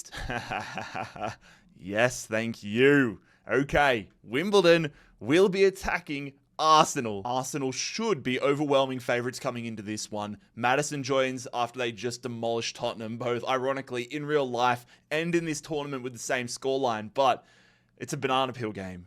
Arsenal are not going to gain anything out of beating Wimbledon, and that is awesome as someone that does not want Arsenal to win this competition. Oh no! Oh my God, it goes to a penalty shootout. It goes to a shootout. Arsenal imperialize Wimbledon on a shootout. Are you kidding me? They're not going to really get anything out of the victory, but man, it would have been so nice. Arsenal imperializing Wimbledon. Another London club has fallen. Apwell from Cyprus. They will be traveling east a little south. Okay, it's not going to be Lebanon. It is going to be almost Lebanon, but they are going to get themselves what I believe is Syria. Yep, Apwell gets Syria. Another upgrade for them in the Middle East. Putting their man Marquinhos up to a 78. Shandong Taishan. Shandong goes southwest. Okay, Shandong will be attacking Henan. This is a pretty big one in China. We've seen both of these teams in action. Shandong have been putting together a very good side though. How will this one end? A massive matchup in China. Shandong absolutely obliterate Henan. Oh my God. The upgraded Bruno Nazario along with two other guys going Shandong's way. And that means Shandong have taken basically the entire center border here within China. Piast Gliwice of Poland. Look, I was going to say we don't need to spin here, but this actually could work out. I'm going to have to spin it because Piast Gliwice, despite being surrounded by Sparta Praha, if they are able to draw the area that is Slovakia, then they'll be fighting for a +4 upgrade. So it's kind of really important which direction they're heading. Is it going to be a direct challenge? No, it is not. They're going to be going northwest, trying to fight back for the land within Poland. Here we go. The 96 Harasslan getting thrown in the firing line once again. This would be massive if Piast were able to get a victory here over Sparta Praha. Will that be the case? No. Oh, wait. Yes, it will. It will be Sparta Praha getting a win. Piast Gluis get absolutely dominated. 4-1. Haraslin with another goal. I almost had a heart attack. Sparta Praha picking up what feels like their millionth edition. And there we go. Just another bit of land coming Sparta Praha's way. LAFC. We haven't seen them for a very long time. LAFC traveling east. Okay, that means LAFC are going to be taking the state of Nevada. This could get very beneficial. Heung-min Son upgraded to an 87. Off to Ireland. Sligo heading directly south. It feels like it has been a lifetime since we've had a matchup here in Ireland, but it is Sligo attacking Galway. Both of these clubs have had upgrades. They both need a lot of work if they're going to do anything in this competition, but one of them is about to get a lot stronger. Will it be Galway or will it be Sligo? It will be Sligo. O'Kane is a hero here as they imperialize Galway. An improvement to their backline as the upgraded Robert Sleven joins Sligo. Sligo, whatever. All I know is that Ed Sheeran and Galway are going to be imperialized. Mohammedan of India. Mohammedan heading southwest. Okay, originally they missed this little section, but they end up clipping Odisha on the coast of India. And as we get deep into this competition, we get the rare opportunity to see two clubs that are making their debuts. Only one of them is going to make it to the finale, potentially. Delgado, former A-League player, I believe that is, in the backline for Odisha. Actually, no, I don't think it is. That's not Dimas Delgado. Absolutely not. But regardless, Odisha will get the victory over the challenger. Odisha will be picking up a new shot stopper, along with their first piece of land, now sharing the border with Bangladesh. Gaziantep, they'll be going west, northwest. Oh, okay. This is actually a big one. Gaziantep, I thought it was going to be Samsun Spur, but they hit the top section. It's probably the worst time to pull Shakhtar Donetsk because it's not a direct +4 attack, but Gaziantep will be attacking Shakhtar Donetsk. Dude, Shakhtar Donetsk's team is actually unreal. Their midfield, their attack, they've got Edison in between the sticks now. We've had Gaziantep get Fofana and the upgraded Maxime, but bro, is that going to be enough for them to change world football? Gaziantep versus Shakhtar Donetsk. It is going to be a Bruno Petkovic winner. Shakhtar Donetsk will continue their run. Maxime and Fofana join the juggernaut of Shakhtar Donetsk, and it is looking less and less likely that we are going to have a winner from Turkey. Antalyaspor and Samsunspor, the only Turkish teams remaining. 227 teams remain. Who is going to be drawn next? It is going to be Santa Clara from Portugal. Santa Clara almost directly east. That makes my life a lot easier. I say that because don't forget Santa Clara on this island, so you try to get angles is a lot more work, but directly east, we'll see them hitting mainland Portugal. They haven't got a win yet, so they're only going to get this region. If they had a win, they would have got this one unlocked as well, but for now, Silva gets his second upgrade to a 78. Millwall traveling southeast, and so it's not going to be east enough for Crystal Palace, but it will be south enough for Bristol City. Bristol City fresh off breaking Southampton's heart. Are they going to break hearts here in South London? Massimo Luongo playing for Millwall now, so naturally I want Millwall to win this one. Let's see how this one plays out. It will be a 2-0 Millwall win. Massimo Luongo with the goal. Millwall have just entered this competition with a statement. An absolute haul headlined by Mikkel Damsgaard. And for the default Bristol player, it's going to be Rob Dickey going Millwall's way. Is the world about to be controlled via the Den? Absolute scenes, lads. Millwall escaping South London and taking a huge chunk now of England. Next team up is going to be Excelsior from Netherlands. Excelsior heading directly west. Okay, what's this actually going to be? Is it going to be Ipswich? Let me just check. Oh, is that little bit of downward momentum gonna... I don't think it will. Okay, it is going to be Excelsior versus Ipswich Town. Are we going to have a second Dutch team in England on England's east coast, or will the Tractor Boys be able to jump over into the Netherlands? Here we go. Excelsior versus Ipswich. It will be Excelsior. Oh my God. All right. The Dutch are kind of taking control of England right now. That's the third one, because Twente's there as well. Massive upset. Jayden Villagine is the man joining Excelsior. There we go. Fair play to Excelsior. They now share a second border with Sparta Rotterdam. Las Palmas heading southeast. Ooh, okay. This is a direct hack onto the Western Sahara and Atlanta United. Okay, Las Palmas versus Messi and Atlanta United. A fascinating matchup here. Las Palmas only have the upgrade of Kyrian, who went up +2. Atlanta United have Messi, they've added Franca. They've got a good team coming together. But will it be enough? Will they defend Western Sahara and the United States? Yes, they will. Amador in the 87th minute is going to score the winner. Atlanta United move on. The upgraded Kyrian gets that MLS move. And there we go. Atlanta United quickly getting some islands here. They're going to get more territory off the coast of Africa. Blackpool, they're going to be going east, a little north. Oh, it could have been Man United. It could have been Liverpool, but Blackpool will be versing Burnley. It's a Premier League club versus a League One club. Will we have a monster upset right here? Burnley versus Blackpool. Who stays on in Imperialism? It is Burnley. Lyle Foster with the winner. Burnley collect George Honeyman. And there we go. The club from Lancashire off the mark for this tournament. Okay, back to China. SZ Peng City. Not sure if we've seen them in this tournament yet, but they will be going southwest. That's actually worked out incredibly for them. Somehow threading the needle, missing, I mean, they were going to get an upgrade regardless, but missing these territories, and they're actually going to hit Vietnam. Potentially the first of many upgrades for their centre-back Dugalich, who goes to a 74. FC Goa, we're really staying kind of in Asia and the subcontinent right now. Goa are going to be heading west, northwest. Okay, we're going to have a matchup here in India. It is going to be FC Goa attacking Jamshedpur. Both these teams have a win, but FC Goa have had the upgrade to their striker, Guranzina. Also, something I just realized when I was making sure the lineups were correct. Jamshedpur's striker, his first half of his last name is Messi, so I don't know if that's an omen or what, but let's see how this one plays out in India. It is going to be a win for FC Goa. Their upgraded striker bagging a goal. Two centre-backs coming FC Goa's way. Thierry, who was picked up from Mumbai City,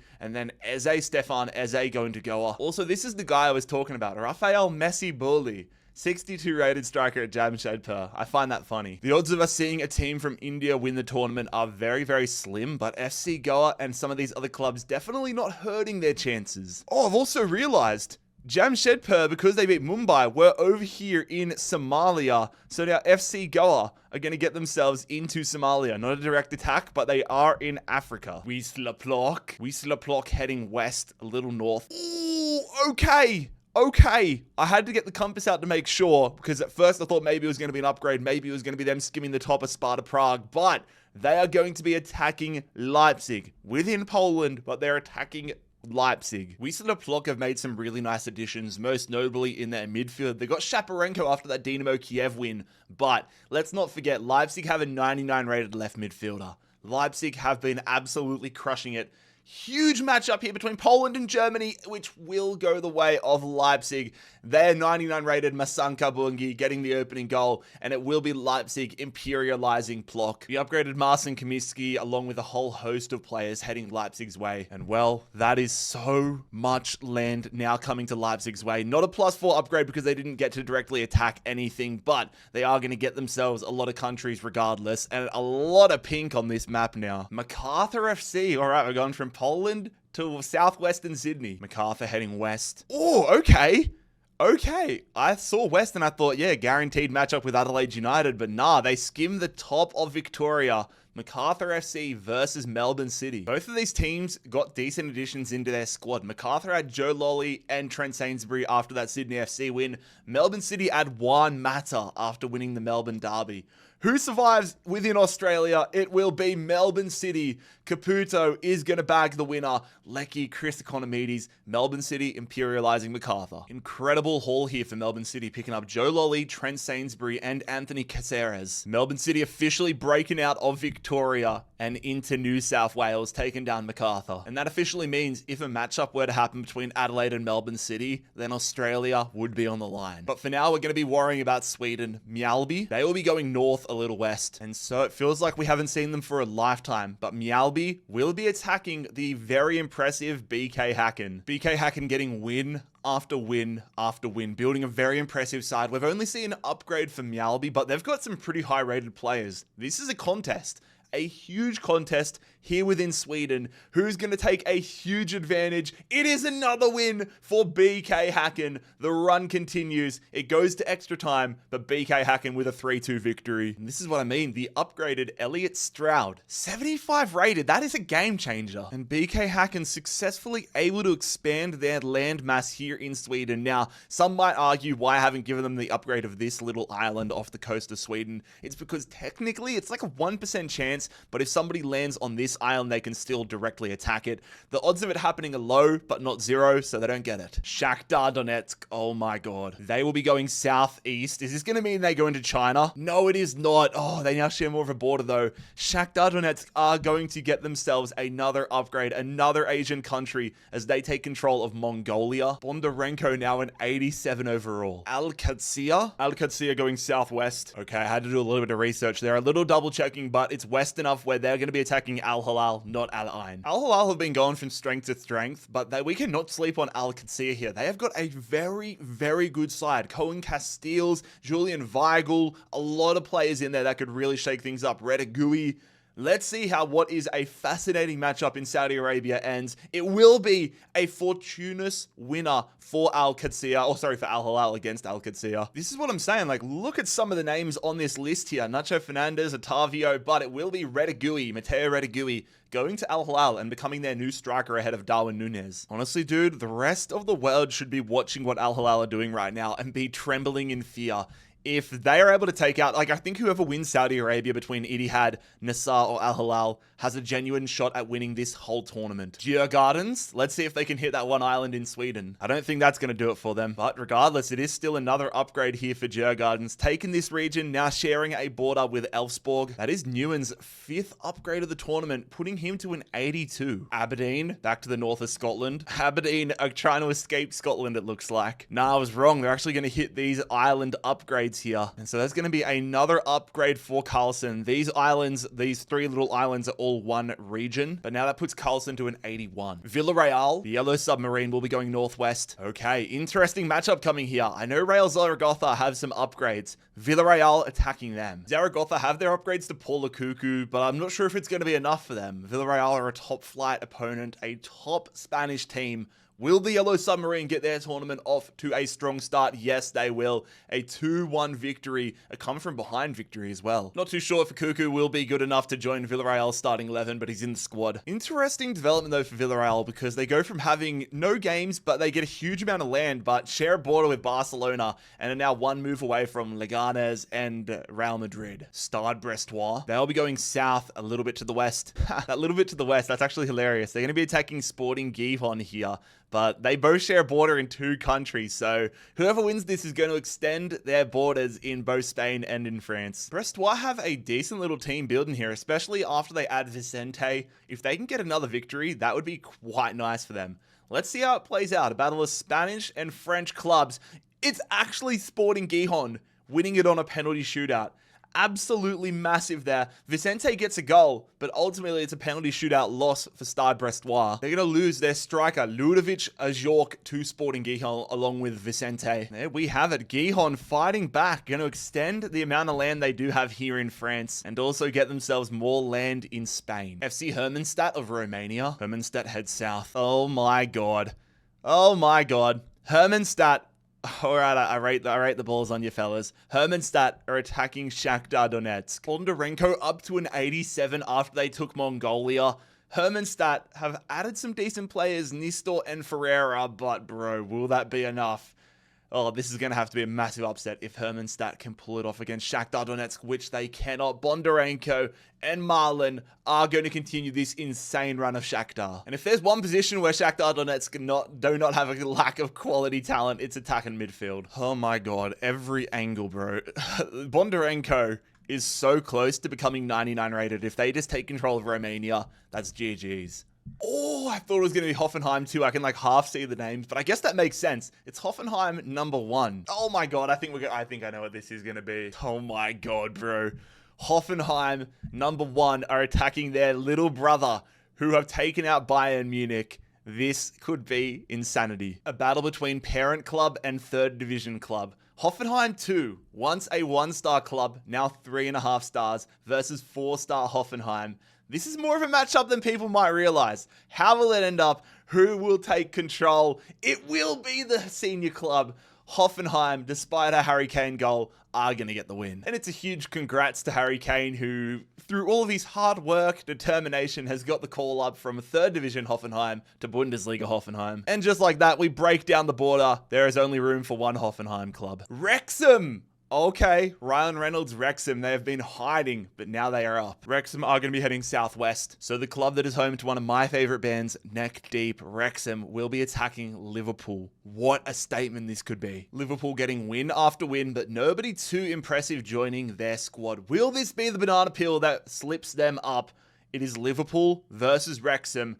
Who will survive? It will be Liverpool. Isak and Gravenberch, a comfortable 2-0 victory there for Liverpool. Again though, Liverpool getting somebody they do not need in Ben Sheaf, but as they do imperialize Wrexham and extend their land grab here within Wales, the one thing that could help them is if they are able to get these regions as upgrades. If they get drawn and head west, it will be upgrades. Off to Argentina for the first time in a while. Talleres will be heading north. Okay. All right, Talleres came to party. They are going to be attacking Club Libertad. Will they be the team to take down this juggernaut? Part 4 has been incredible for Libertad. Upgrade after upgrade, their team looks unreal. We have not seen Talleres in this competition though. Will they be able to announce themselves with one hell of a start?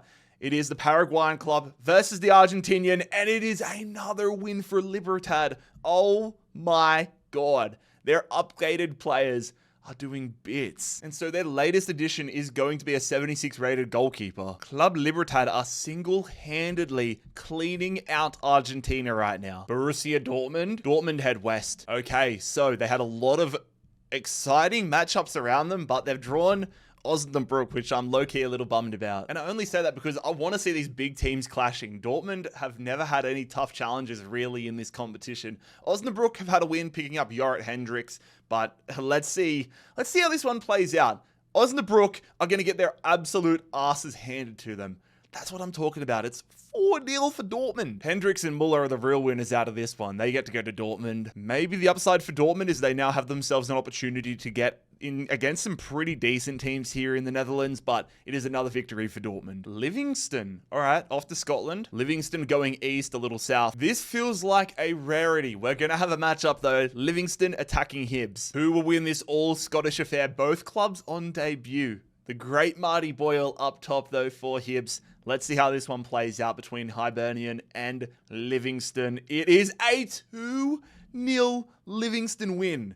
I did not see that coming. And so Marty Boyle now is moved over to Livingston. One of the weakest sides in Scottish football, Livingston, off the mark with a big bang. Racing Club, the only Uruguayan team left in the tournament. They will be heading northwest. Okay, it's going to be another upgrade for Racing Club. They're going to get themselves here. Catugno now a 73 overall. FC Dallas. Oh, is this going to be Shanghai? It is Dallas. Okay, we've got a battle for Texas on the line. FC Dallas attacking former Austin and Houston Dynamo territories. FC Dallas versus Shanghai Port. Shanghai have been on a tear. Are they going to continue their takeover of the United States, or will Dallas push back and get themselves into so many different parts of the world? FC Dallas versus Shanghai Port. Who survives? It is going to be FC Dallas, the American club, pushing back with one of the biggest victories of the video. This is a game changer for FC Dallas. So many players heading their way. And again, this puts them in a very, very unique position. They take all of Texas for themselves. They get themselves Mexico. Not a direct attack though, so not a +4. And they're going to get themselves the Philippines, the island of South Korea's Jeju, and onto mainland China. FC Dallas versus the world. Oh my God. What insanity are we going to get after that one? Next team up, we can actually read them a lot more. It's Red Bull Leipzig, RB Leipzig, Leipzig heading south. Oh, it was almost, if it was like a tiny little bit more west, it would have been Sparta Prague, but instead it will be an upgrade here for Leipzig by the skin of their teeth. It goes to their keeper Gulashi, who goes up to an 87. Juve heading north. I think I know what we're about to witness. Okay, this is about as big as it's going to get here in Italy. Juventus are attacking Inter Milan. One of these clubs is about to take a seismic step towards Italian and potentially world domination. Who's it going to be? This is absolutely massive, fellas. Juve or Inter? It is Inter Milan. Thuram, a second half brace for the Frenchman. Inter Milan are going to imperialize Juventus. A smorgasbord of talent heading Inter Milan's way, headlined by Bremer. And now this map is about to get a lot more navy blue. Inter Milan taking a large chunk of Italy, the island of Corsica in France, land in France. And that is where we officially say goodbye to Juventus in this competition. Another juggernaut, Stuttgart. Stuttgart going northeast. Okay, this actually works out really nice for them. They're going to get themselves, I believe, what is Luxembourg. And that is going to mean another upgrade for Angelo Stiller. Now 97 overall, one upgrade away from joining the 99 club. Sporting Kansas City, Sporting KC heading southwest. All right, they're now going to share a border here with FC Dallas. It was almost a game, but yeah, they take what I believe off the top of my head. What state is that? That's not New Mexico's over here. Is that Oklahoma? Regardless, Sporting KC had an upgrade. Their striker Jovelic is going up to a 77. FC Volendam, they head north a little east. Okay. This real western coast west coast of the Netherlands has been quiet, but it's going to be Volendam attacking AZ Alkmaar. Both clubs making their debuts for the tournament. How will this one turn out? AZ Alkmaar would have to be the overwhelming favorites coming into it, but let's see if that holds true. It does, bro. What a game. 4-4, followed up by one of the worst penalty shootouts you are ever going to see, but AZ Alkmaar stay alive in this competition. Xavier Mbuyamba is going to be joining AZ Alkmaar, and I need to go change my shirt because I just spilled a bottle of water on me. But there we go, ladies and gentlemen. AZ Alkmaar off the mark of the tournament rather, as they imperialize Volendam. Next team up is going to be Swansea City. Swansea are going to be going southeast. Okay. All right, they're going to be attacking Cardiff. We've got a battle in Wales here. Swansea versus Cardiff. A truly fascinating matchup here. You've got Swansea, who have had the upgraded Manuel Benson, but not a single game in the tournament. Meanwhile, Cardiff, League One side, Willock upgraded to a 77. They've taken down Bournemouth. They've got some really good players in the squad.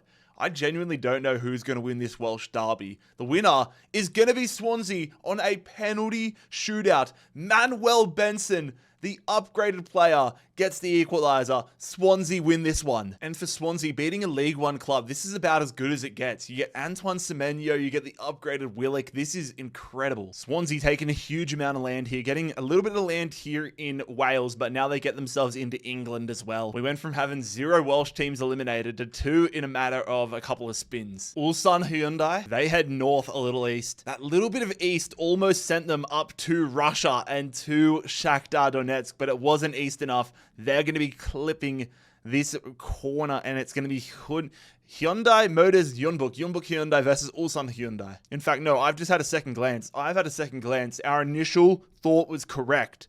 So it is going to be Ulsan Hyundai directly attacking Shakhtar Donetsk in Russia, meaning a +4 upgrade. I had to double check that one.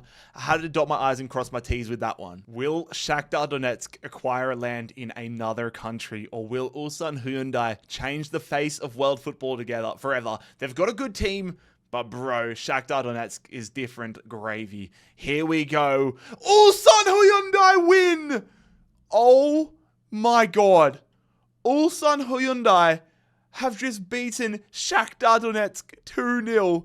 This is one of the biggest moments in Imperialism history. First things first, Lee Dong-kyung is the man getting the upgrade for taking Russia directly from a 75 to a 79. But bro, he might not even make it into the starting 11. Ulsan Hyundai have just got themselves an insane squad. Osimhen, Edison, Kurtzu, Bondarenko. You hear 87 Bondarenko joins them. And oh my god, say goodbye to the amount of orange on this map. Ulsan Hyundai, I'm going to have a lot of filling in to do. They're going to take Russia. They're going to take Mongolia, Kazakhstan. They get themselves into Turkey. They take all these bloody countries, bro. They're into Romania, into Poland. Actually, no, not into Poland. They get this little Russian territory above Poland, though. Oh my god, I feel like we're going to be seeing a lot more of Ulsan Hyundai from now on. They get Finland. Oh my god, boys. Genuinely an insane sight to behold. Dundee United. Dundee heading northwest. Yep, I was pretty confident on this one. Dundee are attacking Aberdeen. An incredibly fascinating matchup here in the north of Scotland. Ferry upgraded to a 75, Carlson up to an 81. Really a battle of the upgrades to see who stays alive in Scottish football. Aberdeen win it. Aberdeen come from behind, 2-1 down to win it 3-2. The upgraded Will Ferry will be joining Aberdeen. Fair play to Aberdeen. They have single-handedly taken out both Dundee clubs and have got themselves in a really good position here in Scotland. Back to Romania for the first time in a little while. Rapid going west. Okay. All right, Rapid. They were basically going to be versing Ulsan Hyundai no matter what, but they've got themselves the only escape really, unless it was a perfect draw to Petrolal. Rapid are going to get themselves another upgrade, Delbray to a 76. Oldham Athletic. Oldham will be heading south a little east. Not east enough though for them to thread the needle. I mean, Jesus, they needed the perfect spin there, but Oldham are going to be versing Liverpool. Banana peel, banana peel, banana peel. Come on, Oldham. Come on, Oldham. No! Damn it, McAllister's the hero this time for Liverpool. They haven't looked like slipping. Besides that Preston game, Liverpool have really got their act together. Once again, though, an absolute nothing addition to the squad. That may near an end soon, though, because Liverpool have now shared more of a border with Man City and Man United. Boca Juniors, here we go. Boca Juniors heading directly south. Ooh, okay. Boca's going to get a shit ton of upgrades right now. Because they take this region, they have blocked off a lot of the border here. They're going to get all of these remaining regions in Argentina. Actually, no, they won't get this bottom one because technically Sarmiento could hit that. So in fact, I was wrong. They're only going to get a +4 upgrade. Still nice, but they don't unlock these bottom two. Paredes will be the man getting the upgrade here. He goes from a 79 to an 83. Vasco da Gama from Brazil, a trip southeast. Okay, they're going to hit Flamengo. Yeah, Flamengo. Flamengo versus Vasco da Gama in an all Rio affair. Two big dogs here in South American football. Who is going to stay alive and get one step closer to dominating Rio? Flamengo in the box here. They lay it off. They get the shot, but it's a great save. Oh, what a save. Flamengo in the 84th minute could have won it. Flamengo, that's a great ball, but that is a weak header. Can Vasco da Gama win it? That's a great turn. That's an incredible save. That could have been dramatics, but ultimately, unless something crazy happens, we are off to a penalty shootout. And again, we will wait and see who the first team to blink is. Flamengo are the first team to miss. And now it moves into sudden death. If Vasco da Gama score this one, they will move on in this tournament. It is going to be a goal. Vasco da Gama are going to successfully imperialize Flamengo. A really nice addition here for Vasco da Gama, getting an 81 rated striker. And for the first time, a club from Rio has fallen. Vasco da Gama imperializing Flamengo. Sparta Prague, they will be heading northwest, which is actually going to be an upgrade for them. Another upgrade. Does that put Haraslin, at a 98 right now? That's going to get him into the 99 club because they're going to take this region as well.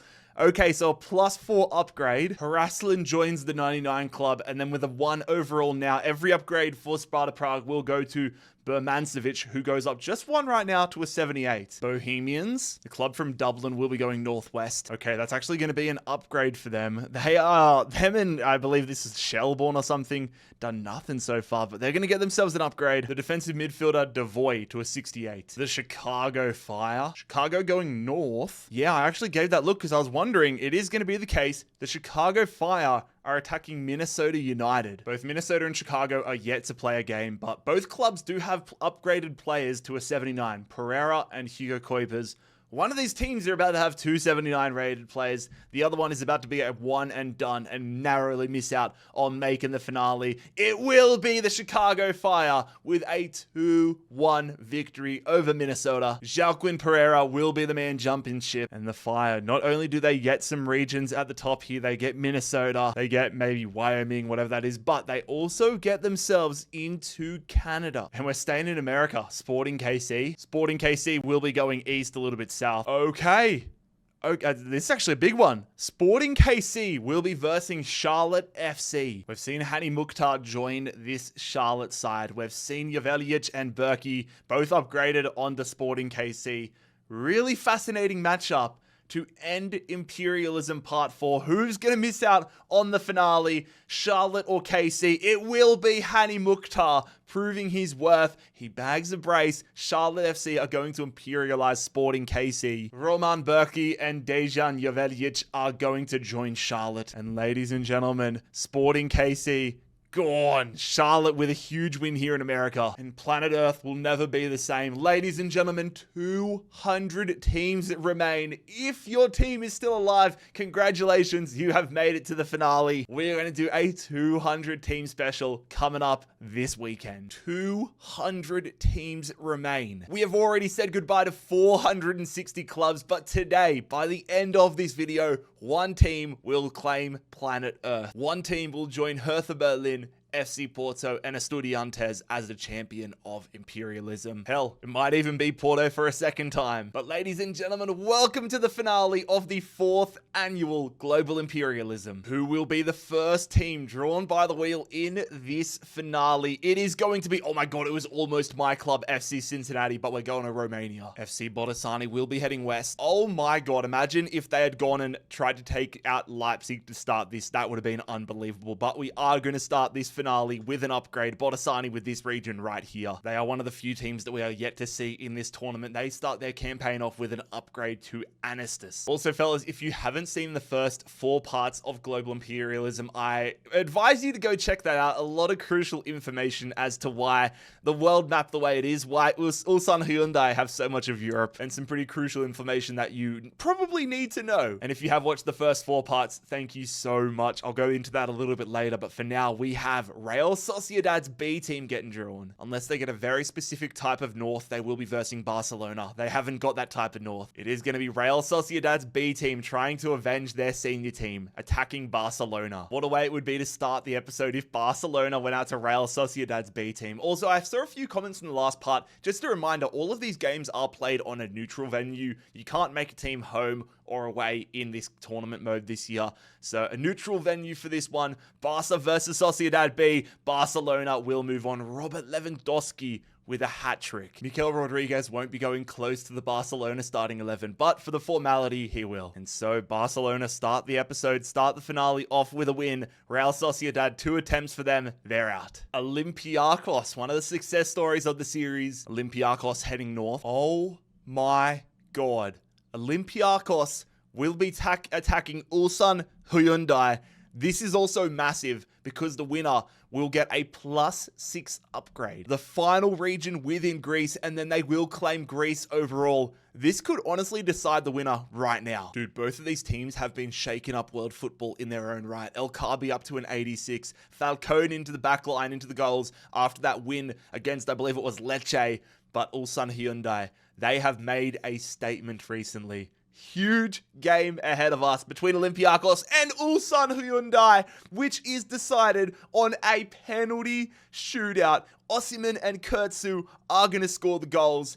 Oh my god. A genuine team of Juggernauts are coming Ulsan Hyundai's way. And holy hell, that +6 upgrade for claiming this final region in Greece and the country of Greece is going to send Lee Dong-kyung up to an 85 overall. Ulsan Hyundai have got themselves Greece. They're going to get themselves a large chunk of the south of Italy, along with 2 countries within Asia, within Africa rather. This presence is actually unbelievable. Oh my god. What a genuinely unbelievable start to this finale. Oh my god, fellas. How are we going to back that one up? Is it going to be Empoli? It is going to be Empoli. Empoli heading southeast. This was likely going to be their fate, but bro, what a start this would be if Empoli could start the finale taking out Inter Milan. Inter Milan, another club that have been destructive and unbeatable in this tournament, recently took out Juventus, taking their team to another level with Bremer joining their back line. And it's going to continue despite playing a man down. Inter Milan will get another victory, Thuram another brace. Gerard Yepes joining Inter. Almost feels like warm-up reps for them to start this finale. Inter Milan with a victory, Empoli imperialized. Melbourne City, I think this is going to be a battle for Australia. Yes, Yep, confirmed. Melbourne City versus Adelaide United. The winner of this will claim the country of Australia. They will also, just like Greece, get a +6. They'll get Tasmania and the country itself. In previous years, I've put the A-League clubs together, but I figured New Zealand's its own country, like Canada's its own country with the MLS. I'm going on a per country basis, not a per league one. So the Battle of Australia is about to begin. Let's not forget, Adelaide United have a presence in Chile as well. Who will survive the Battle of Australia? Massive, massive game coming up here. Melbourne City or Adelaide? It is Melbourne City. Juan Mata, who was picked up via the Melbourne Derby victory, is going to help City claim Australia. It's essentially an A-League All-Stars squad heading Melbourne City's way. And so this is actually massive. Former Socceroo left midfielder Matthew Leckie, 76 overall after they claim Australia. There it is. Melbourne City take mainland Australia, bag themselves Tasmania, and also now establish themselves a presence within Chile. Telstar, the Dutch club, head east. I think I know what this is. Yep. All right. Telstar looking to get a bang here. They're attacking Feyenoord. We have seen a healthy amount of Feyenoord though. Picking up Patrick Schick with their last victory. They're putting a really nice squad together, which is why it would be such an upset if Telstar did get the victory. Let's see if that happens. It does not. It is Schick coming in clutch. A goal, a winning goal on debut. Stein with a brace. Feyenoord move on. Collecting the services of Ronald Koeman Jr. Is that the same Ronald Koeman I'm thinking of? But more importantly, for Feyenoord, they are going to slowly continue chipping away at making the Netherlands their own. Shandong Taishan, they travel west. They've been on a madness so far in this tournament, but for now, they're going to stay at bay and get themselves an upgrade. They had both Vako and Kryzan 75 rated, but the wheel has drawn Kryzan as the man being upgraded to a 77. Their first upgrade of the series. Crystal Palace. Palace heads south. Yes, come on. Rivalry day. Crystal Palace versus Brighton. Fierce, fierce, fierce rivals. One of them is about to imperialize the other. One win for Palace, a debut for Brighton. Both clubs have been very, very quiet in this tournament. One of them is about to make a huge statement. Who will it be between these rivals? It will be Brighton on a penalty shootout. It goes to a shootout, but it is going to be Brighton taking down Palace, picking up both Thomas Kaminski and Mark Gay, as well as Dak, but nobody really cares about that. We do care, though, about Palace getting off the mark, imperializing Crystal Palace, Brighton off the mark. Jesus, jumping between England and China regularly now. Qingdao Hainu going northwest. Ooh, okay, Qingdao Hainu, they are attacking Mongolia directly. A +4 upgrade on the line as they verse Ulsan Hyundai. This is truly a banana peel game now for Ulsan. There is really nothing for them to gain besides the upgrade strategy in China. This team pales in comparison to Ulsan Hyundai, who now have an 85 rated Lee Dongkyu. How will this one pan out between China and Korea? It is China. It is Qingdao Hainu, despite absolutely demolishing them, getting the victory. Oh my God. Imperialism is all about timing your run. Qingdong Hainu, have they timed their run to perfection? The world was shocked earlier when Ulsan Hyundai took out Olympiakos and when they took out Shakhtar Donetsk, but now a +4 upgrade to Saric as they take Mongolia. I have a lot of work to do here on Photoshop. Qingdao Hainu getting themselves into Korea, into Russia, Africa, Europe. Oh my God. You can never get too confident in this competition. Moving on though to Real Oviedo. Oviedo heading west. Okay, they're going to be pushing into Portugal with this attack. But the winner, this is actually kind of big because the winner between them and Celta Vigo will get this unclaimed region in Spain. Both teams have been putting in work. But let's not forget, Celta Vigo have that 86 rated Iago Aspas, the upgraded Aspas.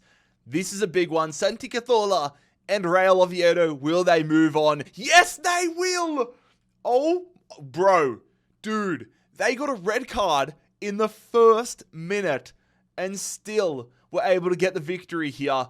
That is unbelievable. A massive moment for Real Oviedo. Winding back the clock as well. Santi Cazorla will be the man getting the upgrade. Unbelievable moment, bro. And not only do they get themselves the upgraded region and into Portugal, let's not forget that Celta Vigo have themselves land within both, within Ireland and in Wales. Oviedo get themselves up there. SC Braga, is it going to be a winner's wild card? I know that's not the right direction. Bro, Braga are terrified of this winner's wildcard. Go get yourself a 99 rated player, for God's sake. Instead, they're just trying to build up to it. Ricardo Horta from an 81 to an 83. Staying in Portugal with Benfica. Benfica's first spin is going to see them go northwest. Bro, this is absurd from Benfica. Northwest for them is an upgrade into Canada. They're going to take this crazy watery location in Canada. The province of Nunavut is going to Benfica. Greek striker Pavlidis goes to an 85. Cambridge United. Cambridge United will be going northeast. Okay, so it's not east enough for an attack on Excelsior. It is north enough, though, for an attack on Peterborough. One of the incredibly rare moments right now, this late into the competition, where two teams are making their debuts, especially within England. Cambridge United versus Peterborough. League 2 versus League 1. And it is... I feel like we're having so many penalty shootouts today, but it will be Cambridge United, League 2 club, getting a win over Peterborough. Pack your books, Sam Hughes. You're off to study at Cambridge. It's going to take a minor miracle for Cambridge United to get themselves into the picture in this competition, but as we've seen, it only takes a few wins to change everything. Oh my god, every time Botasani gets pulled up, I have a minor heart attack. Are they going to get themselves another upgrade, or will it be a matchup with Leipzig? I think this is going to be another upgrade. Yep, confirmed. They go west, so I had to just make sure which region they were going to get, but it is a second upgrade of the video for Anastas. They don't get further away from Leipzig though, do they? Atlanta United, Messi's team. Atlanta directly north. Okay.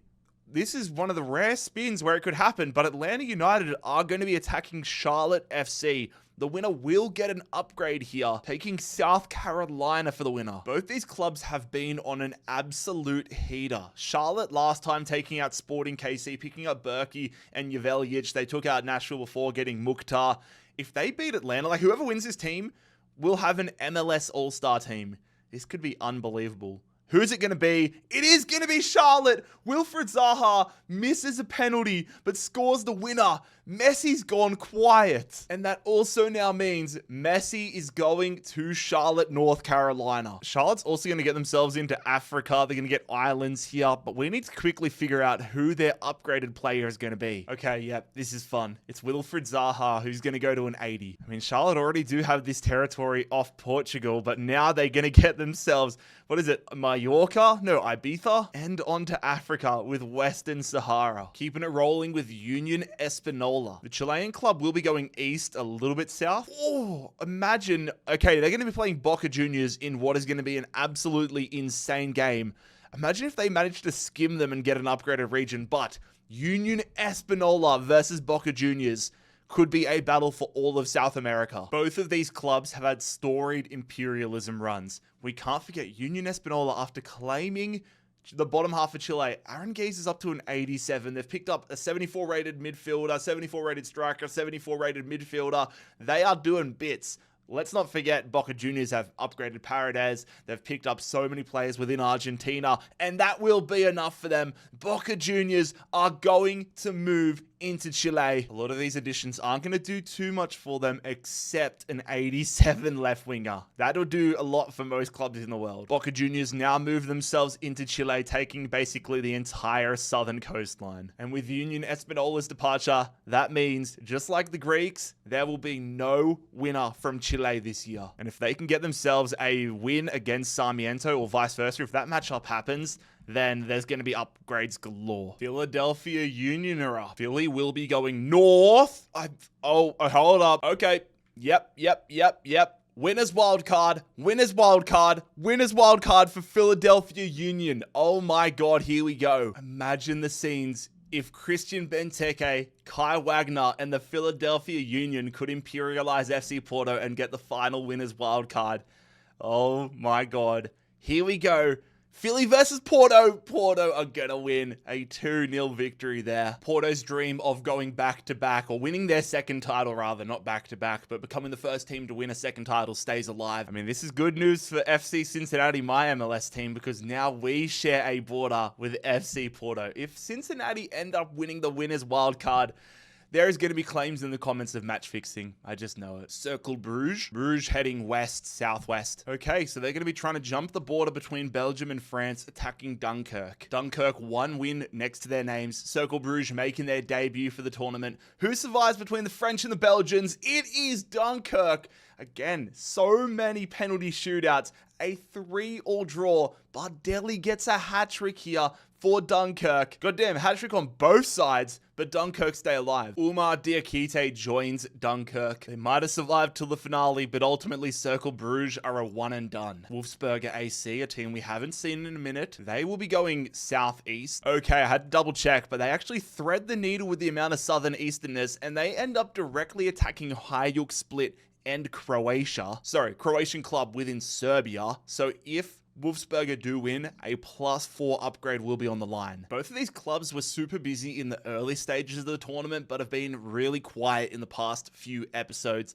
They're going to make a big statement, one of them though. Both players, both teams with upgrades, some decent additions. Who survives between the Croatians and the Austrians? It is the challenger, Wolfsberger, a 3-2 victory, and a lot of consequences to come out of this one. Pospolov and the upgraded Marko Livaja are joining Wolfsberger, but because of the direct attack on Serbia, their defender Baumgartner will now go from a 76 to an 80. They get themselves into Romania. They're going to get more land here within Croatia. Not getting these auto-updated though, because Espanyol has this territory. And finally, also getting themselves Bosnia. Big move for Wolfsberger. Shelbourne heading south, which means they're going to be trying to take down another club from Dublin. They're versing St. Pat's. Now, St. Pat's have had a healthy amount of upgrades to their goalkeeper, Anang, who is 73 rated now. Is that going to be too much for Shelbourne to overcome, or will they make their mark in this tournament? They will make their mark. Shelbourne off the dot. Oh my, we're having so much changes of power lately.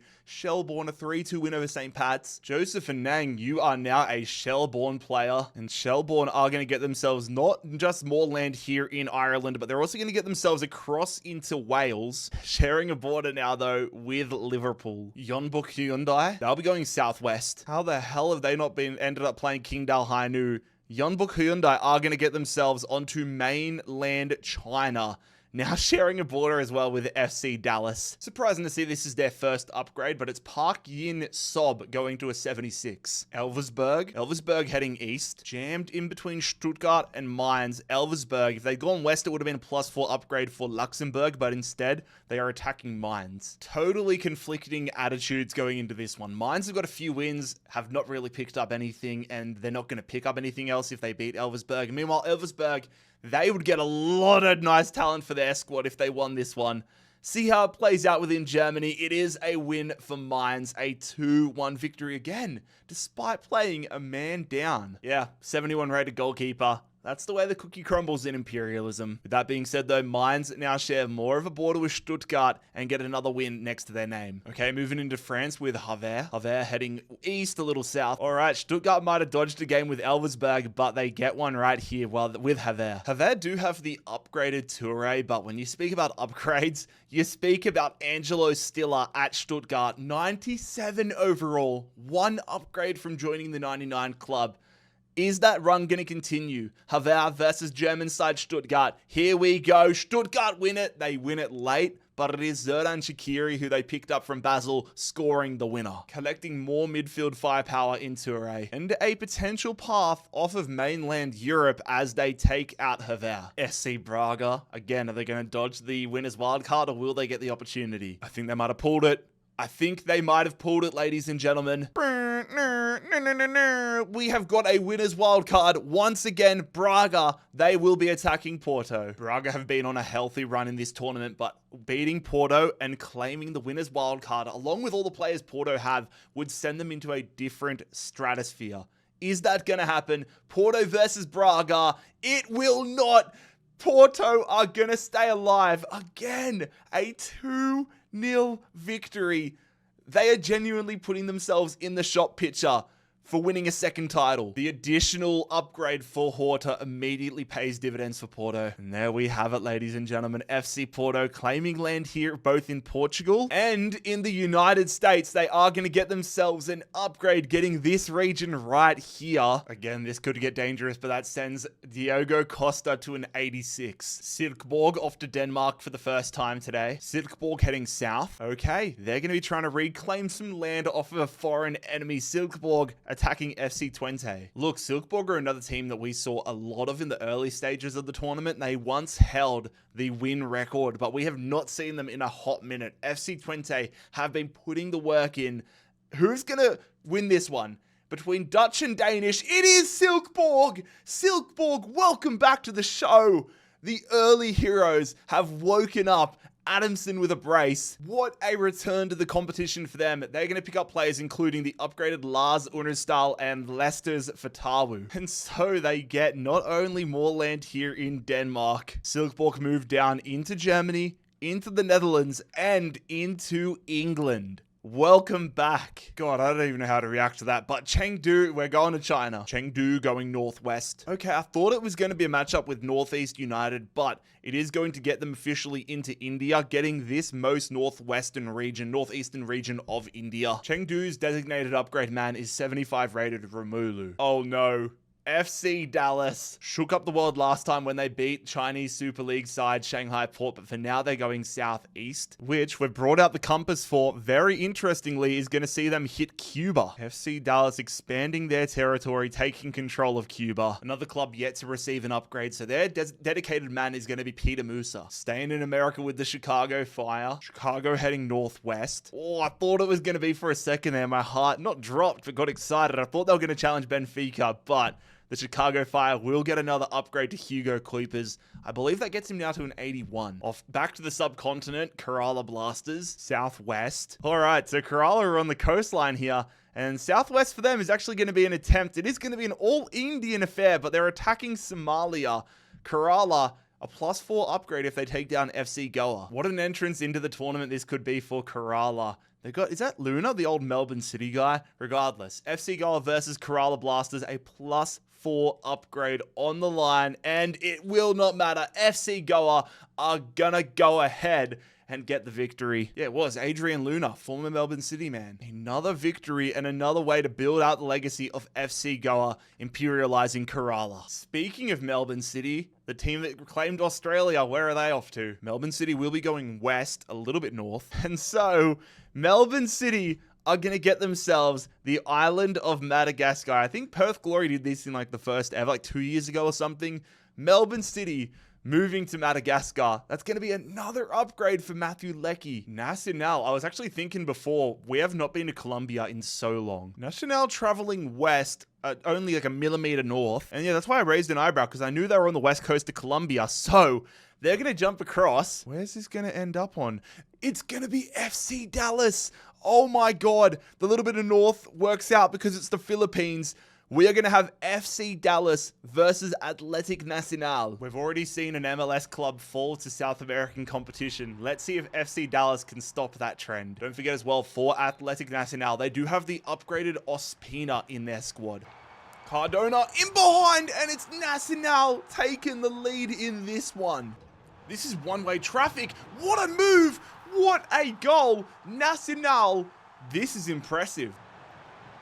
Azuni, can he get a goal back for Dallas? Bro, where have these shootouts been? 2-1. God damn, these American teams cannot hang in game. FC Dallas thought they shook the world, but they've just gone out to Athletic Nacional of Colombia. I've got a lot of land to now give to Nacional, but because of this win, that's going to send Ospina to an 82 overall. They're also going to get like an 81 rated attacking midfielder that was Matrida, 78 rated striker, a lot of players that were Shanghai Ports, that were Dallas's, are now Nacionals. They get Mexico, they get Texas, they get Cuba, they get the Philippines. Welcome, Nacional. And they get themselves onto mainland China and off this island of Jeju in South Korea. Bro, the insanity just does not stop. Every single spin right now is some crazy storyline. RB Leipzig, who do have a winner's wildcard, are up. Leipzig will be going north. All right, this is actually a banana peel for them. Leipzig are attacking Jagiellonia. I've stopped pretending like I know what's about to happen in this series. Like, for all I know, Jagiellonia is about to win this 7-0 and get Masad Kabungi and the upgraded Galashi. Let's see. They don't. They left it bloody tight, though. Bakayoko helps Leipzig get a come-from-behind win, collecting the services of Jesus Imaz. With that, ladies and gentlemen, there is only one Polish team remaining in this competition. Starting off with a big one, Club Libertad. They'll be going north a little east. Okay, so they're going to actually avoid a game here. They've been getting upgrades crazy from winning games, but it's going to be a second upgrade for Vieira as they take this region in the north of Paraguay. Sandefjord. Sandefjord will be heading west. Okay, we have a matchup here. Sandefjord attacking Strom's Godset. An all-Norwegian affair. Who is going to stay alive here and potentially go on a run in this tournament? It will be Sandefjord. They come from behind and are going to imperialize Strom's Godset, picking up 2 upgraded players, one acquired, the other one homegrown, and Sandefjord are going to get themselves a lot more land in Norway than they originally had. Across to the Netherlands with AZ Alkmaar. AZ will be heading south. Okay, this is a big balls move here for AZ Alkmaar. They got 1 win to their name, but they're going to be attacking Feyenoord. I've been impressed by a lot of the Dutch teams, Feyenoord and Sparta Rotterdam most notably. If AZ Alkmaar can get the win here and continue their run, then that would make me very, very impressed by them. Who survives? It is Feyenoord. God damn, that is an absolute demolition job there from Feyenoord. Really nice addition to their midfield as well, adding Jordi Klaasie. 1 step closer to complete Dutch domination for Feyenoord. Oh my god, Sandefjord, so quiet in recent episodes. 2 in 3 spins. This time they're heading east. Okay, I had to get the little compass out, but a little bit of easternness. This is actually huge. Sandefjord attacking BK Häcken. The additions of Stengel and Bjornbach are really nice for Sandefjord, but bro, BK Häcken have been on a tear in this competition. This is a fascinating matchup between Norwegian and Swedish competition, which goes the way of BK Häcken. Yet another victory for what I feel like is a fair statement to say a Swedish juggernaut. 4 men all heading the way of BK Häcken. And now, when we come to the map, that allows BK Häcken to extend their landmass both in Norway and within Denmark, truly turning into one of the top competitors here in the Nordic countries. Also just realized I forgot to give Silkeborg this little area when they beat FC Twente. Barcelona! Alright, big time juggernaut pool. Barcelona heading south a little bit east. Oh, so that little bit of east actually matters quite a lot. Barcelona, instead of getting an upgrade, are going to be versing Villarreal, an upgrade on the line. Actually, no, technically not, because Mallorca is a part of Spain and Espanyol could attack this region, so just the players. Both these clubs have found themselves in the winners column, but really have nothing to show for it. Probably Oyarzabal going to Barcelona is their best pickup. Let's see who's going to actually make a dint in this competition, though. It is going to be Barcelona. Rafinha bags a brace, and the Catalonian juggernaut will move on. And again, it is just another super sub coming Barcelona's way in Ayoze Perez. Barcelona, I mean, to be fair, if I'm Barcelona, all I really want is just the upgraded pieces of land. You're not going to get much from many of these clubs, maybe like Bilbao or Real Madrid, but they move on. They take out Villarreal. Oh my god. The wheel is a genuine shit stirrer. Both sides of El Clasico in back-to-back spins. Please go north. Please go north. Please go north. Damn it. Wait. Okay, that's why I said wait. Real Madrid. This is the battle for Madrid. Leganes have been the Grim Reaper, taking out every other club in Madrid. Are they going to finish by taking out Real? Dude, imagine the scenes if they did. Real Madrid only have the upgraded Mbappe. Leganes have Oblak, they got the upgraded one, Cruz, they've got additions into their squad. I don't know if they have enough to beat Real Madrid, but let's put our faith into them. It's a 4-2 loss. Oh man, Mbappe proves to be clutch. They come from behind, Real Madrid do, and they're going to imperialize Leganes. The fairy tale run is over, and the funny thing, or probably depressing thing for every other fan of other clubs, is Real Madrid got a lot of players, including 88 Oblak, but they don't get a single player they can use. That just proves how damn strong Real Madrid are. They're going to take control, full control of Madrid and some surrounding regions. And Mbappe has a great opportunity to get himself to a 99. An El Clasico here, though, would genuinely feed families. Estoril Praia, Portuguese club heading southeast. That almost, I had to check, that almost got them an upgrade, but they glance the tiniest little bit of Casapia here. We have another matchup within Portugal. Seen bits and bobs of both of these clubs, but let's not forget, Estoril Praia have a huge scalping next to their name. They took out Sporting. They have Gonçalves. They are, I would say, in the driver's seat. Let's say if it continues that way. No, it doesn't.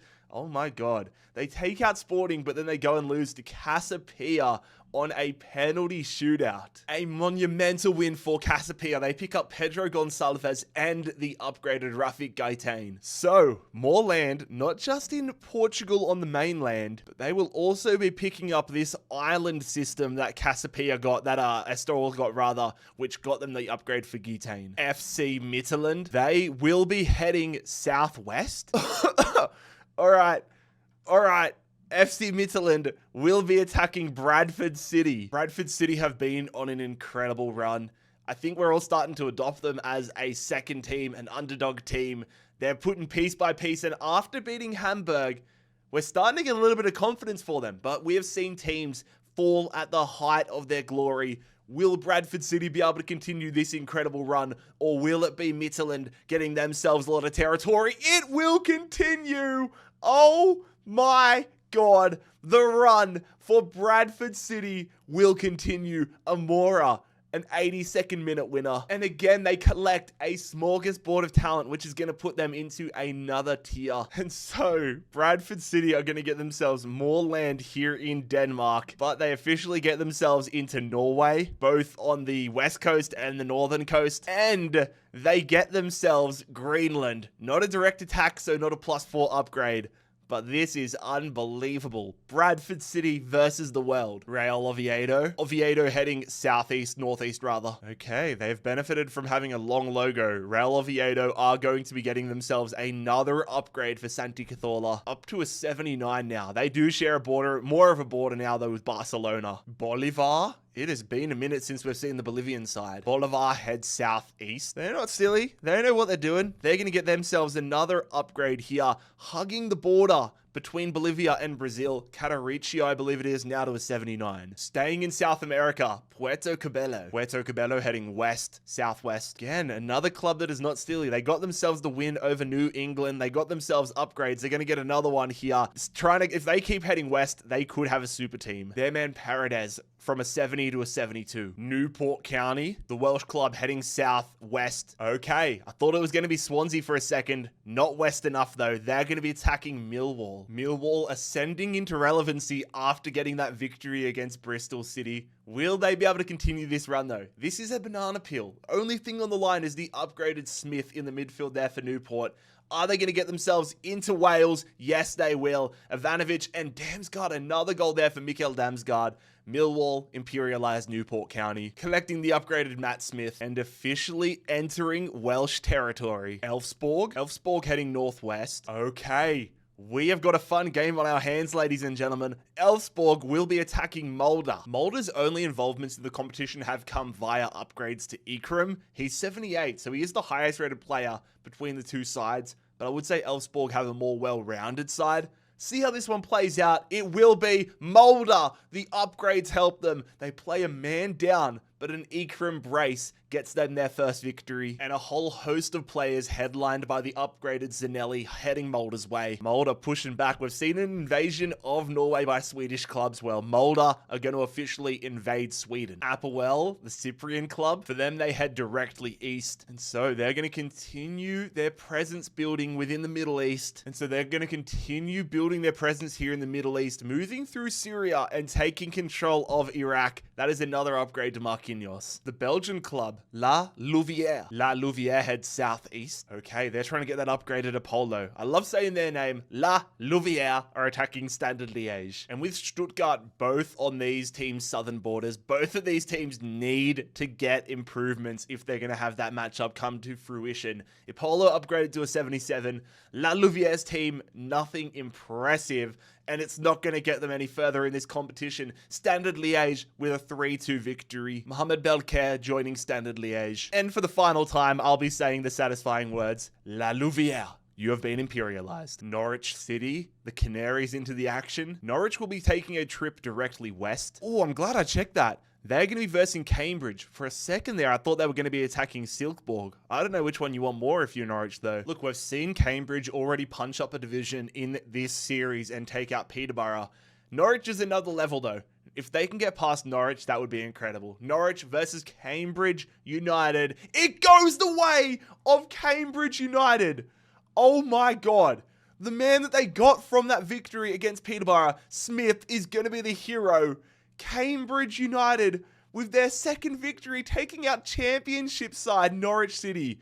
Oh my God. An absolute monster of an upset. Josh Sargent, the American striker, joining Cambridge United. That takes them to another level. Oh my God. Maybe Norwich would have liked to be a little more north and versus Silkeborg because now they're imperialized. Sparta Rotterdam. They're heading east and I think we're going to have a battle for Rotterdam. Confirmed. I mean, Excelsior are still around in Rotterdam, but the two big ones making the progress right now. Sparta Rotterdam attacking Feyenoord. Jordy Classy joins Feyenoord's midfield, but Jared Bowen joins Sparta Rotterdam's. Sparta Rotterdam into England.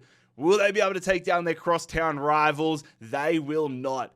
My God, they barely even put up a fight. Feyenoord 4-1 over Sparta Rotterdam. That may just be the result that solidifies Dutch football's existence. And for Feyenoord, bro, they have been on a tear. Of course, they get all of this land within the Netherlands, but they also get more land in Belgium, and they are going to jump across into England, sharing a border with some pretty big dogs in Chelsea, Arsenal, even Millwall and Brighton. Oh my God, dude, I keep seeing FC Cincinnati getting millimeters away from selection, but it is Botasani this time. Botasani go north. We know that's going to be Leipzig. Imagine the scenes if Romania's Botasani are the team to end this Leipzig dynasty. Botasani only have their upgraded goalkeeper, Anestis, to deal with. Meanwhile, Leipzig have got an upgraded goalkeeper themselves in Gulashi. They've got the 99 rated left midfielder winners wildcard.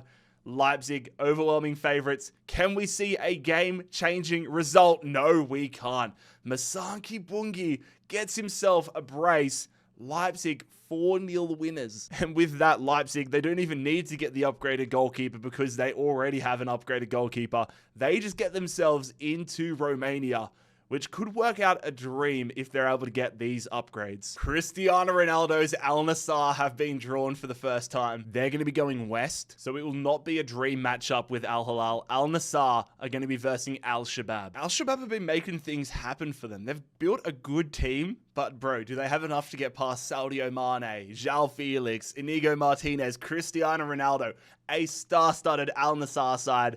Let's find out. They do not. Cristiano Ronaldo off the mark in the tournament. A 3-1 victory for Al Nassr. Bro, they're going to be stacked. Yannick Carrasco, the upgraded Vargas, Boyan, all these guys heading to Al Nassr. Look, I spoke about it in all previous parts, but it is looking more and more likely that Saudi Arabia is going to have a freakishly good team.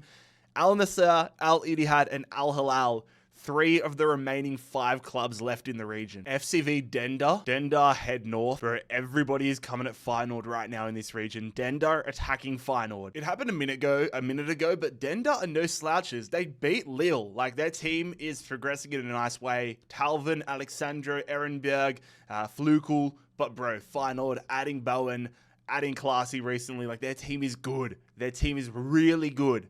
How will it pan out between Belgian and Dutch? It is yet another win for Feyenoord. Bowen scores on his Feyenoord debut. These guys are ripping it up in this region. Bro, their squad depth and their squad as a whole is absolutely stacked. And that now puts them into not only more land here in Belgium, but also into the north of France for Feyenoord. And that shares a border with Amiens, who, don't forget, have Ousmane Dembele after that win against PSG. And now officially Standard Liège are the last remaining Belgian side. Oh my God, it went above FC Cincinnati again. FC Goa. FC Goa going directly east. This is why you check. This is why you check. I just assumed it was automatically going to be Odisha. However, Goa are going to be directly attacking Myanmar and attacking Chengdu, which means a +4 upgrade and a path into China if they win this one. Both clubs with upgrades, both clubs with wins. We saw Romelu get upgraded here for Chengdu. They're building a decent team. This is a really, really fascinating matchup with ramifications all across Asia. This is a huge one, which goes the way of Chengdu. Goa are not going to get a +4 upgrade. They're going to get imperialized. And I think it's fair to say Chengdu, for their standards, have got a lot of balanced pickups. And if you were going to beat any Indian team, honestly, Goa's the one to beat right now, because not only do you get a lot of land here within India on multiple occasions, you also get yourself into Africa, which could lead to anything. Ha! All right, it's not them being challenged. This time they're doing the challenging. Is this going to be... I think I know... All right, Feyenoord are going southeast. Yep, confirmed. Feyenoord are going to be trying to take out Standard Liège, take out the final Belgian side. And, I mean, Dunkirk still has one region in here, but the winner of this game will get a +2 upgrade as well. It has been a busy, busy video for Feyenoord.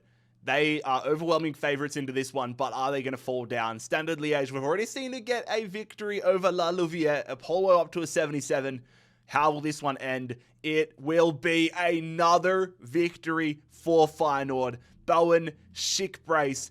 Feyenoord are unbelievable. With Apollo joining, Feyenoord have claimed over 30 players in this series, and because of the upgrade, that's going to send Timber up to an 82. And assuming nothing else happens here, if a matchup between Dunkirk and Feyenoord was to happen, it would be a battle for Belgium, which would mean another +4 upgrade. But we will worry about that when it happens. A Belgian club will not be winning Imperialism this year, though. Melbourne City. They'll be going northeast. Okay. They took control of Madagascar and King Julien last time out, but now they are attacking Papua New Guinea, which is going to be a +4 upgrade if they get it over the line. Melbourne City versus Wellington Phoenix. The only involvements we've seen from the Knicks in this series have been upgrades to Alex Rufer. Meanwhile, this Melbourne City side is absolutely stacked. Lecky up to a 78. They got Lolly, Barello, Caceres. It is a good team. Will it be enough, though, to claim the south coast, the South Island of New Zealand, and most importantly, Papua New Guinea? Yes, it will. Comfortably, a 4-1 win. They get a red card. The Knicks miss a penalty with Rufer. That is a disaster class for the Knicks. Alex Rufer will be joining the Melbourne City bench. And now, Matthew Leckie. What a surprise. I did not expect to be seeing this, but Matthew Leckie's going to enter the 80s, up to an 82 after they claim Papua New Guinea. And if a matchup was to happen between Auckland City and Melbourne City, it would be a battle for New Zealand. Shandong Taishan. Oh, I got excited when I saw their name because I knew North would be a matchup with Qingdao Hainu, but instead, it's going to be an upgrade. They're going to share more of a border with Athletic Nacional and Yeonbuk Hyundai, but for now, it is going to be an upgrade in this region. And that means the Brazilian Zan goes now to a 79. Atletico Grau of Peru. They'll be going northwest. Can't lie, I kind of forgot this team even existed, but this is a dream pull for them. They get themselves as north as they can go in Peru without getting into a different country. They have got upgrades galore. If I'm Athletic Grau, I just want to keep getting pulled and keep heading in the right directions. And if they do, that'll benefit their goalkeeper Alvarez, who goes now to a 71. Norseland, a hero from previous years. This is the first time they've been drawn this year. Where will Norseland begin their campaign? They'll begin it going north. Oh shit, they're trying to hit it with a bang. Norseland, almost completely surrounded by BK Häcken, will be attacking BK Häcken. It's a former fan favorite in Norseland versus a current fan favorite in BK Häcken. Who's going to survive? Norseland or Häcken? It will be another win for BK Häcken. Gregorich has been a star pickup for them. Alexander Lind will join BK Häcken. And well, as BK Häcken extend their presence in Denmark, that now means that Silkeborg are officially the only Danish club left in the competition. Dunkirk, are we going to have a battle for Belgium? We are. Dunkirk are going right into the belly of the beast. Dunkirk versus Feyenoord. The winner will get a +4 upgrade for successfully conquering Belgium. I mean, bloody hell, fellas. Look at this team. Timber upgraded to an 82. If they win this, he'll go to an 86. It is a very, very solid side here in the Netherlands. Feyenoord versus Dunkirk. How does this one end? It is a Dunkirk victory! You are kidding me! You are kidding me. 2 red cards for Feyenoord. That is a disaster class. They dominate statistically with 9 men. Dunkirk send it to penalties. Oh my god. I did not. That is insane. Feyenoord, at a point where if they'd won this game, it would have sent them to a whole nother level, have fallen to Dunkirk. I've got a lot of admin to do, but first I want to acknowledge that Sasso is going to a 76 after claiming Belgium. But Dunkirk, they've just got themselves about 35 players into their squad. Holy hell, lads. Fucking hell, what a series this is. I love global imperialism.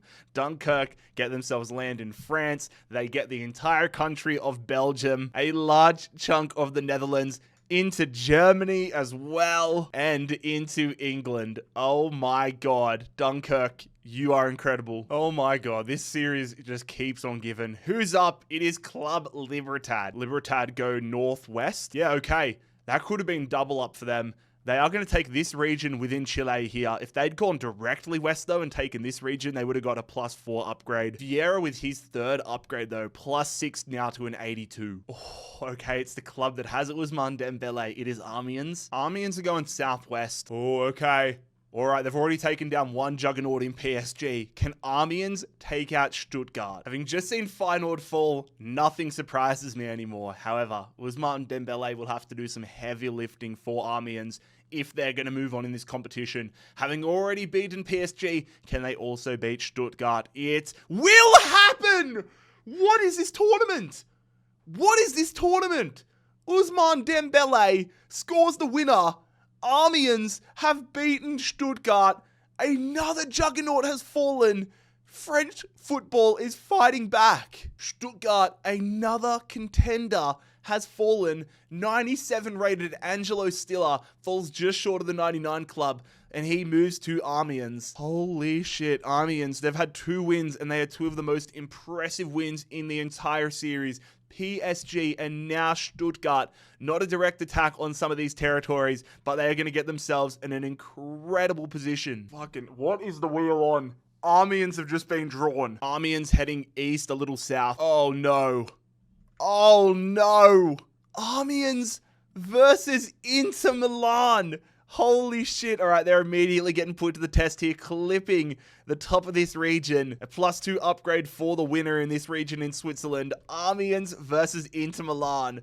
All right, here's your test, Amiens. This Amiens team is 1,000 times better than the team that just beat Stuttgart. Dude, if Amiens managed to have 3 games and wins against Stuttgart, Inter Milan, and PSG, that would be off its head. 92 Martinez trying to get to a 94. Bremer joins their backline. Their bench gets stronger. And, bro, Amiens, you're kidding me. Amiens have just beat Inter Milan. Dude, Amiens are a juggernaut. Holy hell. Stiller scores. Toure scores. Stiller scores again. Jesus. Oh my. Amiens, you are the real deal. Amiens have just imperialized Inter Milan. I don't think it's clicking, lads. Amiens are going to have a front line of Ousmane Dembele and 92 Lautaro Martinez. Genuinely, bro, what is going on? Amiens get more land in France, get themselves into Switzerland. They're going to get themselves a +2 upgrade here, which I need to sort out in a second. They get themselves Monaco into Italy.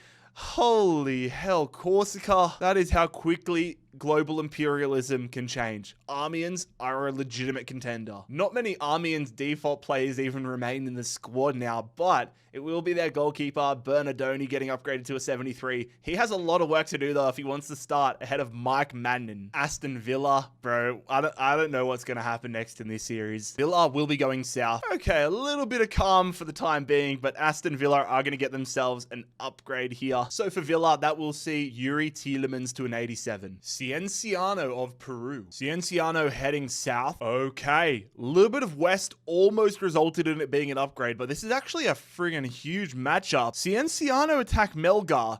Not only is there a +6 upgrade on the line here, let's not forget Melgar have land in Oceania, but the winner of this game will get a +6 upgrade. Huge game ahead in Peruvian football. Let's get into it.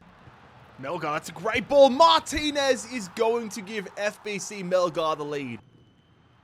FBC Melgar, they try to play the offside trap. It doesn't work. And that is surely going to see FBC Melgar imperialize Cienciano. And there it is. A Peruvian club has fallen and one just got a load stronger. A 73-rated left winger, Hoberg, is going to be joining Melgar. And for Melgar, because they are going to get all of these regions, that's going to see Bordakaha, their man, going up to an 81 now. Okay, Dalian Yingbo from China. I think this is the first time. Dalian will be going west. Oh my god. Dalian on their debut are attacking Qingdao Hainu. Here we go. I mean, look at this team. Look at this team. Unbelievable here for Qingdao Hainu. I did not expect this to be their fate.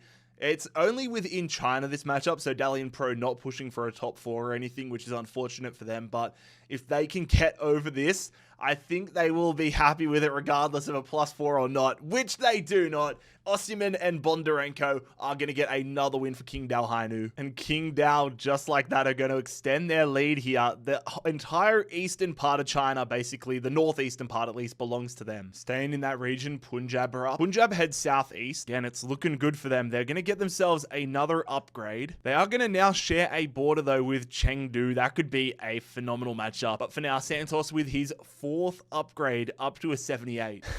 I got a bit of stick for how I said this last time. Falkirk. There we go. Hopefully that made you guys that were very vocal very happy now. Falkirk, I think this is going to be a matchup with Aberdeen. Yep, confirmed. All right, Falkirk versus Aberdeen. A +2 upgrade on the line as well. Scott Arfield, the star of the show here for Falkirk, getting 2 upgrades. Meanwhile, we have seen Aberdeen get 2 victories, taking out both Dundee clubs. Who's going to extend their lead in Scotland? It is going to be yet another win for Aberdeen. Former Sunderland man, Wachichi, is going to get the winner. Scott Arfield will become an Aberdeen man. And this could be pretty dangerous, but because of this upgraded region now, Carlson's going to become an 83 overall. One of the best players in the Scottish League right now. Arcadia, Polish club. Is this going to be a battle with Leipzig? No, it is not. This is actually probably best case scenario for them. Arcadia are going to get themselves an upgrade in the north. They're going to need a miracle if they end up versing Leipzig, but for now they get an upgrade. Navarro to a 70. We didn't think about this team at all in the entire series. Now we've drawn them twice. It's going to be another upgrade, and they're going to be going east, northeast. Oh shit, so the little bit of northernness actually matters. It's going to send them into the southern part of Ecuador. Alvarez now up to a 73. Going up to Colombia, Bucaramanga, southeast. Okay, Bucaramanga, I mean, it would have been fun for them to verse Athletic Nacional, but they are going to get themselves another upgrade. Their man up to a 76. I'm telling you, if I'm Bucaramanga, I just want to keep heading south. There is so much land. Just keep heading east no matter what. Or is it going to be Celtic? It is Celtic. I know a lot of you guys have been waiting for this one. Will we have an Old Firm derby? I don't think so. What we will have is Celtic attacking Motherwell. Scottish football has been relatively quiet in this series. It's starting to liven up right now though. Celtic versus Motherwell. Who stays alive? It will be Celtic, the club from Glasgow, the Juggernauts of Scottish football, with a 3-0 victory, collecting Stephen Welsh in the process. And with that, ladies and gentlemen, Celtic are off the mark in this competition. Back to Venezuela, Carabobo. Carabobo will be heading south. Okay, that's actually a really interesting draw. They are going to get themselves an upgrade, but if you think about it, if they end up versing, I think this is Caracas up here, the winner of that match would claim all of the east coast of Venezuela. Ronaldo, Gonzalez up to a 73. South America, after being quiet though, starting to get moving. Again, staying in South America, LDU Quito. We're seeing them get a win. What are they going to do next? Actually, no, we haven't. They've only had the upgrade, haven't they? Only an upgrade for Quito, but let's see where they go. Quito will be going southwest. Which is going to be another upgrade for them. Their man, Gonzalez, I believe it is, up to a 77. They do share a border now, though, with Barcelona. Just check the records. Gruzo, the defensive midfielder, up to a 77. Come on, lads, I'm ready for a game. Feel like it's been upgrades galore lately. Who is up next? It is going to be Yunbuk Hyundai. I think I know what this is. They head east, a little north. Oh, for a second, I thought it was going to get them Japan, but it is what I was initially so excited for. Jeonbuk Hyundai versus Qingdao Hainu. Here we go. Jeonbuk Hyundai's side is pretty stacked, I can't lie. Obviously, it doesn't come near Qingdao Hainu, but this is going to be a challenge still for Qingdao because Jeonbuk have a very, very balanced side. Will Qingdao, can they keep this run going? No, they won't! We have a switch of power. Korean side, Jeonbuk Hyundai are going to imperialize Qingdao Hainu, getting revenge on Ulsan Hyundai, and we have a Korean side that is now in complete control once again. You guys already know the stacked amount of talent heading Jeonbuk Hyundai's way, but holy hell, I feel like we're going to be seeing a lot more of them now. Jeonbuk Hyundai getting the land within Korea, but bro, getting themselves into China multiple ways now, getting themselves Mongolia, Russia, Kazakhstan. You guys, I don't need to go through it every time it happens. It is an absurd amount of land going Jeonbuk Hyundai's way. It is just absolutely ludicrous. There is actually just like an absurd amount of green on this map right now. More green than the Nickelodeon Kids' Choice Awards. God damn. All right, game. All right, Will. What are you going to throw at us next? It is going to be Mirandes. So tame. Where are Mirandes heading? They're heading northeast. I take that back. I take that back. Miranda said, oh, we're boring, are we? Let's go fucking chase Barcelona. The winner of this will get a +2 upgrade as well. Again, a massive banana peel game for Barcelona. They do get the added reassurance, though, of getting an upgrade if they do win it.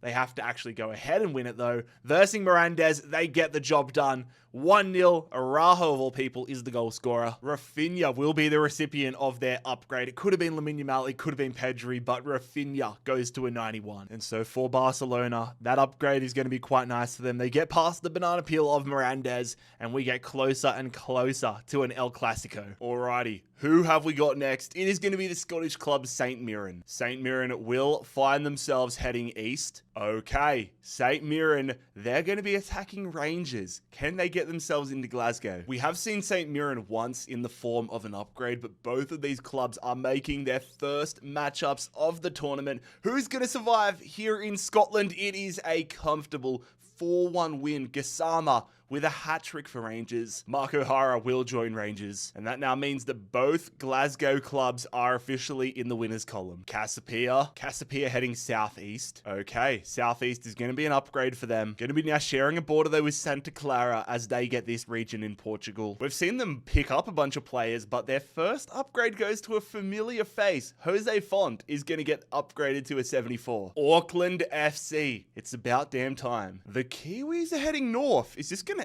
Where's this going to end up? Okay, I thought for a second... Bro, that was so close to Melgar. If they'd gone north and a little bit east, they would be versing Melgar, but instead, they are going to be... They're going to get an upgrade of New Caledonia. It would genuinely be so interesting if there was a big battle in Oceania. If you watched the series last year, you would remember this man, Sakai. He got to like 99 overall last year. This year, starting from a 70 to a 72. Sheffield Wednesday. I don't think I need to spin the wheel for this one. Yep, I thought so. Sheffield Wednesday are completely surrounded by Bradford City. Here we go. Sheffield Wednesday in dire straits in real life. They've got a point deduction. They look like they're going to get relegated to League One. Is this an opportunity for them to gain some respect back? Bradford City have been on an insane run. Will it continue? It will not. The Bradford City run is dead and buried. A 3-1 loss at the hands of Sheffield Wednesday. So many players have been acquired by Bradford City. Now they all head to Sheffield Wednesday. The Owls in a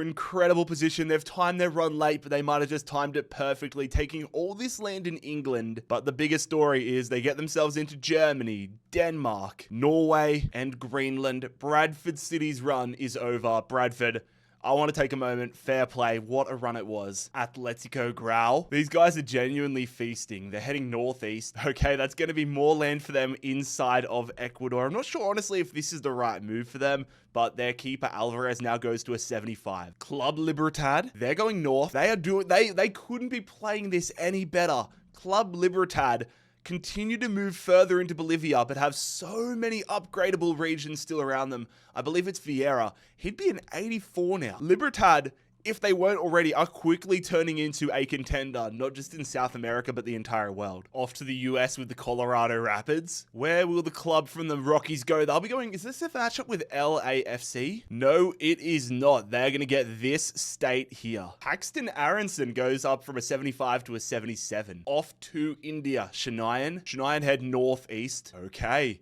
They miss Chengdu on this part of the land, but they hit them on the coastline. Shanyan versus Chengdu. This could be nice for Shanyan or whoever wins to close off an area. It is strikers galore for Chengdu now. Their team is actually stacked. Are they going to get past Shanyan here and continue their run within India? Yes, they will. They do it on a penalty shootout, but they win it nonetheless. Chengdu's Indian domination continues, taking Shanyan. Alianza Lima, they head southeast. Oh my God. They're actually not dodging anymore. Alianza Lima have been getting upgrade after upgrade, but now they're going to have a game against Universitario. One of these clubs will take a huge step towards securing Peru. Who is it going to be? I'm just hoping for a good game. That's a great ball, but not a great finish. Universitario probably should have taken the lead there. Oh, this is some great football by Lima. That's a great move and an even better finish. One of the goals of the tournament. Alianza Lima have the lead. Can Universitario equalize? Yes, they do. 1-1, game on. One last opportunity for Universitario, passing it backwards. Are they going to win it? In the last play, playing it around. Valais, doing too much, bro. We're going to extra time. Universitario, can they win it in the 120th minute here? I'm having flashbacks to the 90th minute. Passing it backwards is only going to make the referee blow full time. Playing it around, Concha the upgraded man, but it is not going to happen. We are off to a penalty shootout in what was a weird game. And as always, we will see who stuffs up first. Will it be the upgraded Concha? Nope. But it will be the upgraded Barcos, Alianza Lima's upgraded striker, with the first miss. Rivera scores, advantage Universitario. And that is another save. Alianza Lima are absolutely stuffing it up. If Universitario score right here, they will successfully imperialize Alianza Lima, which they do. And so that's going to see a 75 rated striker going Universitario's way. Huge move for them, heading north and around a lot of upgrades here within Peru. Cambridge United, riding off the high from winning against Norwich. They're going to be heading west, a little north. Ooh, that actually means they're going to be versing Silkeborg. The little bit of north pushes them against Silkeborg. This is a fascinating one. Cambridge know how to deliver an upset. Are they going to add to that? Silkeborg, another fan favorite of the series. Are they going to get another win? Danish versus League 2 side. Who's going to win it? It's going to be Cambridge. Oh my God. Cambridge United are going to imperialize Silkeborg. Holy hell. What are they cooking? Cambridge United already feeling themselves after taking out Norwich. Now they are going to get an absolute smorgasbord of talent and genuinely have a decent team. Oh my God, Cambridge. Not only are the U's going to get themselves more land within England, they're also jumping. They now share a border with Borussia Dortmund, get themselves into Germany, into the Netherlands, into Denmark. Damn, there's no Danish teams left now. And up into Norway. Goodbye, Silkeborg. Hello, Cambridge. FC Zurich. Dude, if they go north and verse Armians, that could trigger the entire fall of Switzerland. What are we going to have, lads? A mega showdown potentially for Switzerland. I don't know what west is. Oh, it was almost south enough to trigger the upgrade region here, but it will, in fact, be the battle for Switzerland, and this is massive. So, the winner of this game will get 4 overall for taking control of Switzerland, but will also get +6, +8, +10, +12, +14, 16, +18 for their highest rated player. Oh my God. Like, genuinely, look at this Armian side. They look unbelievable.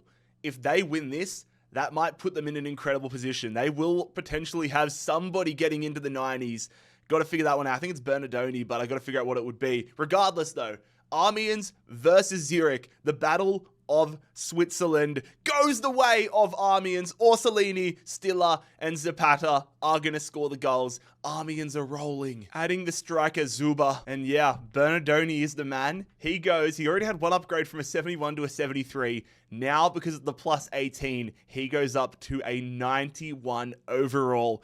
Armians take control of Switzerland and might have just taken control of this series. Because, ladies and gentlemen, Switzerland has fallen. We might see a little bit more of Scotland fall here. Aberdeen. I feel like they're the team that only ever gets drawn in Scotland. Aberdeen heading northeast, which is going to be another upgrade for Carlson. They get this region right at the top of Norway, which is going to become theirs. Technically now within striking distance of Sheffield Wednesday, but Aberdeen escaping Scotland. Carlson officially 85 overall. Sporting Gijón. Gijón heading west. Okay. A battle in the north of Spain, Sporting Gijón attacking Real Oviedo. Both these clubs have been building quite the resume, but I would say Oviedo, with their upgraded Santi Cazorla and upgraded Iago Aspas, are looking in a better position.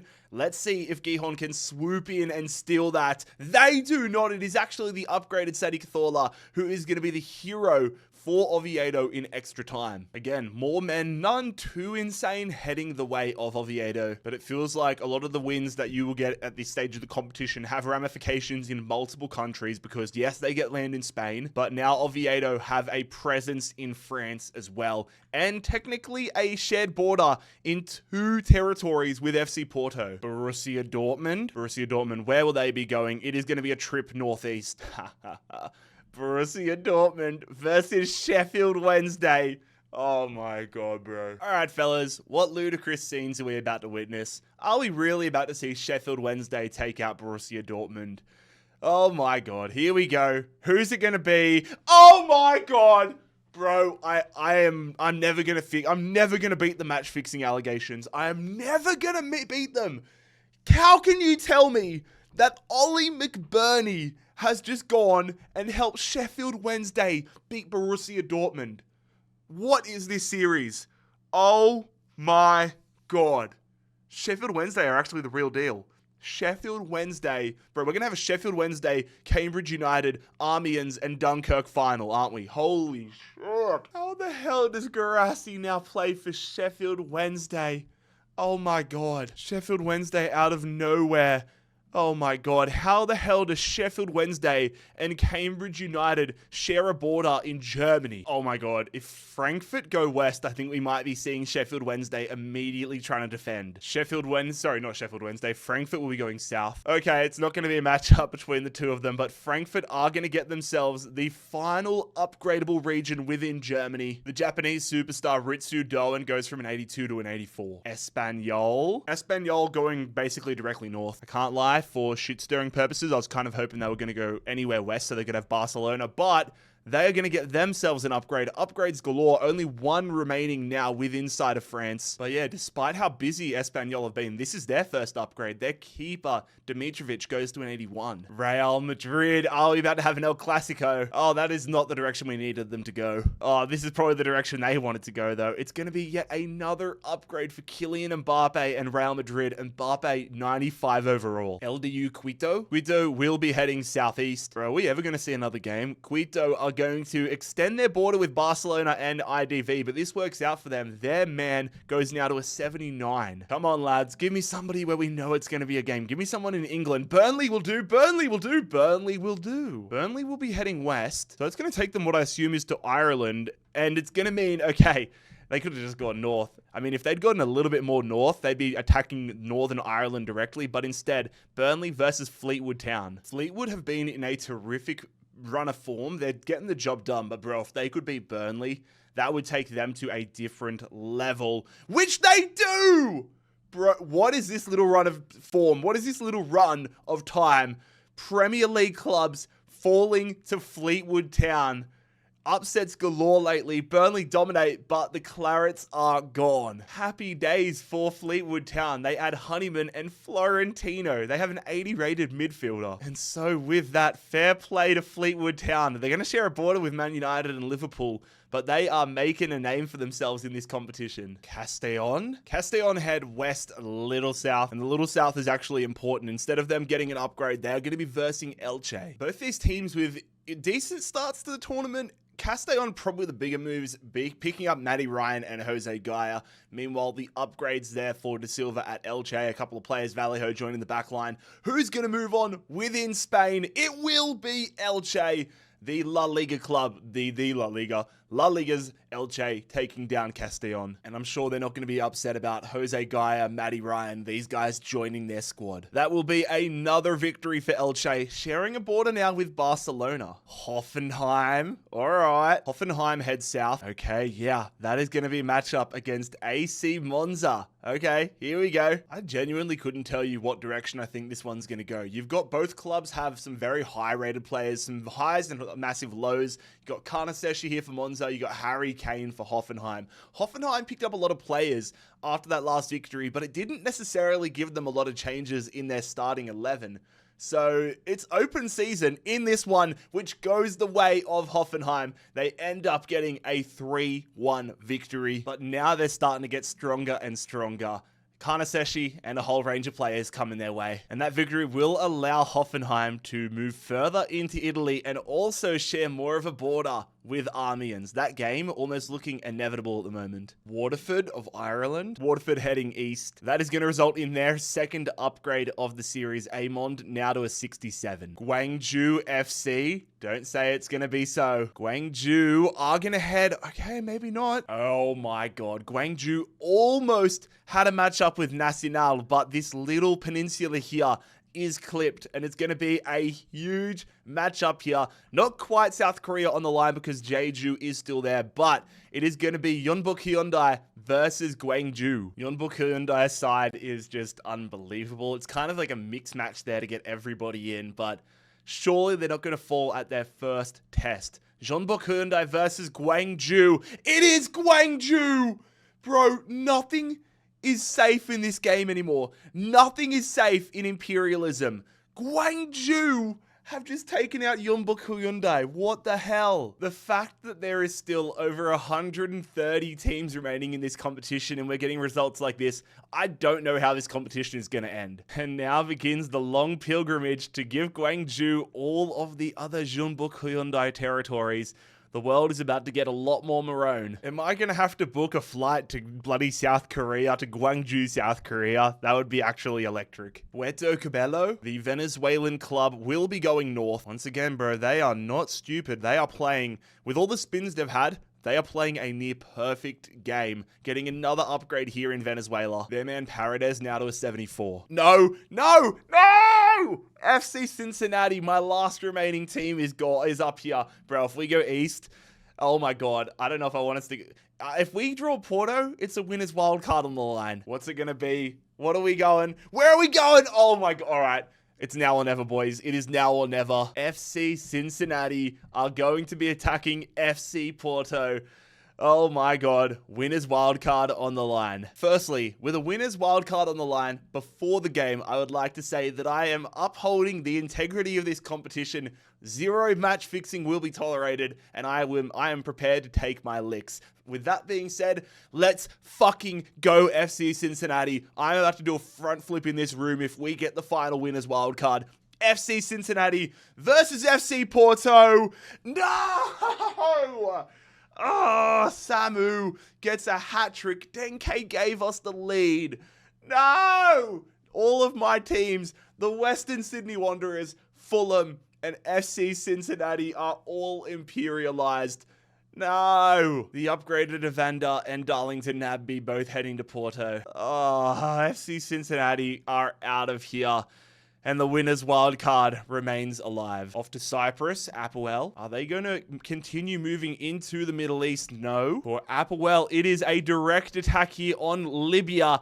Apoel are attacking Gwangju. If Apoel can pull this off, not only will they get themselves a +4 upgrade to Marquinhos for a direct attack on Libya, but they will get themselves an insane amount of land pushing out of the Middle East and Cyprus to the world. Is this going to be a poison chalice? It is not. El Kabi, the hero for Gwangju. They are going to get themselves another victory. Marquinhos, after all of those upgrades, goes to South Korea. And now, ladies and gentlemen, Gwangju extending their territories, getting themselves Cyprus, getting themselves Israel, Syria, and Iraq. The Gwangju Empire continues to grow. Livingston off to Scotland. Northeast. Okay, Livingston, bro. Everything just ends up against Aberdeen. Livingston attacking Aberdeen. Let's not forget, Livingston got that massive victory over Hibs in their last matchup. Marty Boyle joins the strike force here for Livingston, but Carlson is in there for Aberdeen. 85 rated Carlson, that is. This is a big challenge for Livingston. Will they overcome it? Yes, they will! Oh my god.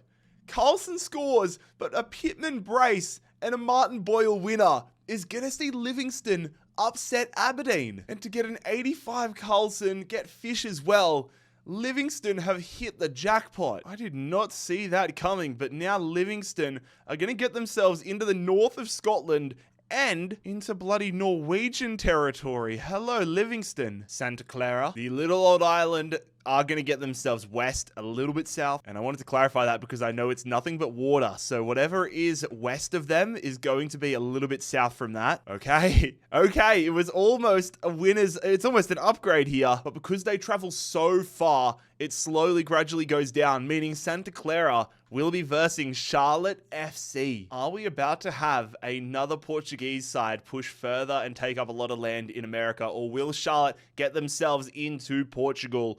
Big game here. Charlotte versus Santa Clara. Messi is on the line, and Messi and Charlotte win it on a penalty shootout, a 1-1 draw. Messi missed his pen, so did Silva. Kieran and Carter score, Charlotte win. More firepower for Charlotte's reserves, getting the upgraded Gabriel Silva. Then they are going to get themselves Santa Clara and this island here. Works out well because they are further south where Tenerife and all those were. But Charlotte are going to be what I believe is the first American team to make it onto mainland Europe for this competition. And Santa Clara didn't get because they hadn't won a game, but I've just realized because Charlotte FC have won a game already. Actually, no, I was going to give them this region here, but then I realized Casapia or Benfica with like the perfect spin. That has caught me out so many times, but they could still clip it. These island nations throw me off so much. Well, when I say island, I mean ones that have coastlines that could hit across. You know what I mean? It's Barcelona, but the Ecuadorian one. Barcelona heading west. Bro, these South American teams are doing my head in. They are just hanging around and lingering in this competition because they are getting the perfect draws, keep avoiding matchups, and get themselves upgrades. This time it is Rivero getting an upgrade for Barcelona. Melbourne City, Northwest. Oh my god, they're taking Asia for themselves. Melbourne City are going to find themselves hitting Indonesia, which is going to be yet another upgrade here for Matthew Leckie. I got a lot of maps to fill in, a lot of land to fill in, but I think that puts Leckie up to like an 84 now. Crazy. He might end up being one of the world's best players if City just keep moving through Asia. Sarmiento, the club that got the 99 winners wildcard from Penarol, which came from Estudiantes, are up. Sarmiento travel northeast. Okay, they almost got their own land here, but the northernness means that we are going to see Sarmiento attacking Racing Club Montevideo, the final Uruguayan club. Will the 99 rated Ayala, the goalkeeper, work for Sarmiento, or is that going to get transferred over to Racing Club Montevideo? Here we go. A battle between Argentine and Uruguayan opponents goes the way of the Uruguayans. Despite having a 99 rated goalkeeper, Silveira is going to score a brace against him. Sarmiento are gone. We are about to see Racing Club get an absolute influx of world-class talent. They are doing Uruguayan football proud, staying alive, and that is going to see Racing Club officially taking out Sarmiento and getting themselves into Argentina. Samsunspor, they're heading southwest. Bro, I feel like there's going to be almost every game is going to be this territory getting attacked, but Samsunspor are attacking Gwangju. Gwangju are going to have an insane target on their heads for as long as they stay alive in this competition. Let's not forget though, Samsunspor added Andre Onana after their last win. How is this one going to end between Turkish and Korean? It will be another victory for Gwangju. Their two strikers, Osimhen and El Kabi, are the difference. Onana will not be joining Gwangju because he would be the fourth string goalkeeper. And their squad is basically full. At some point, you don't get players that are good. Once you go on a run like Gwangju, you don't have room for players that aren't good enough, and they just fall into the ether. If Gwangju were to have a game against Antalyaspor, though, or Alanyaspor rather, that would be a battle for Turkey. Is there going to be another challenge? Karabag from Azerbaijan. I don't think there will be. They head northeast. And so for Karabag, it is going to be yet another upgrade as they head into Turkmenistan. Andrade now up to a 76. Argentina's River Plate. Club from Buenos Aires will be heading southwest. Ooh, for a second it was almost Sarsfield, but it is way more west than it is north. So they will be attacking Boca Juniors. Huge. This is about as juicy as it gets. A matchup between two of Argentina's biggest heavyweights. Juggernaut squads going head to head. Boca Juniors have been doing business in this series, but River Plate's default squad and the one addition is awesome. They have got an incredible starting point.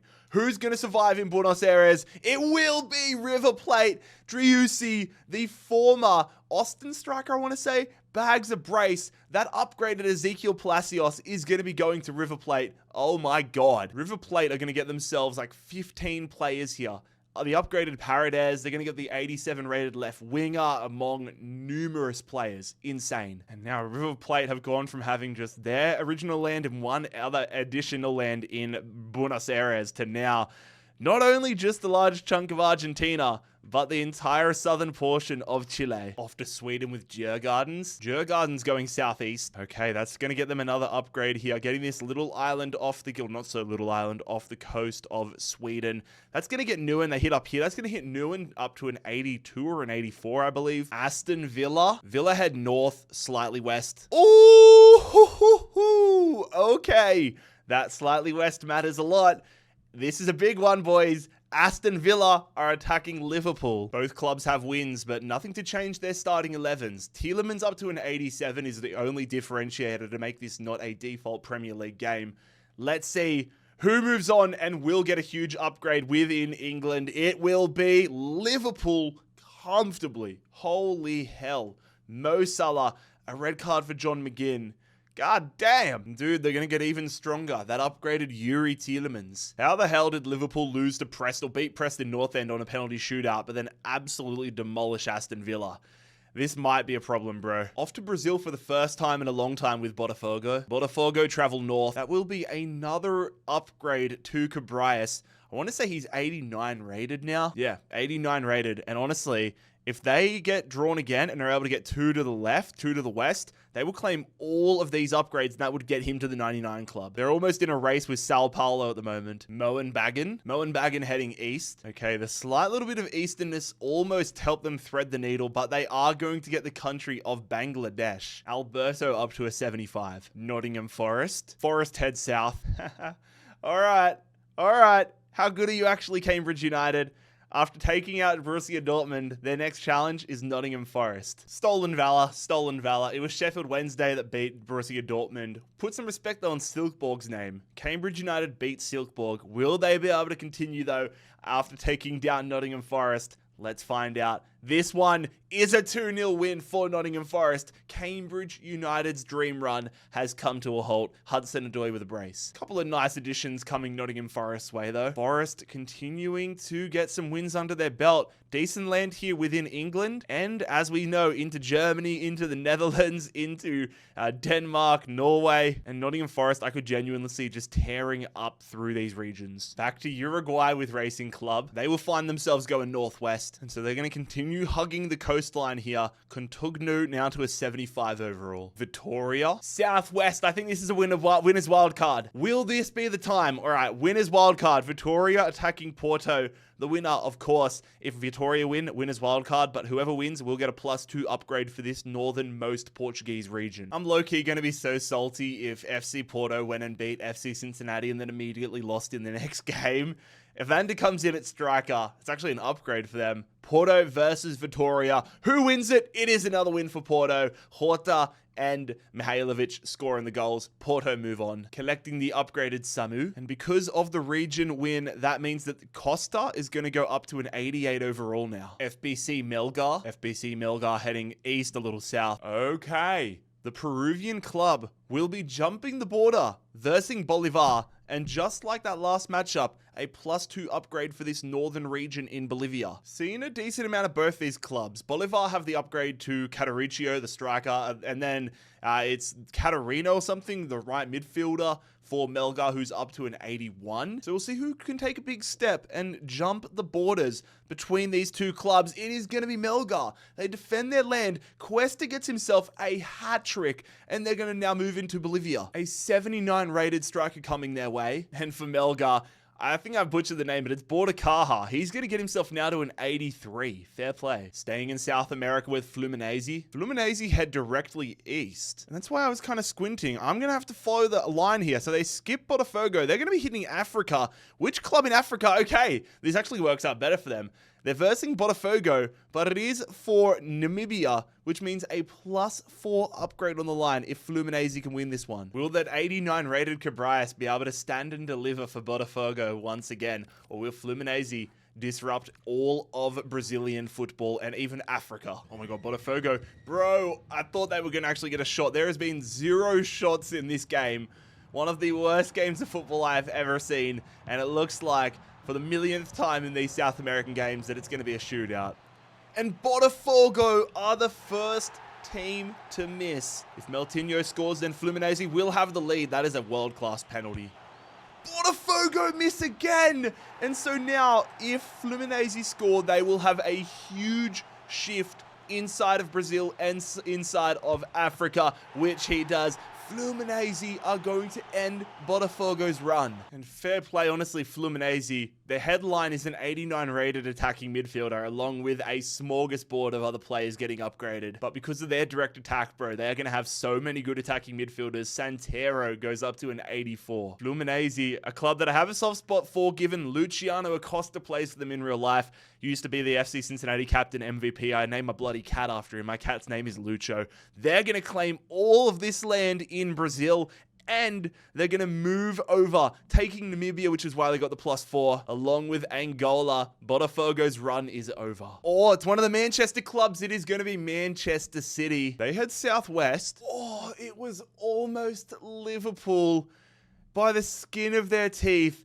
They're going to clip this top section of Stockport. Like I've said all along, I want these big clubs to have banana peel games. Like, the fact Man City's versing Stockport is beautiful, but I can't deny how big of a spectacle Man City versus Liverpool would have been.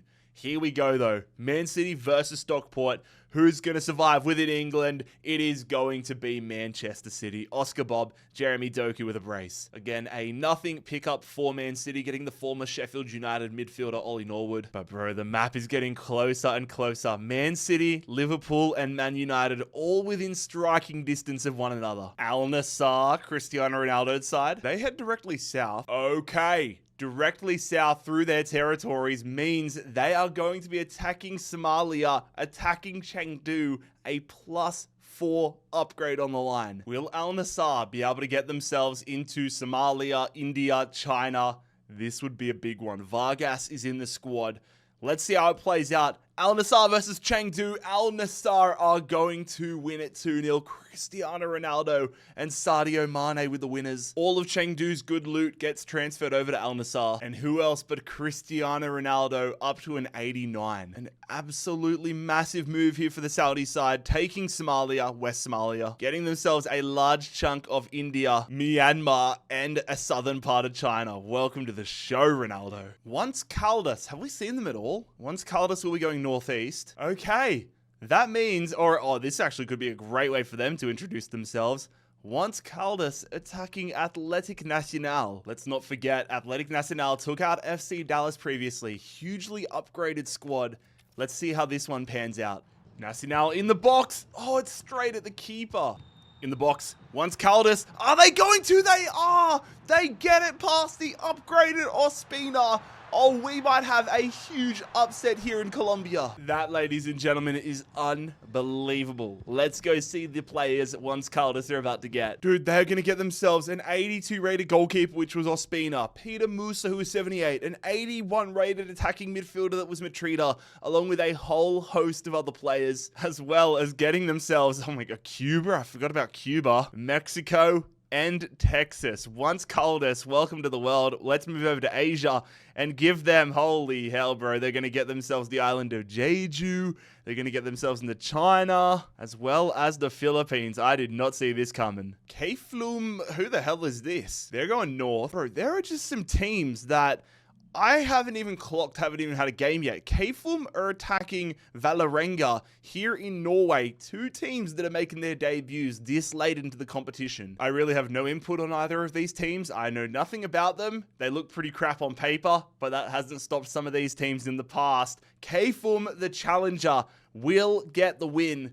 We'll see if we get to know them a little bit better as the competition winds towards a conclusion. From Valerenga to KFUM is Henrik Bjordal. I mean, to be fair, KFUM have some pretty decent teams around them, so if they do manage to get a couple of wins, they could start to really string things together. Like we've seen it in previous years, basically every previous year. This competition is about getting hot at the right time. Off to Ireland, Shelbourne. Shelbourne will be going southwest. Okay, they're going to share more of a border here with Waterford, but for now it is an upgrade. Their goalkeeper, Kearns, goes from a 67 to a 69. Off to America, the Colorado Rapids. Will it be another upgrade? Heading southeast rather. Oh my god, that they don't have many upgrades around them anymore, but they get another one here. Another upgrade for Paxton Aronson. Liverpool, is it going to be? Yes, it is. Liverpool heading west a little north. God damn it. They're going to get themselves an upgrade. And in fact, they're going to get two because they've had a win and they close border. They hit this, but then within Wales rather, they get a +4 upgrade. They're the last team in the world that needs this. Mo Salah are up to a 95. Awesome. San Martin of Argentina. San Martin heading north a little west. Not west enough for an upgrade though. They are going to be attacking Club Libertad. Big one. The only involvement for San Martin in this entire competition is a +2 upgrade for Menendez. When it comes to Libertad though, we know how good they are. If San Martin were to win this, it would be a massive upset. Will it happen? No, it will not. Holy hell. I don't know who's going to stop Libertad at this point. The 72 rated upgraded right midfielder will be going to Libertad, but at this point, they probably don't even need him. Crazy stuff, boys. Who's going to be up next on the wheel? Is it going to be Excelsior? Yes, it is. Excelsior heading south. But dude, I think unless they pulled the perfect northwest, they were always going to be challenging Dunkirk. This is actually huge. Let's not forget how good this Dunkirk side is. I did not think a matchup between Excelsior and Dunkirk would mean as much as it does, but alas, here we are. Very good Dunkirk side. Will they claim another victim within the Netherlands? Yes, they will. Oh my god. Bowen, a Schick brace, and Perisic 4-0. Little firepower off the bench here as well. Jaden Philogene joins Dunkirk. And Dunkirk, not only do they get this territory in the Netherlands, they are also going to move themselves further in England. They are moving up this east coast. Shandong Taishan. Shandong Taishan will be heading southeast. Ooh. Yeah, I just had to make certain. Shandong Taishan will be versing once Caldas. Are we going to have a Chinese side entering Colombia, or will they move further into China? Such a weird matchup, such a weird concept. A Colombian and a Chinese team facing off. Don't forget those players like 82 Ospina, 78 Musa. The players that got their stats moved onto these players are up for grabs. Oh, what the hell is that? That is... Oh my god, we need to check that man's sports betting account. Michael Barrios, for once Caldas, scored a calamitous goal. Once Caldas on the counter-attack, not running towards the goal, still getting it away, and they still get it in there! Oh, the power is too much. These upgrades for Once Caldas working wonders. Once Caldas take a bow. Hadn't heard of them 2 seconds ago. Now they've just taken out Shandong Taishan in an emphatic way. They're about to have a whole host of players coming their way. 6 players headlined by a 79 rated striker. Bro, they extend their presence here on mainland China. A game between them and Guangzhou down the line could be insane. Al Tawoon, the Saudi club heading southwest. Okay, if they'd gone northwest, it would have been a matchup, or it would have been an upgrade rather, but instead, Al Tawoon, good luck, lads. You're attacking Al Hilal. Al Hilal getting stronger and stronger. Barrow? El Madu. I don't know who the midfielder is, but I recognize Barrow. Musa Barrow, I want to say. But they have a tall order if they want to move on in this tournament, Al Tawoon, which, holy shit, they do not even get close. 4-0. A 4-0 win there for Al Hilal. And then that midfielder, El Madoui, I'm going to say is his name, heading to Al Hilal. Obviously, Al Ain started off in the Rest of World Conference, but out of the Saudi League teams, we called it. Al Hilal Al Ittihad, and Al Nassr the final 3. Universitario, Northeast. Oh, it's not going to be... It actually works out brilliantly for them. They're going to get themselves a +4, aren't they? Oh my god, this is the border right here.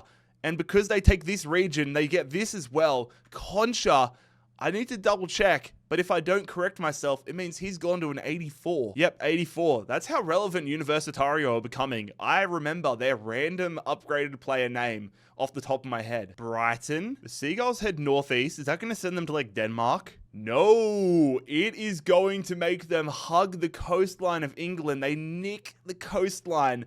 They've got, this is a really interesting game. They're versing Dunkirk. This is actually a phenomenal test for Dunkirk.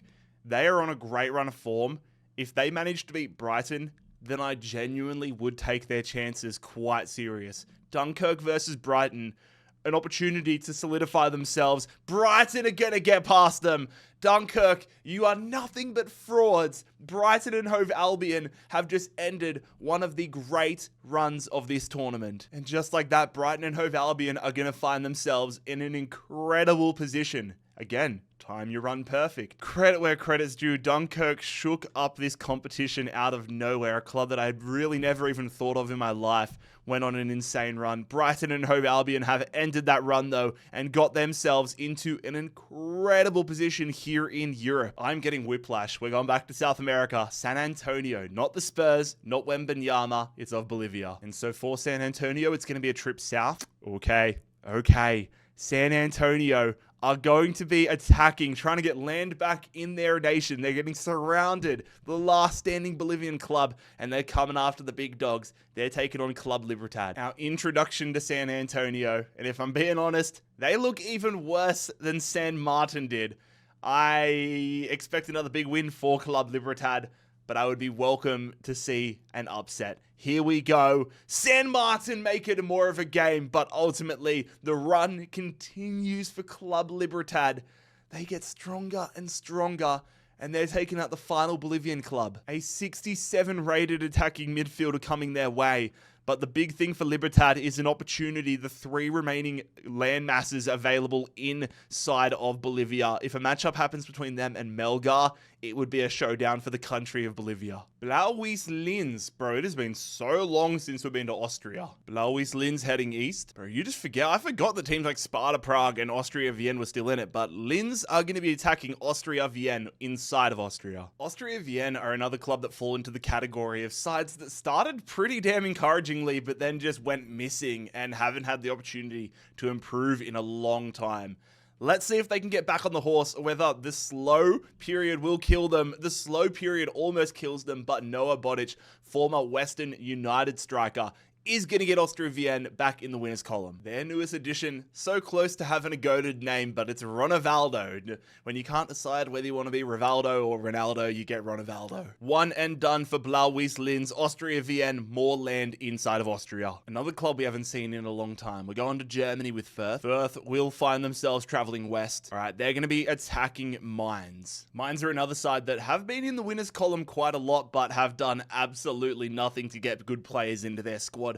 Fürth, they desperately need some upgrades. Who's going to win this one in Germany? It is going to be a 3-0 demolition job. Nebel brace, Mainz imperialize Fürth. Mainz almost just need to be quiet or come after the big dogs, because right now this is not working out for them. But they give themselves an opportunity to do that as they share a border now with more border with Hoffenheim and a border with Frankfurt. Swansea City. Swansea traveling northwest. Had to double check the distances of northerness and westernness.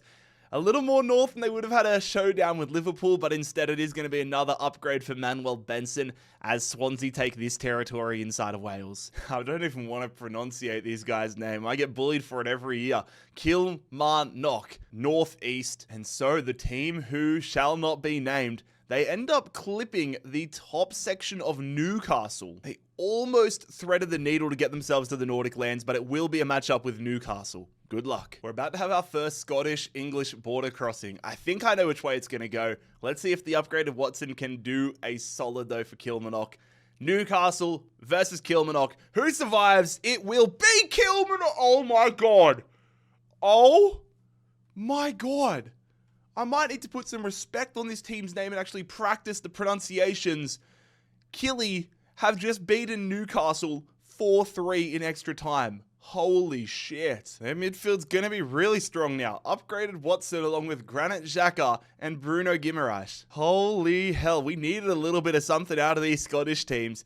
Kilmarnock are going to find themselves into England and taking out Newcastle United. Following that, crazy game up with Northeast United. Northeast United traveling northeast. Fuck, that's so satisfying. Northeast United travel northeast, get themselves an upgrade. More land within China. And their striker Azure now gets himself to a 76. Melbourne City. Oh my god, what's this going to be this time? Melbourne City go north again. Oh, okay, well this time it's almost basically directly north. Melbourne City, this is really interesting. I've been wondering if somebody's ever going to get China. Melbourne City are going to claim... Sorry, not China. I've been recording a lot today. Melbourne City are getting Japan. Matt Lecky's going to go up to an 86. And now they are directly in the firing line of the Great Gwangju. Espanyol, here we go. Espanyol traveling southeast. Of course it is, bro. Espanyol are getting... They have gone and just slipped the wheel some money. Espanyol are getting... more unclaimed land. There is like no land really left in this entire European region, and somehow Espanyol keep getting it. Their goalkeeper, another upgrade. I sounded disappointed there because I want to see Espanyol have a game, bro. They are so good. Speaking of teams I've wanted to see have a game, for the first time, it is Napoli. Napoli head north, a little east. Oh my god, bro. Where are these teams finding these upgrades from? Napoli are going to get themselves an upgrade to start. The great Kevin De Bruyne goes from an 87 to an 89. Punjab FC, they head west again. Bro, they are going to hit Afghanistan.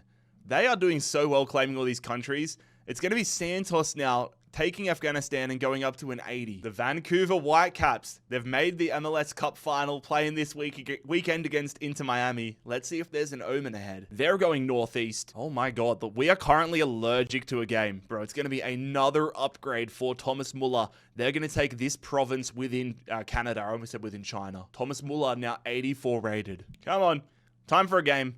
Sick of these upgrades. Who's it going to be? Oh, for God's sakes, it is the upgrade merchants. Yeah, of course you're going east. Of course you're going east. What a piss take. I want some teams to start getting imperialized. Athletic Grau, another upgrade as they take another region within Ecuador, within wherever they are. Peru. Can you tell I'm getting frustrated? Uruguay's Racing Club heading northeast. I already accepted the fate that it was likely going to be another upgrade for them. I can't blame these teams, bro. They're doing exactly what I'd be doing if it was my team, or what I would want my team doing. Cotugno, 77 rated now. He has a lot of opportunities. Just keep heading north, keep heading east. Cluj, been a minute since we've been to Romania. Where will you be going, Cluj? Cluj are going northeast. Okay.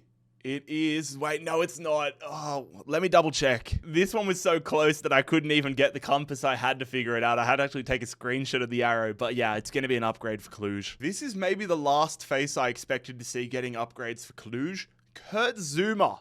Kurt Zuma is in the Romanian league and is now upgraded to a 77. We won't forget he's the man. Hello again, K-Fum. Hello. Where would you lot like to go this time? Would you like to maybe have a game by going northeast? Oh, that's very kind of you. We're actually going to have a game. K-Fum attacking Mulder. Mulder have been putting the pieces together slowly. Their biggest addition has been Ikram getting slow and steady upgrades, still an original Mulder player. Are they going to move on here within Norway, or will K-Fum push back? It will be K-Fum.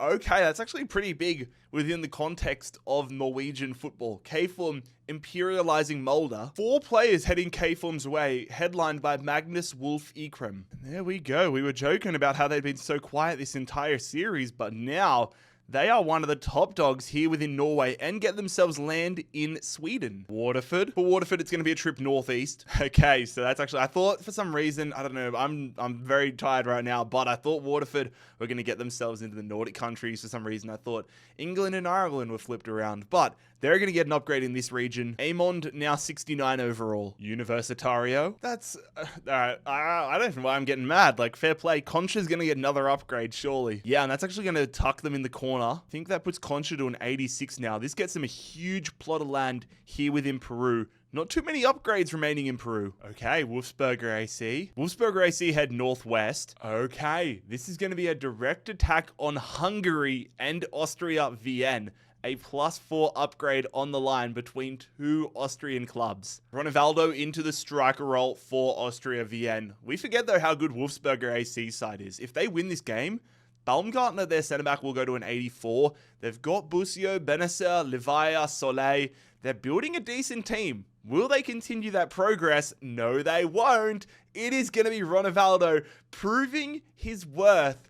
The name Ronaldo might be more famous than Ronaldo and Rivaldo by the end of this. A 2-1 win for Austria Vienna. This is an absolute dream as well for Austria Vienna. They are getting a haul of not just okay players, really good players. Paint this joint purple, bro. They're going to get themselves into Croatia from multiple angles. Into Romania, getting a bunch of countries. Serbia, all these ones getting themselves into Italy. Even more land here in Austria. FK Austria Vienna. Huge move. Auckland FC. Jesus. All right, I already know what this is going to be. New Zealand, Auckland said, all right, we want it to be the Battle of New Zealand. Let's attack them in New Zealand. A +4 upgrade for the winner, because the winner will claim the country of New Zealand, Australia. Australia's Melbourne City versus New Zealand's Auckland City. Do you guys want to hear something cooked? If Melbourne City win this game, Matthew Leckie will be 90 overall. That is actually ridiculous. Melbourne City versus Auckland, New Zealand on the line, and Melbourne City via Joe Lolly are going to win this one. Leckie got the opener.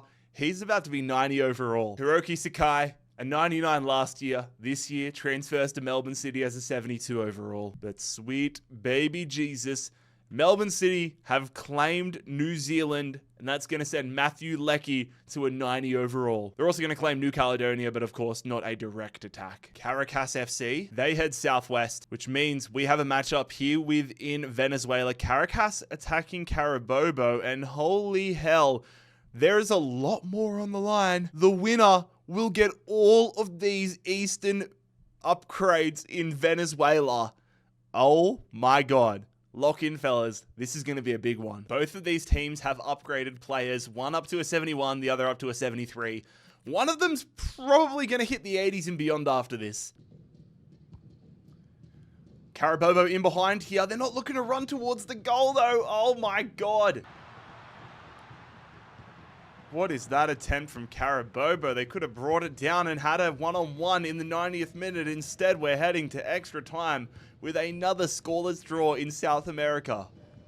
Oh my God, are we actually going to have a team? Why are you passing it backwards there? Bro, what am I witnessing? It's going to go to penalties.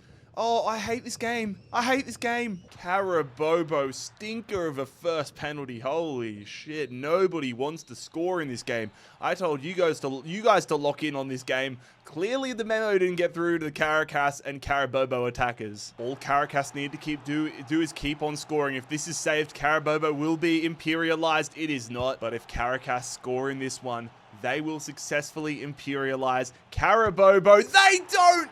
Heroics! It's off to sudden death. Oh no, but then Carabobo missed theirs. We are back to the exact same situation. Can Bruera, the keeper for Carabobo, be a hero for 2 penalties in a row? Yes, he is! Alright, this game's actually getting good. Now it has switched. Corvea, the man with the upgrades, if he misses and it's a 3rd save in a row, then Carabobo will win this one. It's a heroic penalty shootout. They go the same way 3 times in a row. Carabobo are going to imperialize Caracas. The 71 rated Corvea will be going to Carabobo. But there we have it. Carabobo imperializing Caracas. I was wrong about it being an upgradable offense though, because I had to Google it. This is a part of Venezuela, and Puerto Cabello technically can still hit it and hit this top region. So we wait for these to get filled out for the time being. Okay, Fleetwood Town, fresh off that win against Burnley. Fleetwood traveling north. All right, they're not stupid. They've hit specifically onto Kilmarnock. They want those ex-Newcastle men. Like, that's genuinely a pretty damn impressive midfield there for Kilmarnock. Guimaraes, Xhaka, and the upgraded Watson versus Fleetwood, who add Florentino into the squad, add Honeyman into the squad. I am so curious to see which way this one goes. It is going to be extra time, but it will be Kilmarnock another win. They're going to imperialize Fleetwood Town. They are genuinely going to have a midfield that could win a Premier League title. The Grim Reapers of the north of England, Kilmarnock, get themselves all this land and are going to take Northern Ireland and get themselves into the Republic of Ireland. Waterford heading southwest. Oh, they almost thread the needle in spectacular fashion to take on Oviedo, but it is going to be yet another upgrade. Oh, I don't know if this is lucky for them or unlucky. Amond now 71 rated. Chelsea. They've been so quiet since they took out my favorite English club, Fulham. I think it's Chelsea versus Arsenal. Confirmed. Chelsea will be attacking Arsenal. A tiny bit of land, but a lot of talent on the line. Look, both these clubs have been genuinely unreal so far. We haven't seen much of Chelsea, but when we have, they've looked really solid. Obviously seen a bit of Arsenal and seen them absolutely demolish clubs in this tournament. Who's going to continue their run of form? It will be Arsenal. A penalty shootout victory. Declan Rice with the equaliser. Damn, fair play to Chelsea. Played basically the whole game a man down. But Arsenal are going to end Chelsea's campaign. Arsenal getting even stronger, adding Anthony Robinson at left back and Cole Palmer at attacking mid. Crazy that the three final teams from London are Millwall, Arsenal, and Leyton Orient. Sometimes in Leyton Orient's case, it just pays to be quiet, sit back, and let everybody eat each other. Everton have been drawn for the first time. Are we going to have ourselves a Merseyside derby? I think we will. Everton coming in at a bold time, attacking Liverpool with the upgraded Mo Salah. They've added 95 Mo Salah. They've got upgraded Yuri Tielemans into their squad. Liverpool are building a squad that I don't know could be stopped. Everton need to get in now, need to stop this in a Merseyside derby. Can Everton do it? Yes! They do. Last year's runners-up are going to end Liverpool's run. Everton, they want to go one step further this year. They imperialize Liverpool. Holy hell. Absolute scenes, ladies and gentlemen. The 95 rated Mo Salah is an Everton player. Oh my God, they're going to escape out of their pocket here in Merseyside. They're going to claim a lot of land in England, a lot of land in Wales. But what's more important is the players they pick up and the team they've eliminated. Liverpool imperialized just before the 100-team mark. Karabag, the Azerbaijan side. Karabag heading northeast. Okay. They're going to be directly attacking Afghanistan, but they are versing Punjab. So there will be the winner of this. We'll get this top region here. Punjab have got to this area only by upgrades. Same with Karabag. If Karabag can win, it'll be a +8 upgrade. If Punjab win, a +4. These two teams have been spamming the upgrades. Andrade up to a 76. Santos on Punjab's defense up to an 80. One of them is about to get a huge upgrade. The other one is about to go bowing out, only getting upgrades. Who's it going to be? The club from India or Azerbaijan? It will be Punjab. No way. Punjab are only half a star, but the Indian side has just imperialized Karabag. Leandro Andrade joins Punjab, and that's going to get Santos, because they get these regions from the win, Santos is going to go to an 84, and Punjab are going to move themselves through the Middle East closer to Europe right now. I genuinely thought Karabag were going to destroy them. This is a Champions League club versus a half-star Indian side. Fair fucking play, Punjab. Fair play. Another club that we have not seen even drawn yet. Zwolle, the Dutch club going southeast. But the little bit of southernness in it means they're going to be versing Brighton rather than Nottingham Forest. About as close as they could have got to Forest. Brighton's team right now has actually merged quite nicely between half of their starting 11 and half the players they picked up. They look really good. PEC Zwolle are the final Dutch club in the competition. Are they going to keep themselves alive in this one? Fucking hell, I don't mean to keep swearing, but they almost did. They send Brighton to penalties.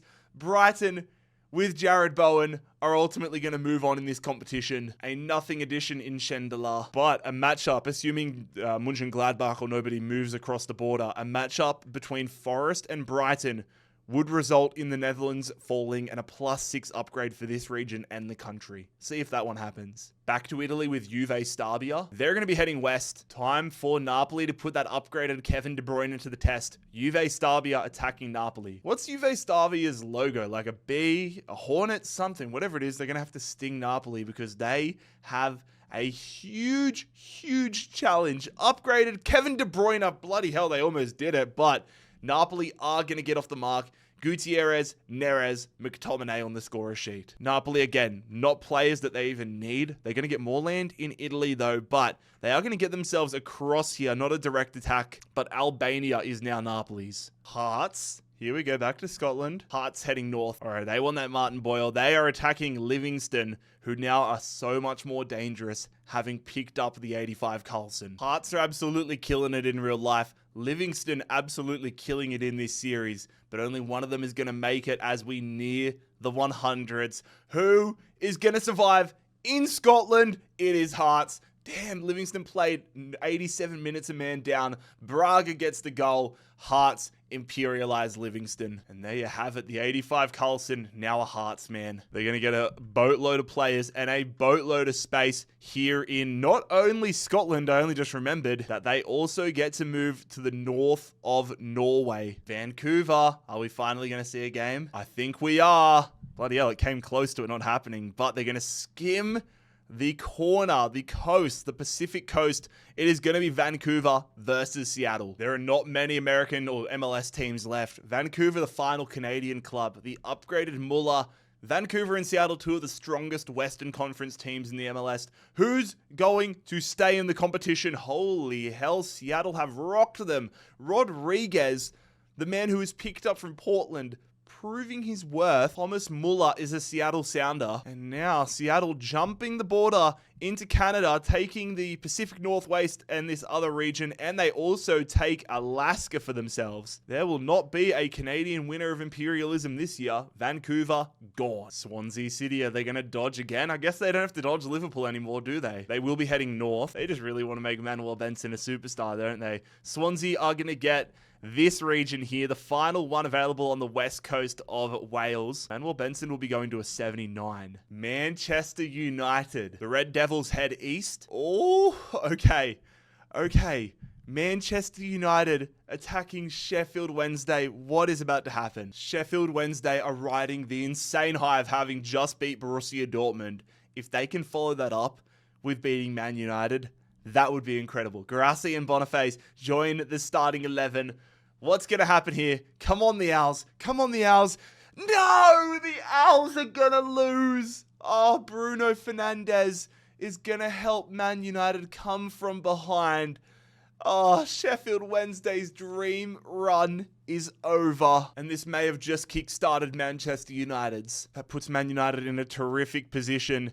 They get more land here in England, get a route away from Manchester City if they don't want to take that. And we know about all the Nordic land they're going to get. They get themselves into Norway, both on the western coast and the northern. A large chunk of land here in Germany. Into Denmark as well as taking Greenland. It's still crazy that you look out into the universe, it's just a massive Sheffield Wednesday logo. Sheffield Wednesday, we salute you. But it's time to go. And with that, ladies and gentlemen, planet Earth down to 100 teams. Into the 100s, who is going to be the first team potentially falling out of it? It's going to be a team we haven't seen yet, Corinthians. Corinthians will be heading east, a little south. Okay, that's going to send them towards Africa. So a little bit of south. It's going to be the bottom half of Namibia.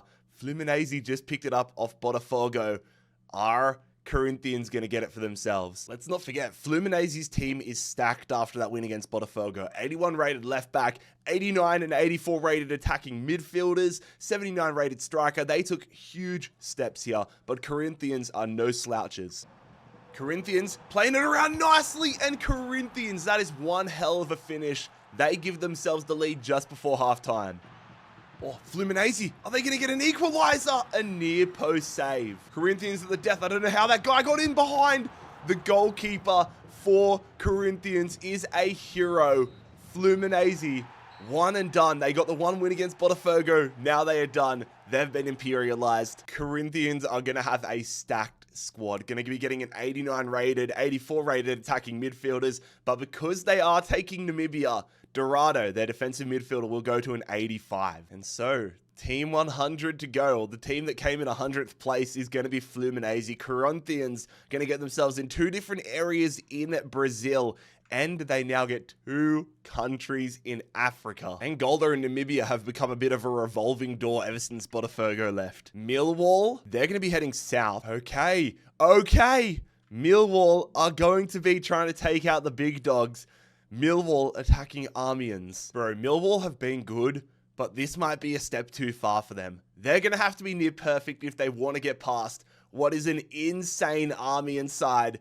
Here we go. Amiens versus Millwall. It will be an Amiens win, bro. For a second, I thought Millwall had them. Amiens, via a Lautaro Martinez brace, are going to move into England. And the troops head over to Amiens. Oh my god, if you told me coming into this tournament that Amiens versus Millwall would be such a heartbreaking game, I would never have believed you. But Amiens have now moved into England and into Wales. Alanyaspor, they're going to be, I know what this is going to be. It's going to be a battle for Turkey. Confirmed. Alanyaspor versus Gwangju from South Korea. The winner of this will get a +4 upgrade for taking full control of Turkey. What are we about to witness? Are Gwangju going to be able to take full control of Turkey and extend their lead in this world, or will Alanyaspor make themselves known to the world? Here we go between Turkish and Korean. It is Alanyaspor! No way! Alanyaspor have won it.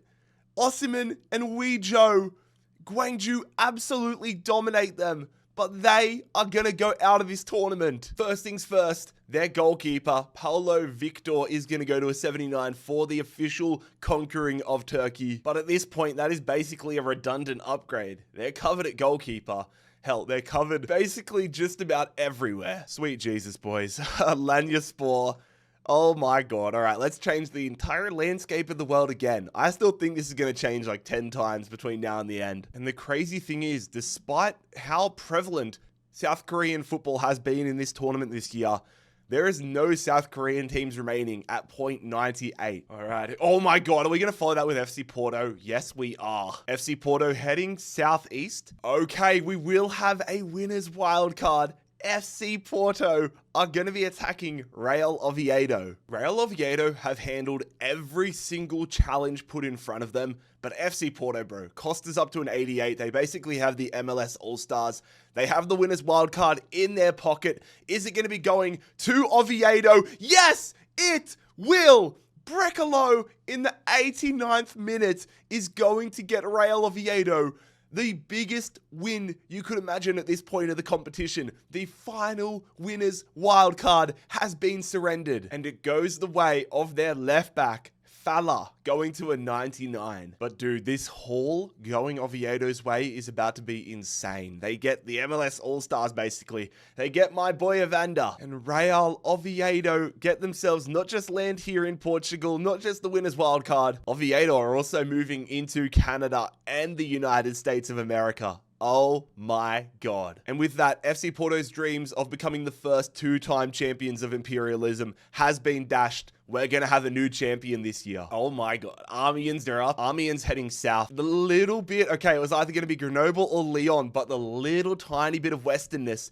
means Lyon have their first matchup. They're going to be versing Amiens. Here we go. Amiens have been chewing teams up and spitting them out. Lyon, I had a look at their squad before we started. Probably the weakest Lyon squad I have seen in a hot minute. I don't know if any of their guys make it into this Amiens squad, which is a crazy sentence to say, but here we go. Amiens versus Lyon. Lyon win! They said, fuck your expectations. Fuck what you think of our squad, Jared. We're going to go ahead and shake up the world.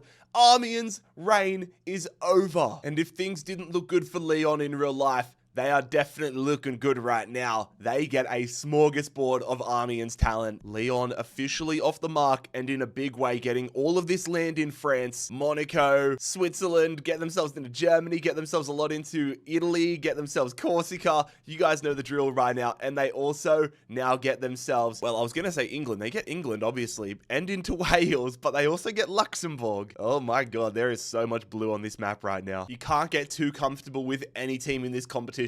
Takes one result for it to all come crashing down. Cassiopeia. For Cassiopeia, they're heading northeast. Okay, probably best course of action for Cassiopeia. They're going to get themselves an upgrade in the middle of this open territory in Portugal. And that will send the legendary Jose Font up to a 76. Stade Rennais, please tell me they're going to verse Leon or Real Oviedo. It will. I think that's a way. Yep, they're going to be versing Swansea. They go through, take their original, go push through their territories. It's going to be Stade Rennais versus Swansea. The winner will get a +2 upgrade in this corner region in the UK. Stade Rennais haven't really added anybody insane, but their starting point is way better than Swansea's. Swansea, though, have got the upgraded Manuel Benson. They've got Semenyo. They've got the upgraded Chris Willick. They've got a good midfield, but will it be enough for them to get themselves into France? It will not. Le Paul is going to get the victory for Stade Rennais. The aforementioned Benson, Willick, and Semenyo trio will be going to Stade Rennais. And as I mentioned, that is going to get them an upgraded region here in England. They also move into Wales. The absolute stud, that is Bryce Samba, gets upgraded to an 82. A lot of these Colombian sides still hanging around. America de Calera. They will find themselves going south. All right, they don't want to take on Once Caldas, do they? They're going to get themselves an upgrade here in southern Colombia. Their left midfielder Barrios going to a 74. Staying in South America with Melgar. Melgar going northwest. Oh shit. Okay, this is a big one here within Peru. Melgar attacking Universitario. The winner will get this region here as a +2 upgrade. We have seen both of these clubs in action. They've both got insane players between Concha and Bordacaja. One of those guys is about to take another step up. Melgar in a great position. Are they going to take the lead? No, that is a stinker of a finish. Oh, they actually scored that one. I did not think they had the angle. How do they miss the other one but score that one? Melgar in the box. That is a near post rocket. And that is going to surely see Melgar moving on in this competition. Unless... Ooh, I mean, they've probably left it too late, but there is a goal there for Universitario. I assume, yeah, referee blows the full-time whistle. A little too late for Universitario, who are now going to get imperialized by Melgar. Look, the other upgrades don't even make Melgar starting 11, but Concha, an 86 rated midfielder, that's going to help them a lot. And also with that, Melgar, they're going to get Bordacaja now up to an 85. So they're going to have 85 and 86 rated players running around their squad. Melgar is in a great position. Sevilla, they've been quiet. They'll be going northeast. Okay, they might be getting a little louder though. They're going to be attacking Elche. Elche have been progressing nicely. Silva gets upgraded to a 78. They pick up Jose Gaia and Matty Ryan. Are they going to be able to pick up another addition here and take out Azpilicueta and Sevilla? Let's find out. It will not be the case as Juque is going to pick himself up a hat-trick. What a way to announce yourself into this competition. And I mean, with the players that they've picked up, they're going to be making improvements to their squad. Gaia, Ryan, and Silva, De Silva will all be going into their starting 11. Sevilla off the mark in this competition. I would love to see them versus Real Betis though. When it comes to Spain though, there's only really Juggernauts or teams that have turned themselves into Juggernauts left in this competition. Oh my God.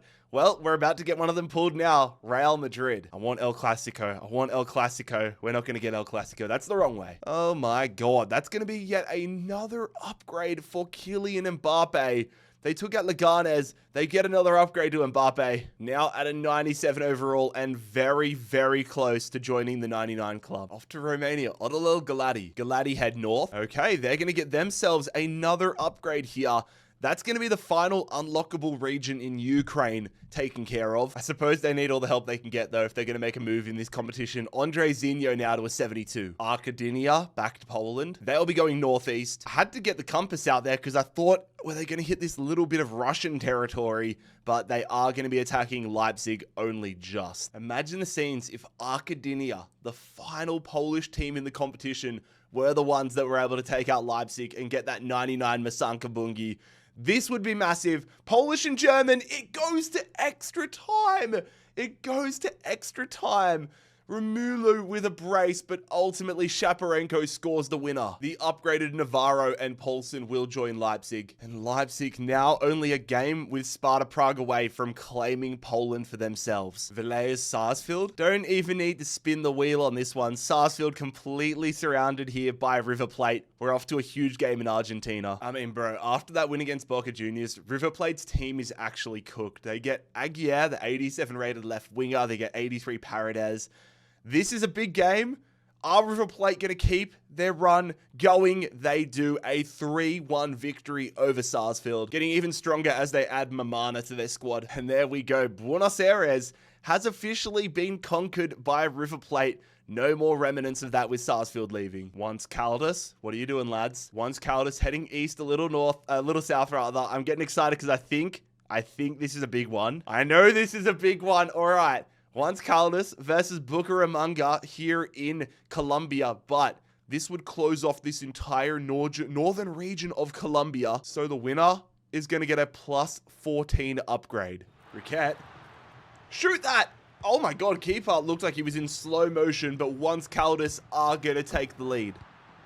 This could be the end. There it is. It is going to be yet another victory for Once Caldas. They move on, and they're going to take a huge step in this competition. They're going to be getting that man from Bucaramanga, who I will look at in a second, but most importantly, a plus 14 upgrade. So they pick up a 76 rated right midfielder in Sambueza, who they got from Bucaramanga, but the upgraded player is going to be Garcia, going from a 70 to an 84. And bro, Once Caldas have gone from a team that I had never heard of to now one of the contenders here in South America, taking out Bucaramanga, getting the entire northern region of Colombia. We know about their worldwide presence, but they are getting the job done at home as well. Real Madrid again. Are we going to get another upgrade to Mbappe? Where will you be, Real Madrid? They're going to be going... Is this going to be Oviedo? No, it is going to be Mbappe, only just entering the 99 club. They take this bottom little corner here. Real Madrid getting Mbappe to a 99. He joins the 99 club. Club Libertad. Oh my god. Yep, I thought that was going to be the case. Holy hell. Club Libertad versus River Plate. This is a battle of South American juggernauts. Both these teams are stupid good. Like, whoever wins this one is going to have the most ridiculous side in South America. Is it going to be River Plate? Is it going to be Club Libertad? A showdown between the juggernauts. It is Libertad. Oh my god.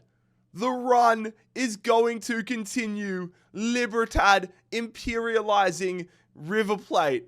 Oh my god. Dude, what the actual hell? Between like an 87 rated left winger, 83 midfielder, they're going to get so many players. And Libertad extend themselves in both Chile and Argentina. I did not expect Libertad, the Paraguayan club, to be doing all this. Fair bloody play. Moving on now with Real Betis. Betis head west. Ooh, I was getting ready, knowing my maps. I was like, yeah, they're going to get an upgrade. But no, I'm glad I checked. Real Betis skimming the bottom of Sevilla. Sevilla versus Betis, a +2 upgrade on the line. The Silva, Gaia, and Ryan all joining the Sevilla starting 11. Let's not forget though, Real Betis have the 88 rated Isco. If Real Betis win this, he goes up to a 90 overall. Will that happen? No, it won't. Sevilla have done nothing this entire tournament and have entered with an absolute bang. Their second victory, imperializing Real Betis. And this is a big one. 88 Isco going Sevilla's way. A renaissance on the cards potentially for Azpilicueta. I was shocked to see him as Sevilla's highest rated player, but the former Chelsea man goes to an 80. So Sevilla going to get themselves this region, get themselves the south of Spain, and they get themselves into Africa. LAFC. It's been a minute. LAFC heading northeast. Okay, that threads the needle. They miss a matchup with San Jose, who still haven't been drawn, but LAFC will be attacking the Seattle Sounders. That formation, when you actually go into the team management of, it looks a lot more put together, but bro, that is a crazy preview there. Regardless, Thomas Muller now plays for the Seattle Sounders after they beat Vancouver. Of course, Heung-min Son, Ricky Puig, Chucky Lozano, Hugo Lloris, all these guys on LAFC. Where will they combine forces? It will be in Los Angeles. Ricky Puig is going to bag a brace. LAFC imperializing Seattle. I mean, shit, LA might be building themselves a retirement village, but it's gonna be the Rolls Royce of retirement villages. LAFC will get themselves into Canada now and into Alaska as they imperialize Seattle. Who the hell is this? There are still so many teams on this wheel that I just don't even realize are around. The Romanian club will be going southwest. Oh my god, alright, it's these guys here. Bro, they are in like a live shark enclosure right now. If they go north, it's Leipzig. If they go south, like perfectly southwest, it's Alanyaspor. But for now, it is an upgrade. Their left back, Pazka, goes to a 68. It is pretty funny that like they're still probably like a 16th of the competition are Romanian clubs. Another club that has done nothing, but I have not forgotten about, it is Bilbao. Bilbao traveling northwest. Oh shit, all right. Bilbao are gonna clip the coast of France. Bilbao versus Real Oviedo. Their first test with the winner's wildcard. Bilbao, dead quiet this entire tournament. They immediately wake up and attack a club that just got a winner's wildcard. Bilbao's team is actually ridiculous. This is a mega challenge for Oviedo. Winners wildcard on the line. Oviedo lose it. No! After an incredible... Damn, bro. Horta fucked it for them. Ricardo Horta, red carded in the 34th minute. And ultimately, Bilbao will get off the mark with a massive win. I think Bilbao's original squad had them in the winners category or in the contender category, but now they are definitely there. Huge win. Bilbao escaping the Basque region and getting so much land around the world, getting themselves into France, getting themselves into Wales, Ireland, all of these countries. Canada, the USA, Bilbao are here to play. The Chicago Fire. If I head southwest, I already know what this is. It will be yet another upgrade for Hugo Kuipers. If they just keep heading south, they can get him near the 90s. Carabobo heading southeast. Oh, this is actually clutch for them. We thought they were going to get a mega upgrade after that win, but because they take this region right here in Venezuela, they also unlock this one, a +4 upgrade for Carabobo, sending Gonzalez now to a 77. Napoli, they'll be heading almost directly east. Directly east? Holy shit. Okay. It's going to be Napoli attacking Alanyaspor, a +4 upgrade on the line as they come after North Macedonia. Here we go. You know what just dawned on me as well, fellas? If Napoli win this one, Osimhen returns to Napoli. That would be unbelievable. Oh my, all right, this is actually a ridiculous game. Here we go. Will Alanyaspor stay alive? Here we go, they do! Yalcin! Oh my god! Alanyaspor have taken out Napoli.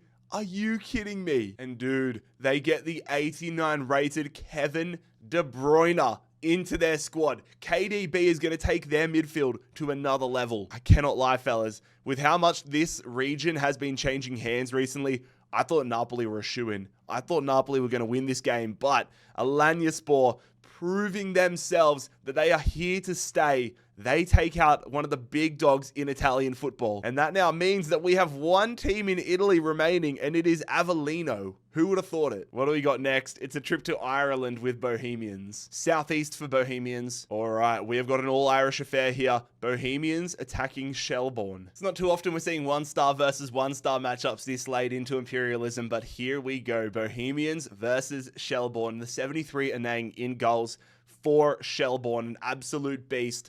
Who wins this one? It is Shelbourne, a 1-0 victory, collecting the upgraded Dawson Devoy, and they'll be moving further north here in the Republic of Ireland. Oh, we're going to be staying in Ireland. Waterford are up. Waterford heading southwest, and I say that because they missed Bilbao within Ireland, but they get them on the coastline here. Bilbao versus Waterford. Holy hell. We've seen some pretty stupid upsets in this series, but if half-star Waterford beat Bilbao, that would probably be the biggest one. I also want to point out Fala is 97, but every single one of his stats is 99. So he's 99 everywhere. For some reason, it's only showing him as a 97 overall. That's how low he started. But Bilbao versus Waterford. Here we go. Oh, I got excited when I saw a goal. The upgraded Eamon scored a goal, but Sunset and Fala are going to get the goals. Bilbao imperializing Waterford. Bilbao unintentionally going on a tear of Ireland, getting themselves borders with the other two clubs in Ireland. What tomfoolery is happening next? Is it going to be Lyon or is it going to be Gladbach? It is going to be Lyon. Lyon head north, a little east. That might matter. Nope, turns out it didn't matter. They're going to be versing Brighton. Actually, that little bit of east does matter because instead of them trying to get just the land in France, they're directly attacking Belgium. So if Lyon win, it is a +4 upgrade. It is my belief, ladies and gentlemen, that the winner of this game between Lyon and Brighton will possess a super team. The two squads together would almost be unstoppable. Who will it be? Lyon or Brighton? It will be Lyon. Lyon with a 2-1 victory and now a +4 upgrade for taking Belgium directly. First things first, the upgrade goes the way of Tolisso, who goes to an 85. Mitoma is the designated Brighton player, but bro, they're going to get Schick. They're going to get Jared Bowen, so many players. Lyon are in a league of their own. And Lyon are just absolutely poleaxing through France and Europe as a whole, taking Belgium directly, getting themselves now into the Netherlands and into Germany, and also extending their area grasp here in England. Almost completely surrounding Arsenal right now. Al Ittihad, it's been a while since we've been to Saudi Arabia. Al Ittihad heading southwest. They're going to get more land here in Africa. Al Ittihad takes Sudan. That puts Benzema now to a 93 overall. Leipzig going north. Oh shit. Okay, this is what almost happened with Arkadynia earlier. Leipzig are attacking this Russian territory, which of course is owned by Alanyaspor. Leipzig versus Alanyaspor. Technically, this is a direct attack on Russia, so if Leipzig win, it would be a +4 upgrade for Gulashi. De Bruyne joins the starting 11 for Alanyaspor. Holy hell, the 99 rated is on the line from there are so many consequences to this game, and Leipzig win it. Leipzig win it on a penalty shootout. Kurtzu came off the bench and got them to extra time, but Red Bull Leipzig, RB Leipzig, imperialize Alanyaspor and are going to take so much of this planet. We already know the stupid amount of talent coming Leipzig's way, but holy hell, dude. Gulashi goes up to a 91 overall now. They're going to you know the land that's coming their way, but it is just mind-boggling to see. I don't think in any imperialism history we have seen this much land change hands so often. Not again! Leipzig have been drawn for the second straight spin. They're going northwest. Oh no. Leave your hands off BK Häcken. Leipzig are attacking BK Häcken. BK Häcken have been doing incredible, but not Leipzig levels of incredible. This team is unbelievable. Hilariously, after picking up all the players that Leipzig did, not a single change in their backline, but the midfield attack is unbelievable. Gulashi up to a 91. How does this one end? Come on, BK. Damn, BK do not do anything. 3-0, BK roll over and die. And we're to the point now where Leipzig's team is so stacked, they don't even need to take anybody from BK Häcken. Picking up the best player from BK Häcken makes them their worst player. They get more land here in Germany, move into Sweden, move into Denmark, move into Norway. It is just ridiculous. We're going to be seeing so much more of RB Leipzig as well because they share so many borders at basically every part of the planet. But for now, we won't be. It's a trip to Glasgow with Celtic. The Old Firm is a chance of happening. Is that a tiny little bit further west and it would have happened, but instead, this actually might work out better for Celtic. They're going to be versing Kilmarnock, who have, let's not forget, an incredible side for their standards. Kilmarnock have actually built themselves a really good midfield, a really solid side. Look at this team. This is a genuine competition. Game on here in Scotland. Will it be Killy? Will it be Celtic? Here we go. Kilmarnock win it on penalties. That is what I'm saying. I mean, they got dominated in terms of shots, but that does not matter. It is a win. Celtic are going to be imperialized by Kilmarnock. And with Cameron Carter-Vickers joining their backline, Kilmarnock going from strength to strength. It is only a little bit of land within Scotland, but it is the most significant. They are giant killers. Djurgårdens, they'll be going south. For a second there, I thought it was going to be a matchup with Leipzig, but they do have a region in between them. Not for much longer. Newen, another upgrade. That gets into like an 86, I want to say, or an 84.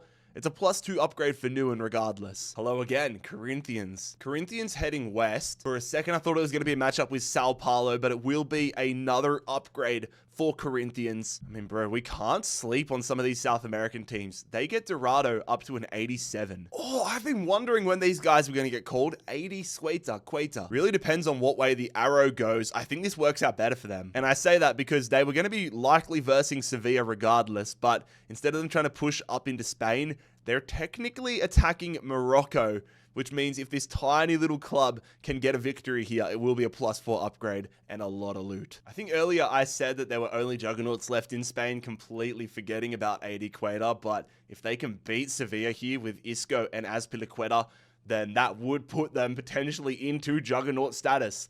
Come on, how does this one end up? It is Sevilla. They absolutely wallop them. 4-1, Vargas and Da Silva both with a brace. Huge banana peel game for Sevilla. They only get Ortuno, but more land is more land. They get this little region off of Morocco. Sligo Rovers. Sligo traveling northwest. So they're going to be going off the coast here. Oh my God. Sligo are going for Manchester United. Imagine. United riding the high. They took out Sheffield Wednesday. They have Garassi into their squad now. Imagine the scenes if they lost to Sligo. Oh my God. Sligo versus United. United do it 3-0. There was an upgrade on the line as well, but ultimately Man United move on. Oh, that would have been absolutely hilarious, but now Manchester United get themselves into Ireland. Stade Rennais. They head south, a little west-south. Okay, Bilbao getting hit from every direction. Stade Rennais attacking Bilbao. Stade Rennais have got the upgraded Bryce Samba and all the Swansea lads, Semenyo, Benson, Willick. Let's see if they can take down a juggernaut of the competition. Bilbao versus Stade Rennais. A lot of territorial gains, but it will be. Bro, this Fala guy, 99 Fala, 97, but 99 in theory. He is scoring goals for fun. So is Sansit. Manuel Benson scores a goal, but Stade Rennais are out. That means even more firepower coming Bilbao's way. And so for them, that is going to extend a lot of land grabs they have in numerous countries. More land in France, more land in England. They're actually going to get into England for the first time. And also more land here in Wales. Colorado, they will be going north. Ha!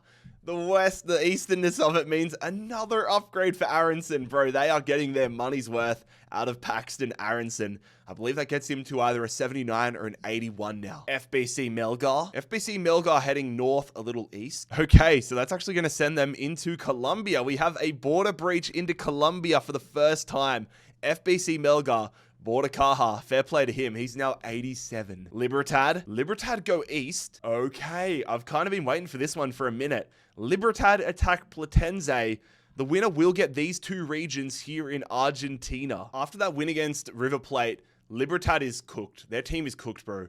87 rated wingers, 83 rated midfielders.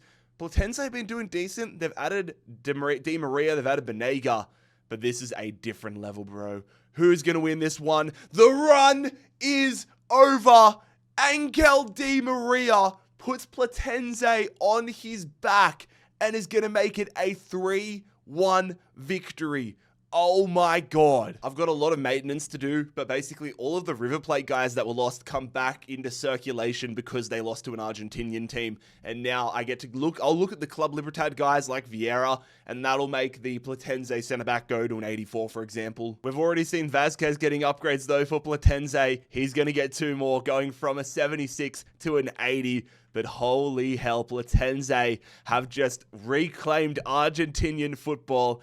They've imperialized one of the great teams in this tournament, Paraguay's Club Libertad. Their reign is over. KFUM head west. Okay. The KFUM are going to be taking on Manchester United. KFUM, the club out of Oslo, will be riding on a high after that victory against Molde. They add Ikram, Zanelli, Ibrahim Aj, all these guys to the squad. But bro, is it enough for them to get past the Red Devils?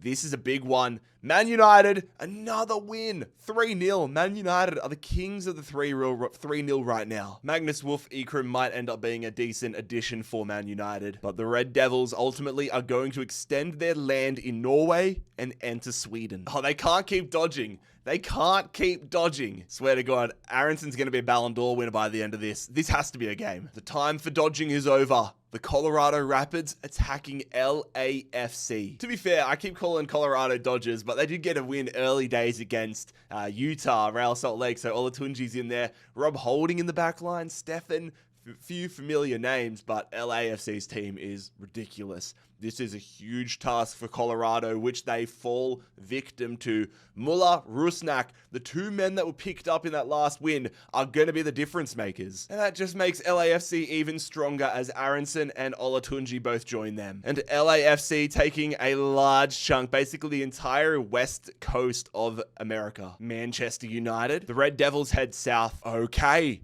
Directly south for Manchester United is going to be Everton.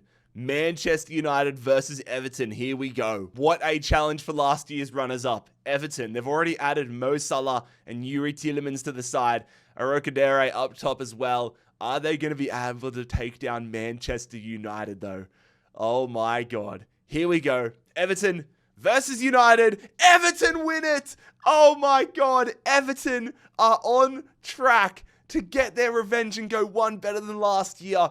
Everton imperialized Manchester United. And this has just taken them to another level, adding Guirassy, adding Bruno Fernandes, and a whole host of players. Everton might just be the real deal. And not only are the players they pick up incredible as well, so is the land. It gives them an opportunity to feast elsewhere. They've basically they have surrounded Man City now, but Everton have got themselves into Ireland. They're going to take full control of Greenland, getting themselves into Germany, Denmark, all the Nordic countries. Just a stupid amount of land, bro. A stupid amount of land. I love this series. Goodbye, Manchester United. Oh no. Rangers. Here we go. Rangers heading northeast. Okay. It's going to be an upgrade here for Rangers, taking this tiniest little bit of land, but extending their border with Hearts and Kilmarnock. And so for Rangers, Nicholas Raskin goes to a 79. America de Cali. A trip southwest. Okay, I was curious whether they could do that or not, but they are going to get themselves. They're hugging the border. I don't blame them. America de Cali with another upgrade. Been a minute. Hoffenheim, you're up. Hoffenheim heading north. Is this going to be Frankfurt? Yes, it is. I was questioning the easternness, but they are going to be versing Frankfurt, not Leipzig. I've got no pulse on the outcome of this game. You've got Frankfurt, who haven't done much. They have the upgraded Aritsu Doan, but their team's pretty even across the board.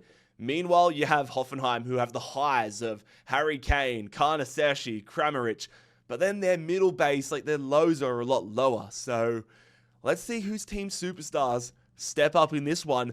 It goes to extra time, but ultimately Frankfurt are going to pull out and get a victory over Hoffenheim. And with that, Harry Kane, Karnaseshi and co are all heading to Frankfurt. Frankfurt, they've been quiet, but again, I've said it multiple times. Are they timing their run? Taking this large chunk of land in Germany, getting into the Czech Republic, taking getting into Austria, and getting themselves into Italy. Hoffenheim imperialized. Benfica heading north. All right, still such tiny land here in Portugal. Don't forget they do have a lot of land in Canada. They're keeping quiet though and getting themselves upgrades. Pavlidis now to an 87. Atletico Grau. Is it going to be another upgrade? They head north. Oh my God, these guys love themselves. Let me just check. Yep, all right. They love themselves an upgrade. They finally share a border with a team though, Barcelona. Their man Alvarez is up to a 79 though. The final Chinese city, if I am thinking correctly, Beijing Peng City. They will be going southwest, and so that's going to actually push through the land that they have here in Vietnam, I think it is, and they're going to go to Laos. Upgrades galore as Dugalich goes to a 76. Here we go, Bilbao. Oh, I don't think it's going to be. They're going to be on Southwest. I was hoping it was going to be Real Madrid, but hold up. Oh, it's not going to be. I thought it was going to be Benfica, but it is going to be an upgrade for Bilbao in this region. If they get a few upgrades, this could be unstoppable. Nico Williams to an 88. Bengaluru. The Indian club will be heading north. Oh, shit. Bengaluru are attacking Cristiano Ronaldo and Al Nassr. I cannot explain how much satisfaction I would get out of seeing Cristiano Ronaldo playing in the Indian Super League. Will it happen or not? Probably not, but 89 Cristiano Ronaldo versus half-star Bengaluru. Here we go. Nope. It ain't happening. It ain't happening. Sadio Mane brace, Carrasco goal. Al Nassr are going to continue pushing through India. The Aussie Ryan Williams playing alongside Cristiano Ronaldo. This is what dreams are made of. And so the entire southern portion of India now belongs to Cristiano Ronaldo and Al Nassr. Oh no. Melbourne City. Melbourne City head super northwest. Okay, I'm actually glad I got the mega compass out. I was going to go totally different. Sometimes it can get very difficult when you're dealing with such big logos and such big land masses. But Matthew Leckie is going to get another upgrade here. He's going to hit Malaysia. He's up to a 92 overall. Mohan Bagan heading northeast. Okay, we've got ourselves an all-Indian affair here. Mohan Bagan attacking Northeast United. Both teams have upgrades. We've actually seen Mohan Bagan win a game though. 76 Ajeri and then 75 Alberto for Mohan Bagan. Who's going to stay alive in India and get a decent amount of land here? It will be Northeast United on a penalty shootout. The Aussies missing their penalties except for Jamie McLaren. The upgraded Alberto along with Ibasuki are going to Northeast United. Actually massive here for the Indian club. They keep their land in China. They're going to get more land here in India. They also take Bangladesh and Nepal. And they're going to get themselves an upgrade. I'm glad I did a little sweep here. They're going to get this region. They always had it cornered, but since they get their first win, they can now unlock it. So that is now 78 for Ajeri. Here we go again. Real Madrid, Mbappe up to a 99. They will be going northeast. Oh my God. They are skirting on the line of Barcelona so much. It is going to be another upgrade for them. And now we need to go figure out who the second highest rated player in their squad is. And the answer to that, ladies and gentlemen, is Jude Bellingham. He's going to go up to a 92. Tranmere Rovers. They've been keeping quiet. Where will you be going, Tranmere? They're going to be going northwest. Okay, fair enough. Tranmere Rovers, they are going to escape England, escaping a matchup with Everton. They're actually in line for a +4 upgrade as they directly attack the Northern Ireland and take on Kilmarnock. Kilmarnock have been absolutely crushing it. Imagine the scenes if they went out to Tranmere. They add Carter Vickers to their squad. Here we go. They move on. Another win for Kilmarnock. Ethan Bristow joins Kilmarnock. There we go. Kilmarnock are going to extend their land grab inside of England, imperializing Tranmere. Welcome back. Borussia Mönchengladbach. Unless they get the perfect spin, I imagine they're going to be versing Lyon. I'm pretty certain that makes it certain. Yep, Borussia Mönchengladbach trying to move into the Netherlands equivalent of it. Mönchengladbach versus Lyon. Lads, this Lyon side is ridiculous. Players like Schick make the bench. Tolisso upgraded to an 85. Matoma, Gay, Bowen all into the starting 11 against Mönchengladbach, who are no slouches. Will Lyon continue? Oh my God, with ease. A 3-0 victory as they imperialize Borussia Mönchengladbach. A few games ago, Tim Kleindienst would have been a game changer for Lyon. Now he's like the 5th string striker, if that. Lyon with one of the remarkable glow-ups in this series. More land in Germany for them. Austria Vienna, they'll be going northwest. And so the northernness of it means they skip Grazer and they're actually going to be attacking Eintracht Frankfurt. Are we about to have back-to-back German club eliminations? Austria Vienna are looking really good, but let's not forget that Eintracht Frankfurt with their last victory picked up Karnaseshi and most importantly, Harry Kane. Is that going to be enough? A battle between Austrians and Germans will go the way of the Germans. A 3-1 victory. Surprised to not see Harry Kane on the scorer sheet, but they will move on. And I think this win makes Frankfurt even more of an incredibly well-rounded side. It was not a direct attack, so no upgrades for Frankfurt, but they are going to claim a lot of land, a lot of countries, which makes them a pretty desirable team to come up against, I cannot lie. And that also means Grazer are completely surrounded by Frankfurt now. It's going to be Messi and Charlotte. Charlotte heads southwest. Okay, that is going to be another upgrade for Charlotte. It's going to be Wilfried Zaha with another upgrade. They are dominating America right now. Big Wilf up to an 82. Benzema and Al Ittihad. Ooh, okay, what's this going to be? Okay. We've been manifesting it for a minute, fellas. Multiple things on the line. So Ittihad will be attacking Al Hilal. The winner will also get a +4. It is going to be incredibly difficult to stop whoever emerges out of this game. Upgraded Benzema versus a star-studded Al Hilal side. Who stays alive in Saudi Arabia? It is Al Hilal.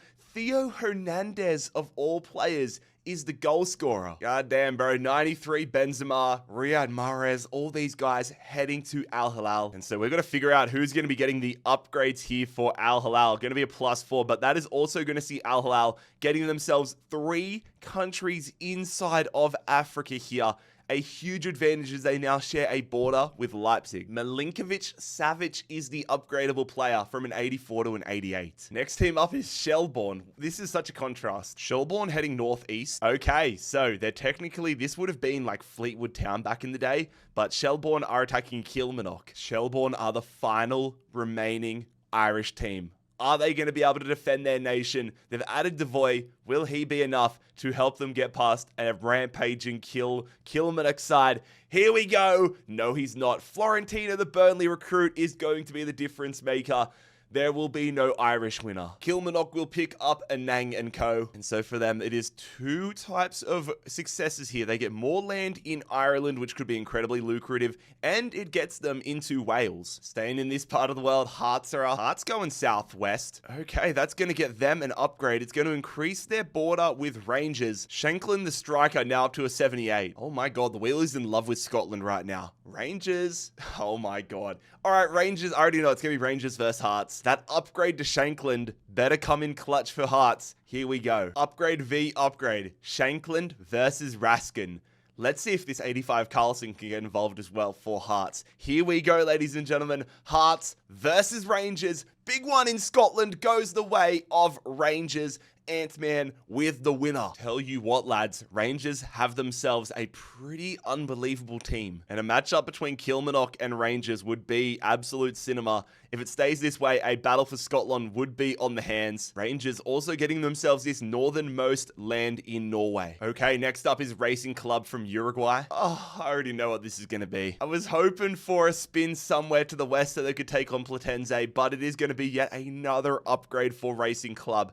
Cotugno's going to get himself to a 79, but now they share a border with Internacional. Oh shit. Arsenal hiding in the shadows. Unless they get the perfect spin to the northeast, we're going to have a showdown with Leon. It's going to be a showdown with Leon. Oh my god, this is absolutely huge. Arsenal attacking Leon. Beating Chelsea has helped Arsenal quite a lot. They add Robinson and Cole Palmer to the starting 11. Their team is ridiculous, but so is Leon's. Who will survive in another Juggernaut clash? Arsenal or Leon? It is going to be an Arsenal victory.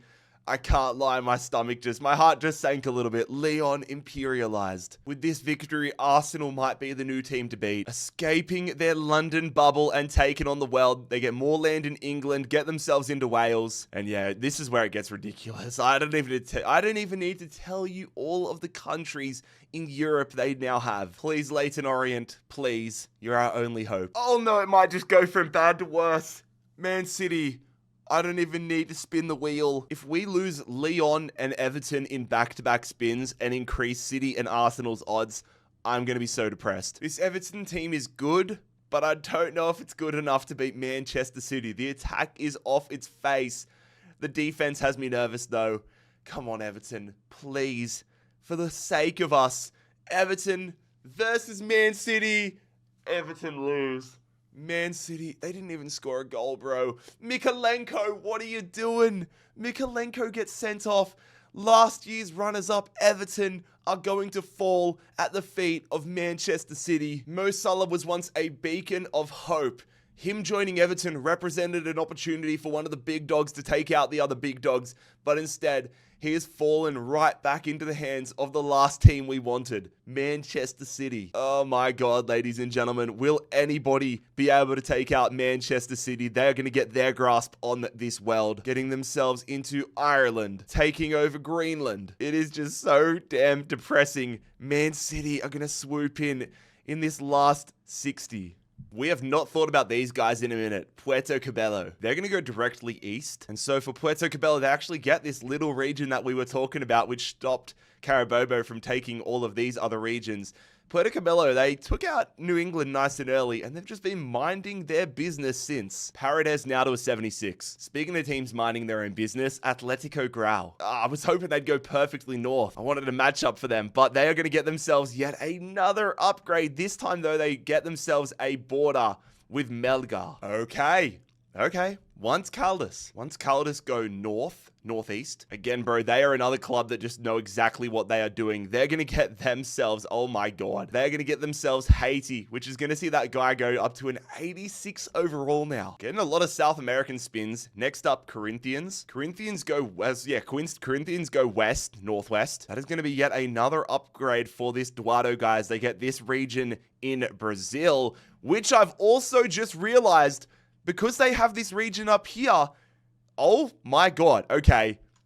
So I just checked. Duardo's an 87. He goes now to an 89, 91, 93, 95. Bro, he's going to enter the 97 club. Well, 99 club rather, because he goes 97, 99. Then next up after him is their 80 rated right back, Catarino. Oh my God, bro. He's going to go from an 80 to an 82, an 84, an 86, an 88, a 90, a 92, dude.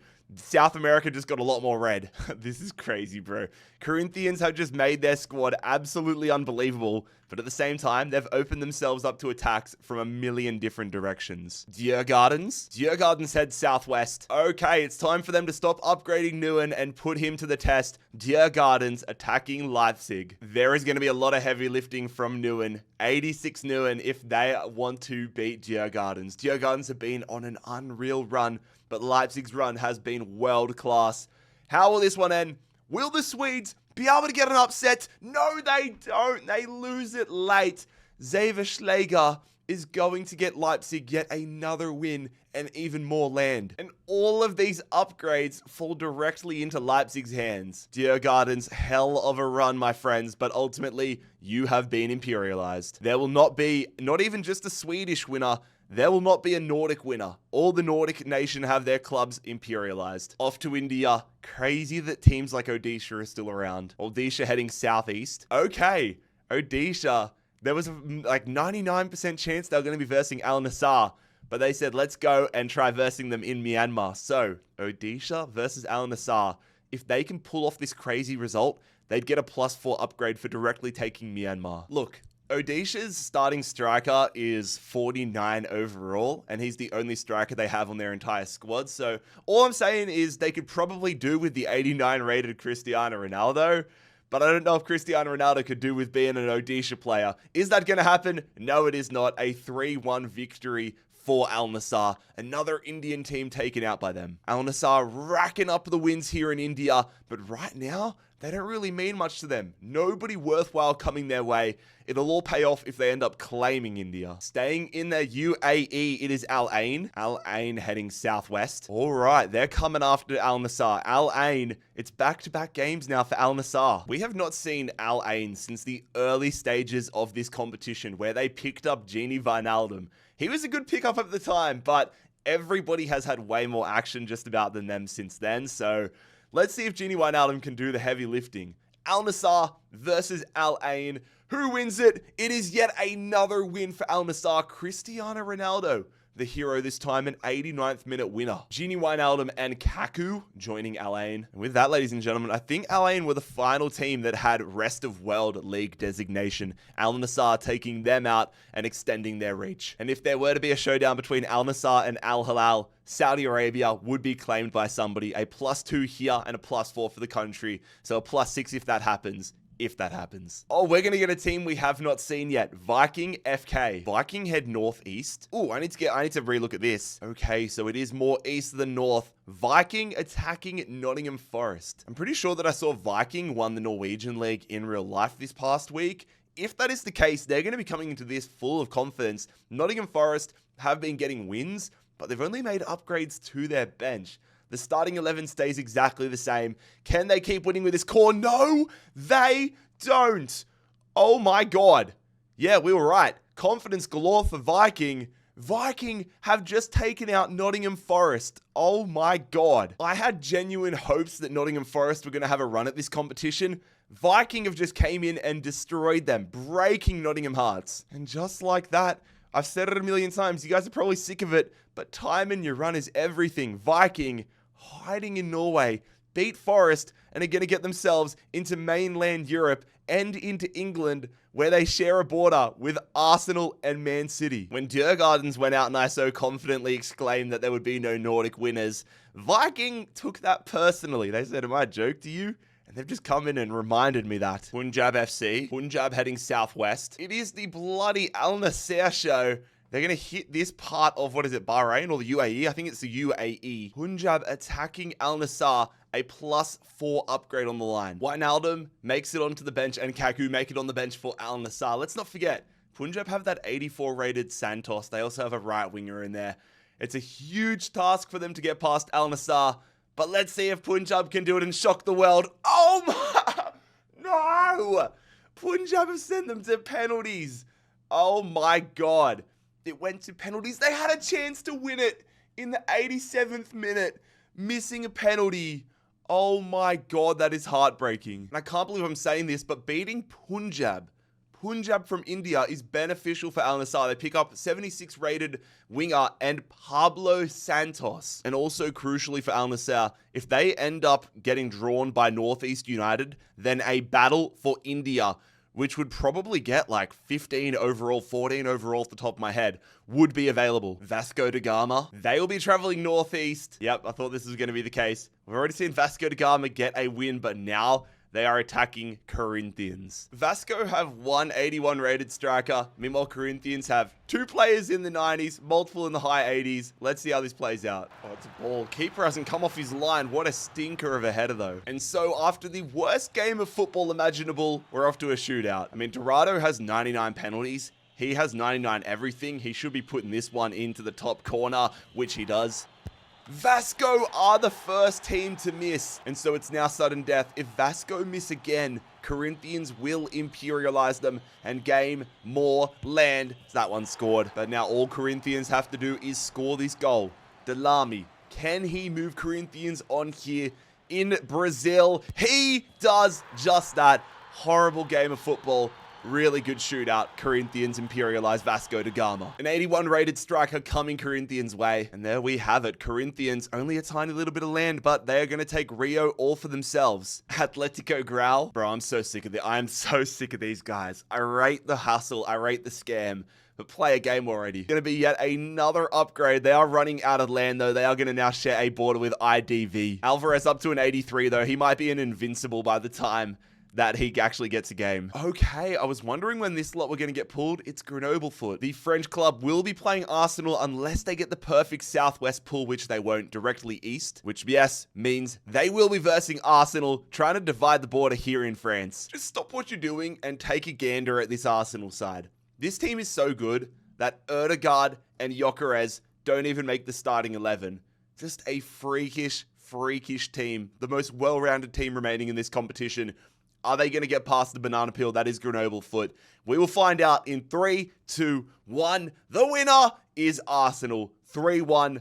They move on. Getting absolutely nothing from Grenoble foot, but they do get more land here in France. Catalika from Ecuador. They will travel west. And so the slight northernness in the western move actually means they get probably the best upgrade they could have. Yes, they share a border with America to Cali, but if they happen to get a win somewhere, they would take out this entire corner region of Ecuador. But for now, pretty handy upgrade for Romo. Portugal's Casapia, northeast. Okay, threading the needle. They are coming after Athletic Bilbao. Good luck. I mean, there's some decent loot on the line in this one. Don't forget, Pedro Gonçalves joined Casavia very, very early here. Upgraded Jose Font in the back line. Yes, Williams got upgraded for Bilbao. Let's see how this one plays out. It will be a penalty shootout. That's what I'm saying.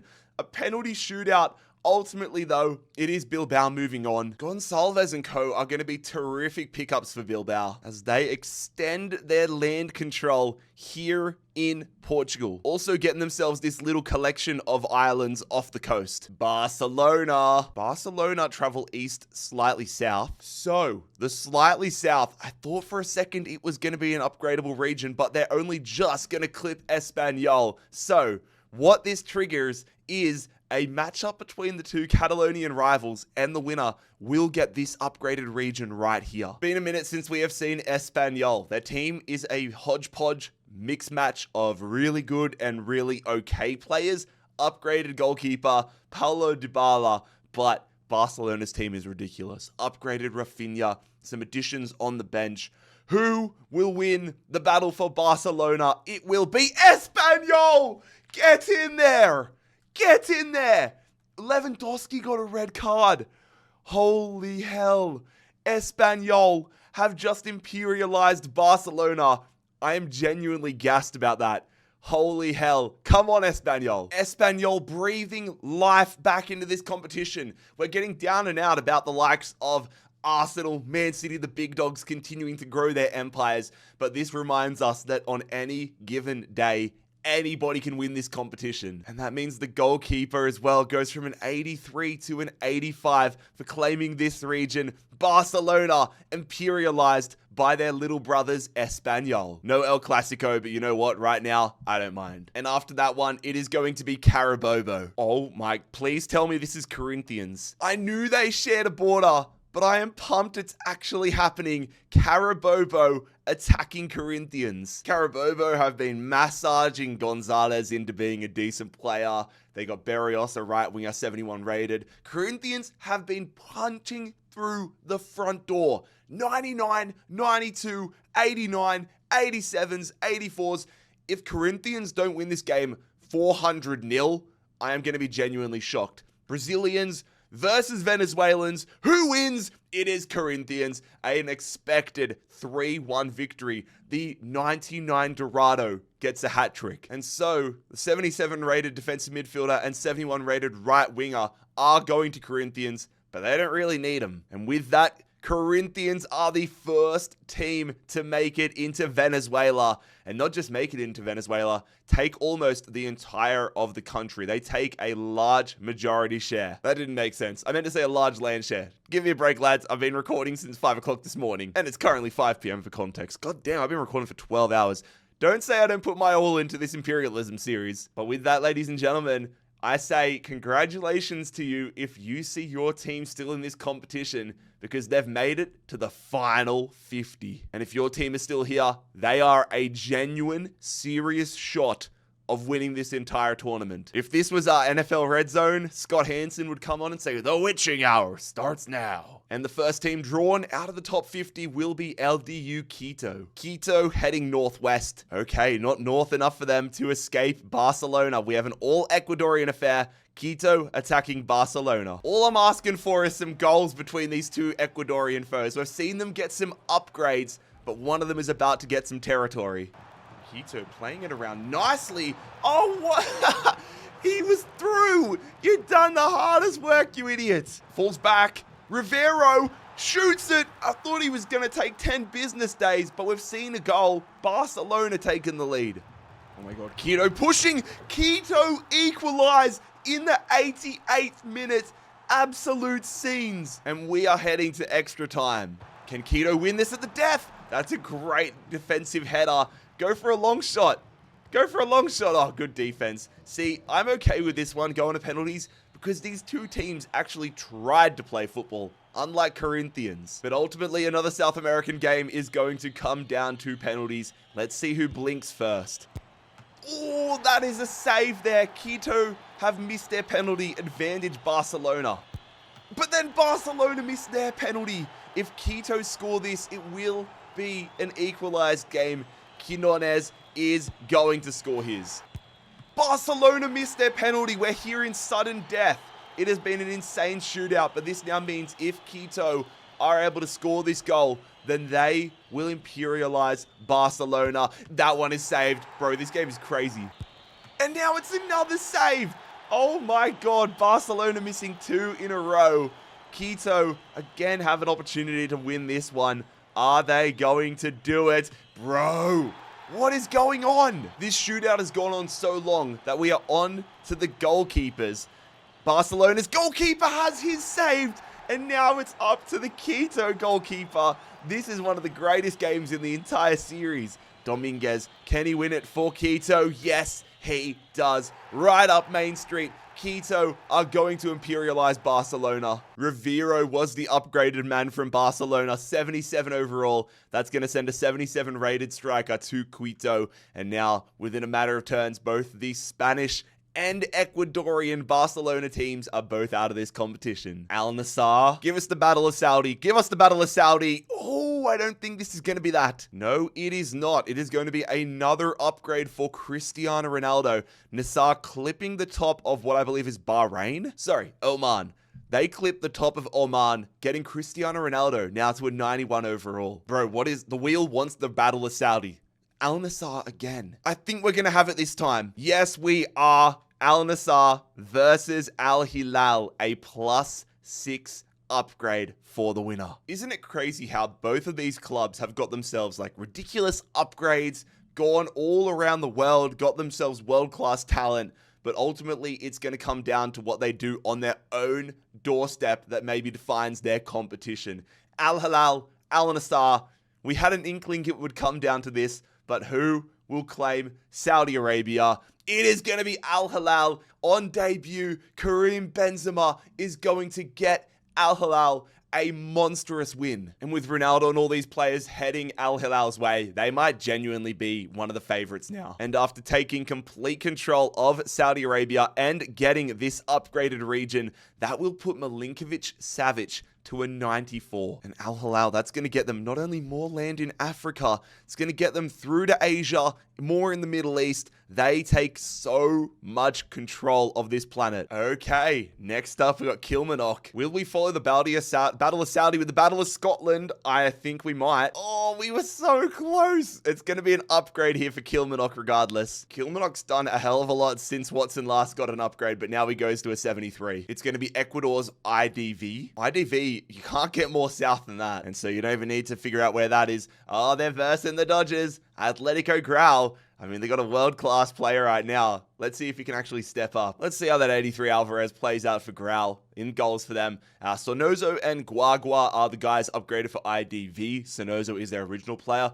Let's see how this one plays out between Ecuadorian and Peruvian foes. It will be a 1-0 Grau win.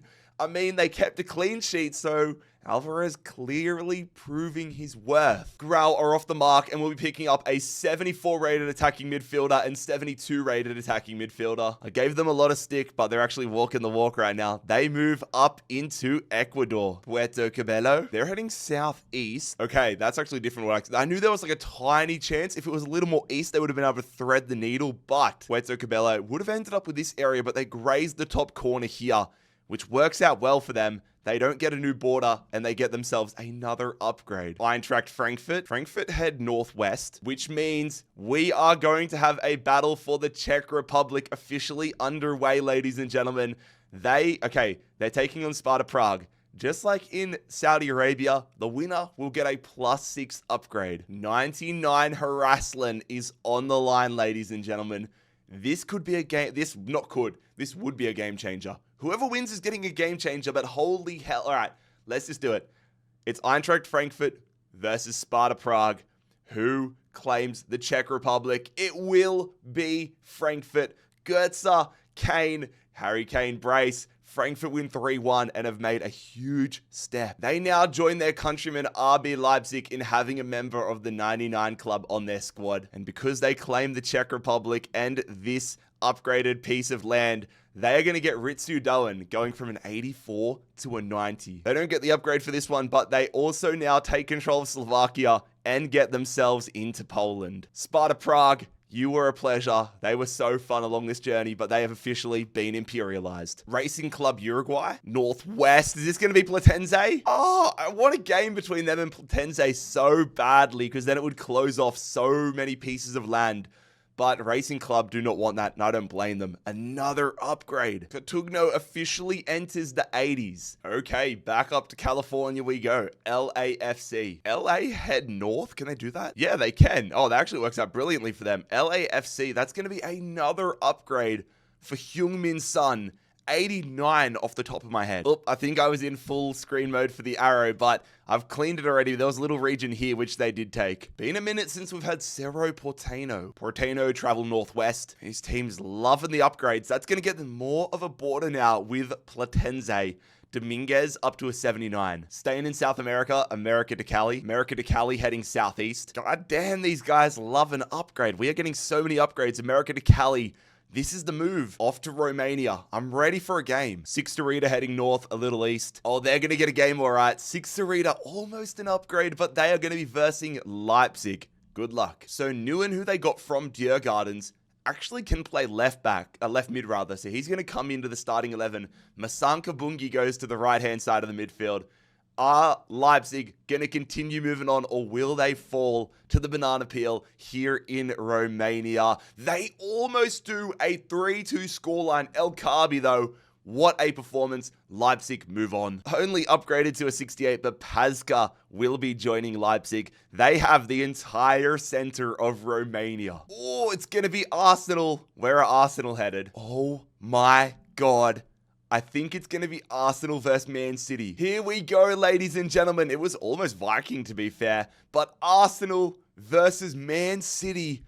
This could genuinely be the final. Both these teams are absolutely stacked. We've already seen the Arsenal side, but look at this Man City side. Salah joins, Fernandes, Tielemans, the bench, Garassi joins as a backup striker. Unbelievable. Who's going to stay alive here in England? It is going to be Arsenal. Dembele, Martinez, they score the goals. Arsenal are going to take a huge step to world domination, imperializing Man City. It is going to take a tall order for somebody to beat Arsenal in this competition. And it's only just clicked for me. Another layer to this one.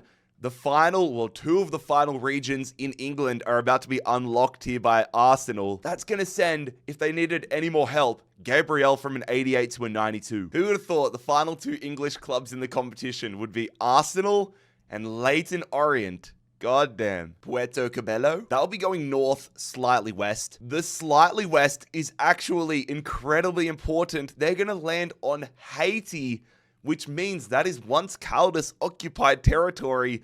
It's Puerto Cabello of Venezuela versus once Caldas of Colombia. Whoever wins this is going to have a lot of territory. We've seen Puerto Cabello beat New England Revolution. We've seen once Caldas get themselves all over the globe. Once Caldas' team is absolutely cooked. We've seen an 81 Meza and also Paredes upgraded for Puerto Cabello. Who survives? It is going to be once Caldas. They are going to get themselves Ibargun. He's the left midfielder, I think. He bags them the winners. So as we saw, that's going to be a 78 rated striker and an 81 rated attacking midfielder heading once Caldas' way. But Caldas are going to get them so much land here in Venezuela. They get themselves Puerto Rico, and they already control Texas, but now they control Massachusetts. Back to Germany with Mainz. They're going to be facing a juggernaut regardless. It's just a question of which one. I think it's Arsenal. Yep, confirmed. Mainz trying to attack land in Germany. Mainz versus Arsenal. Like, this Arsenal team is quite literally stupid. If they go out to Mainz, I would be in absolute tears, and not tears of sadness. It would just be tears of laughter and low-key tears of joy, maybe. Mainz versus Arsenal. Will it happen? Yes, it will! Get the fuck out of here, Arsenal! Fuck off, let's go! Mainz are going to beat Arsenal. Nebel, I should upgrade you to a 99 for this, brother. Let's go! Out of nowhere, Mainz have just positioned themselves as the new team to beat. That is incredible. 2-0 over Arsenal. Get in there. I'm meant to be a neutral party in this one, but bro, I just can't get excited. I can't help but get excited when crazy moments like this happen. When we were almost certain that Arsenal were going to take full control of the world, Mainz gets in there and take them out. And I would like to extend a formal congratulations to Leyton Orient for being the last remaining English team by default. Moving on now, Kilmarnock. They're going south, well, southeast, but that means now all the territories in England are officially claimed another upgrade for Watson. Uh-oh. Viking have been drawn. There are so many scenarios they could take. Let's see where the wheel sends them. Northwest. Oh, it was almost an attack on Greenland and mines, but they clip the corner. They're versing Leipzig. Viking pulled off a huge upset when they took out Nottingham Forest. If they could take out Leipzig, though, holy hell, that would be unbelievable. Here we go. Leipzig versus Viking. Who survives? Oh my god! Viking go down on a penalty shootout, and Leipzig came from behind. Oh my god. Leipzig move on, only just. But it looks like Leipzig are finally going to get themselves an upgrade to the backline. I'm shocked it took them this long, but Leipzig are going to get themselves into England for the first time. More land in Germany, more land, or the first bit of land in the Netherlands. And as I start to change the territories over, if a matchup between Leipzig and Mainz happens, it is going to trigger so many different scenarios. Like, whoever wins that game will get like 30 overall for claiming countries. Multiple countries in one game. America to Cali, only just. Again, bro, they're going to get themselves another upgrade, aren't they? They just keep pulling out Southeast like it's a party trick. They're going to get them, oh, I guess they share a border now. They share a border with Melga. All right, your run might be coming to an end, America. I never thought I would see the day. San Jose. Can't lie, I kind of hope they go directly east just for the shit staring, but they're going to be attacking LAFC. Would have loved for them to be surrounded by LA and then end up attacking Japan, but it is going to be the San Jose Earthquakes versus LAFC. Even between the regular sides, there is a gulf in talent between San Jose and LA. You factor in LA getting upgrades to Sun, Muller coming in, Puig, Lozano. This should be a no contest, but let's see if San Jose can make something happen. San Jose almost do.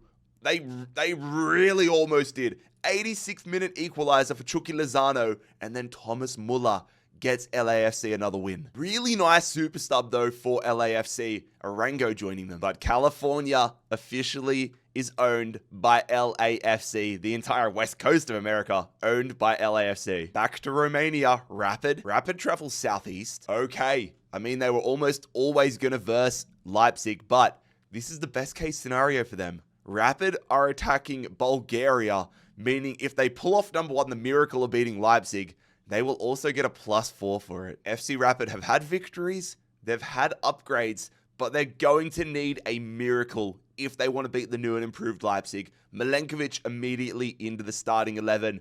How will this one play out between Germans and Romanians? Again, one goal between them, but Leipzig are going to move on. And that now means this entire southern border of Romania belongs to Leipzig. They are cooked, bro. There are just some teams that are a different gravy right now. Back-to-back spins inside of Romania. Are Petrolal coming for revenge? It's either going to be revenge or an upgrade, and I think it's going to be revenge. Confirmed. Oh my god, imagine the scenes. Petrolal versus Leipzig. We saw the Leipzig team a couple of seconds ago when they beat Rapid. Compare that to what they're about to face in Petrolal. Oh my god. All right, come on, Petrolal. Everyone's with ya. Come on, Petrolal. Come on, Petrolal! Are you... Oh my god. They've actually done it. Petrolal's done it. Bro, Petrolal. Who the fuck is Petrolal? They've just beaten Leipzig. Oh my god. Oh my god. There is no way. Petrolal of Romania are the team that imperialize the juggernaut of Leipzig. Holy shit, boys. I need to go touch some grass before I go and bloody have a heart attack. Petrolal, what? A club that I couldn't tell you anything about have just gone and made themselves the biggest team in the world. Oh, I'm going to spend the next hour fixing all these territories. Petrolal, kings of the world for now. Oh my god, Avellino. I was wondering when they were going to show up. Avellino head west, a little bit south. That is important because they are off the coast here, but the little bit of south means they are attacking Espanyol. I'm not sure if you guys could tell or not, but I had basically lost my voice in those previous games, but we're back. It's a new morning, and I want to see how this goes. Espanyol getting the win over Barcelona last time out, adding Rafinha, getting upgrades, versing Avellino, and they put 5 past them. I saw the 2 and got a little nervous for them, but a Jose Perez hat trick is going to get Espanyol another win. The highest rated player from Avellino would be the lowest rated player in Espanyol's squad, but they are going to get more land here in Italy. Back to Ecuador with Quito. Quito heading north, which is going to be an upgrade on the western coast of Ecuador. Quito, another upgrade for them. Guerezo officially entering the 80s. Cerro Porteño. Porteño traveling northwest. Okay, they are going to be challenging Platense for the first time. Cerro Porteño versus Platense. After taking out Club Libertad, this is an unbelievable team that Platense have. They have brought so many players back to life, getting players from Libertad put onto their own. How will this one end? Porteño's been getting upgrades, but are they going to get themselves a win? No, they won't. Lucas Zelarayan returns from the dead with a hat trick. Oh my God. And so the big addition for Platense is going to be a 79 rated left midfielder. And with that, the Argentinian side is going to extend their presence in Paraguay. Club Olimpia, the last team remaining in Paraguay. If a matchup happens there right now, it would be the country on the line and a hell of a lot of upgrades for the winner. Rangers are heading northwest. All right. That means a direct attack on Mines. They're pushing for Greenland, pushing for Mines. All right, Rangers, here we go. Rangers have been doing a solid job, but bro, if they can add all of these Mines players to their squad, if they take out Mines, that would be unbelievable. Rangers versus Mines. Who stays alive in this competition? It will be Mines. The German club is now going to move into Scotland. We will not be heading to Scotland or not to Glasgow, but our chances of heading to Mines getting stronger by the day. And there we go. A successful defending of Greenland is going to get Mines, the northern part of Scotland, as well as this northernmost part, this northern region here in Norway. I said earlier that a matchup between Petrolal, or it was Leipzig at the time, and Mines would trigger the country to fall, but now it officially will. Oh, we're Grazer. It's all the clubs that we haven't been seeing. Grazer. Don't even need to spin on this one. However, a +6 upgrade for the winner because the country of Austria will fall on this one and this final region will be claimed. So I don't know too much about Grazer, but what I do know is that if Frankfurt win this game, Ritsu Doen will be going to a 96 overall. They are on track to be the first team with 2 99s in their squad.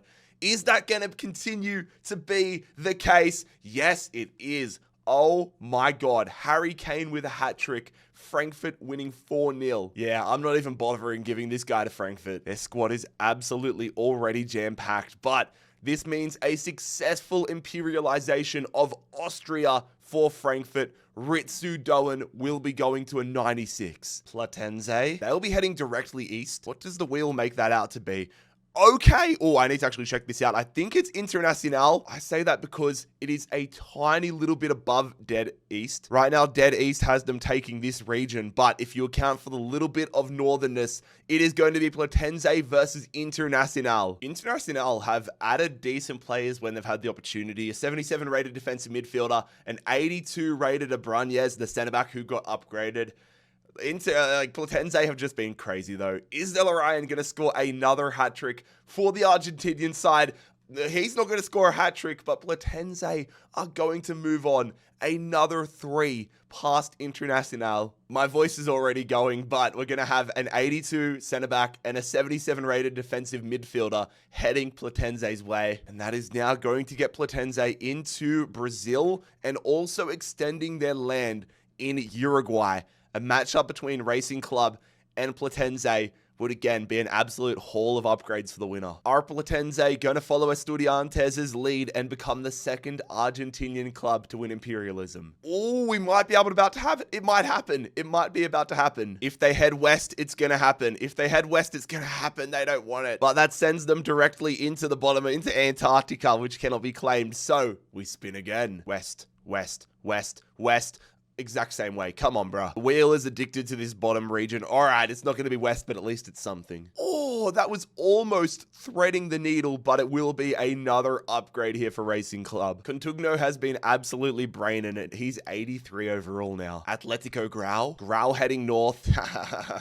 I kind of love these guys. I kind of love their willingness to avoid a matchup with Melgar at any means possible.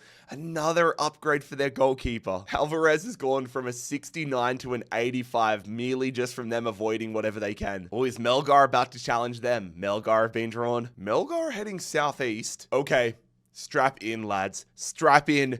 Melgar are attacking Platense, a +6 upgrade on the line for these final regions in Bolivia. Actually, no, +10 because the winner will claim Bolivia. This is all Bolivia. +10 upgrade on the line. Platense getting a lot of screen time this morning, but I suppose they own a third of the continent of South America, so it probably makes sense. The 82 centre back immediately into the starting 11. Will they be able to move and get Vazquez up to a 90, or will Melgar, who have been on a great run themselves, be able to shake things up in South America? It is yet another win for Platense. The thing that is so impressive is they are keeping clean sheets for fun. Dude, Platense might have just entered into another level. They're going to get a whole host of players from Melgar, but the two worth talking about, 86 rated center midfielder, and then the 87 rated Border Caja. They have got an unbelievable team. And yeah, not only do they get all of those players, they're also going to get Vazquez, their center back, from an 80 to a 90. They get the +6 for the regions unlocked, and then a +4 for taking full control of Bolivia. Platense move further into Peru, and they are now officially into Chile. They own so much of South America. And again, I'm stressing it, lads. If a matchup happens with Club Olimpia, or a matchup happens with Montevideo, they're going to have a player in the 99 club. They might have multiple players in the 99 club by the end of this. But for now, Al Hilal going northeast. Yeah, great. Exactly what they needed. Another upgrade. They're going to claim Q8. And that's going to get, I believe, Milinkovic-Savic to a 90. I stand corrected. I forgot about the upgrades he got last night. That gets him to a 96. Kilmarnock heads southwest. I've loved this run that Kilmarnock have been on. It's going to be another upgrade for Watson, who now goes to a 77. America de Cali. America heading east. That's going to be yet another upgrade here within Colombia. America de Cali falling in the category of South American teams that are just getting the biggest upgrades possible before a game. And I can't blame them with Platense and Once Caldas surrounding them. They're going to get their man now to an 82. Oh my God, is it about to happen? Club Olimpia. Are they going to have the matchup with Platense? Oh, they go south. Strap in, fellas. Club Olimpia versus Platense. The winner. Oh my God, they claim Paraguay. A 28 overall upgrade for the winner. I just want you guys to stop for a second and look at how ridiculous this team is. Shaw goes up to an 87, Portillo to an 86, Vazquez a 90. If they win this game, Vazquez will enter the 99 club, and somebody else will get pretty damn close, if not all the way. Who's going to win this one? Can they conquer Bolivia, or will Club Olimpia get one of the biggest upsets in the entire series? It will be yet another 3-0 win. Platense entering unstoppable territory. A lot of the original squad has been tampered with to fix up with the original South American players that came in, but Des Abato is the highest rated non-tampered with player right now, so he is going to get the rest of the upgrade. Vazquez to a 99, then he's going to go up +13 to an 83. Club Olimpia, it would have been something if they'd pushed out. Bolivia did so well for so long with Libertad, but now that country has officially been taken over by the Argentinians, Platense. Platense staking their claims to not just be kings of South America, but kings of the world. Espanyol? Is this Real Madrid? Is this Real Madrid? No, it is not. They are going to thread the needle and get this region here, which sends Demirivic up to an 87, I want to say. And they also have this tiny little region surrounded as well. So he goes up to an 89. Dimitrovic, the goalkeeper, I think I said something else, but Dimitrovic is up to an 89. Quito. Oh, one thing I also forgot to highlight, with the win against Melgar, that got Platense into Oceania. I kind of forgot Melgar had this, but they take control of Vanuatu. Regardless though, Quito will be heading east. And the little bit of southernness means it's going to be more of a... Bro, these two are just fighting for these regions. Quito with yet another upgrade. Another upgrade for Grazo, who's now 83. Benfica heading north, which, yep, is going to be an attack in Portugal, but on Bilbao. This is actually a fascinating game. Benfica, no wins next to their name, but they do have Pavlidis upgraded to an 87, which is really, really nice. We know the run of form that Bilbao have been on. Will it continue? Will they pick up more land in both Canada and Portugal? Let's find out. No, it doesn't! Pavlidis, the upgraded Pavlidis, is going to end Bilbao's run. A 3-2 victory. The Portuguese club with one of the biggest remaining victories. And Benfica are going to be raking it in. The Fala 99 club.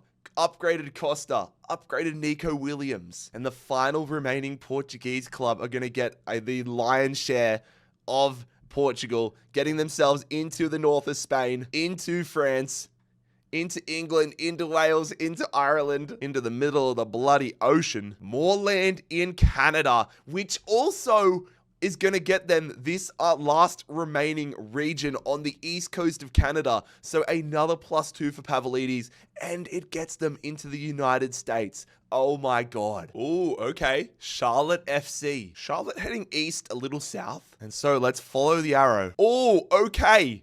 Okay, it is going to be a direct attack on Morocco. Charlotte FC versus Sevilla. Here we go. If Charlotte are able to win this one, that would get Wilfred Zaha up to an 86. Messi, Mukhtar, it's an MLS strong side, but will it be enough to get past Sevilla? Let's find out. Sevilla versus Charlotte. Charlotte! Messi wins it! Messi wins it! Messi scores a brace, and Charlotte, oh my God. Charlotte FC imperialized Sevilla. And Charlotte gets stronger and stronger. Upgraded Isco. Cesar Azpilicueta, Jose Gaia, Matty Ryan, all these guys joining Charlotte. And now as they get more land in Africa, it is going to see Wilfred Zaha up to an 86. Charlotte also now with a presence in Spain, officially sharing a border with Real Madrid and Espanyol. Back to Ecuador with Catalica. Catalica heading northeast. Okay, they are threading the needle. America de Cali's running away from games is over. Catalica, that is a great pull. Catalica attacking America de Cali. The battle of the upgrades. 82 Barrios. He's been getting spammed the upgrades here. Are America de Cali going to win this one? Or will Catalica move in to Colombia? Let's find out. It is going to be Catalica. Catalica with a 2-1 victory. And that is such a nice pickup here. Barrios, an 82 rated left midfielder, heading Catalica's way. Ecuadorian football alive and well. Catalica are going to make Once Caldas the final Colombian team in this tournament. Okay, Peng City. I was wondering when they were going to get drawn. Peng City heading east. Strap in, fellas. We've got a matchup between China and Colombia. Peng City are attacking Once Caldas. And right now, the team that Once Caldas possesses is just unbelievable. Peng City have the upgrade in the defense, but they need to be near perfect in this one. Oh, Once Caldas in behind here in extra time. Beltran is going to give Once Caldas the lead in the 100th minute. What a finish. And with that, the Once Caldas empire is going to expand. 76 rated Dugalic, the center back, is going to be going over to the Colombian side. I didn't even know who Once Caldas was until they got spun for the first time the other day. Now they have China, they've got themselves Vietnam, and they've got themselves Vietnam and Laos. Combine that with the Philippines, and Once Caldas are one of the most dominant teams in Asia now. Ooh, okay. Sao Paulo from Brazil. I'm like 99% certain they can only have Corinthians. Yep, it is going to be another game, a big one in Brazil. Sao Paulo attacking Corinthians. The expectation is Corinthians are going to score goals for fun here. Their team is ridiculous, but let's see if Sao Paulo can shake things up massively in Brazil. They're in behind Corinthians. They take the lead after just 9 minutes. Sao Paulo pushed, but ultimately that early goal was the difference maker. Corinthians with another win inside of Brazil. And with that victory, Corinthians will add to their collection with an 82 rated goalkeeper. And that means our final 2 Brazilian teams, it's kind of like England was at a point there. It's Corinthians, who have just taken over the continent, and Fortaleza, who haven't been drawn once. Tell you what though, if Corinthians get drawn, I hope they go west, because a matchup with Corinthians and Platense might just make the sun explode. Espanyol heading northeast. Bro, these guys are getting so lucky. There are not many upgradable regions around them right now. They get the last region in France. My jaw dropped to the ground for a second because I thought it was going to be Espanyol versus Mines, but that is another goalkeeper upgrade. Okay, we're going off to North America with LAFC. Okay, all right, I know what this is. Games galore. LAFC are attacking Once Caldas, but they're attacking the Texas part. This is a bit of an L for LAFC. If they were to win, they should have wanted to attack Mexico, but this is a huge one. Colombian versus American. Who wins? Once Caldas are the gameplay kings. They've just beaten a Chinese team. Now can they beat their second American team? Heung-min Son, that's a block shot. They get the header. Long puts it just wide. Can Once Caldas win it at the death here? No, intercepted by Ricky Puig. And it looks like in a game that LAFC have dominated but not had too many shots in, we're heading to penalties. And LAFC subbed off Heung-min Son, so he's not going to be here for the shootout. Let's see who fails first. The first penalty is saved by Hugo Lloris. If Rodriguez, the former Portland Timbers man, scores, LA will have the advantage. That's a great pen. But Thomas Muller has his penalty saved. Tie game. Down to sudden death. Olatunji on for Son. If he misses this, Once Caldas will win this shootout. Olatunji scores. And boys, now we're up to the goalkeepers on this shootout. Goalkeeper versus goalkeeper. Hugo Lloris makes the save. If Hugo Lloris, the Frenchman, scores the penalty, LAFC will have a famous victory. Oh, he fucked it. And now we're right back to the start. Oh my god.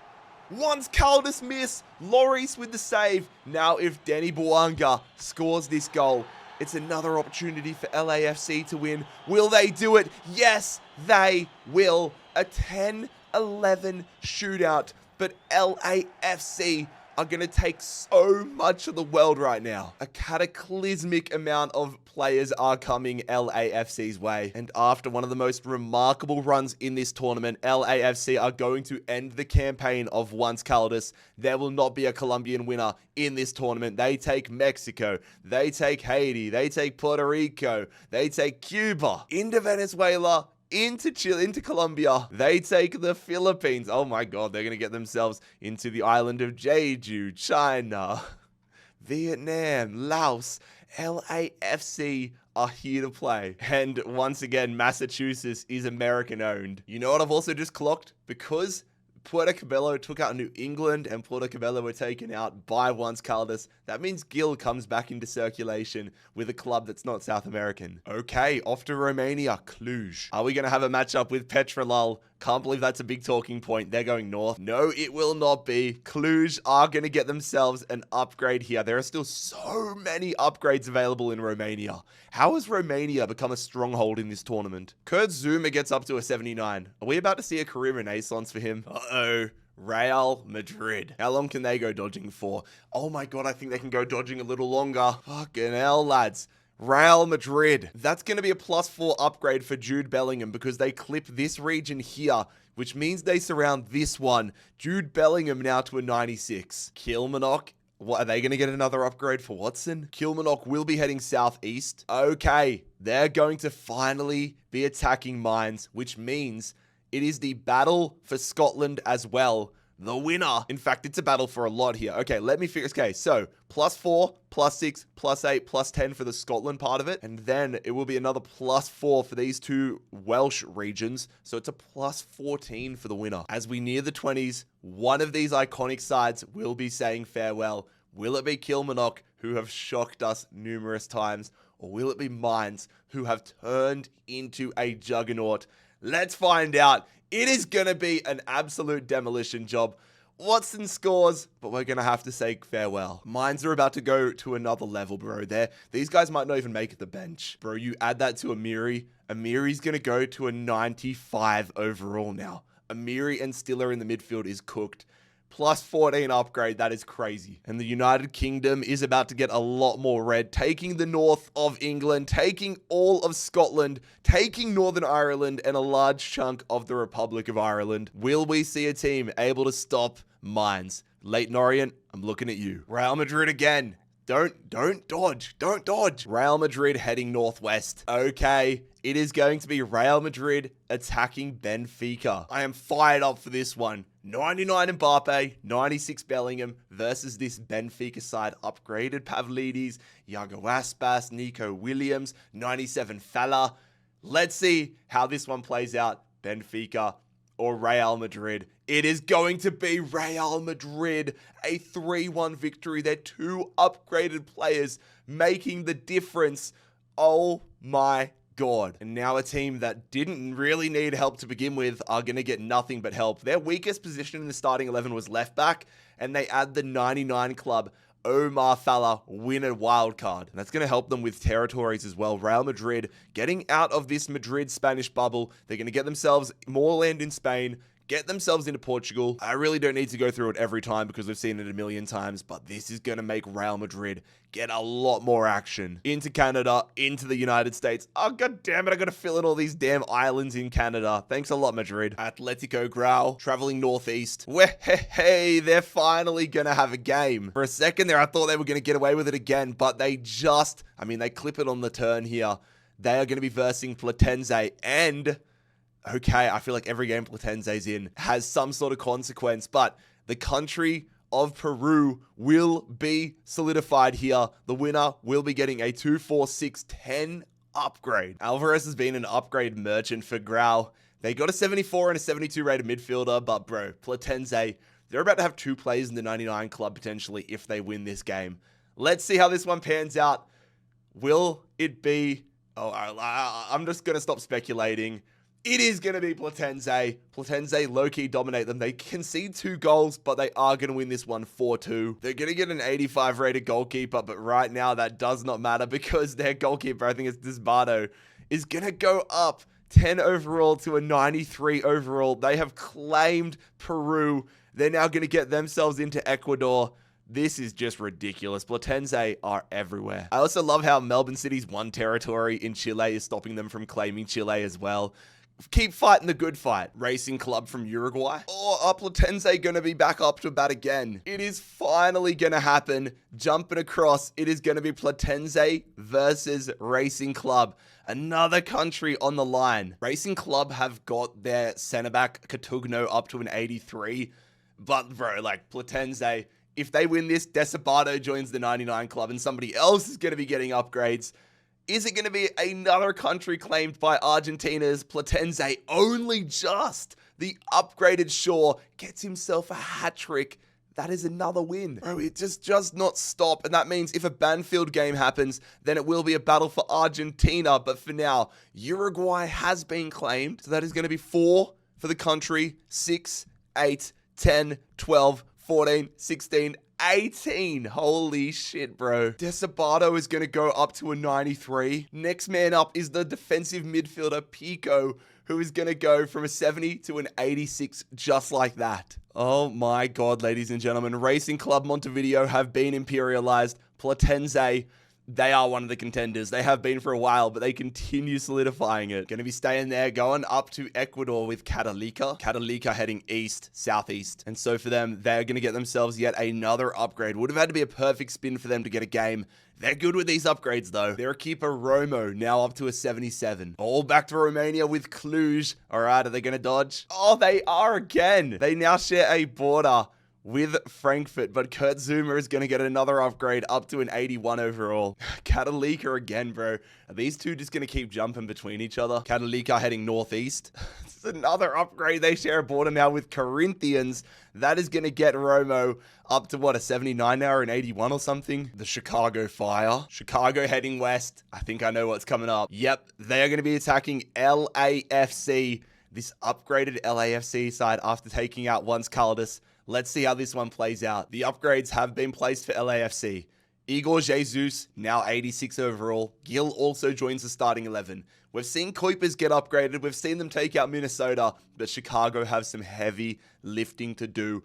who is going to make it into the final 2 teams in the USA. It is going to be LAFC. Another win. Muller and Aronson getting the goals. Kuipers and Pereira heading to Hollywood. And there we go. LA getting more land here in the United States as well. More land in Canada. Charlotte and LAFC are the only 2 American teams left. And with that, ladies and gentlemen, we are down to our final 20 teams. All right, here we go. Real Madrid. Real Madrid heading northeast. Here we go. It is the battle to be the last Spanish team. Real Madrid are attacking Espanyol, a +2 upgrade on the line for the winner. This game has been getting teased for so damn long. 91 Dimitrovic in between the sticks. Rafinha, Dybala, Ayoze Perez, Benjamin Pavard versus 99 Mbappe, 96 Bellingham. Real Madrid have an insane squad. The winners wildcard at left back.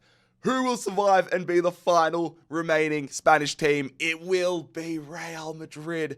Enak, Nico Williams, Mbappe, and Pavlidis all bagging the goals. This may be the year where an already existing juggernaut wins it all for the first time. And because of this victory, that is going to put Jude Bellingham up to a 98 overall. Espanyol, their strongholds in so many countries, is now evaporating. Real Madrid into Africa for the first time. What a run it is, but Espanyol officially imperialized. Is it going to be Banfield? Yes, it is. Yeah, okay, this is just confirming it. There was like a 1% chance Banfield were going to verse Corinthians, but they've got Platense. About as obvious as it gets. The country of Argentina officially on the line. A +8 upgrade for the winner of this one. This is the best part of the series. Battles for every country. Countries are just crumbling. Platense have got a stupidly good side. If Banfield win this, I feel like I say it with every game, but every game that Platense win, they get so much stronger. Argentina on the line. Are we going to have a huge upset? We are not. Lucas Zelarayan off the bench is going to get another win and the country of Argentina for Platense. And because they claim the country, that is going to be yet another player into the 90s. Pico, the center midfielder, because they claim Argentina and these 2 regions, goes up from an 86 to a 94. Argentina has been imperialized by a team in their home country. Al Hilal, they're going to go north a little west. Bang! The little west actually makes all the difference. It is a direct attack on Iraq. Al Hilal versus Petrolul. Oh my God. Lord have mercy on the super team that is about to be created after this game. 99 Masan Kambungi, 96 Milinkovic-Savic. This would get him into the 99 club. Oh my God, just let it happen. What's it going to be? It is Al Hilal. That is actually a demolition job. Benzema, Vargas, and Sergej Milinkovic-Savic. That is a massive win. I would be lying if I said I had any idea of what is going to continue happening, how this is going to end. I have no clue who's going to win. But what I do know is that Al Hilal have a team that is stupid beyond comprehension. It's a +3 for Milinkovic-Savic to a 99, and then Ruben Neves goes from an 84 to an 85. He's the new upgradable. God damn, bro. Look at that share of planet Earth that Al Hilal now have. Oh my God. Oh my God, it is Leyton Orient. I never thought I would see the day. Don't even need to spin the wheel on this one. We all know what's happening. Bro, I swear to God, if Leyton Orient win this, that would be electric. 95 Amiri into the Mines squad. When we saw Mines beat Arsenal, it was an incredible moment. A moment that, whilst I wasn't completely shocked, I was definitely surprised. If Leyton Orient win it, I'm going to go and make a bet on like the lowest priced odds horse or something like that, because something weird would be going on in the universe. Leyton Orient versus Mines. Mines win it late. Bro, fair play to Leyton Orient. They got dominated, but it was a Jared Bowen late winner that is going to imperialize Leyton Orient. And that result right there confirms there will be no winner from England this year. England fully taken over. Oh, it would have been so nice. I might just leave Leyton Orient on the map just for a laugh. They're tiny little speck, but they're out of here. Off to Romania, Otelul Galati. They will be heading west. Okay, that is going to mean a matchup with Al Hilal, but they're attacking Moldova. So, actually, double trouble. If Galati win, it will be a +8 upgrade. But if Al Hilal win, it'll be a +4 upgrade for claiming Ukraine. I take that back. The winner of this will also get all of these regions in Romania. I'll figure it out once the game is played. Look how good this Al Hilal team is now. Players that are staples of the series like Osimhen and El Kaabi do not even make the starting 11 here. Milinkovic-Savic, Masanka Bungi, something about the double names getting you up to a 99 in this series. Will it continue, or will we have an incredible upset from Adel Galassi? We will not. Masanka Bungi, Ronaldo, and Benzema, putting them to the sword. Okay, so first things first. Ruben Neves, 85 overall right now, is going to go up to an 89 overall for the successful claiming of the Ukraine. 89 to 91, 93, 95, 97, 99. We know that. Ruben Neves, 99 overall. And now the next man up is João Cancelo, 84 to 86, 88, 90. João Cancelo is now 92. Oh my God. I swear, lads, every year, the results that come out of this tournament get more and more ridiculous. Oh, but it looks like Northeast United want to have a crack at them, potentially. Where in Northeast United, the Indians going to be heading? They're going to be going west, southwest. Haha, they're going to get themselves another upgrade within India here.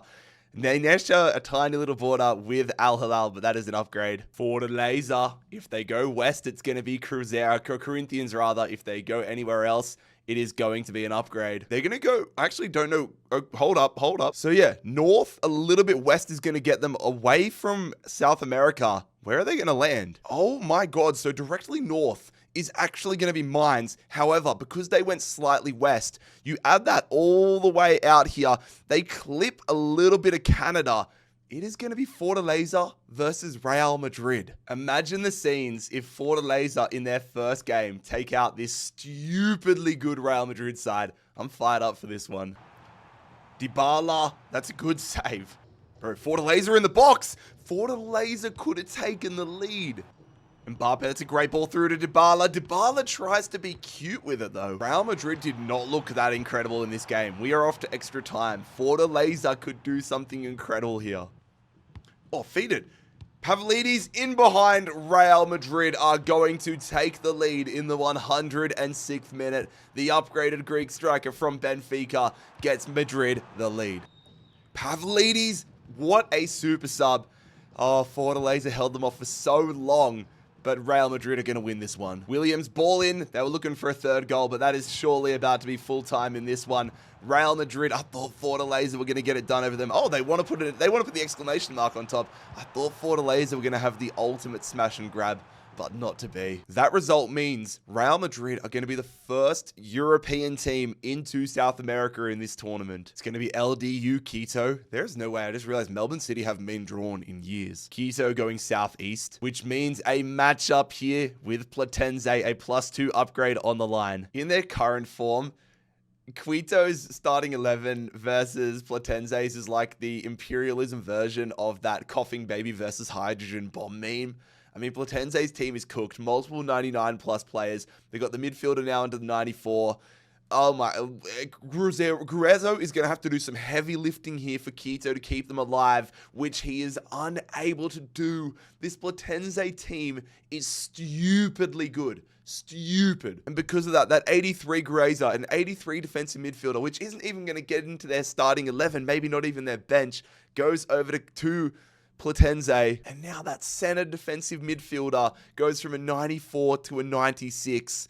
Oh my, I don't know what's going to continue happening. We are down to the final teams and still anybody can win it. Is it going to be Catalika or Al Hilal? It is going to be Catalika staying in Ecuador. They will be going east. Oh, the walls are closing in for Catalika. The walls are closing in. They are trying to get as much of an upgrade as possible before they verse one of the Juggernauts around them. Off to India, Northeast United. They're heading west a little bit north. Is this finally going to be the time that they get a matchup? Yes, it is. The little bit of north means that it is an attack in India. However, the winner of this game, again, so much to work out, but the winner will claim all of India. This Azure guy up top is going to have to he's going to have the game of his life, bro. We've got 93 Ronaldo, 91 Benzema, either way, 99, multiple 99 players coming at a 65 rated goalkeeper.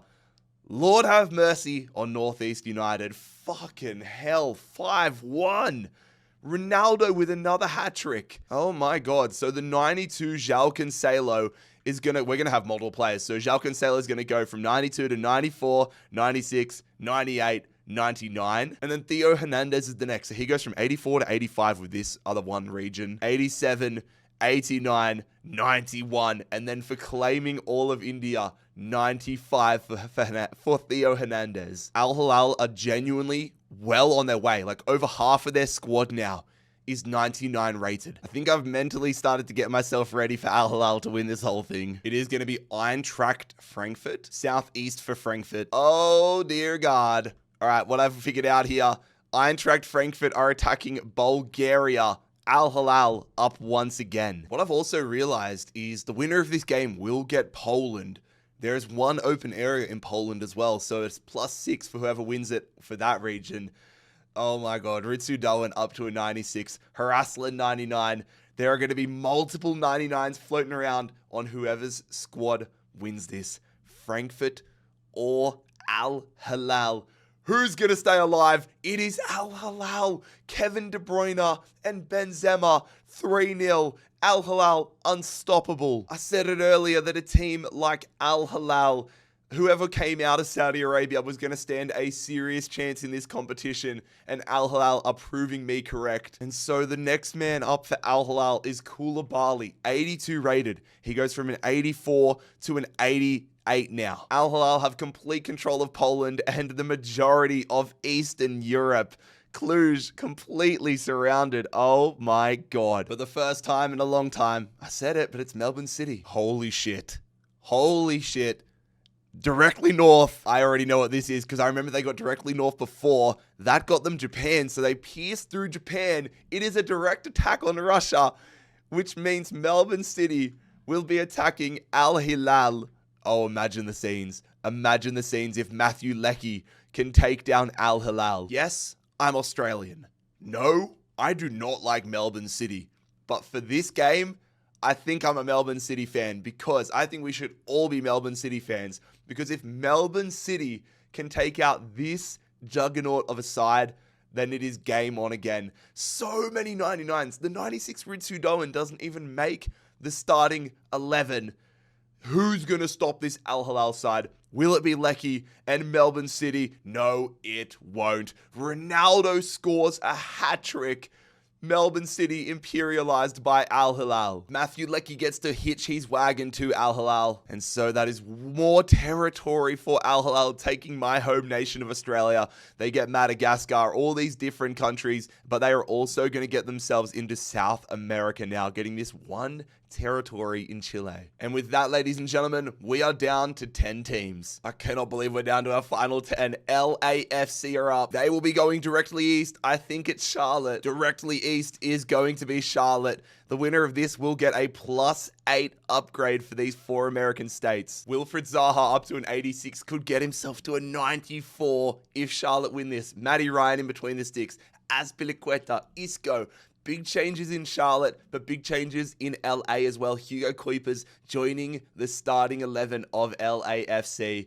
Who will survive and be the final American team? It is going to be LAFC. A 3-1 victory. LAFC imperialized Charlotte. Messi, Isco, Zaha, Ryan, all these guys heading over to LA. And also that is going to take Hyung Sun Min up to a 97 overall. LAFC are the final remaining American team. That is also going to get LA a lot of room here in Africa, islands off the coast, and they're going to get themselves into Portugal and Spain, sharing borders with Real Madrid in multiple locations. Catalika of Ecuador. How the hell have some of these teams made it into the final 9? Catalika Southeast. Okay, this is going to be a matchup with Platense, and this is a big one. The winner will get a lot of upgrades and will get the country of Ecuador. Platense with a run that has been so similar to the run Estudiantes had in version 1, where Estudiantes won the inaugural tournament.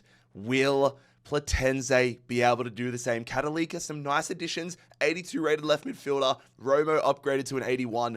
Will that be enough though? It will not. Diaz with a come from behind victory there. Platense continue to add. And so already I know that Pico is going to get himself to a 99. We'll give it to him for this region here and then one here. And then next man up is the right back Lozano. 69 rated, so he gets up to a 70 because of the other half of this region. 72, 74, 76, 78, 80 for the official conquering of Ecuador.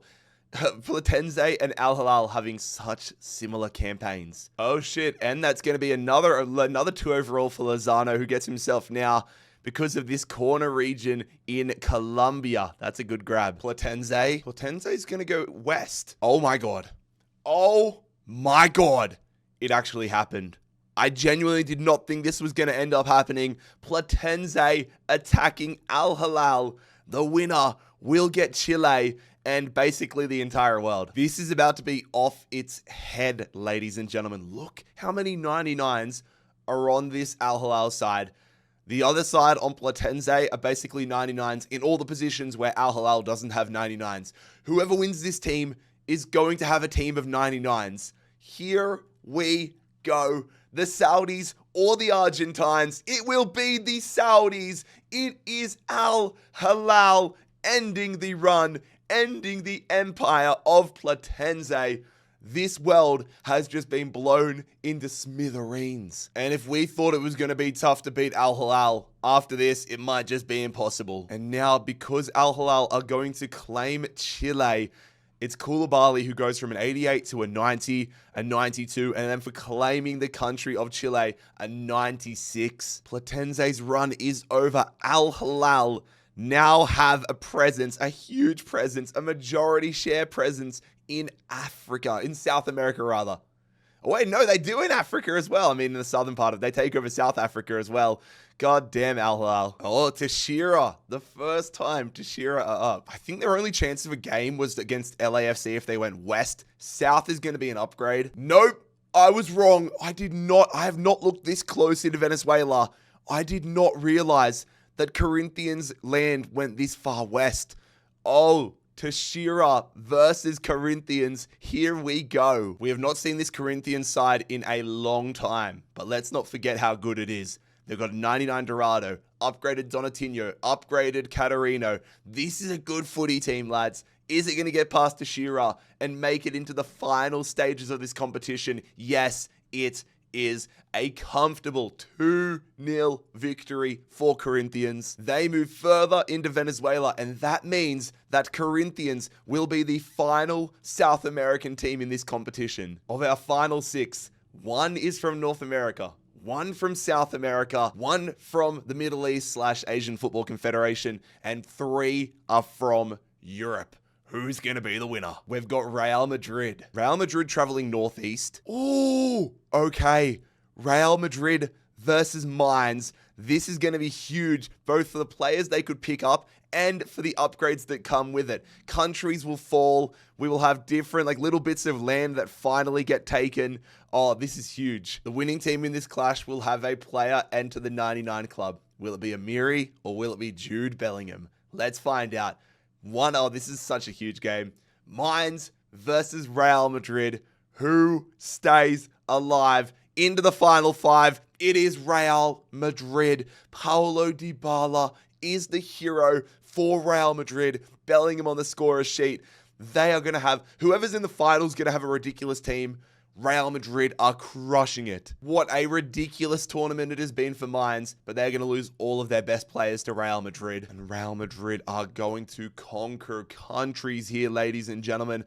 I have got some math to do. Real Madrid take full control of France. They take this region in Italy here, so +6 right now. +8, +10, +12. Complete control of Wales as well, so we're at +16 right now. Oh my god. +20, +22, 24, 26, 28, +42 for taking control of the upgradable regions and Ireland as a whole, the Republic. They don't get Northern Ireland or a +4 for Scotland either, because those weren't direct attacks. I am not taking the piss when I say multiple. Real Madrid's baseline is so high that this is going to get them like 4 or 5 players into the 99 club. Planet Earth is in a ridiculous place right now. Also, fellas, I did the math. I can confirm Vinny Jr., Thibaut Courtois, and Valverde are all 99. Meanwhile, Trent goes up to a 97. Oh, Cluj, you could have just snuck into a final. Is this going to be an upgrade or a match? Oh, it's going to be a match.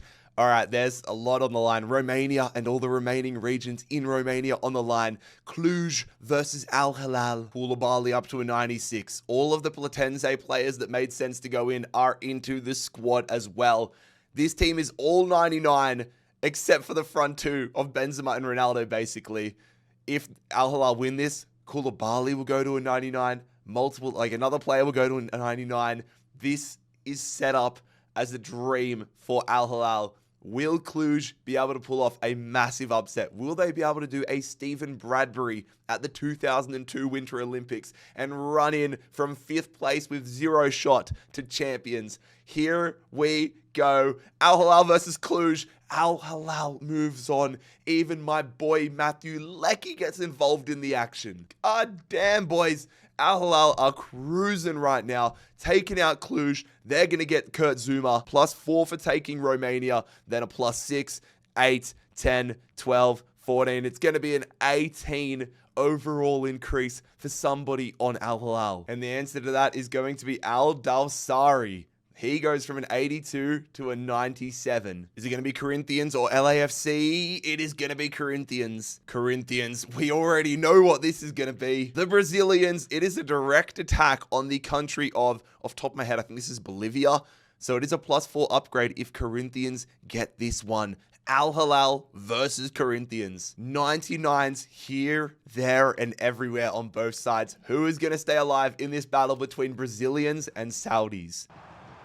Oh, ball in behind. Corinthians!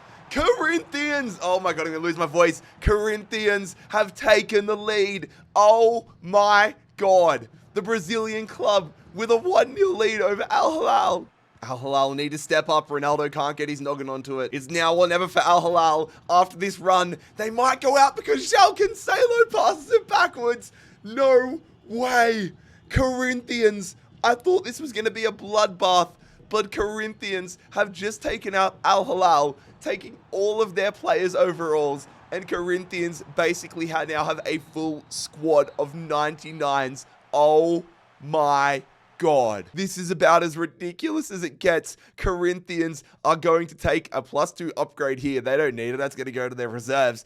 They're going to take every country just about in South America. But Corinthians are also going to extend their land in Africa. Bro, you already know this is crazy, bro. All of this territory now belongs to Corinthians. Our final 3 are LAFC, Real Madrid, and Corinthians. I'm genuinely in shock. Real Madrid, what are you going to do? Real Madrid this is LA, isn't it? We are going to be getting straight into the game. Confirmed. All right, battle for Spain and Portugal and the United States.